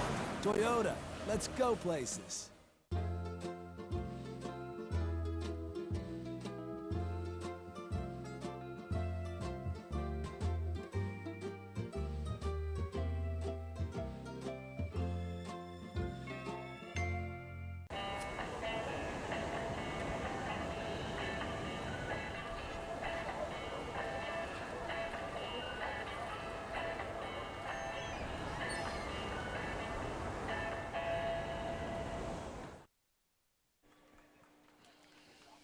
Welcome back to the 2021 Toyota USA Surfing Championships at Lower Trestles. There we see our girls U16 champion, Caitlin Simmers, taking it out. A huge win for her, and now she has the opportunity to win both the U16 and the girls U18, as she will be coming up right after this final. 18-point heat total. Mitchell Salazar with former CT surfer Shea Lopez. Shea, I mean, we're talking about the future of surfing worldwide up here in red. Definitely. The surfing she performed out there on excellent waves with excellent scores. You know, Betty Lou came in with a chance at the end, but she really dominated from the start to the finish of that final. Yeah, and had the 9.5, had the 8.5. There's her coach, John Daniels, and she's probably got to get put down pretty soon because she's going to surf again in around 20 minutes. As we're into the boys U16 final, Shea, another great one. Cole McCaffrey in red, Lucas Austin in white, Shion Crawford in yellow, and Rylan Beavers is in blue. There we see our 4 surfers. Yeah, what a heat stacked up here. Some excellent waves, and there's already been a few waves ridden in this heat. We're going to see some replays, some excellent scores. Definitely these U16 and U18, the marquee divisions of the event. And definitely noticeable that they've increased in size since those photos were taken as well. Rylan Beavers here in blue, having a look at this one. McCaffrey interested? No. And Shea, you were just out there right now. Conditions still looking really contestable, aren't they? It's beautiful. The wind has done nothing to affect the conditions today, and some of these rights are just classic afternoon California down the cobblestones, peeling perfectly. Many rights being ridden, few lefts, and here we go.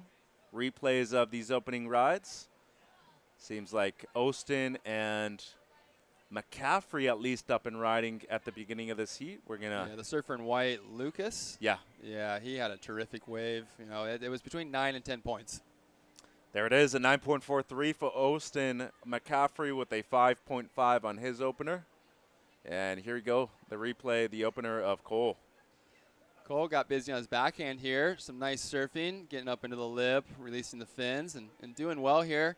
It's just what we talk about at lowers. There's a lot of waves to get good scores, but then there's the excellent ones. And behind him, Lucas found that excellent one. So much more board speed, steeper, bigger wave, and then just combos down the beach, throwing the hammer there is White. Beautiful surfing, Mitchell. And I don't know about you, Shay, but he's from right down here in Oceanside.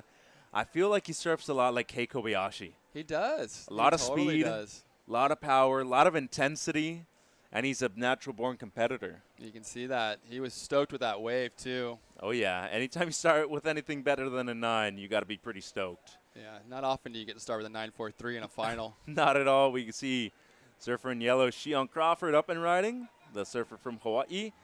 Nice opening carve right there. Very powerful. The second setup. Wall standing up right now. There we go. Slides the tail. Boom. And every single final so far has been very competitive. What a connection for Shion. And let's see if he can get the finish. Yes, he can. I got goosebumps, right? Like little chills. You can hear the beach is erupting, and that didn't look like the best wave, but oh my gosh, Shion got busy. He made it work, right? He turned maybe a medium wave into an excellent wave right there, and pea soup to filet mignon. Oh yeah, he got a 5-course meal right there on the same wave. Here goes Rylan Beavers, opening up with the setup carve. This wave lining up. All these kids have done so well to make it into this final, and you know that they've got quite a bag of tricks under their jersey waiting to be unleashed. And all of them going for first at all times. Yeah, I think that's what you see the difference in the finals. A lot more reckless abandon, you know, guts or glory. You need to, right? It's either going to be 1s or 10s. Yeah, I want this pretty bowl. I want to be cheered off the beach. You know, second can be the loneliest spot. Oh, yeah. Here goes Cole McCaffrey setting up. Vertical jam there. And really nice patience, too. We know that patience is a virtue that not many have, Shay, and Cole McCaffrey definitely has it right now. He hasn't left the pocket the entirety of this wave, just right there, putting it up every time the wave stands up. The pace of this was excellent. He matched the pace of the wave with his surfing, finishing a nice strong wave there way down the rocks. And he already has the 5-5 to start, waiting on Shion Crawford's opener. I want to see Shion's wave again. Whew. I really didn't expect, and this is the second time today he's impressed me with over surfing the wave by 2 or 3 points. He had a left earlier where it was like, well, that's a crappy wave, 7.7 or something. And yeah. This is another example of what Shion can do when he gets even an average wave. Yeah, and how about the exhaustion factor? We haven't really talked about that today whatsoever, but only the second time the majority of these surfers are surfing today. But how about the 4 days of competition before this? Leading up to these long paddle back outs, especially on the right, how do you think most of these surfers are feeling right now? There's definitely some aches and pains. I've got them. It's a long walk down here every day, 2 or 3 times a day coming down for warm-ups, and these kids have been around for a week. You know, it's going to be about endurance, and a lot of times some of the kids that aren't prepared lose steam in the final. Yeah, as we see Shion Crawford, 16 years of age, from the north shore of the island of Oahu. 13 minutes to go still, and waiting on scores for the last of red, the opener of yellow, and the opener of blue. And if you're Austin right now, regardless if Crawford gets a 9-point ride, you still got to be in a great position. There it is, an 8.33. So holding priority 1 is surfer in white, has the highest wave of the heat so far. And as of right now, I mean, you got to be as selective as you could possibly be with getting the next good wave, right? For sure. The quality of wave is going to, you know, allow you to get those scores. Shion, he's a surfer that can take a 5 and put up an 8, though. And he's got the air game, too. Yeah, and then, of course, the big rail game coming from Hawaii. If he gets on a proper set, like we saw Caitlin get the heat before and Betty Lou, you're going to see fireworks from Shion. 12 minutes to go. And Crawford immediately on the offensive side, Shay, going around Austin and looking for something just to combo that 8-3 up with. I like his energy. A lot of energy being put on display here, and he knows he's got the surfing ability and potential to get these big scores on pretty much any wave out here at Lowers. Well, and you're putting pressure on everybody else too, right, by doing that? There's that replay. A lot of water carving back into the pocket. See, this wave didn't set up very well at the beginning. Just an average-sized wave, a lot of bump, and he's just getting it in the right spot, releasing the fins, a lot of variety, and then he really starts to pick up some speed momentum, busting the fins out again. And again, you think this wave's over, picks up some more speed, one more explosive finish. And he was pretty stoked about it. Here's Ryland opener. And this wave came in pretty nice and set up for a deep bottom turn, carving back into the pocket and right into this final jam. And not the steepest wave, but a combination of maneuvers. A little bit of chop on this face that made it hard to contend with. A 5.1 on this one, Shea. So a decent start for Ryland. Definitely going to need to improve on this score at the end of the heat, though. And this wave came in as a 7.33, McCaffrey's best. Nice. And the speed wasn't up on this wave, but his pace was perfectly timed to go up and down. Kind of Owen Wright-ish here. Really staying in the pocket, not doing too much, but giving the wave what it wants. Really nice, clean surfing. Like that comparison, maybe a little bit of Ryan Callanan, too, in there. Totally. Tall, lanky goofit. Yeah. Reminded me of the old standout from Florida, Tommy Bubo. Yeah. Yep. Tommy used to be a Pro Junior standout. Tommy Coleman from Melbourne Beach. Made a couple of Pro Junior finals. And one of the taller kids in this division, too. Aged out a few years ago, I believe. Yeah, right he's around now. that 19 age. Yeah, I would want to say 1920, yeah. Last year might have been his last year. Could be. Just over 10 minutes to go. McCaffrey in the lead with a 7.33 and a 5.5. Austin second has a 9.43 and holding priority number 1. Crawford has priority 2 in yellow and has the 8.3. And Beavers with his opener of a 5.1. And Shea, during the entire week, the athletes area has been packed. Now it's even more packed during the finals. Definitely a lot of support from the fellow competitors. That's great to see these kids. And here's Shion on one of these lefts. Another quick whip into the lip. Oh, up there again. Very precise surfing. 3 of them in a row. He's got a well-wedged pocket here. A 4th one. Mitchell, this kid's on fire. 5 of them in a row. Well, he's been one of the few competitors that has actually been able to convert on the left, too. Here's Austin. Already has the 9.43. Oh! We hope to not see somebody just lose control of this heat after establishing dominance with that first 9.43, one of the highest waves of the event. And Shea, I mean, you're losing the final with a 9.43. If that ends up happening, you got to be extremely disappointed with the way you controlled it. No, definitely. For him, he needs to get another excellent score to really put this out of reach for his competitors. Cole and Shion are knocking on the door right now, and Shion just had a very good wave. Likely going to see him go all the way to the lead. So let's see. He only needs a 4.51 for first. Just under 9 minutes. And if you're McCaffrey with priority number 1, who we see on screen, obviously you're still within striking range. You have something in the upper good. As we're looking at the replay for Crawford, only needs something in the mid-4s. And this wave's nothing, but it has the power pocket. And when you get that clean power pocket with lip, you don't always have to have the size. And it was this just ferocious turns, one after another, 5 of them in a row.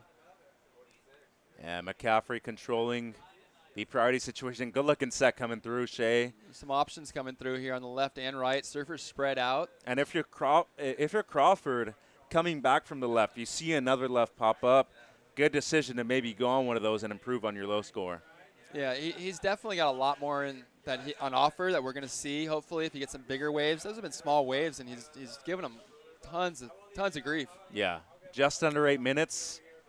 Everybody over at the takeoff zone now. It's wow, it's an 8.53. They go even higher with the left.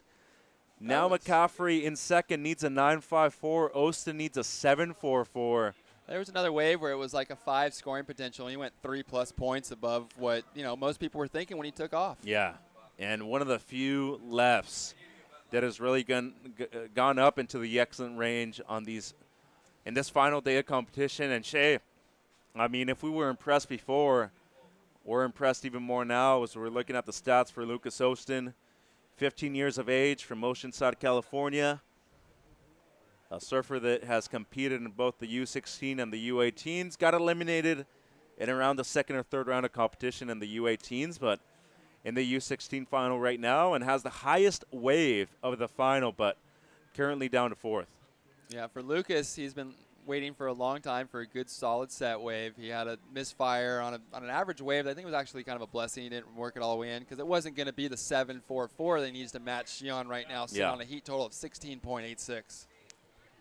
And that's outstanding, right? That the kid has almost 17 points in his scoreline, and that there's still somebody that only needs a mid-7 to overtake him. Yeah, and that's the strength of that 9.43. Just unbelievable surfing on that opener from Lucas. And then Xi'an's been, a magician on the waves he's caught so far. Yeah, turning nothing into something. And I think as someone as tall as Xi'an can really appreciate what he is doing on these smaller size waves too. It's not pumping as it was in the first 3 days of competition. It's not as big. We're still in the 4 to 6 foot range on the set waves, but a lot of the waves he's picked off, more of the medium-sized ones, but they've offered up scoring opportunities for him. What he is finding is not the size, but the shape you want. The shape and the clean faces that present a beautiful canvas for him to display his craft. Good call. I like it. Just under 6 minutes to go. And Rylan Beavers has the 5.1. As of right now for the lead, he's going to need 2 new scores, basically a 9 and an 8 to take first. But if you're gunning for second, gunning for third, well, let's at least get 1 8 on the board, right, Shay? And if your Beavers right now in fourth, you could play spoiler to somebody who has maybe lower priority than you, but is in closer striking distance for first place. And these are Xi'an's best, an 8.33 on this right. And it's just continued board speed, turn to turn, no bobbles, no hesitations, releasing the fins while still drawing out deep bottom turns and powerful displays of aggression. A lot of water. Those 2 turns so quick, and somehow he still keeps it up to get a third one. And just excellent surfing. This one, Mitchell, I really like the pocket surfing on this left. He's a WCT caliber surfer. What about the body language you're noticing from Crawford? Very positive, no? Yes, he's in it to win it. He's excited to be here, and he's making a mark. And here we go, live action. Cole McCaffrey, who needs a 9.54 to take the lead. Unfortunately, used first priority right there, and not the way he would like to convert his use, and you can see the frustration right there. This is a local surfer, a lot of expectations, a lot of pressure on his shoulders. And obviously with the loss of Taj Lindblad in the semifinals in the boys U18, San Clemente wanted to have at least one champion here at the end of the day. Not many years when you don't crown a champion from San Clemente. Yeah. And Sawyer Lindblad, Taj's sister, at least still has the opportunity in the U18. But she's still got to deal with a plethora of talent in that girls U18 final. That's coming up right after this. It's going to take something major to stop Caitlin from double winning. And you're talking about somebody who's still 15. She still has 1 more year in the U16s, has several years in the U18s. Hey, and that, Shay, I would love to open up the division to let Caitlin and Betty Lou surf against the boys. I really would. Okay. I really would. They're right on their level. It would be competitive. And it would also raise the level of all these girls to start adjusting to compete up against the boys. And it would probably make things a lot more serious for the gentlemen too, right? Because they'd have to realize that, hey, these 2 ladies could beat me if I don't. No, they will beat you. They will. Okay. They are going to beat you. And it'd be cool to see it, a co-ed competition. Yeah. Well, at least one of them would be really fun, right? Maybe have a little tag team format or something like that. Somewhere we can go because, the playing field's been evened. Yeah. It has definitely been evened. Well, and we have the best playing field out of all here at Lowers. This is an artist's dream canvas. I'm calling, let's do a specialty event, USA Surfing, a 1-day event. Let's do it on a weekend. Boys versus girls? Or we could do 2 boys with 2 girls on the same team and vice versa. Nice. Here's a good wave. I like this one. Oh, Cole. He's very polished out here, and definitely the local boys put thousands of hours in this lineup. And as of right now, anything that betters his 5.33, consolidates his second place position, needs a 9.74 for the lead. Not going to be that, but could better the 5.33, Shay. And I feel like I'm watching Tommy Coleman. I really do. And this is well served. Nice little float combo here. You know, not what he's going to need to beat Xi'an, but still some great surfing. Yeah, and anything in the good range will help him out. Needs to better a 5.5. It's a 5.97, so it helps. As of now, Ryland Beavers in third, got a 5.93 on his second wave. And now Austin still in fourth, has priority number 1. Just over 90 seconds. We got a set approaching. Needs a 7.44, Shay. You living and dying out the back. You waiting for set wave number 2 right here? It's been a long 23 minutes of waiting for Lucas for his second wave, and an opportunity has presented itself. First wave paddling over, second wave hopefully in position for a better. First wave going to Blue Ryland. Beavers up and riding. Goes up into the lip. Nice down carve. Looking to better a 5.1. That'll help him out. Good surfing on this left. I like the lines he's been drawing, really hitting the proper part of the wave. And nice fin throw. Beautiful fin throw. Live action. This is the important one. Needs a 7.44. Oh, he's putting so much aggression. He's going to destroy this thing. Whoa, goes for the layback. I mean, 3 aggressive turns on a short, fast wave. Judges got their work cut out for them. This is a decision I don't want to make. Yeah, a wave that stood up quite a bit, too. He was flying. A lot of speed, a lot of power involved, a lot of flow. Xi'an back out. And Xi'an's gotten 2 good scores on smaller waves. That was a smaller wave. Xi'an up and riding. He might have to recognize that there's a possibility that he needs a score here. Crawford. And they're looking at replays from the wave before. Xi'an hopefully getting something big at the end here. Still trying to milk it around. Well, anything better than 8.33 helps. Yeah, I don't think he's going to improve his situation here. It's going to come down to that last wave of Lucas. He is definitely a magician on these tiny little sections. And all the Team Hawaii surfers making as much noise as possible. What a finish. Well, and let's give it up to all 4 surfers because they really surfed beyond their years, especially Crawford and Austin. But it's going to come down to, as you said, White's last wave. Needs a 7.44. Yeah, it was a smaller wave. He got busy, did a lot of work. And Xi'an already had those 8s on smaller waves, so the potential was there to get a score on that wave. Is it going to be the youngster from Ocean side? Is it going to be the surfer in yellow from Oahu? I feel like we're looking at a 7.2 or a 7.5. So it's either going to be just under or it's going to be right enough. They're watching the replay. And I wonder if they're even going back to Xi'an's waves and trying to get a proper feel. This was a long heat, 25 minutes, and a lot of the action was right in the beginning. And then we waited all the way until that last wave of Lucas. Mm-hmm. Yeah, and Austin. He's not coming in until he hears the score. He's still on the shoreline. Get a result from Colton McCaffrey, the local surfer. Got to be stoked with his result. Probably going to end up in third place as Beavers' last was a 5.63. It helps him out, but most likely going to be pushed down to fourth. As this heat will be decided on land. Anytime you were put in this situation, Shay, what were your emotions? What were your thoughts? Get me away from everybody. Let me hear what the judges score. Let me react to it, and then hopefully recover, if I lost. And then I'll be running out and acting like a lunatic if I won. That's basically, human nature. Yeah. Maybe punch your board a few times, headbutt the wall, later at night, and figure out how to win next time. Especially as a competitor, right? Like you're just looking to always win, especially in the final. Needs a 7.44. And judges are rewatching everything. The beach is quiet right now, Shay. You couldn't have surfed that final wave much harder or better. Under pressure, too. Yeah. I mean, which is the impressive Nerves of thing. steel. You're talking about a 15-year-old surfer. It's a big little 15-year-old. He is. He got it. It's a 7.6. He got it. Lucas Austin is your boys, U16. Wow. USA surfing champion at Lower Trestles. He's about to receive the news. He doesn't know it yet. Yeah? Oh. There he goes! There's the jump. Congratulations to Lucas Austin getting a big hug from his dad. What a moment. The biggest win in his young career, and he deserved it. Lucas Austin with a 7.03 heat total, taking the victory, getting a hug by his coach, John Daniels. What a moment for the young surfer from Oceanside. These kids fought all week, and Lucas on the last wave of the U16s takes the win. Wow, and what a final two, Shay. Unbelievable surfing.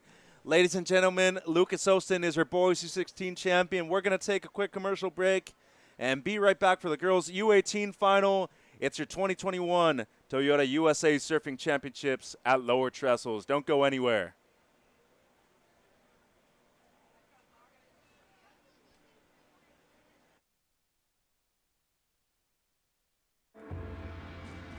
I treat my body like it's a machine. The better you treat it, the better you're going to perform. And that's why I think it's very important to take care of your eye health now. It's as simple as like going to the doctor once or twice a year.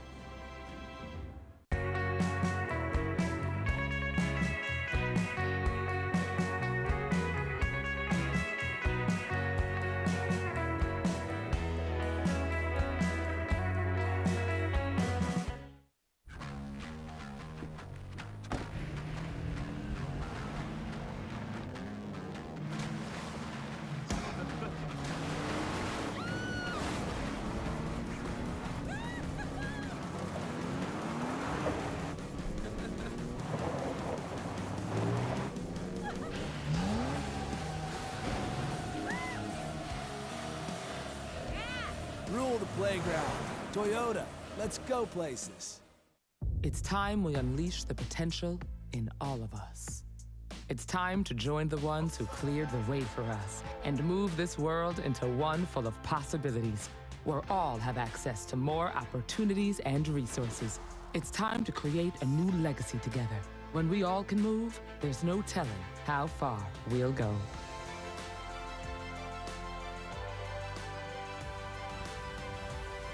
Toyota, proud partner of Team USA. Welcome back to the 2021 Toyota USA Surfing Championships at Lower Trestles. Mitchell Salazar with Shay Lopez, former CT surfer, now out in the water. Nora. The girls U18 final, Nora Leota from Maui up and riding. The powerhouse from Maui, as we see our surfer in yellow. This is Sawyer Lindblad, the local surfer, trying to take the win for her hometown here in San Clemente. At least one surfer from the city looking to achieve a victory here on finals day, Shay. And man, I think it would be one of the first times in history where it actually wouldn't happen on finals day. San Clemente's definitely taking the lion's share of victories here at Lowers. Especially when Kolohe Andino was still competing in these events. He'd usually win both divisions, the U16 and the U18. All the way back to the Long brothers. Rusty and Greg. Yeah, they did well out here. And, you know, they definitely, after their amateur career, they went in different directions, but they were standouts out here. Oh, yeah. As we see Sawyer Lindblad, just 15 years of age, competing in both the U16 and the U18 of the girls, right here from San Clemente. And one of the few goofy footers in this final. We have two regular footers and two goofies. It's Caitlin Simmers in red, Nora Leota is in white, Sawyer Lindblad is in yellow, and Alyssa Spencer in blue. Here's Sawyer's last. Yeah, very committed surfing. I like how she's carving all the way back into the whitewash to surf from behind the wave and trying to, you know, punctuate those steep vertical sections. Get a rail work too, huh, Shay, for somebody on the backside? Sweeping it back and forth. You can see keeping that momentum going. Keeping that board speed up, slamming it one last time. Very consistent, smooth operator. Did you ever feel like, as we're talking about one of the premier backsides in the entire event, Alyssa Spencer, this was her opener. Did you ever feel like you could rely on your backside to just get you a score immediately when you needed to? Yeah, that was my consistent go-to, was backside 7.5. And, you know, front side, I could get higher scores, but a lot more risk involved in getting an 8-point ride on my front side. It was fin throws and airs. And maybe a better wave needed too. Yep, but the backside, you know, rhythmic up and down in the pocket and big tail blows on the backside, throwing a lot of water. It seemed like any good wave at lowers, I could get upwards of 8. Old Faithful, right? As we see Caitlin Simmers up and riding. Already won the girls U16 division. On her way to a decent score right here. Yeah. As Alyssa's opener, a 7.17, the 5.5, the opener for Sawyer Lindblad. Nora Leota with just a one-turn, 3.67, and obviously a different scale here too. This is the U18 division, so even though we see two surfers who were in the U16 final, there are higher expectations for this division. There are. This is it. The U18 boys and U18 girls. And Alyssa Spencer, she's aging out, oldest competitor. And this is her event to win and go on to her pro career. Yeah, she should be the favorite coming in. But then you see Simmers' performance in. Simmers is a prodigy. They're both from similar area. Yeah, Oceanside and Carlsbad, just around half an hour difference between the both of them. As we see Caitlin Statz, 15 years of age from Oceanside, North County, San Diego. This is the first heat. She's had to really come from behind. There's been a lull. She hasn't got on the board quick. She's really been fantastic at getting big scores early and controlling the heat. You like surfing in Oside quite a bit too, Shay? Oh, I love that area. Waves are great. Yeah, so much area to surf away from the crowd and lots of consistent beach break. Here's that wave from Caitlin. Nice fin throw out the back. It was a mushier wave, but still just, doing what Caitlin does. Surf the wave well. Still going to be a pretty good score to open things up, right? A 717 for Spencer. You got to think this is going to be right around there. Probably a little under. Here's Spencer's replay. Down the line, she really sets up. I think it's the third turn is the money turn. Two nice openers, but she holds that bottom turn better than anyone else in the contest. I don't know if you know one of my former travel partners, but Normar McGonigal, one of the best bottom turns in the business as well. Yeah, if there was a contest with Vones, he'd be the favorite. Whew. Yeah. He's actually, I've known him and his family since San Clemente when they lived here, and I lived here, and then they moved to Costa Rica, and then I was living in Costa Rica, and I had a number of great surfs with Noah and his family. Yeah, Luca Messina's another one who has a lethal backside.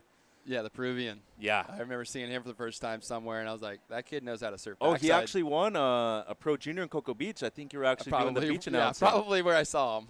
6.73, the opener for Simmers, as we're looking at the stats for Alyssa Spencer, her last year here in this event. 18 years of age from Carlsbad, California. The surfer that did the best out of the women competing at the last ISA event in La Bocana and El Sunsal in beautiful El Salvador. And that event is confirmed to happen again in 2023 down there. So El Salvador hosting yet again another ISA Games. What a lovely place to go and compete. Oh, yeah. Always love competing down there, Punta Roca especially. And free surfing around there. Oh, man, the waves are amazing. Food's good. Weather's amazing. And we're seeing an amazing surfer from right here at Lowers, Sawyer. Back. Slam. Got a lot of power in those legs, too, Shay. She's making a count. Bam. Great flurry of turns there. So for Sawyer, she had a 5.5. And this will see her go into the lead momentarily before the other girls get waves. And no matter what, they're going to have to ride waves to take out Sawyer, and that's a great position to be in for the time being. There could be a big lull. They could fall on their first turn. Yeah, and she definitely learned from the mistakes she made, if she really did even make any mistakes in that U16 final, right? Because she still had around 16 points. I think she was a little too busy on those lefts, and she needed to get the bigger rights. And I think in this heat she's focusing more on the rights, knowing that's where the big scores are coming. If you look at throughout the event, how many big scores on the rights versus how many big scores on the lefts. And you got to be pretty stoked about making 2 finals at your home break. Getting the opportunity to maybe surf Lowers a lot more than you've done in the past with just 4 surfers in the water. Improving with every heat. Yeah. Experience. You cannot replace experience. It's a 6.27 for Sawyer, just under 13 minutes to go. And, I mean, also getting bragging rights, going home, saying – to your older brother, hey, I actually made 2 finals. Double final. Oh, now, tonight at the dinner table, one's going to be really quiet. I don't even want to imagine what that conversation is going to be like. And you got to feel for Taj, because the kid was surfing great, slow heat, things that just didn't work out his way. And unfortunately for him, it seems like it's going to be the last year he's actually going to have a shot here. Yeah, this isn't like a weightlifting contest where the guy that comes and can lift the most weight wins. This is a surfing contest, and Mother Nature, the conditions, every heat is different from the heat before your heat or anyone else's. Yeah. As we see Mike Latronic, I'm laughing. I just put it together. We're hearing Rick Kane calls. That's Mike Latronic. And if you know the movie North Shore, if you haven't, go watch the movie North Shore. And Rick Kane was the star. Mike Latronic did all the surfing for Rick Kane in that. Who was actually the kid from Arizona, right? He won in the wave tank. Yeah. So here we are. We're really coming full circle here. When a kid in a wave pool won a contest, went out to the North Shore, eventually learned from Chandler to be the pipeline master, I think. Hey, nowadays with so many wave pools, it could happen. When's the next Texan going to come out to pipeline? Oh, but Texas gets good when there's a hurricane. Could happen that we actually see an ocean now surfer competing from from Waco, Texas, Chicken Joe. Yeah. Or maybe he drives from Katy, from the Dallas-Fort Worth area. You never know. Somebody from Austin comes out. As we see Sarah Frere and Bahiti enjoying their time here. The two youngsters, one from California, the other one from Oahu. Just under 11 minutes to go. Look at this heat. Sawyer, the only one with 2 waves. Mm-hmm. And as a coach, you're pretty stoked on that, right? She recognized that as of this moment, the person with the highest wave doesn't have a backup yet. You can go into first, control maybe the pace of the rest of the heat. People fall. We've seen numerous heats. 10 minutes have gone by without any waves ridden. Mm-hmm. She has an opportunity that she could win without having to surf again. And if it decides itself on the beach, then, you control the majority of the heat, and you can't really be that bummed about it, could you? Totally. And she's got the opportunity to improve on her scores. She now needs to go and, all right, cut a mid-size right, 4 little turns, 5.5. Bigger right, 4 big turns. Let's get that 8.5, and she can do that easily. She's done it throughout this whole event. Big hammers, 1 and 2 maneuvers on large sets. She's been getting 8.5s. And what do you think about going left right now? Because it seems like Sawyer is sitting over there. At least the deepest for the right, if there is a wider one, but it seems like her mind's set on the left. Yeah, she's in 4th priority, and she was trying to do that strategy again to not watch their competitors surf, but actually get on the offensive and surf herself. And here's Spencer, the person with the highest wave so far, the 717. Really stretching out down the line, trying to get in front of this section. Big section ahead. Using priority number 1, and it took her a while, but she got here. Needing something in the 4 range to take the lead. Still nice stretching. Flow. That was a difficult wave to surf. It's going to barely if it gets it, and, that was a very difficult wave. The first 100 yards, she was fighting from behind it. She'd waited so long, and she felt like she had to take that wave, and there really wasn't much scoring potential. Get a pressure there, though, from Katie Simmers and from Nora, right?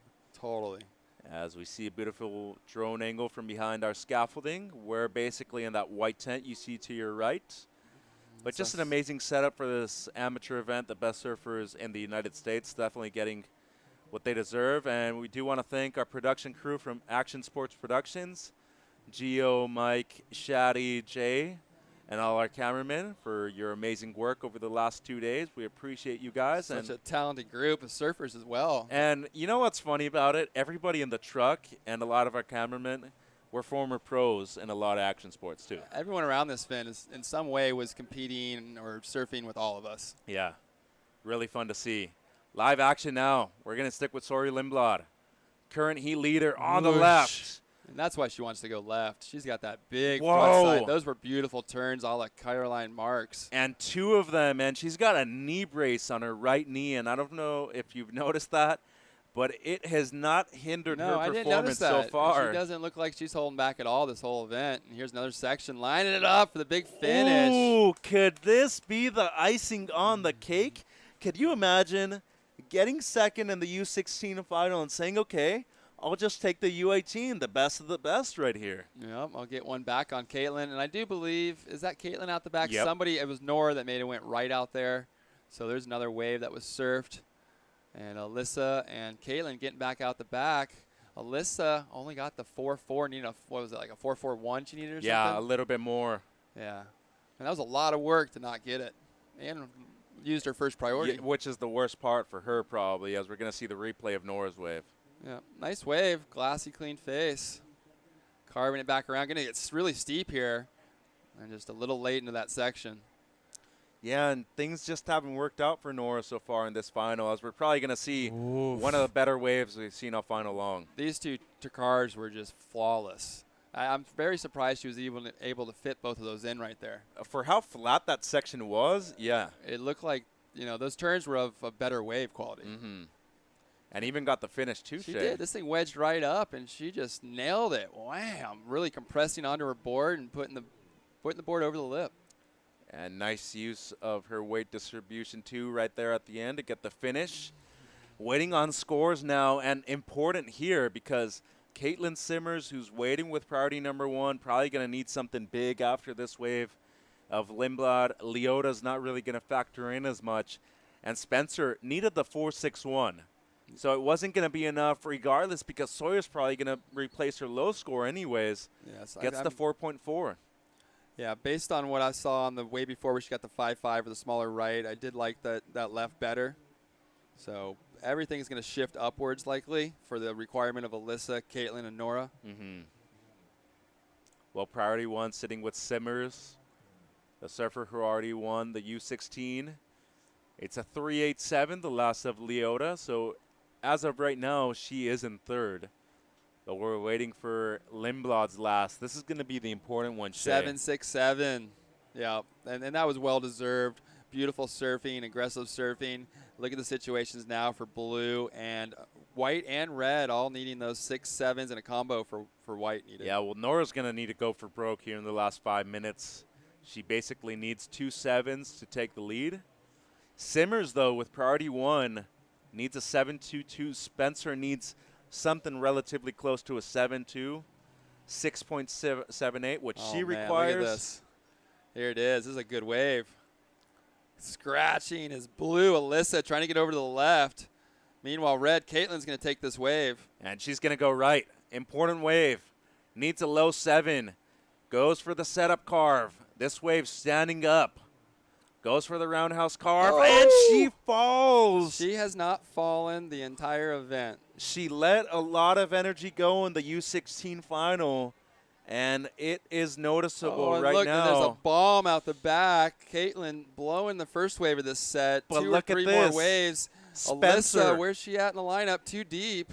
She needs the 6, 7, 8. Leota having a dig. Can't get it. Watch out. Caitlin's getting sneaky on the inside. On an insider. Can she get the 7 she needs? No. 4 minutes remaining. Look at this wave, Shay. A beautiful thing lining up right here. Spencer can't get into it. It stretched out really straight. It never TP'd up. It just went really straight on the cobblestones Whoa. here. Simmers, an opportunity. Paddling back out. She's got a big She's section up. ahead. Really big section.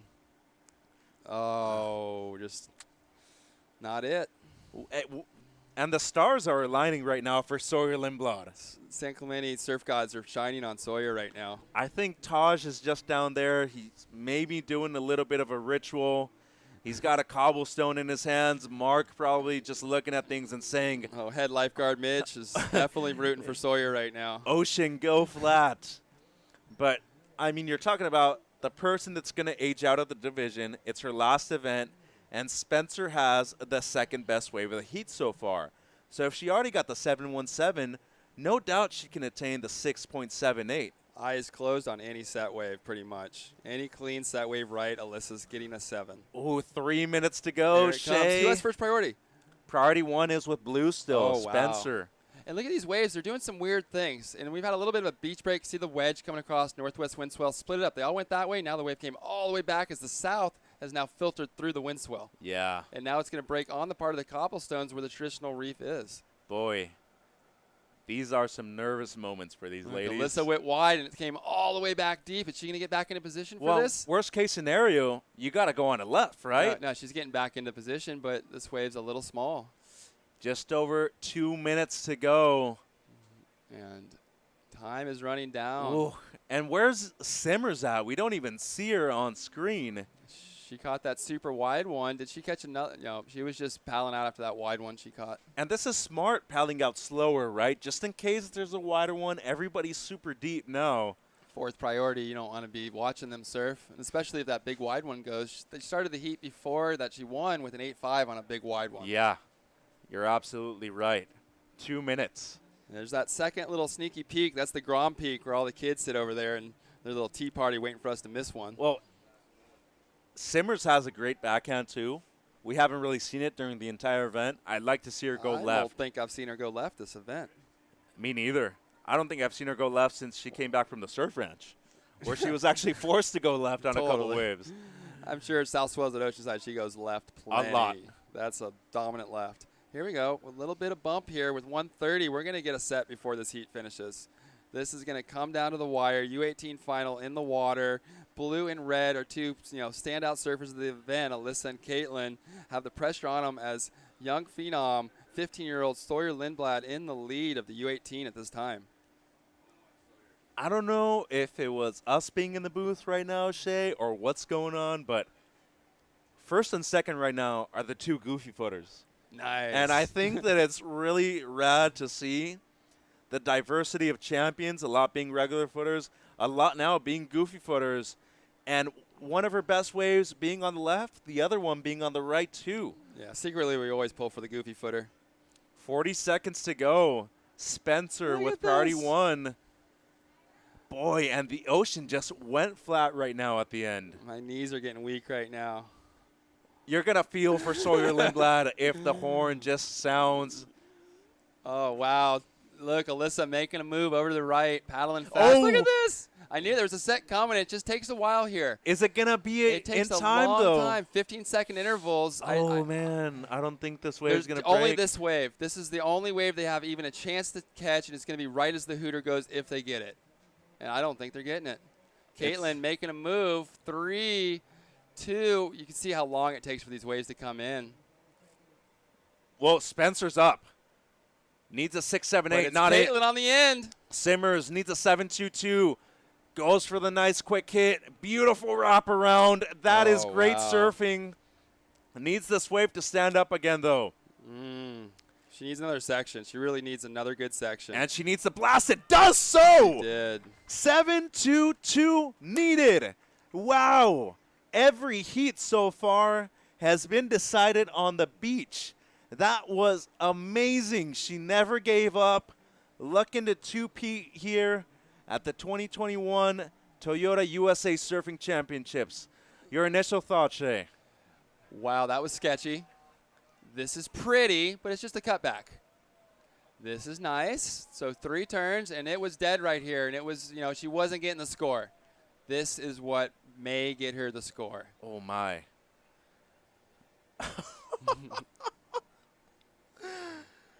Dude, what is going on with finals day? Every heat's just been stacked up. Outstanding. What we got? I'm looking at scores right now, trying to find them, and they're going to probably take their time.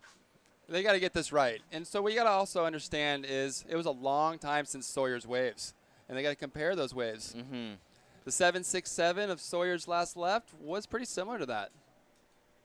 2 carves and a finishing big blow. Well, and the only thing I probably think you could say in favor of Caitlin is that her finish was probably the strongest out of every single wave. Totally, it was. Sawyer's was close to it on the finish, but wasn't as dynamic. Sawyer's opening carves were a little better. It wasn't enough. A 6.1. The local girl, Lindblad, taking the win. What a finish. So congratulations to 15-year-old local surfer Sawyer Lindblad. Impressive. She's going to get shared up the rocks. And her brother Taj, pretty stoked. Jeremy Carter up there as well. And ladies and gentlemen, your girls U18 champion here at the USA Surfing Championships presented by Toyota, Sawyer Lindblad. San Clemente gets it done. Congratulations, Sawyer. What a terrifically surfed heat. She did it. Just put the pieces in the right places like a chess game. Well, and the tradition continues as usual. At least one San Clemente surfer wins here. We got one more heat left. Don't go anywhere. It's your 2021 Toyota USA Surfing Championships at Lower Trestles. The boys U18 coming up. Woo.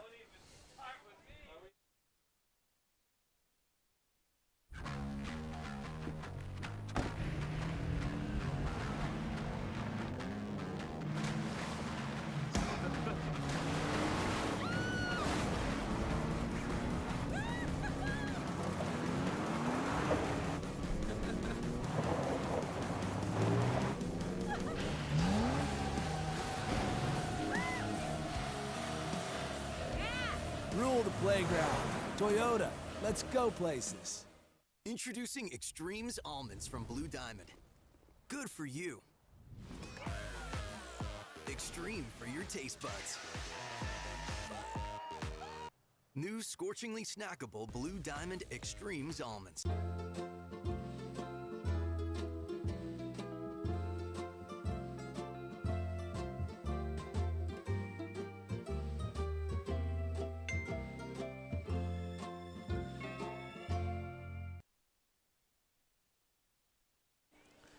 Welcome back to our final heat of the 2021 Toyota USA Surfing Championships.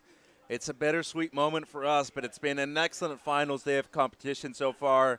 The boys U18 final out there right now, Mitchell Salazar with the Hall of Famer, the two-time U.S. Open champion, Brett Simpson. Brett, here's our final for the boys U18. Shion Crawford in red, Brody Sale in white, Ryan Huckabee in yellow, and Levi Young is in blue. 3 surfers from the state of Hawaii, 1 surfer from Florida. Wow. It looks like 2 see something. The other 2 guys ain't buying it. Oh, so Shishi and the Hawaiian boys are kind of like on each other. Well, and Crawford already got second place in the boys U16. Yeah, that was a great heat. I mean, it was kind of just a different battle. I was up there kind of watching around the judges and just seeing what, they were kind of breaking it down. Mm-hmm. And, yeah, I mean, both surfed really well. Lucas just had maybe the bigger, more elongated rail surfing. Yeah. And that was the difference. I thought Cheyenne was kind of, some of the turns were like down the line, a little bit more forced and kind of, I don't know, not as top to bottom. And even from like Lucas's 9.4, I thought there could have been even more of a separation. Yeah. I mean that, and I think they got it right. I mean, it was a great heat. You close. thought one ended up winning the heat. Yeah. Is what year? Yeah. 18 minutes to go. Crawford, Sale, Huckabee, and Young still yet to catch their openers. And, if you ask me, Brett, I've been here all week long, so have you for the majority of the days. But, Ryan Huckabee considered to be the next big thing out of the United States, not counting the Hawaiians, obviously. And the Floridian so far hasn't really been winning his heats. He's kind of been going under the radar. I talked to him about that. It was this morning or yesterday. He was like, man, I haven't really found any rhythm. He was a little bit frustrated. And I've been able to spend some time. We went down to El Salvador. He made some heats. He was on the squad. He finaled for us in 2019 at Huntington. I think he got 4th in the U16s. Mm-hmm. But, I wouldn't say the kid's like Gumby. He's a bit, no, he can do these airs and his knees hit the deck and it just kind of puts your meniscus in pain. He's flexible for his size. No, he's got to be 6'3", probably 185, 190. Yeah. I've just trying to emphasize that to him, like, hey man, you're throwing around a lot of mass and weight, like surf big. And you can pull those maneuvers out when you need them, but don't think you can't carve and battle with everyone. Have that in your back pocket just in case. Yeah, and he's pretty consistent with the airs, so we'll see. This is the finals. Maybe he pulls something out. The wind's not too like the last few days. It's been howling north wind, so pretty hard on the front side to get that thing up and under. But there is some lefts, low tide. I don't know. We'll see. Here's a Huck. Right there, he'll be on our team for next year. You'll have one more year. For the U18s. Good chance he'll be down there, in El Salvador again with that knowledge and to surf in that event. And we're going to be competing there probably next June. So yeah, we'll see. This is him. It looks like he doesn't want to waste much time. This may or may not work out for him, but see what I'm telling you? Like his knee hits the deck and he pulls it off. Yeah, his flexibility for such a big guy, but impressive. He's been hammering these lefts. He's got this little backhand whip, really good timing. Doesn't go too deep to the bottom, which I think that maybe hampered him a little bit in the 16 final where Lucas was kind of big boy surfing. Yeah. And not that Shishi can't do that, just a little bit shorter. You notice quicker. the deeper bottom turns for sure, Yeah, right? Lucas just was like laying it on rail, just pushing hard. Uh-oh. Here we go, a little tangle up for the 2. Not again. A little tangle up for you. Bang, This Brody. is Brody Sale. Yeah, so the Hawaiian boys don't like each other. I'm just kidding. I don't know. It's a heat. You'll do anything to get that wave. I'm calling a double. There was a couple interferences earlier where this one to me was pretty clear that the left was much better. Yeah. And just because Sale actually was able to get to his feet quicker, if anything, I feel like it's probably going to be called on Levi Young. But there we see Sales his stats, 18 years of age from Kailua Kona on the Big Island of Hawaii. Just in the U18 boys this year, aging out as well, but one of the big prospects to come out of the Hawaiian Islands in recent years. Yeah, under the tutelage of Dorian over there in Kona. And Tori Meister as well. The Meister man. He doesn't like big waves. He doesn't charge. Lahiki Minimission was another one. Here he is right here. So this is better right here. He swoops it, a little more open face. Oh, goes for the spin, little flat spin. Didn't really pan out for him. But Levi, we'll see what happens on that interference call. I know the judges will kind of be dialing into that. I was up there earlier when a couple guys were tangling up. So nice swoop there. This one's a little cleaner. And this could easily be. I jinxed him. I was about to say it could easily be the best wave of the finals so far. Somebody grab him some wax. Well, and that's one of the old faithfuls, too. Is it? That's his older brother's older board. Give that thing back to him, dude. Go get your backup. No, I'm just kidding.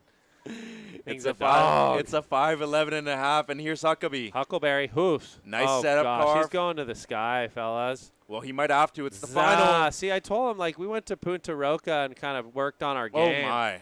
Yeah, he likes that. Big hammer. And this is what I'm saying. He hasn't peaked. He hasn't been winning heats. He's been reserving his surfing. Motley crew right there. Look Blair at that. Marlin. Marlin, Griffo, E. Slate. Boys on the rocks looking a little sunburnt. Put some screen on. They need to follow your advice. Get some sunbum, don't they?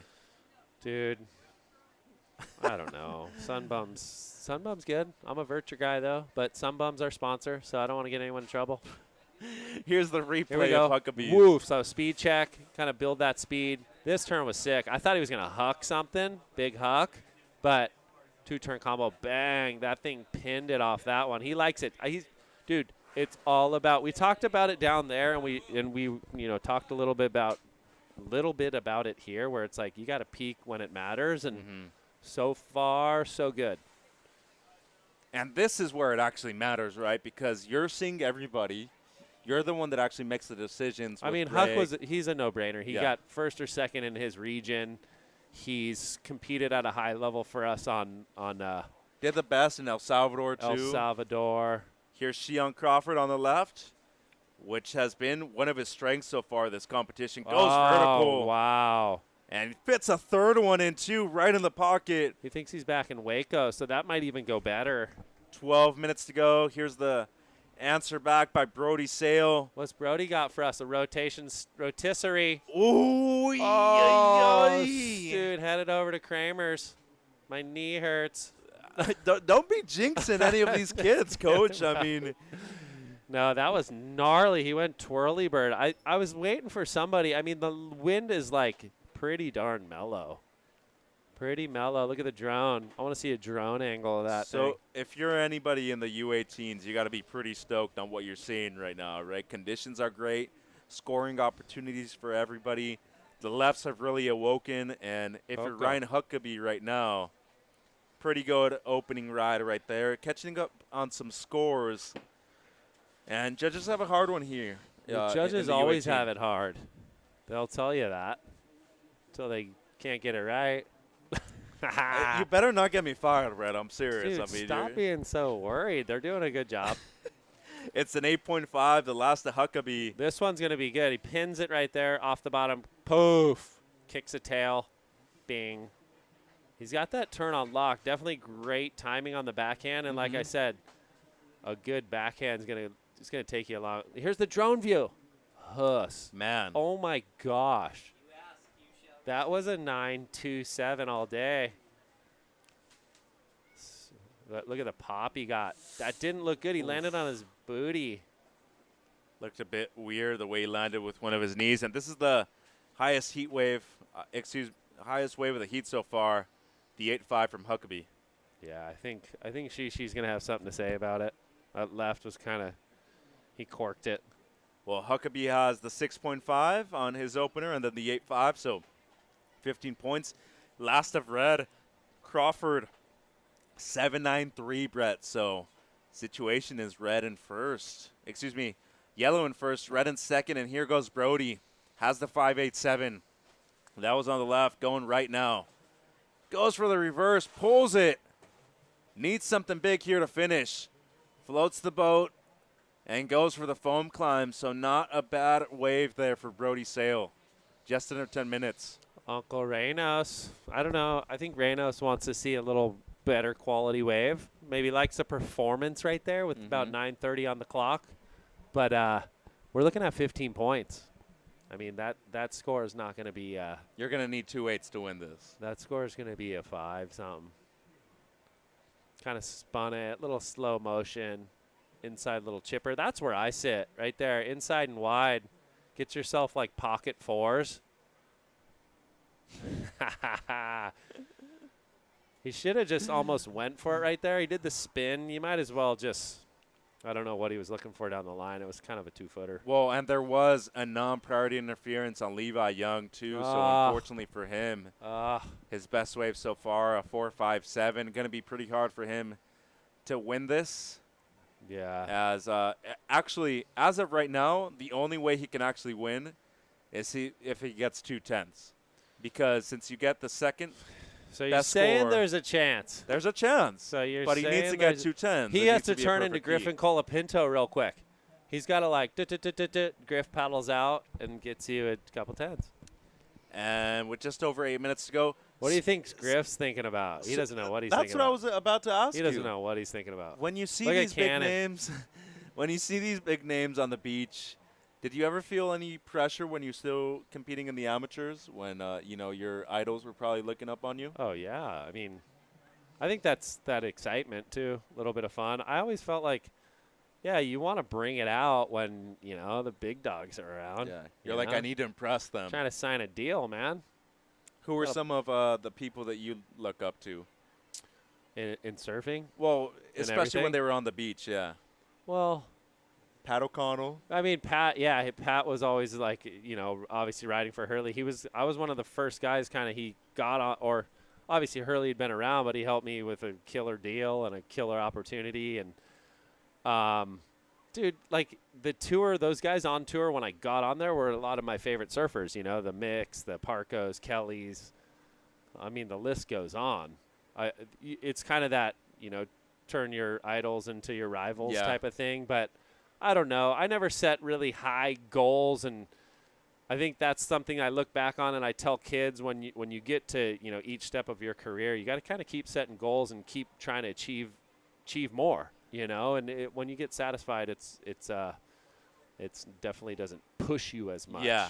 But yeah, surfing in front of those guys, I always enjoyed those heats where you had a Kelly or there's Levi gets a spin doctor, so crowd goes wild. He might have to go again. He does. And he could have went Dusty Payne right there again. But yeah, those are always the fun heats. And then having a moment like this, I never made a final at Lowers, but these still opportunities. could a West Coast board riders. You never know. That's better for Brody. So gets his foot back, shuffle, does the shuffle. So that's technical surfing when you come straight out of a maneuver. You got to do that fancy footwork. That kind of shows that elite capability. Which is what you're looking for, right? Yeah. I mean, he's definitely, surfing. He surfs really good in some of the solid stuff over in Hawaii, and he's got the aerials. He's got some of the tricks. I will say charges, possibly on the style and flow technique kind of stuff is maybe, put some more time in waves like this and where you're kind of linking your maneuvers together and twisting and wrapping, and I think, I don't know. I'm being super critical. He's a gnarly surfer. It's your job, though, right? And yeah. I mean, if you want to give an equal opportunity to all of these kids, definitely need to look at their flaws and their strengths and critique both of them. And with 5 minutes and 25 to go, this could easily be Brody's best wave so far. At the moment, it was something in the 5-point range. We're looking at a good combination of maneuvers right there. Obviously, you were talking about wave selection and getting on those best waves in order to really get those high scores like the one that Huckabee just had on the 8.5. And this is no doubt going to be Levi's best wave, but with that non-priority interference, it's going to be way too difficult for him to get the lead. Yeah. This one's At least he's out at lowers, riding a few waves. You know, the danger man right here, wow. He dug into this. We just pulled the, whoa. Needs a 708 on this wave. He just pulled a Beshin or a Slater on Beshin at HB. Sean Crawford. It's a smaller wave rep, but working it as well as he could. The first couple maneuvers were pretty good. We'll have to see that again. And Seo gets a 727, just over 4 minutes to go. As Crawford needs a 708, Levi Young's last, a 5.9. Huckabee still with priority number 1. And looking to replace a 6.5. You liking what you're seeing strategically from Ryan right now? Yeah, I mean, that was a tricky one. I think he had priority over Cheyenne, and he kind of was looking more so for the right, and Cheyenne kind of swooped that left off him. But I will say that's probably Cheyenne's strength. His backhand's pretty lethal. As we see Levi going right, that's going to be a quick one for Young. So Huckabee still in the lead with an 8.5 and a 6.5. Sale has the 7.27. As of right now, it's second. Needs a 7.74, but waiting on the last of Crawford's in red. Needs a 7.08. Much smaller wave, but really well put together. And here's the replay of that last. Actually, this is his best so far, the 7.93. That was a good turn right there, up and over.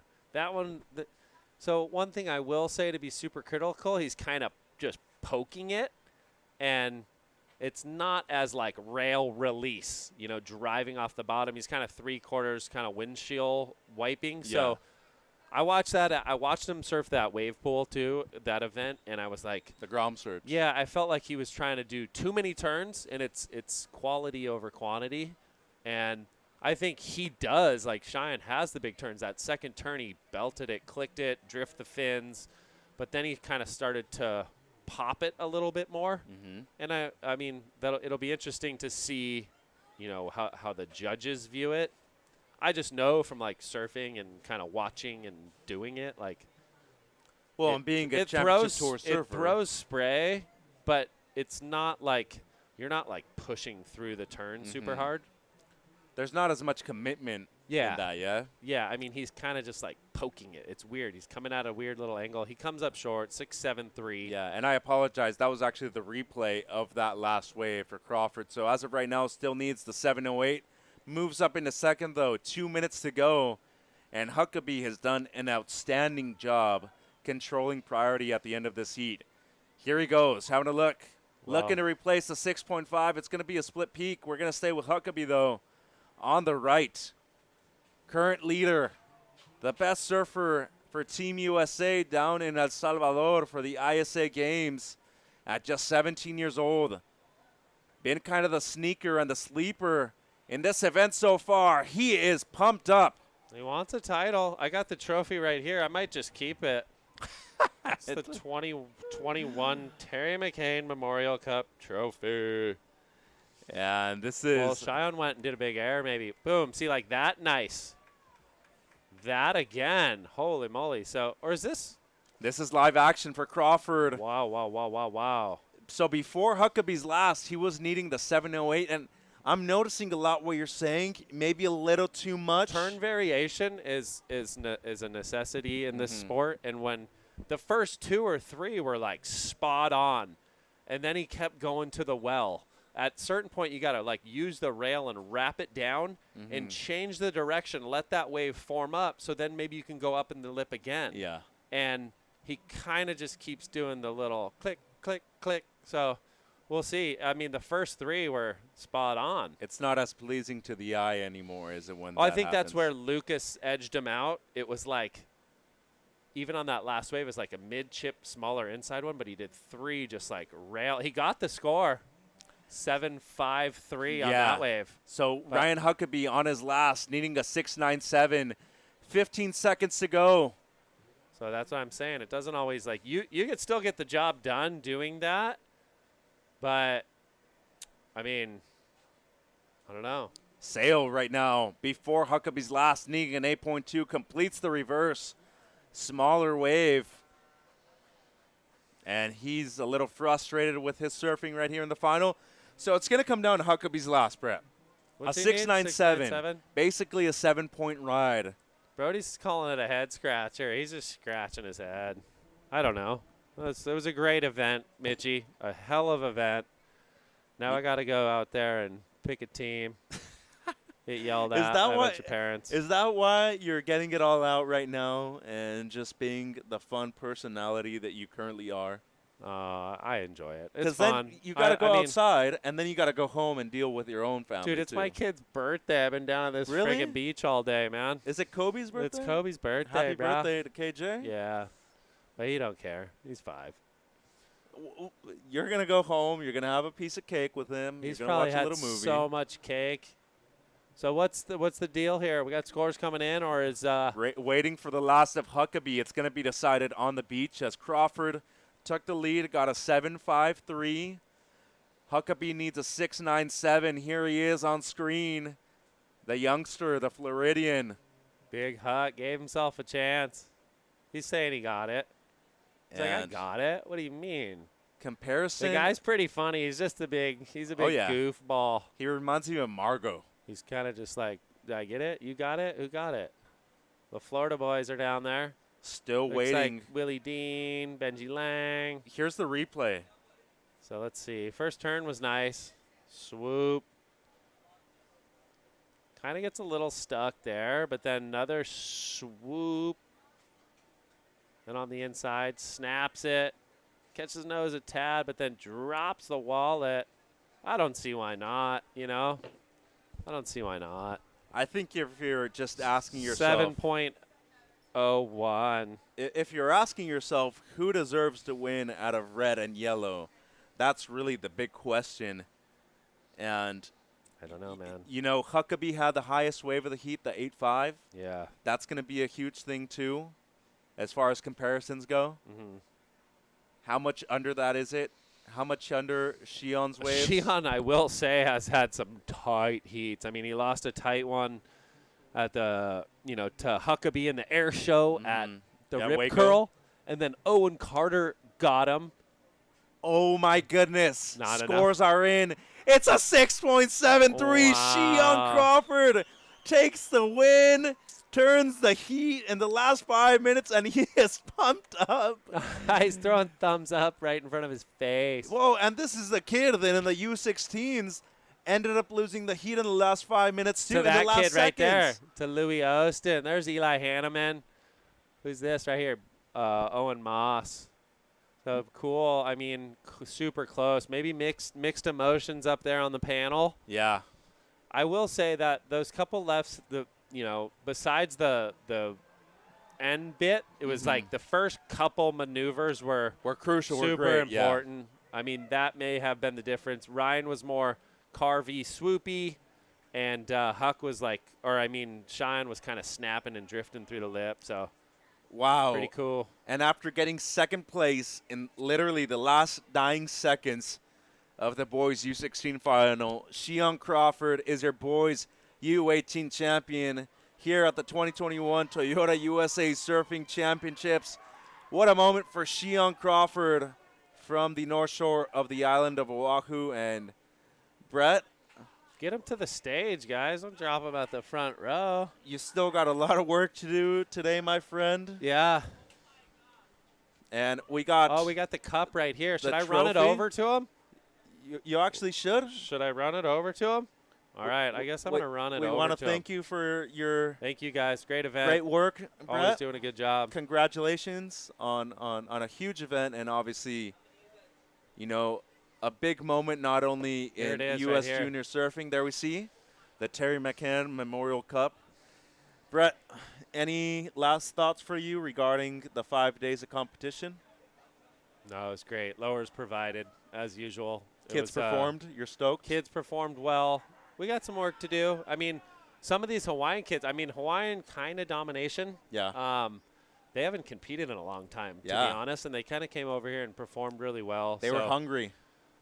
We'll get back to the drawing board. I mean, yeah, I feel like, East Coast, West Coast, we got work to do. We got some top talent. We got to keep building. We do have some like young kids too, 10, 11, 12, 13 that's showing a lot of promise. So I feel pretty confident in the youth, coming up in surfing in America. It makes your job easier, doesn't it? Yeah, it's great. From everybody on behalf of USA Surfing, Brett Simpson, Mitchell Salazar, everybody from our truck, Action Sports Productions, this has been the 2021 Toyota USA Surfing Championships.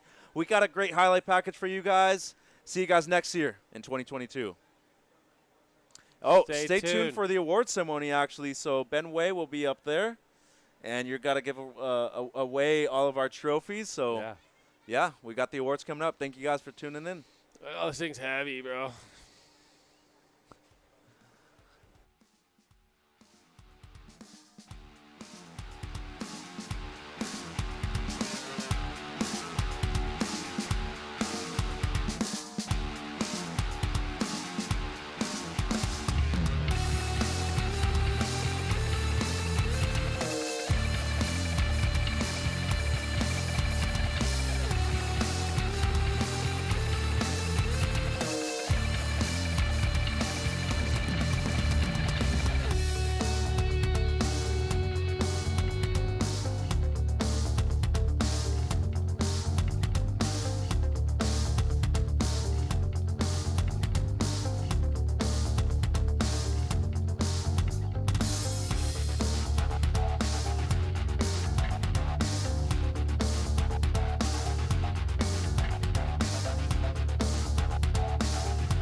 And champion for 2 divisions, both girls under 16 and girls under 18.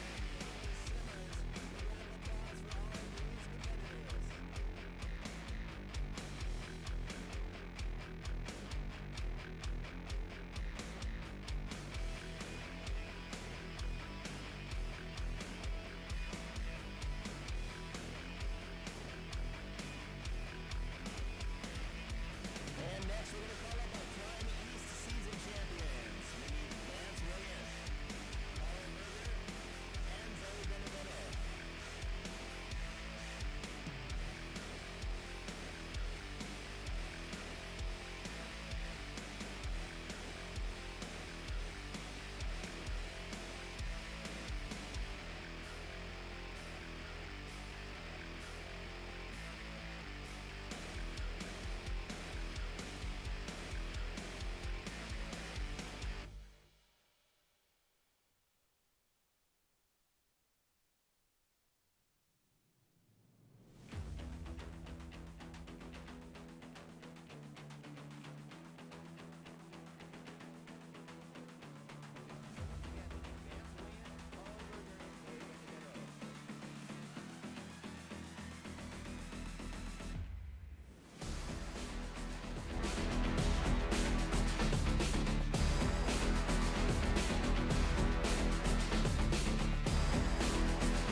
For 2 divisions for our boys under 16 and boys under 18, Carl Berger.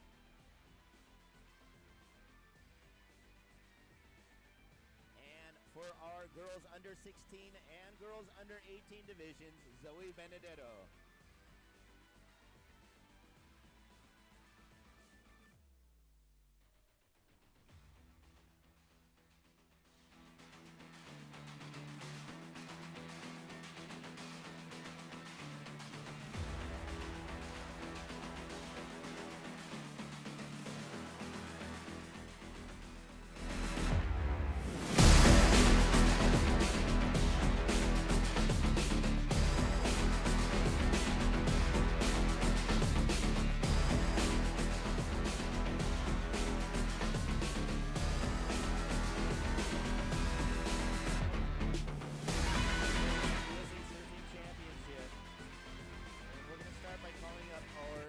Girls under 12 finalists.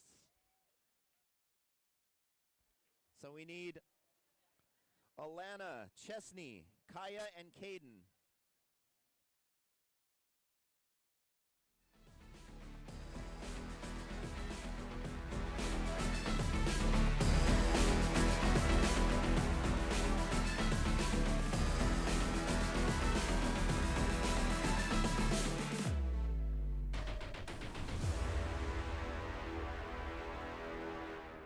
All right, so we're going to start off with our 4th place finalists.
Nashville.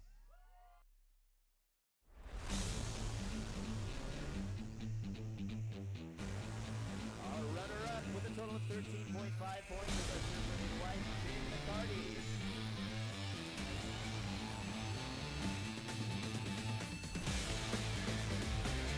Our boys under 12 USA surfing champion, Ty Nelson.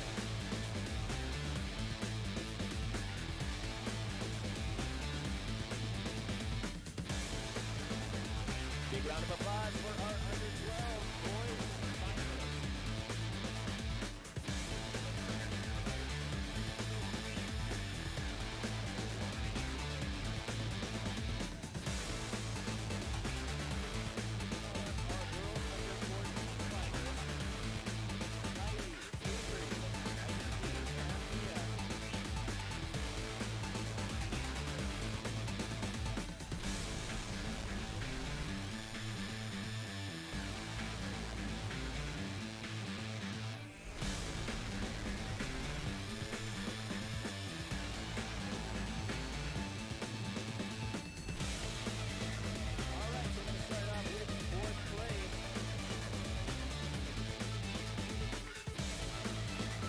With a points total of 7.23 was our surfer in blue. Fourth place was Nick Grace.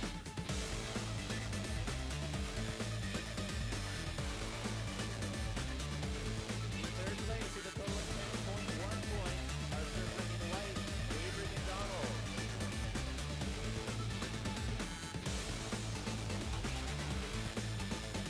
Our runner-up with a total of 11.44 points, in red was Tyler Burkini.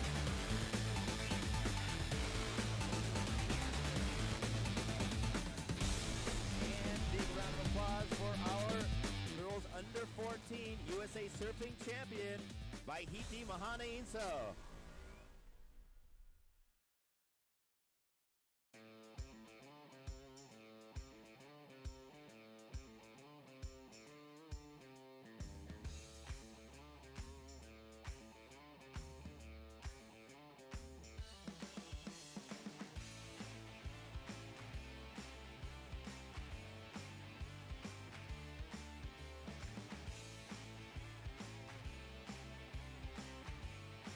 Great job and great surfing by those girls. So next we're going to call up our boys under 14 finalists, which are Rex, Charlie, Lucas, and Chase.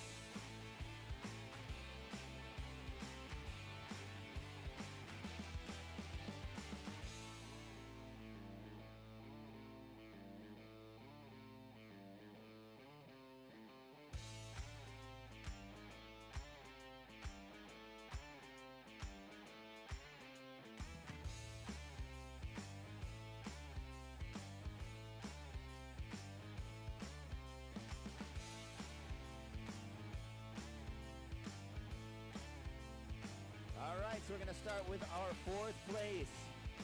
These are our boys under 14 division finalists. Fourth place with a total of 8.84 points was our surfer in white, Charlie Stevens.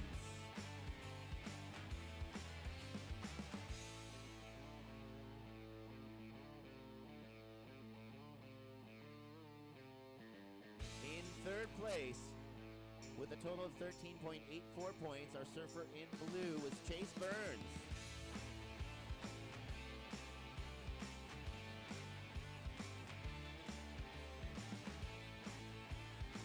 Now our runner-up with a total of 15.06 points, our surfer in red was Rex Hennings.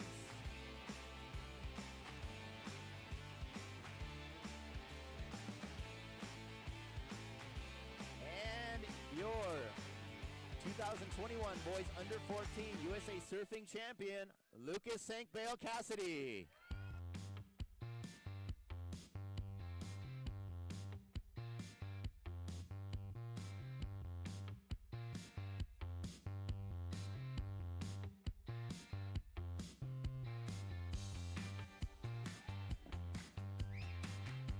Great job, guys. So next we're going to call up our girls under 16 finalists.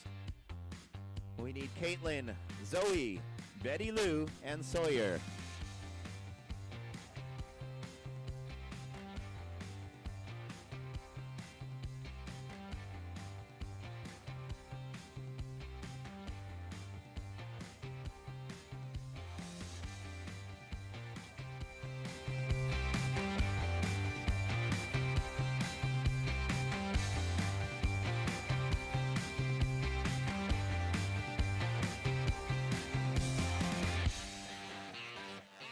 All right, here are girls under 16 finalists.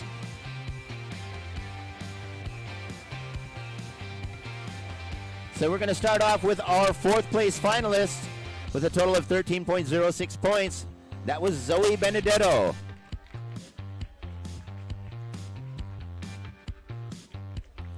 Our third place finalist with a total of 13.97 was yellow Betty Lou Sakura Johnson.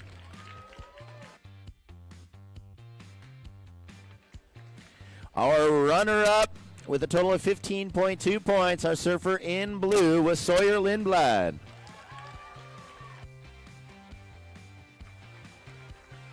And your 2021 Girls Under 16 USA Surfing Champion, Caitlin Simmers.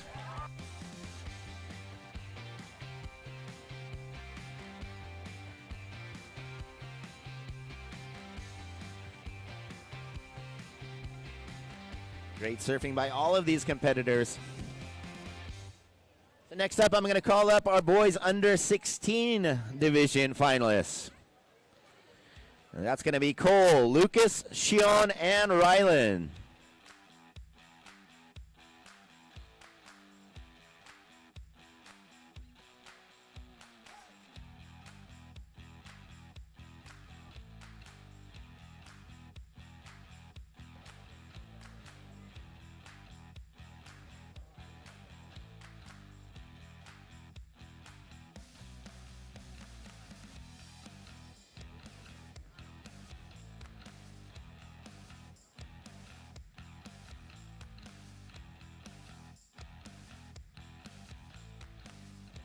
All right, here we have our boys under 16 division finalists. Going to start up with fourth place with 11.56 total points was our surfer in blue, Rylan Beavers.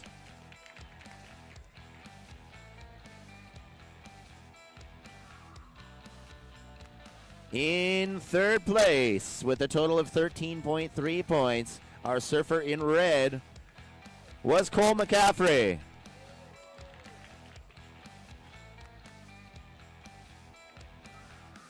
Our runner-up with a total of 16.86 points, our surfer in yellow, Shion Crawford.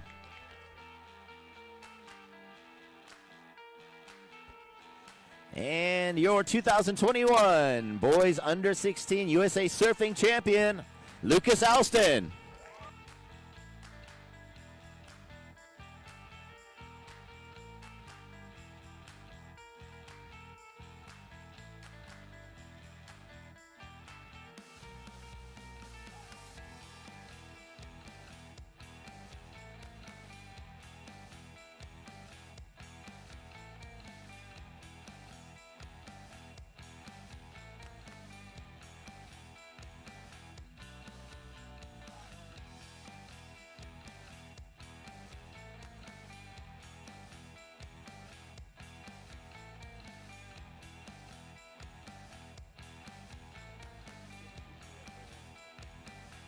All right, next up, we're going to call up all of our under 18 division finalists for the girls and the boys, which is Caitlin, Nora, Sawyer, Alyssa.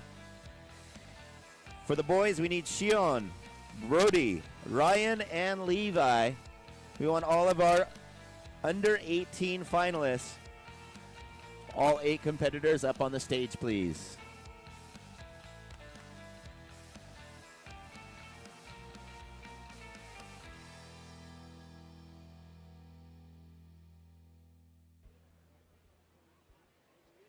And we need our boys under 18 as well. Shion Crawford, Brody Sale, Ryan Huckabee, and Levi Young, please.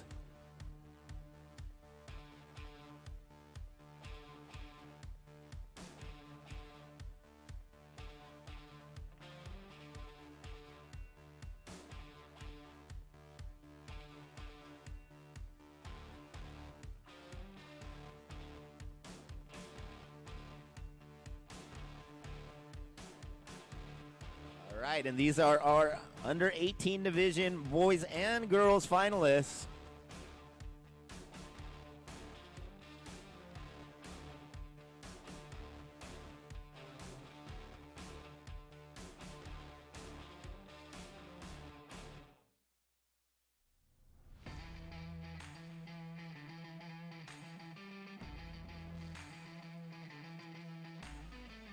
First of all, huge round of applause for all of these finalists.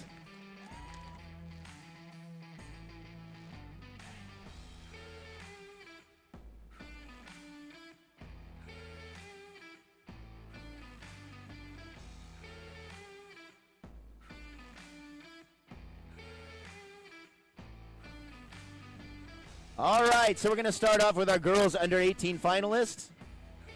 Starting with 4th place with a total of 7.54 points was our surfer in white, Nora Leota.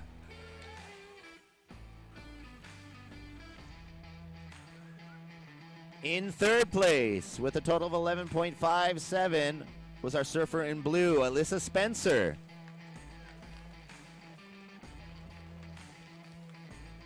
Our runner-up with a total of 12.83 points, our surfer in red, that was Caitlin Simmers.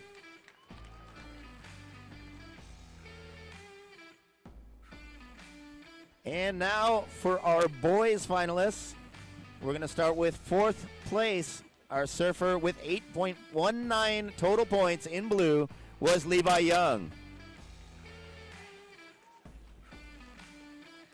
In 3rd place with a total of 13.14 points, our surfer in white, that was Brody Sale.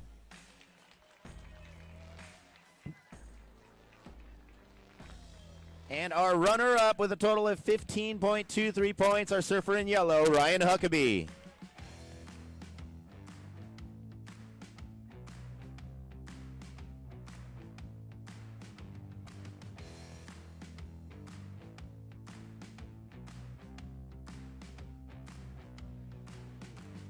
All right, so for all of our 4th to runner-up, everyone holding a trophy, we're going to have you guys exit the stage.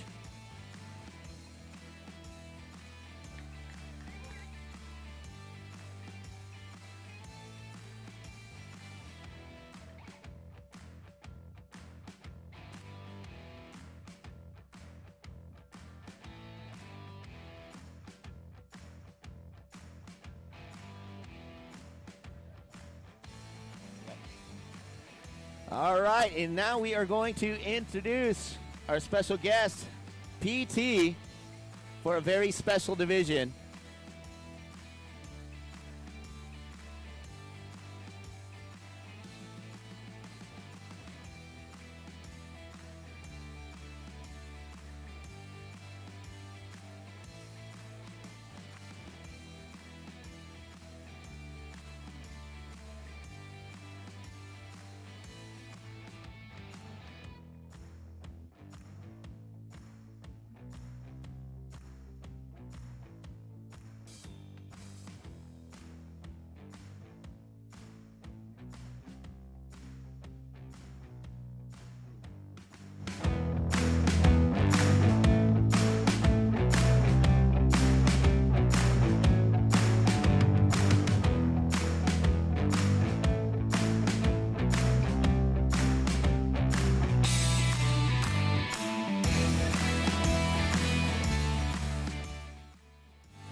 All right, and here we have our 2021 Girls Under 18 and Boys Under 18 champions, Sawyer Lindblad and Shion Crawford.